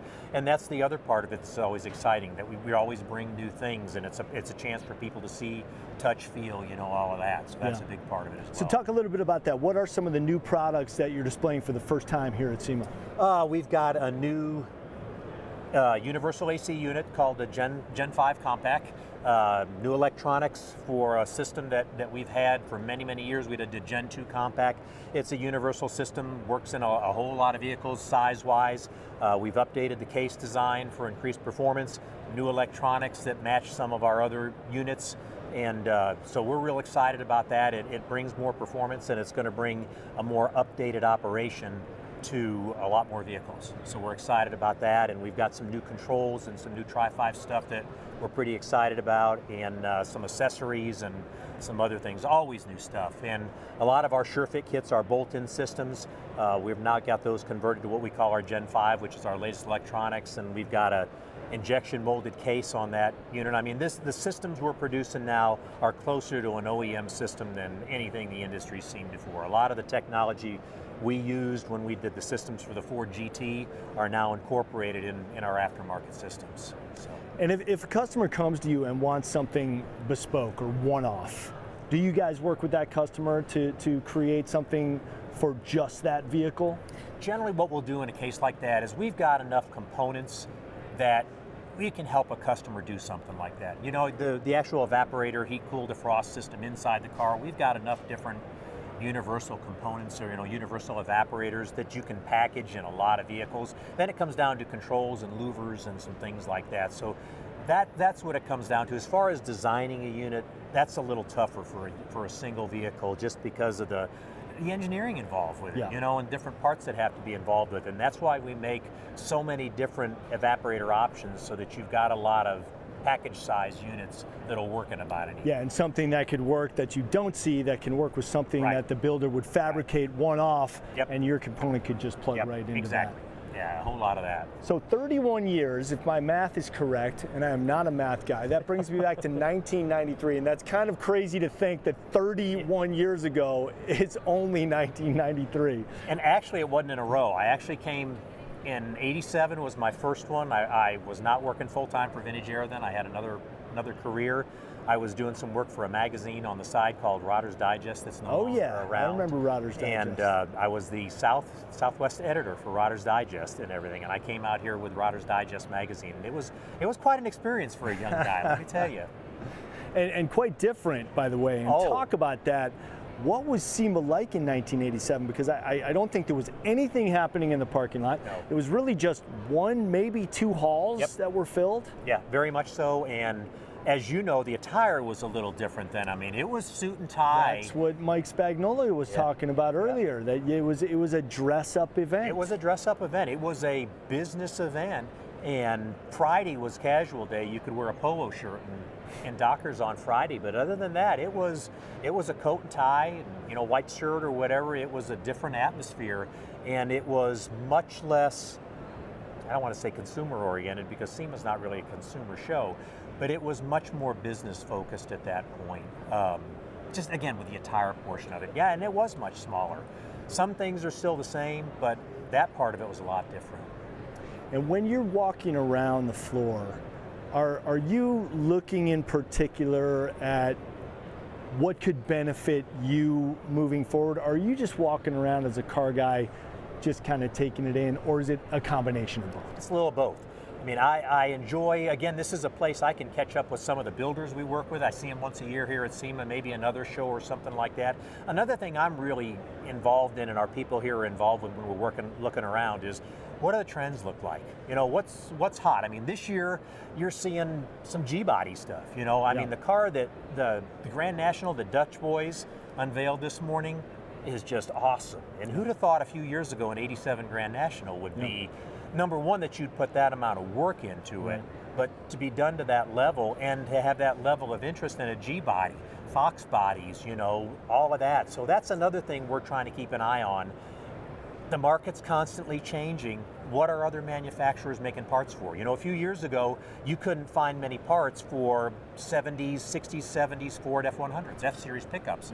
Now there's a whole lot of parts available for them. Once the parts become available, those trucks become easier to restore, and then we're working towards making systems for them, which we have now and everything. So that's a big part of what we do when we're here is seeing what the industry trends are while we're here. Yeah, and you know, it kind of reflects the maturing of the hobbyist. Yes. Because now we're seeing a lot of the guys, their dream cars in high school were the G-bodies. Like me, I'm 54 years old. Right. When I was a junior in high school, the '87 GNX came out, and I thought I died and gone to automotive heaven. Right. And now, if I could afford one, which I can't, I would buy a GNX. I had to settle for a Grand National about 5 years ago, which unfortunately I sold. Dumbest thing I ever did. Yeah, I wish I still had the it. price on those G-bodies is high now. It's gone crazy. Oh, yeah. I drive one every day. I've got an '87 Aero Coupe, Monte Carlo Aero Coupe. Oh, there I you bought go. one when they were almost new, had it 10 years, put a lot of miles on it. And a few years ago, I missed the old car and bought another one. That's my daily driver. I mean, I enjoy it. It's amazing. And if you close your eyes and you just feel all the components, you might as well be in a GNX because they used all the same stuff. All those G-bodies were inside alike. the G-bodies. And, you know, not the most high-quality cars made, right. but they were cool. You But know, they're- like you say, at that time, they were cool. And they're even cooler today. And one guy that knows something about being cool and staying cool is Mike Love, president of Vintage Air. Thanks for joining me, man. Chris, thanks for having me. Appreciate you, my brother. All right, let's kick it out to Alliyah, who is standing by with another great feature. Oh, it's my buddy Miles. This is, I'm telling you, it's a family Good to see reunion Miles here. there, yeah. Hey everyone, I'm here at SEMA 2024 with Miles Kobach. He is an entrepreneur, a motivational speaker, owner of Dub Magazine and TIS. And you have an incredible display here. It's actually one of the largest I've seen all day. So let's go ahead and take a look through it. Just in a nutshell, what can you say we can expect to see here? Well, yeah, at SEMA, we have over 155 vehicles with TIS on them, products, whether it's our wheels and tires. Some of the examples are some of the trucks. We work with builders all over the world, so we have cars coming in from Canada, Japan, all over Europe, everything else. So we pride ourselves on being an international company, working with some of the top builders in the world. I mean, look at that suspension, the quality of the work, everything else. So you'd expect to see those things in our booth displays. And it's everything from trucks, exotics, you know, and it's not just like new trucks, like old trucks. Like, look at this OBS right here, this white one. Custom forged rims. I mean, look at that suspension. Yeah, let's take a closer look at it, actually. Yeah. These guys are spending upwards of $50,000 in custom suspension. And what a lot of people don't understand, it costs more money to customize an old truck than it does a new truck. Because they got to get the body right, the motor, everything else. They're making stuff from scratch, as opposed to buying like a new Super Duty and putting the suspension on. It's twice as hard to make an old truck look good as it is to just pull out a new truck. Yeah, and honestly, I feel like you have the best part of real estate here at SEMA. You're outside. Don't tell them that. Don't tell them that. Don't tell them, because they're going to raise our prices. So, you know. Yeah, I mean, you mentioned to me earlier that you were actually across the way in earlier years. Yeah, so when I founded Dub Magazine with my partners back in 1999, and I ended up selling Dub in 2020. But before that, we were basically across the street, and we weren't working with SEMA, and they would actually throw us out of the show and stuff like that. But one of my mentors, Wade Kawasaki, came and said, if you work with SEMA, it's going to be much better for your business, better for yourself. And hence, 20-something years later, we're partnered. We have a huge area and working with SEMA. Look at this show. I mean, this is opening day. It's phenomenal today. Yeah, absolutely. And obviously, you have an extensive history in the automotive industry, right? So what was it that ultimately made you want to get involved in cars? Well, you know, when I was younger, I grew up in East Los Angeles, so I was really a fan of lowriding. You know, and then I got older, and I'm like, wow, I need a 89 Toyota Celica, right? So more like JDM. And then I got kicked out of high school, went to continuation school, started working at a local rim store, and they had like Benzes and all that stuff. I'm like, I went home and told my dad, I'm going to buy a Benz. He's like, if you buy a Benz, I'm going to throw you out of the house. So I had to buy a dually. So I bought a truck, lowered it, you know, got all sponsored by Alpha McLean and all these different companies. So I had a show truck, and it was really, really sick. But just kind of seeing that passion and growing up, you know, I was inner city, and I've been blind 3 times in my left eye. So I had 2 cornea transplants. And so for me, it was like, I think the colors of the car, but more the community. I was watching these guys with nice cars get all these hot chicks, and I was like, bro, I need a nice car, right? Yeah, it's going to help me out with my game, right? Yeah, priorities, right? Priorities, right? So that's what really got me into it in the beginning. Cool. Now that I'm old, it's like, hey, this is actually a lucrative business, and I'm able to work with companies like SEMA and just really contribute to trends and stuff that are worldwide. It's amazing. Yeah. It's amazing. So. Yeah, I mean, like I mentioned, you've been in the automotive industry for quite some time now. What has been one of the biggest challenges you faced being in this industry? I think the biggest challenge is just not believing in myself.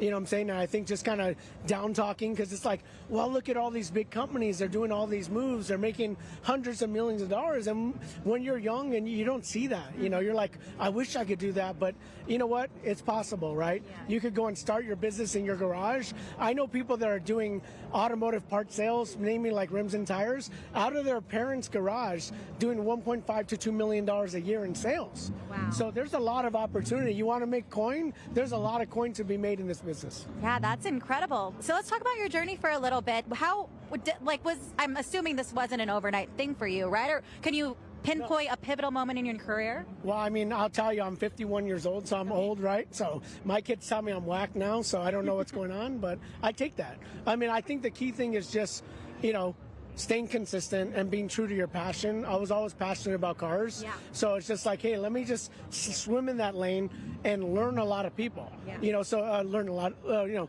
get to meet a lot of really influential people. Yeah.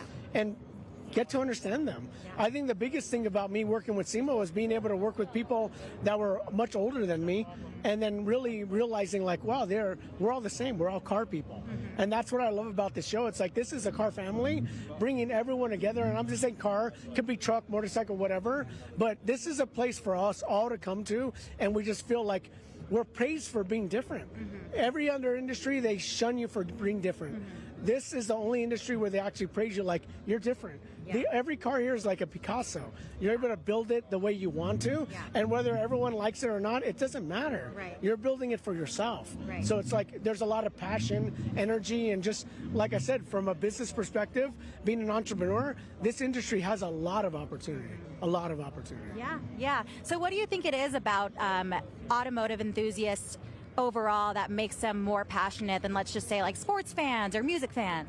Well, I think automotive enthusiasts that share the passion, because it's like, I tell people the riches are in the niches, right? Yeah. So it's like you have all these niche cult followings, and it's very unique to have that. So if you have a small number of people that are really into it, they're going to be fans and the fanatic base, much like, you know, like a football team or a basketball team. I see people, for example, with pro teams, they're losing every season, but they still paint their face. They still go to the games.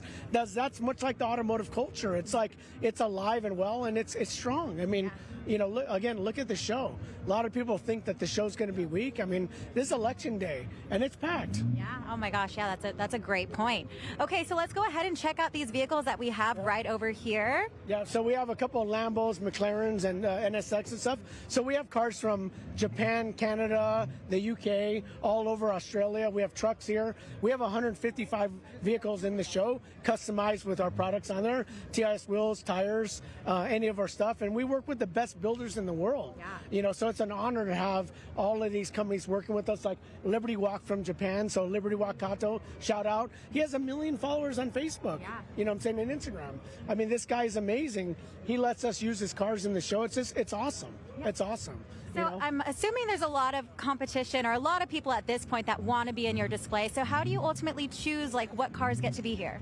Well, I think a lot of it is loyalty. We've been working with like Liberty Walk for 15 plus years. So being older in this industry, you develop a lot of really good relationships, and we're relationship type people in business. Yeah. So we're really looking out for the builders. They look out for us. So it's like a family. Yeah. You know, like with our brand, we call it Team TIS. Okay. So it's like you're on the team. You're part of the team.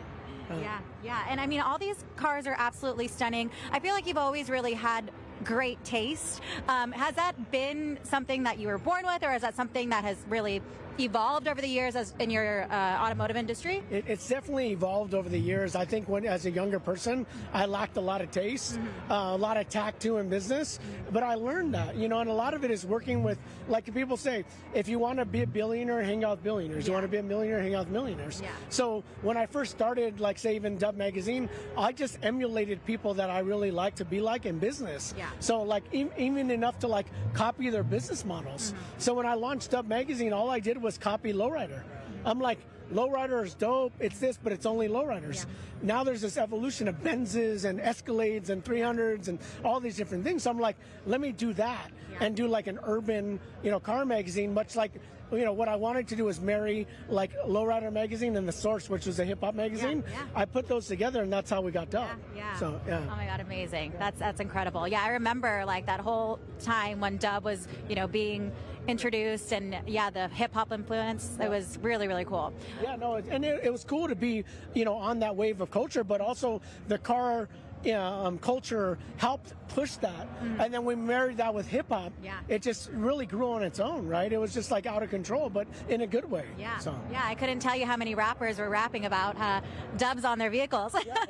No, definitely. I mean, here's one of our new tires that we have coming out.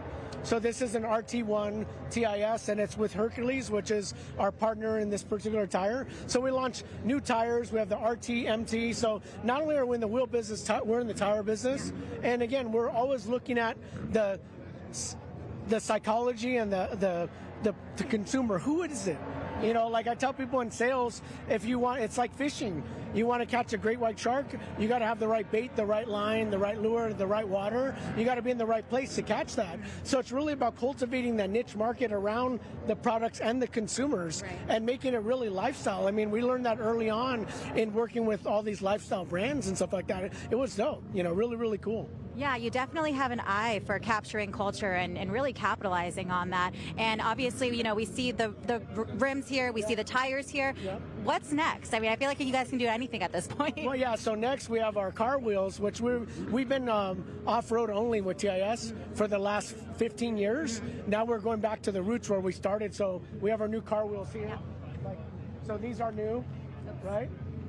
So these are new right here, TIS Motorsports. So this is our new logo.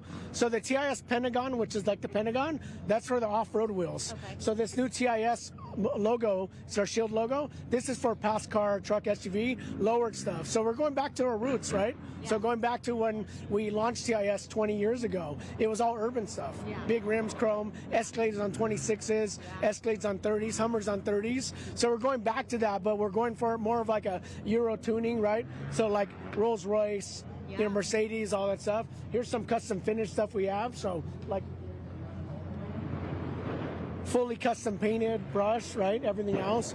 So if you look at all the cars of the Lambos and all that stuff, those are all one-piece forged. This is all one-piece cast, very affordable, floating caps, all that stuff. So I mean, we're making it for like all the different. I mean, it needs to look whack, right? Just because it costs less doesn't mean it needs to look cheap.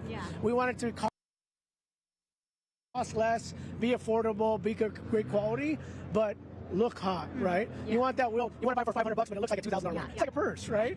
You want the hot purse, it needs to look good. Yep, definitely agree. One trend that we're seeing here at SEMA is the wave of sustainability. So, and obviously, these are beautiful, glamorous wheels, but how are you incorporating sustainability into your products? Well, we're working on like EV products and stuff like that. So it's all recyclable products, both rim and tire and other accessories. And really looking at, how do we go out and maintain that market, but also look at, technology. We're partnered with some of the biggest manufacturers in the world. They're pushing the envelope on technology. So you'll see new products coming out with different compounds, different metals, different things that they're doing. So it's really exciting. I mean, the next 5 years is going to be incredible. Yeah, I mean, I'm definitely looking forward to it. Also looking forward to some of the products we have over here. Again, I still can't believe how big your display is. Was it this big last year? It was almost the same. We added a couple vehicles and things like that into it, but for us it's like we have the new Toyota Tacomas, that has our new tire on there, so it's like just really again making the cool affordable, getting out there in the marketplace and doing purpose built. Like we just tested our new TIS RT1 tire by Hercules at Moab. So we just went to Moab. We ran Big Bear, tested really well. And again, we're enthusiasts. So we're going to go out there and make sure we test it before it comes out. We're making sure that it's what we want, right? And it's safe, right? We're going to go out there and make something safe that people could really enjoy, but it's capable. Like you go out there and tear it up. Yeah, amazing. And I know that we have a Coca-Cola vehicle right over here. Yeah, it's over there in the booth. So we have we have all these different ones. It's not affiliated with Coca-Cola, so little disclaimer, it's not a Coca-Cola product, but somebody was inspired by Coca-Cola, built this particular vehicle to look like an old delivery vehicle. So I mean, it's really, really cool. We got, you know, the new Lexus right there, the GX 550, which is super hot, you know, looks amazing, right? Yeah, no, it's absolutely stunning. Yeah. What is your favorite vehicle that you have right here? That's a tough one. I mean, I like them all, but I really like, even though it's not a very expensive car, that black Gallardo that's in our booth with the Liberty Walk kit with the 21s. It just sits right for me. Yeah. That car hits home, right? It's kind of old school, little edgy. I like the boxiness of it. Yeah. So I think a lot of the new cars are like really fluid. I'm more like a squared edge kind of guy. Even in my designs, I try to leave things a little bit more boxy, a little bit more masculine, but you know, yeah. Yeah, definitely. I can definitely see that portrayed in all. I mean, that's at least, you know, 45,000, 50,000 in suspension, stuff like that. When you're little like me, you can't have a big truck like that. So, you know what I mean? I can't even get in that. I'll need a ladder. Oh yeah, same here. Yeah. So different trucks out there. We have female builds as well. So there's some female builds out here like these. And then you have a female build right there, that UTV. That's a female build. So we really got you know, the females involved. Shout out to the females, right, that are building and are into it. They're not just models and looking pretty. They're actually enthusiasts and stuff like that. So we pride ourselves to work with enthusiasts, both men, women, whoever it is. But that is a female's car right there. Wow. Wow, that is really, really cool. Yeah. I mean, that awesome. thing's massive. TRXs, all the stuff, the new Hummer over there, EV, old school truck over there. And I know that you mentioned that you've done SEMA for quite some time now. What has been the most challenging thing this year? Honestly, everything's ran pretty smooth, so hopefully I don't jinx ourselves, right? Hopefully I don't jinx ourselves. I mean, it's been awesome. SEMA's always great to work with and stuff like that. The staff do a fantastic job. Freeman was great to work with this year too. So I mean, no complaints at all. The show has been amazing. Attention's been awesome, and everyone's super happy. It's a chill vibe, and everybody's super pumped up. Yeah, everyone is very, very excited to be here. That's what I love about attending this show. Yeah, well, check it out. So there's a Coca-Cola old delivery truck, not affiliated with Coca-Cola, but look at this thing. You know, it's crazy. And that's what I love about SEMA. You see all these crazy things out there, and you know, look at this UTV, you know. Yeah, no, definitely. I mean, a lot of unique products here in your booth. So TIS is so deeply rooted in the aftermarket industry. How do you see your products enhancing the aftermarket scene for both enthusiasts and for professionals? You know, I think we're just out here just trying to spread the joy, right? So it's kind of like we've grown our business because we're super passionate and we care. We care about our manufacturers, our distributors. We care about our end customers and stuff like that. And again, like I said, we're a team. That's why we call it Team TIS. So it's like just setting impact every day, but really pushing the envelope on technology, sizes, finishes, whatever it is. Like, how do we raise that cool factor to where people that are not enthusiasts want to become enthusiasts? Like, let's make it cool to where they're like, yo, I need to jump in that. Right? I want to be part of that. Yeah, no, definitely. Any exciting news for the week to come? We have a party on Thursday at Zook, right, with T-Pain. So we have a partnership with them at Zook at Resorts World. So that party's going to be lit. Last year we had Luda. We had over 3,000 people there. So packed. Yeah, packed. Wow. So just, you know, throwing the parties. Just, again, making sure that this trade show this week is like SEMA week, and everybody's looking forward to SEMA Fest, right? So SEMA's doing their concert this weekend or Friday. SEMA Fest coming up, just all the stuff. I mean, it's phenomenal. You know, and I think, well, the economy's kind of hurt, or people are kind of worried about the election and stuff like that. This is the one place where you could come and kind of forget about that. You know, just forget and just be a kid, right? Yeah. I mean, this is the place. It's like when I first came to SEMA, I was 16 years old. Oh, wow. And I wasn't even old enough to walk through the casinos, right? And I was just like, this is like my Toys R Us. Like, this is it. You know, and then from there, I was just hooked. I was like, I came to every SEMA since then. Oh, wow. Yeah. No, I mean, you definitely seem extremely multifaceted. Not only do you enjoy, you know, the party scene and you're doing things at the nightclubs here, but also you are a motivational speaker. So can you touch on that a little bit? Yeah, when I first started, I suffered from a lot of anxiety and panic attacks and stuff, so I didn't like speaking. So I actually hate watching myself on TV, all that stuff, but that's my own problem, right? But I actually developed my own mechanisms to where I was actually starting to speak, and then I speak professionally now all over the world. So I specialize in business, entrepreneurs, coaching, and then anxiety, panic attacks, and all that stuff. So I developed my own kind of theory and process to overcome it, and I haven't had like a full-blown panic attack in 15 years. Oh wow, that's incredible. Yeah, thank God. Yeah, Thank God. yeah. I feel like that has to come from like some kind of intrinsic motivation. What do you think that is? Well, I think it came from my just wanting to survive and not wanting to commit suicide, right? So it's like, it's deep. So it's kind of like my will to live was always stronger than my will to die. And I'm like, I need to figure this out, even though I didn't understand it. And I didn't want to like talk to people about it. But cars saved my life. Yeah, SEMA, the cars, the industry saved my life. And it could save your life too. Get involved. Yeah, what a lovely way to wrap it up. Thank you so much for your time, Miles. It was such a pleasure speaking with you. Likewise. Thank you very much. Thank you, SEMA. Back to you, Chris, in the studio. Thanks a lot, Alliyah, and great to see Miles Kovacs still killing it at SEMA year after year. Great stuff out there in the field. All right, my next guest here in the live studio has had great success here at SEMA. He is another alumni of Launchpad, and for a little more on that, check out this video. Hypercraft as a company designs and manufactures electric powertrain systems. We're developing a lot of products that can be sold to companies, individuals, creatives that are building EV systems. We've designed this, the HyperPack. And the HyperPack is a modular battery pack system that includes all of those safety systems and the integrated BMS, all inside a very well-engineered, strong, durable metal enclosure that's very safe.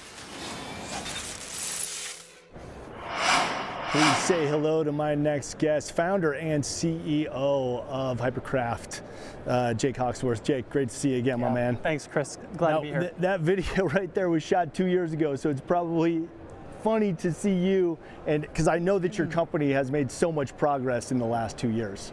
Yeah, I think when that video was shot, we had probably about 20 employees. Today we have around 70 employees, and we've done a lot of growth, but it's exciting to look back. And SEMA is super special to us because we actually launched our very first website and our company here 4 years ago.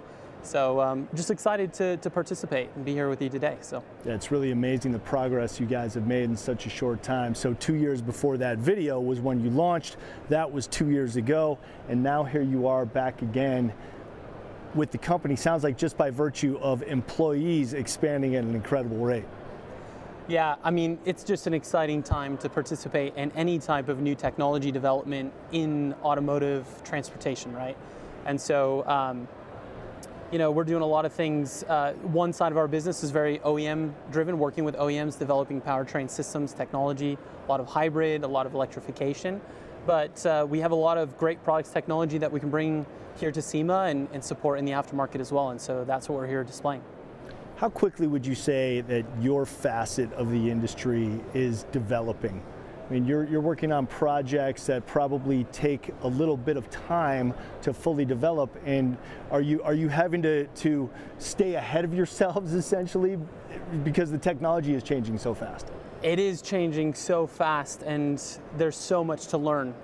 I think there's this kind of big question of, how is the industry changing, and how does electrification fit in, right? How do we do it in a way that's meaningful, and not only to, like, when you look at the aftermarket, the builders, the tuners, the performance enthusiasts, but how do we do it in a safe way? There's so much driven right now by the OEMs, right? That's kind of where the drive is going. But I think, for us, we're excited to see the progress. I mean, when you go to Future Tech, that segment of the show, and you walk around and you see, compared to 4 years ago, I think we might have been the only kind of electric powertrain focused company that I remember. And now there's tons of them. I think that's indicative of the growth that's happened. But the growth can't just be measured in sales or revenue or projects. I think, to your point, it's, how's the technology evolved and how much have we learned, from where we started? And I think that's important. You mentioned that you guys were the only, if not one of the few, 2 years ago, and now there are several. But obviously you're leading in the industry, because I'm reading here that you guys actually have been awarded 8 patents for mechanical systems. Is that correct? Yeah, I think there's lots of areas within electrification in the systems that we're focusing on developing technology. Most of what we do, kind of like I mentioned, is really on OEM programs. But where we're developing that technology, the things that we're learning, we can take a lot of those products out and bring them into the aftermarket, and that's really cool to see happen. So, I mean, we're grateful to be a part of it. I don't know who's exactly leading it, but we know that we're making great progress and things are getting better. So what aspects are presenting the biggest challenges for you guys? Is it size? Is it power? Is it disposability? What are some of the things that you're constantly having to battle with? Yeah, I think one of the big challenges, with new technologies is always going to be accessibility and just kind of the understanding of the new technology. So education is a really big piece. And when you see companies like Legacy EV that are there really focused on education, that's such a big thing. New technology is expensive. So sometimes that's a barrier for a lot of people to get into. So that's one of the challenges. But I think fundamentally the integration, when you look at the aftermarket, how people take this technology and integrate it into their projects, that's one of the biggest challenges. So most of our focus, our engineering, design, development is focused on making that integration so much easier and getting to more of that plug and play, where people don't have to worry so much about, how do I make this thing work? And who do I have to call and who do I have to work with to try to make it work? And more of the creative side, which we love of this industry, is just pushing the limits on these projects, and you're seeing a lot more of that everywhere. So I think that's where our focus is, as a company, is just really on the integration, helping reduce costs. It's a big one. Are you seeing the surge continue? Because I know probably 4 or 5 years ago there was a big surge in EVs. In fact, SEMA, I think it was 4 years ago, had an entire section dedicated to just EV builds. Is that surge in your eyes, as being a leader in the industry, continuing? Has it tapered off a little bit? Has it gone down? Yeah, it's sometimes really hard to measure because, some of the kind of media around electrification has been tough for a really long time. Hypercraft was really started as a performance company, and I think our ambition was, how do we use this as a performance technology? So I think the growth is still occurring on track, even though sometimes in the media, you hear automotive OEMs backing off some of their targets, right? But electrification always needed to find where it fits in. I think, what type of applications, what type of projects, what type of vehicles, what can benefit from it. And then I think the other important thing, because I would say most of our development on the OEM side is really in hybrid systems. What's really exciting to kind of look into the future of within the aftermarket, how are we doing much more hybrid, right? Because hybrid's really fun to talk about. It leverages both technologies really well. It integrates them together. Now that comes with a lot more technical challenges. Yeah. But I think specifically to electrification, it's, where does it fit in? Where does it make sense today? And really focusing in on those areas and not maybe overstating its potential. We've heard a lot of this, like, it's going to come in and, replace these major market segments. Barbarians at the gate. Yeah, and that's never going to kill the gas motor. Yeah. Oh, I mean, I think you even see what I love about what SEMA is doing is future tech is a bigger idea. Sustainable fuels, hydrogen combustion. Right. There's so many aspects to what the future is going to be, especially from a propulsion or powertrain technology perspective. Electrification is an important part of it, but it is just that, it's a part of it, right? It's a part of the holistic side of it, and so we're doing a lot in hybrid, we're doing a lot in electrification, and it's exciting. Yeah, and you hit on a very important aspect of it. What you're talking about is that really the hybrid conversions are becoming more and more popular. They're complicated to do, like you said, but it kind of satisfies both sides of the brain, because there's always been a section that's like, oh, I'm never going to give up the ICE. And then there's another section that said, well, EV is so much better performance-wise. But now with the hybrid conversions that people are doing, you're in on all of that. We are, and we're, we are not an engine manufacturer, right? So what we bring to the table is this great electrification technology, control system software to manage hybrid systems and partner with engine manufacturers to do it. And I think that it's such a win-win. And I love that the Scout was just released and there's an option for kind of this, engine as an APU. So we call that series hybrid, where it's not directly integrated in the driveline, but it's there to extend range, do things like exportable power, and it's an option. People can upgrade if they want it, or if they want the all-electric version, they can do that too. Ram with their new pickup trucks, same thing. The series hybrid, the hybrids, it's such an awesome balance, I think, and maybe we've spent the last 10, 15 years to get to that balance. And I think electrification technology, the battery cells, the motor power density, there's so many impressive things about electric that'll keep advancing, but it's an exciting time, and I think we'd love to see the aftermarket get involved in hybrid. But it's, to your point, it's a technical challenge. Yeah. Mostly from software and controls. Wow. And you guys seem to be very well positioned, not only from your experience in the industry, but the fact that you're leading this industry by virtue of the work that you've done already and the patents that you've been awarded. It's obvious that you're going to be successful moving forward in the future. Yeah, awesome. Appreciate you, man. Jake Hawksworth, Hypercraft, thanks for joining us here on SEMA Live. No problem. Continued success, my man. Thanks. All right, let's send it back out to JC, who is standing by with another guest here at SEMA 2024. Hey, thank you, Chris. Ford Performance Parts and Accessories. That's where we are right now here on the SEMA floor.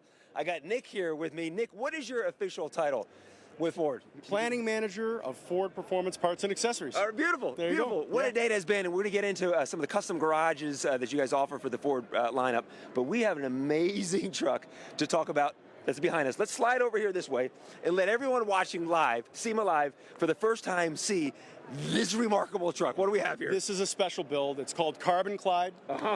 We worked with Solomon Lunger on this build, and when he came to us and talked about a powertrain for it, and we knew what it was going to be, we said, we've got the perfect engine for you.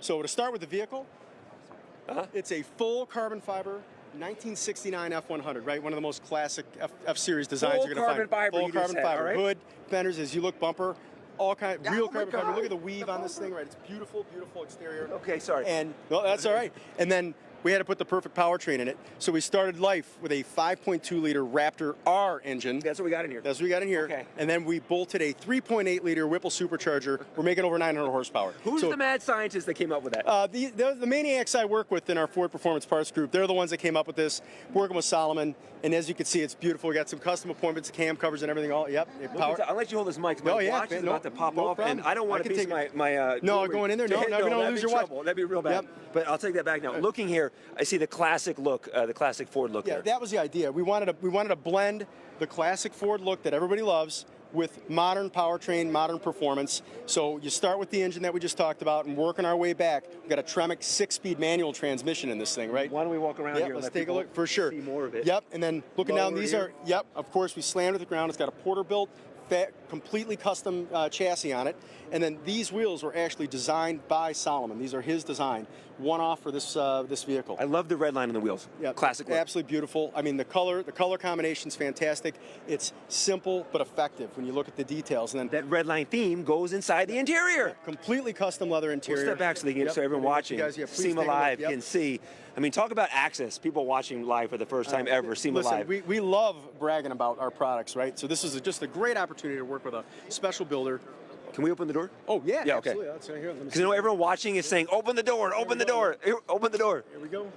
So go on, you were talking about the builder again, with a special project. As you see, again, this is an opportunity. We wanted to blend that modern carbon fiber lightweighting. You think about some of the stuff we've done at Ford, right, with our Ford GT program, the GTD program. What an opportunity to then take that theme and put it on something classic like an F100. So this is a 1969 yes, F100. You got it. And it started life as a pretty rough vehicle, but you can see what we have here today.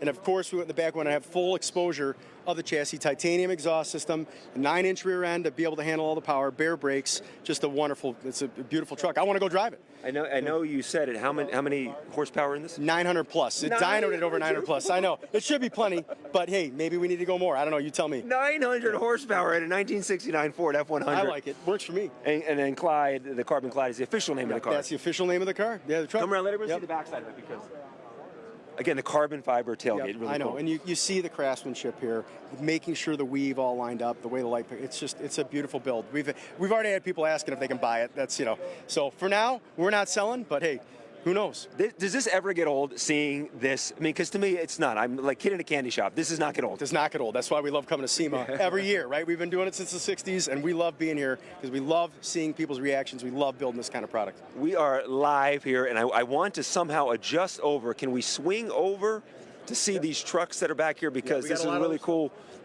custom features that you have on our trucks back here. And what's really cool is we walk through the booth to see the crowds that gather, 300,000 people that come in for SEMA. People stop, and you guys are wheeling and dealing here, doing business transactions and everything.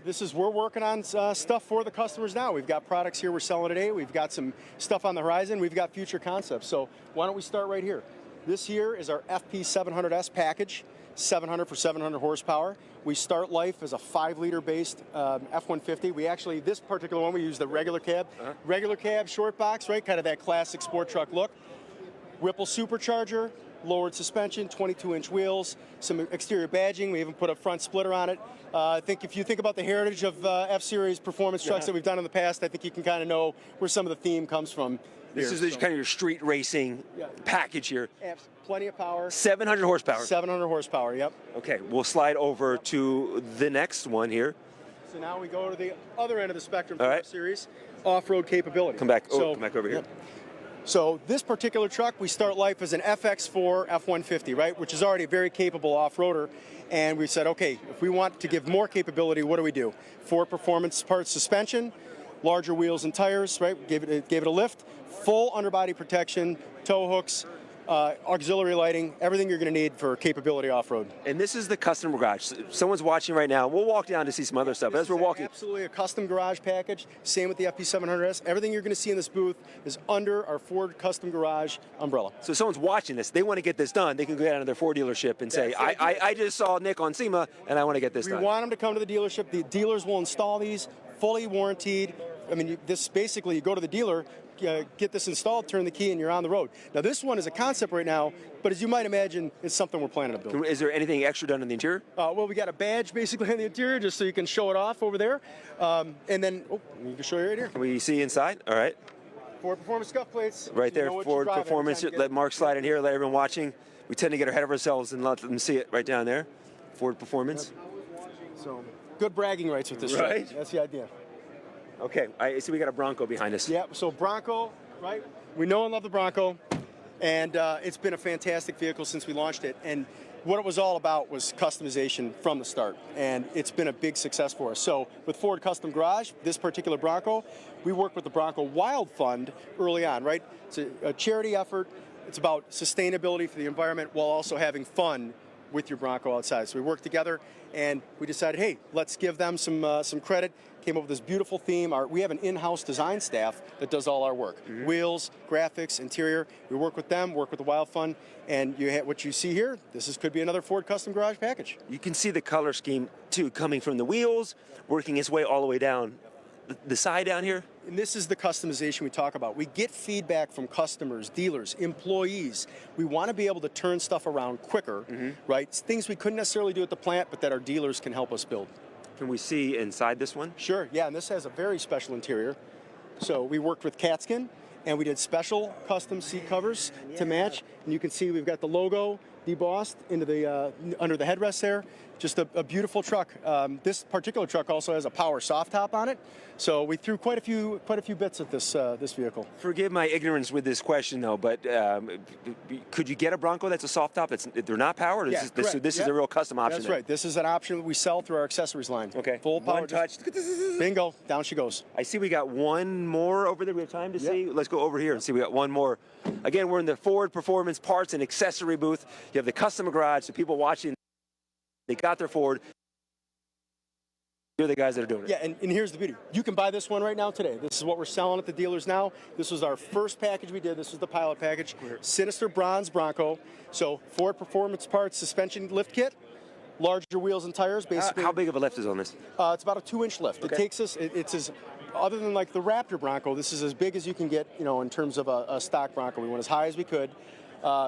With some of the classic Bronco look, the script badge, and we have 2 different versions. We've got a Sinister Bronze and a Matte Black. We're showing the Sinister Bronze here, but this is available today at your Ford dealer. How many Bronco Easter eggs are on it? There's quite a few. I don't even know the number because I don't know if I found them all. That's the thing, we're talking about inside on the Bronco, you walk through the little Bronco logo. Yep, even the bolts, if you look close at some of the bolts, they say Bronco on them. You know, and that's the thing, it's about fun. We want people to drive their vehicles. We want them to get out, get away from your computer sometimes, go out and have fun with these vehicles. That's the goal. All right, let's just swing around the over here. The inside, can I pop it open? Not this one. This one doesn't have, this particular one was our initial model to show off, so it doesn't have the right interior. Okay, that's fine. Nick, so you've been in SEMA, this is day number 1. Yep. I'm sure you had a chance to kind of walk around. Outside of your Ford products, what has caught your eye as we get ready to wrap up here? And honestly, it's many of the same things that I love about coming to SEMA. It's the ideas. It's the inspiration we get, right? It's the customization that people do. There is no limit, and that's why SEMA thrives like it does. Everyone's out here having fun, coming up with the next great idea. So, hey, we're watching what other people are doing. They're watching what we're doing. That's awesome. Nick, thank you so much. Yeah, we appreciate it. No, this is great. Glad to be here. A lot of fun. Thank you. We love what you guys are doing and sharing everything that you guys have here. What's next for you guys, by the way? I think I got a couple more seconds. What's next for you guys? Let me just, if you've got a minute. Do we have a minute? No, we don't have a minute. I'm sorry, That's guys. called a teaser. That's called a teaser. Spin around here so everyone can see on camera Yeah. here. That's so there's people who are coming down to SEMA. They can come down and see what the next big project is. But are we wrapping up? I'll let you give a big handshake and say thank you, Nick. Appreciate it. Chris, I'll send it back to you. Appreciate it. Thanks a lot, JC, man. It's good, you know, man. it sounds like you can have all the time in the world, and then all of a sudden the time goes by and you got to throw it back to me. But you know what?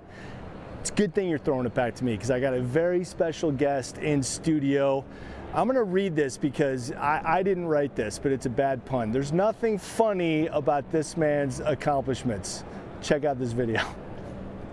Caps comes in with a significant performance advantage, having run 391 in the semis. They're both motoring down the course. What a drag race, and it's Ron Capps. 399.8 beats a 399.9. Wow! Capps was 49 on the tree and wins by 65 thousandths. That is experience on both ends of this team. Everybody in the zoo, look out. We're coming in, man. Promise you, and this is coming with me. Woo! Oh yeah, you gotta love that trophy. Celebrating 30 years as an NHRA funny car pilot. The one and only Ron Capps. Good to see you, man. Good to see you. Thanks for joining me here in studio. Had Antron up here, had Tony Schumacher up here, and they both said, and you'll probably agree, SEMA is so well timed for your schedule because you just had the Vegas race, take Monday off, and now here you are. We used to be able to recuperate and go out Sunday night, especially if you won, and then you could recuperate Monday, get ready for SEMA. Now our crew chiefs want to test on Monday, so we spend all day Monday testing. So it takes a little bit out of the recuperating part, but yeah, it does feed right into SEMA. It's the best time of the year for us. How many SEMAs is this for you? Oh my gosh. I'll tell you what's funny. I drove for Dom Perdome, right? My first time coming here. We ran into Bobby Unser walking towards us, and I'm in awe. I'm around Snake, right? Yeah. And I'm driving for the guy, but you know, I played with his Hot Wheels when I was a kid. We're walking along. Bobby Unser comes walking up in a suit and white tennis shoes, and I'm like, that's weird. And then I got it. I'm like, now I know you got to wear good shoes at SEMA. Right. I do a lot of walking. And it's the first thing Bobby Unser ever said to me was, you got to get better shoes. I had these. Anyhow, that was '99 or '98 when Snake hired me. And we got to go to across the street with Mario Andretti and sit down and eat stone crab at the Italian place. And Piero's. Piero's. Yeah. And when you go in with Mario Andretti, let me tell you something. You get the best table. Dude, Mr. Piero, whatever. I mean, it was Mario and us in his booth. So that was my first ever SEMA. Just kind of drafting behind Snake and Mario Andretti and just living the life that I never thought I would live. Yeah, and I mean, you had great success on Snake's team too. In fact, I just sent Snake a text. Oh, and he got right back to me. Yeah, because he's got a lot on his life right now. He's going to Mexico riding motorcycles, you know. Well, he said he's going to be here tomorrow. He said, you guys are there early, I'll be there tomorrow. Have fun. So cool. Don the Snake says hello to everybody out there in SEMA Live Land. So what do you look forward to coming to SEMA? Is there a particular manufacturer or a booth or a builder that you look forward to seeing? No. And I said this today, I don't know if I've ever come here and not been in a hurry to get to the next thing I've got to get to. I miss coming here and just roaming around. And, you know, it's the good and the bad. Like you become a race car driver and fans are walking around and you stop and say hi. That's the really cool part about it, right? Yeah. They follow you, they know you, but you don't. You're not exactly hiding. Yeah, I know, right? Like Ricky Bobby, right? I got all this stuff on. But, you know, anything new and cool. You know, I was on your pilot, if you remember, on Overhaul. Dude, I was going to get to that. Yeah. So this is 21 years ago. You and Alan Budnick are good buddies. Yeah. So your sprint car was on the set of the very first episode of Overhaul that we shot, and you were hanging out during the week too. Yep. Crazy how that works. Yeah. It's Roy Brizio built my street rod, and of course Budnick has Budnick wheels on it and a steering wheel, and so I got to watch your very first episode. You know, the pilots. You guys are probably, is this going to make it? And, oh my God, what a great show! It was perfect. So I always brag about that. But yeah, to answer your question, you know, I'm a street rod race car guy. I don't really get into the slammed and all, and now it's a lot of truck stuff. So I don't really get that turned on with that. But it's still the what it takes to put something together is what, just like watching your show, what you guys do. It shows off the talents that people have, and I appreciate that more now, no matter what it is. Right. I would have gone by a truck and not even looked, and now I walk by and I look at, you know, the craftsmanship and all the details. It's just the details. So, yeah. Yet everything here is so top notch and so cutting edge, innovation wise. It's sensory overload. I mean, it really is. I mean, you've been coming to the show for so long. You've seen it grow. It's bursting at the seams and getting bigger every year. It's amazing. I mean, this hall that we're sitting in didn't exist 5 years ago, and now it's chock full of good stuff. Yeah. We almost were late getting here. I mean, we just didn't realize it's almost, when the lady said take a tram or do you really want to walk, we went, uh-oh, we might be late. But yeah, I mean, just this, you know, what's cool is we have PRI, which is hardcore racing stuff in December, and of course you have SEMA, which if you're a fan and you're somebody that builds stuff in the garage and you like cool stuff, you can walk around and run into Richard Petty like we just did, and I'm still in awe of that, Don Garlitz, and you see these superstars as a fan, but then you see the hardcore stuff, and you know, for us racing people, it's, you know, to walk around and see your car on display, like we had the Hot Wheels car that I did the tribute to Snake, was on display, and just see a crowd of people around it, you want to stand back and just kind of pinch yourself. Yeah.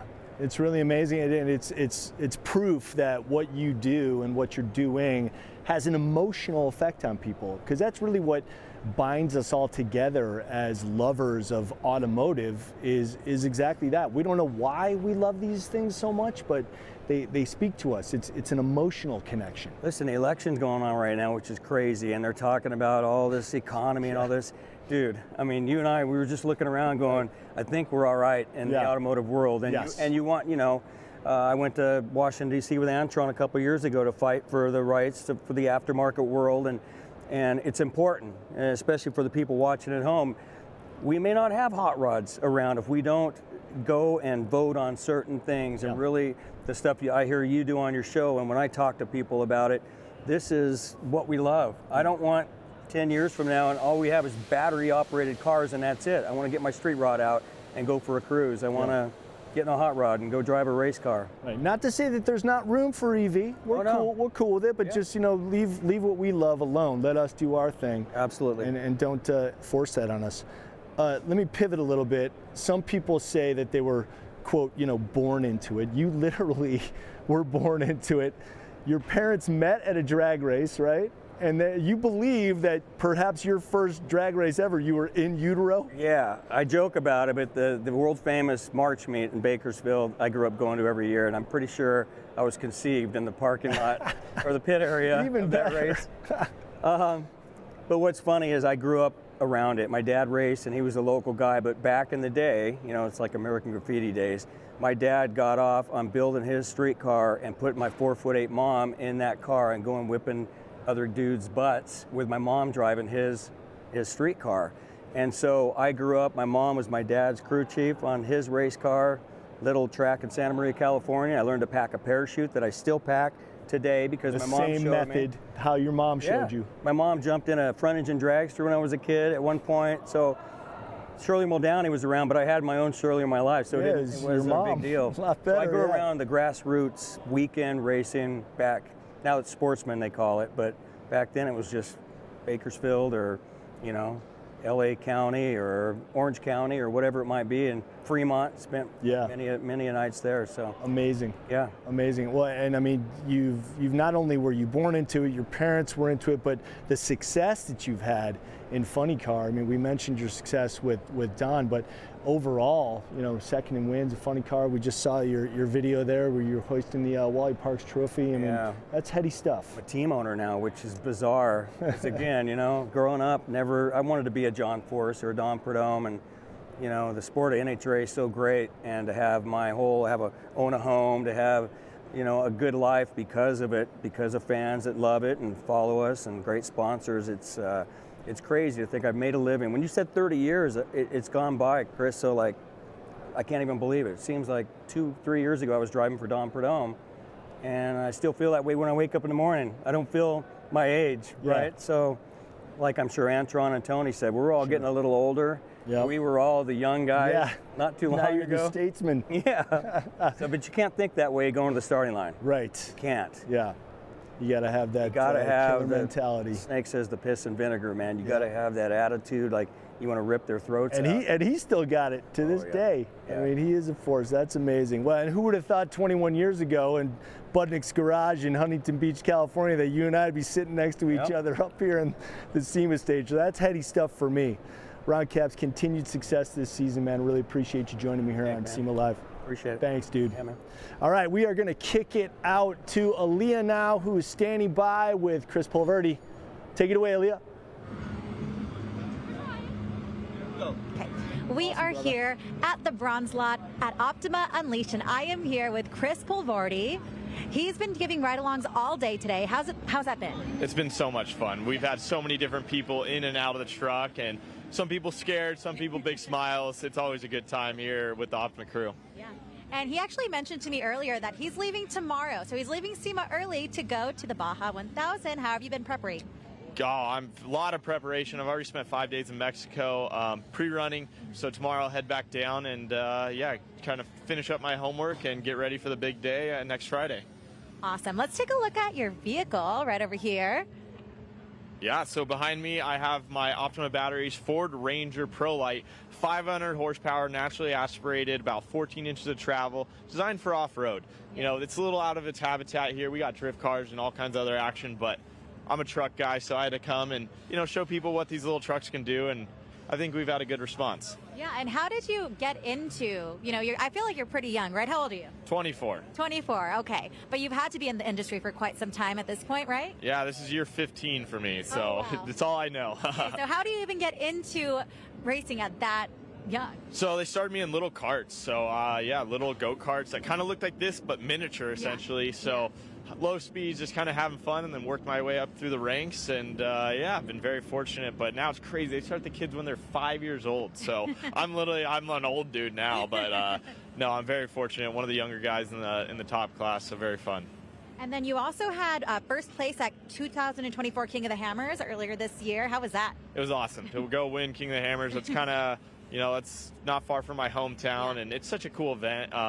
So to go back there, win that, it was definitely a bucket list. It was my first big career win in a trophy truck, and it was awesome. It was nothing but smiles all week. Yeah. And how do you think your career has changed since that moment? Oh, it's changed a ton. I'm kind of the young gun, so it was like, he's in the top class. Will he make it? Yeah. And that kind of was the check on the box of I got what it takes to run with the big boys. So, get some credit from the top dogs, but then also just be able to grow my fan base and everything here. Yeah, and everyone knows how passionate and enthusiastic you are about your fans. What is something that you can hope to inspire to the next generation of drivers? I think just dream big. I would have never thought. My dad, no one in my family's ever raced. We are not from a racing family. And, every kid dreamed big. I was very fortunate, and every day I wake up and just, smile, and you never know who you're going to talk to, and so have a good day. And then, of course, we're here with Optima Batteries. How has Optima Battery, the setups, how does it support the kind of conditions that you're driving in? Yeah, I think Baja Racing, we are literally going through the toughest, most brutal stuff, and we need stuff that's reliable, and Optima's always been there. They have so much, they have the perfect packaging. We can mount it upside down anywhere, and I think out here we're literally live proving how durable they are. We are abusing them, the heat, the smoke, the grime, it's everything. So Optima, they love their customer and they love their product. Yeah. Has there been any ride-along today that stood out to you? Let's think. I don't know. We had a lot of fun people. Today I got to put a lot of just smiley people in. Had a couple of YouTubers who were definitely, they talk a big game and they're like, oh yeah, no biggie. And then they're in there a little white-knuckled, having a little fun. So I think that part, I just like, especially the guys who think, this is no problem. And then you're going 70 miles an hour at a wall and they go, oh, so. Yeah, and then one question I've been asking a lot of our vendors and attendees today is, what was your favorite car, and do you have any special moments in it? Here? A favorite car here? No, like your first car, excuse me, your first car. Oh, my first car. So I kind of had two cars, but I had a 1967 F100, which is my love, but I never finished it in time for it to be my first car. Typical car guy. Yeah. But I daily drove a Ford Transit van. 2016 Ford Transit was my first official car, which was very fun. Yeah. I had a lot of fun. I remember, I think it was a special moment in it. I remember I got caught. It had my name on the side of it, drifting it through our local town, which it was like 11 feet tall. So, yeah, it was raining, so justifiable. It got loose by itself. No. Oh my God, that is actually a great story. Okay, well, thank you so much, Chris Provorti, once again, guys, and best of luck in Baja tomorrow. Yeah, well, this weekend. Thank you. Oh, and back to you, Chris. Thanks a lot, Alliyah and Chris. Appreciate that. Great stuff out in the lot. And once again, Chris, good luck at Baja 1000. He's heading down there tomorrow to do some pre-running.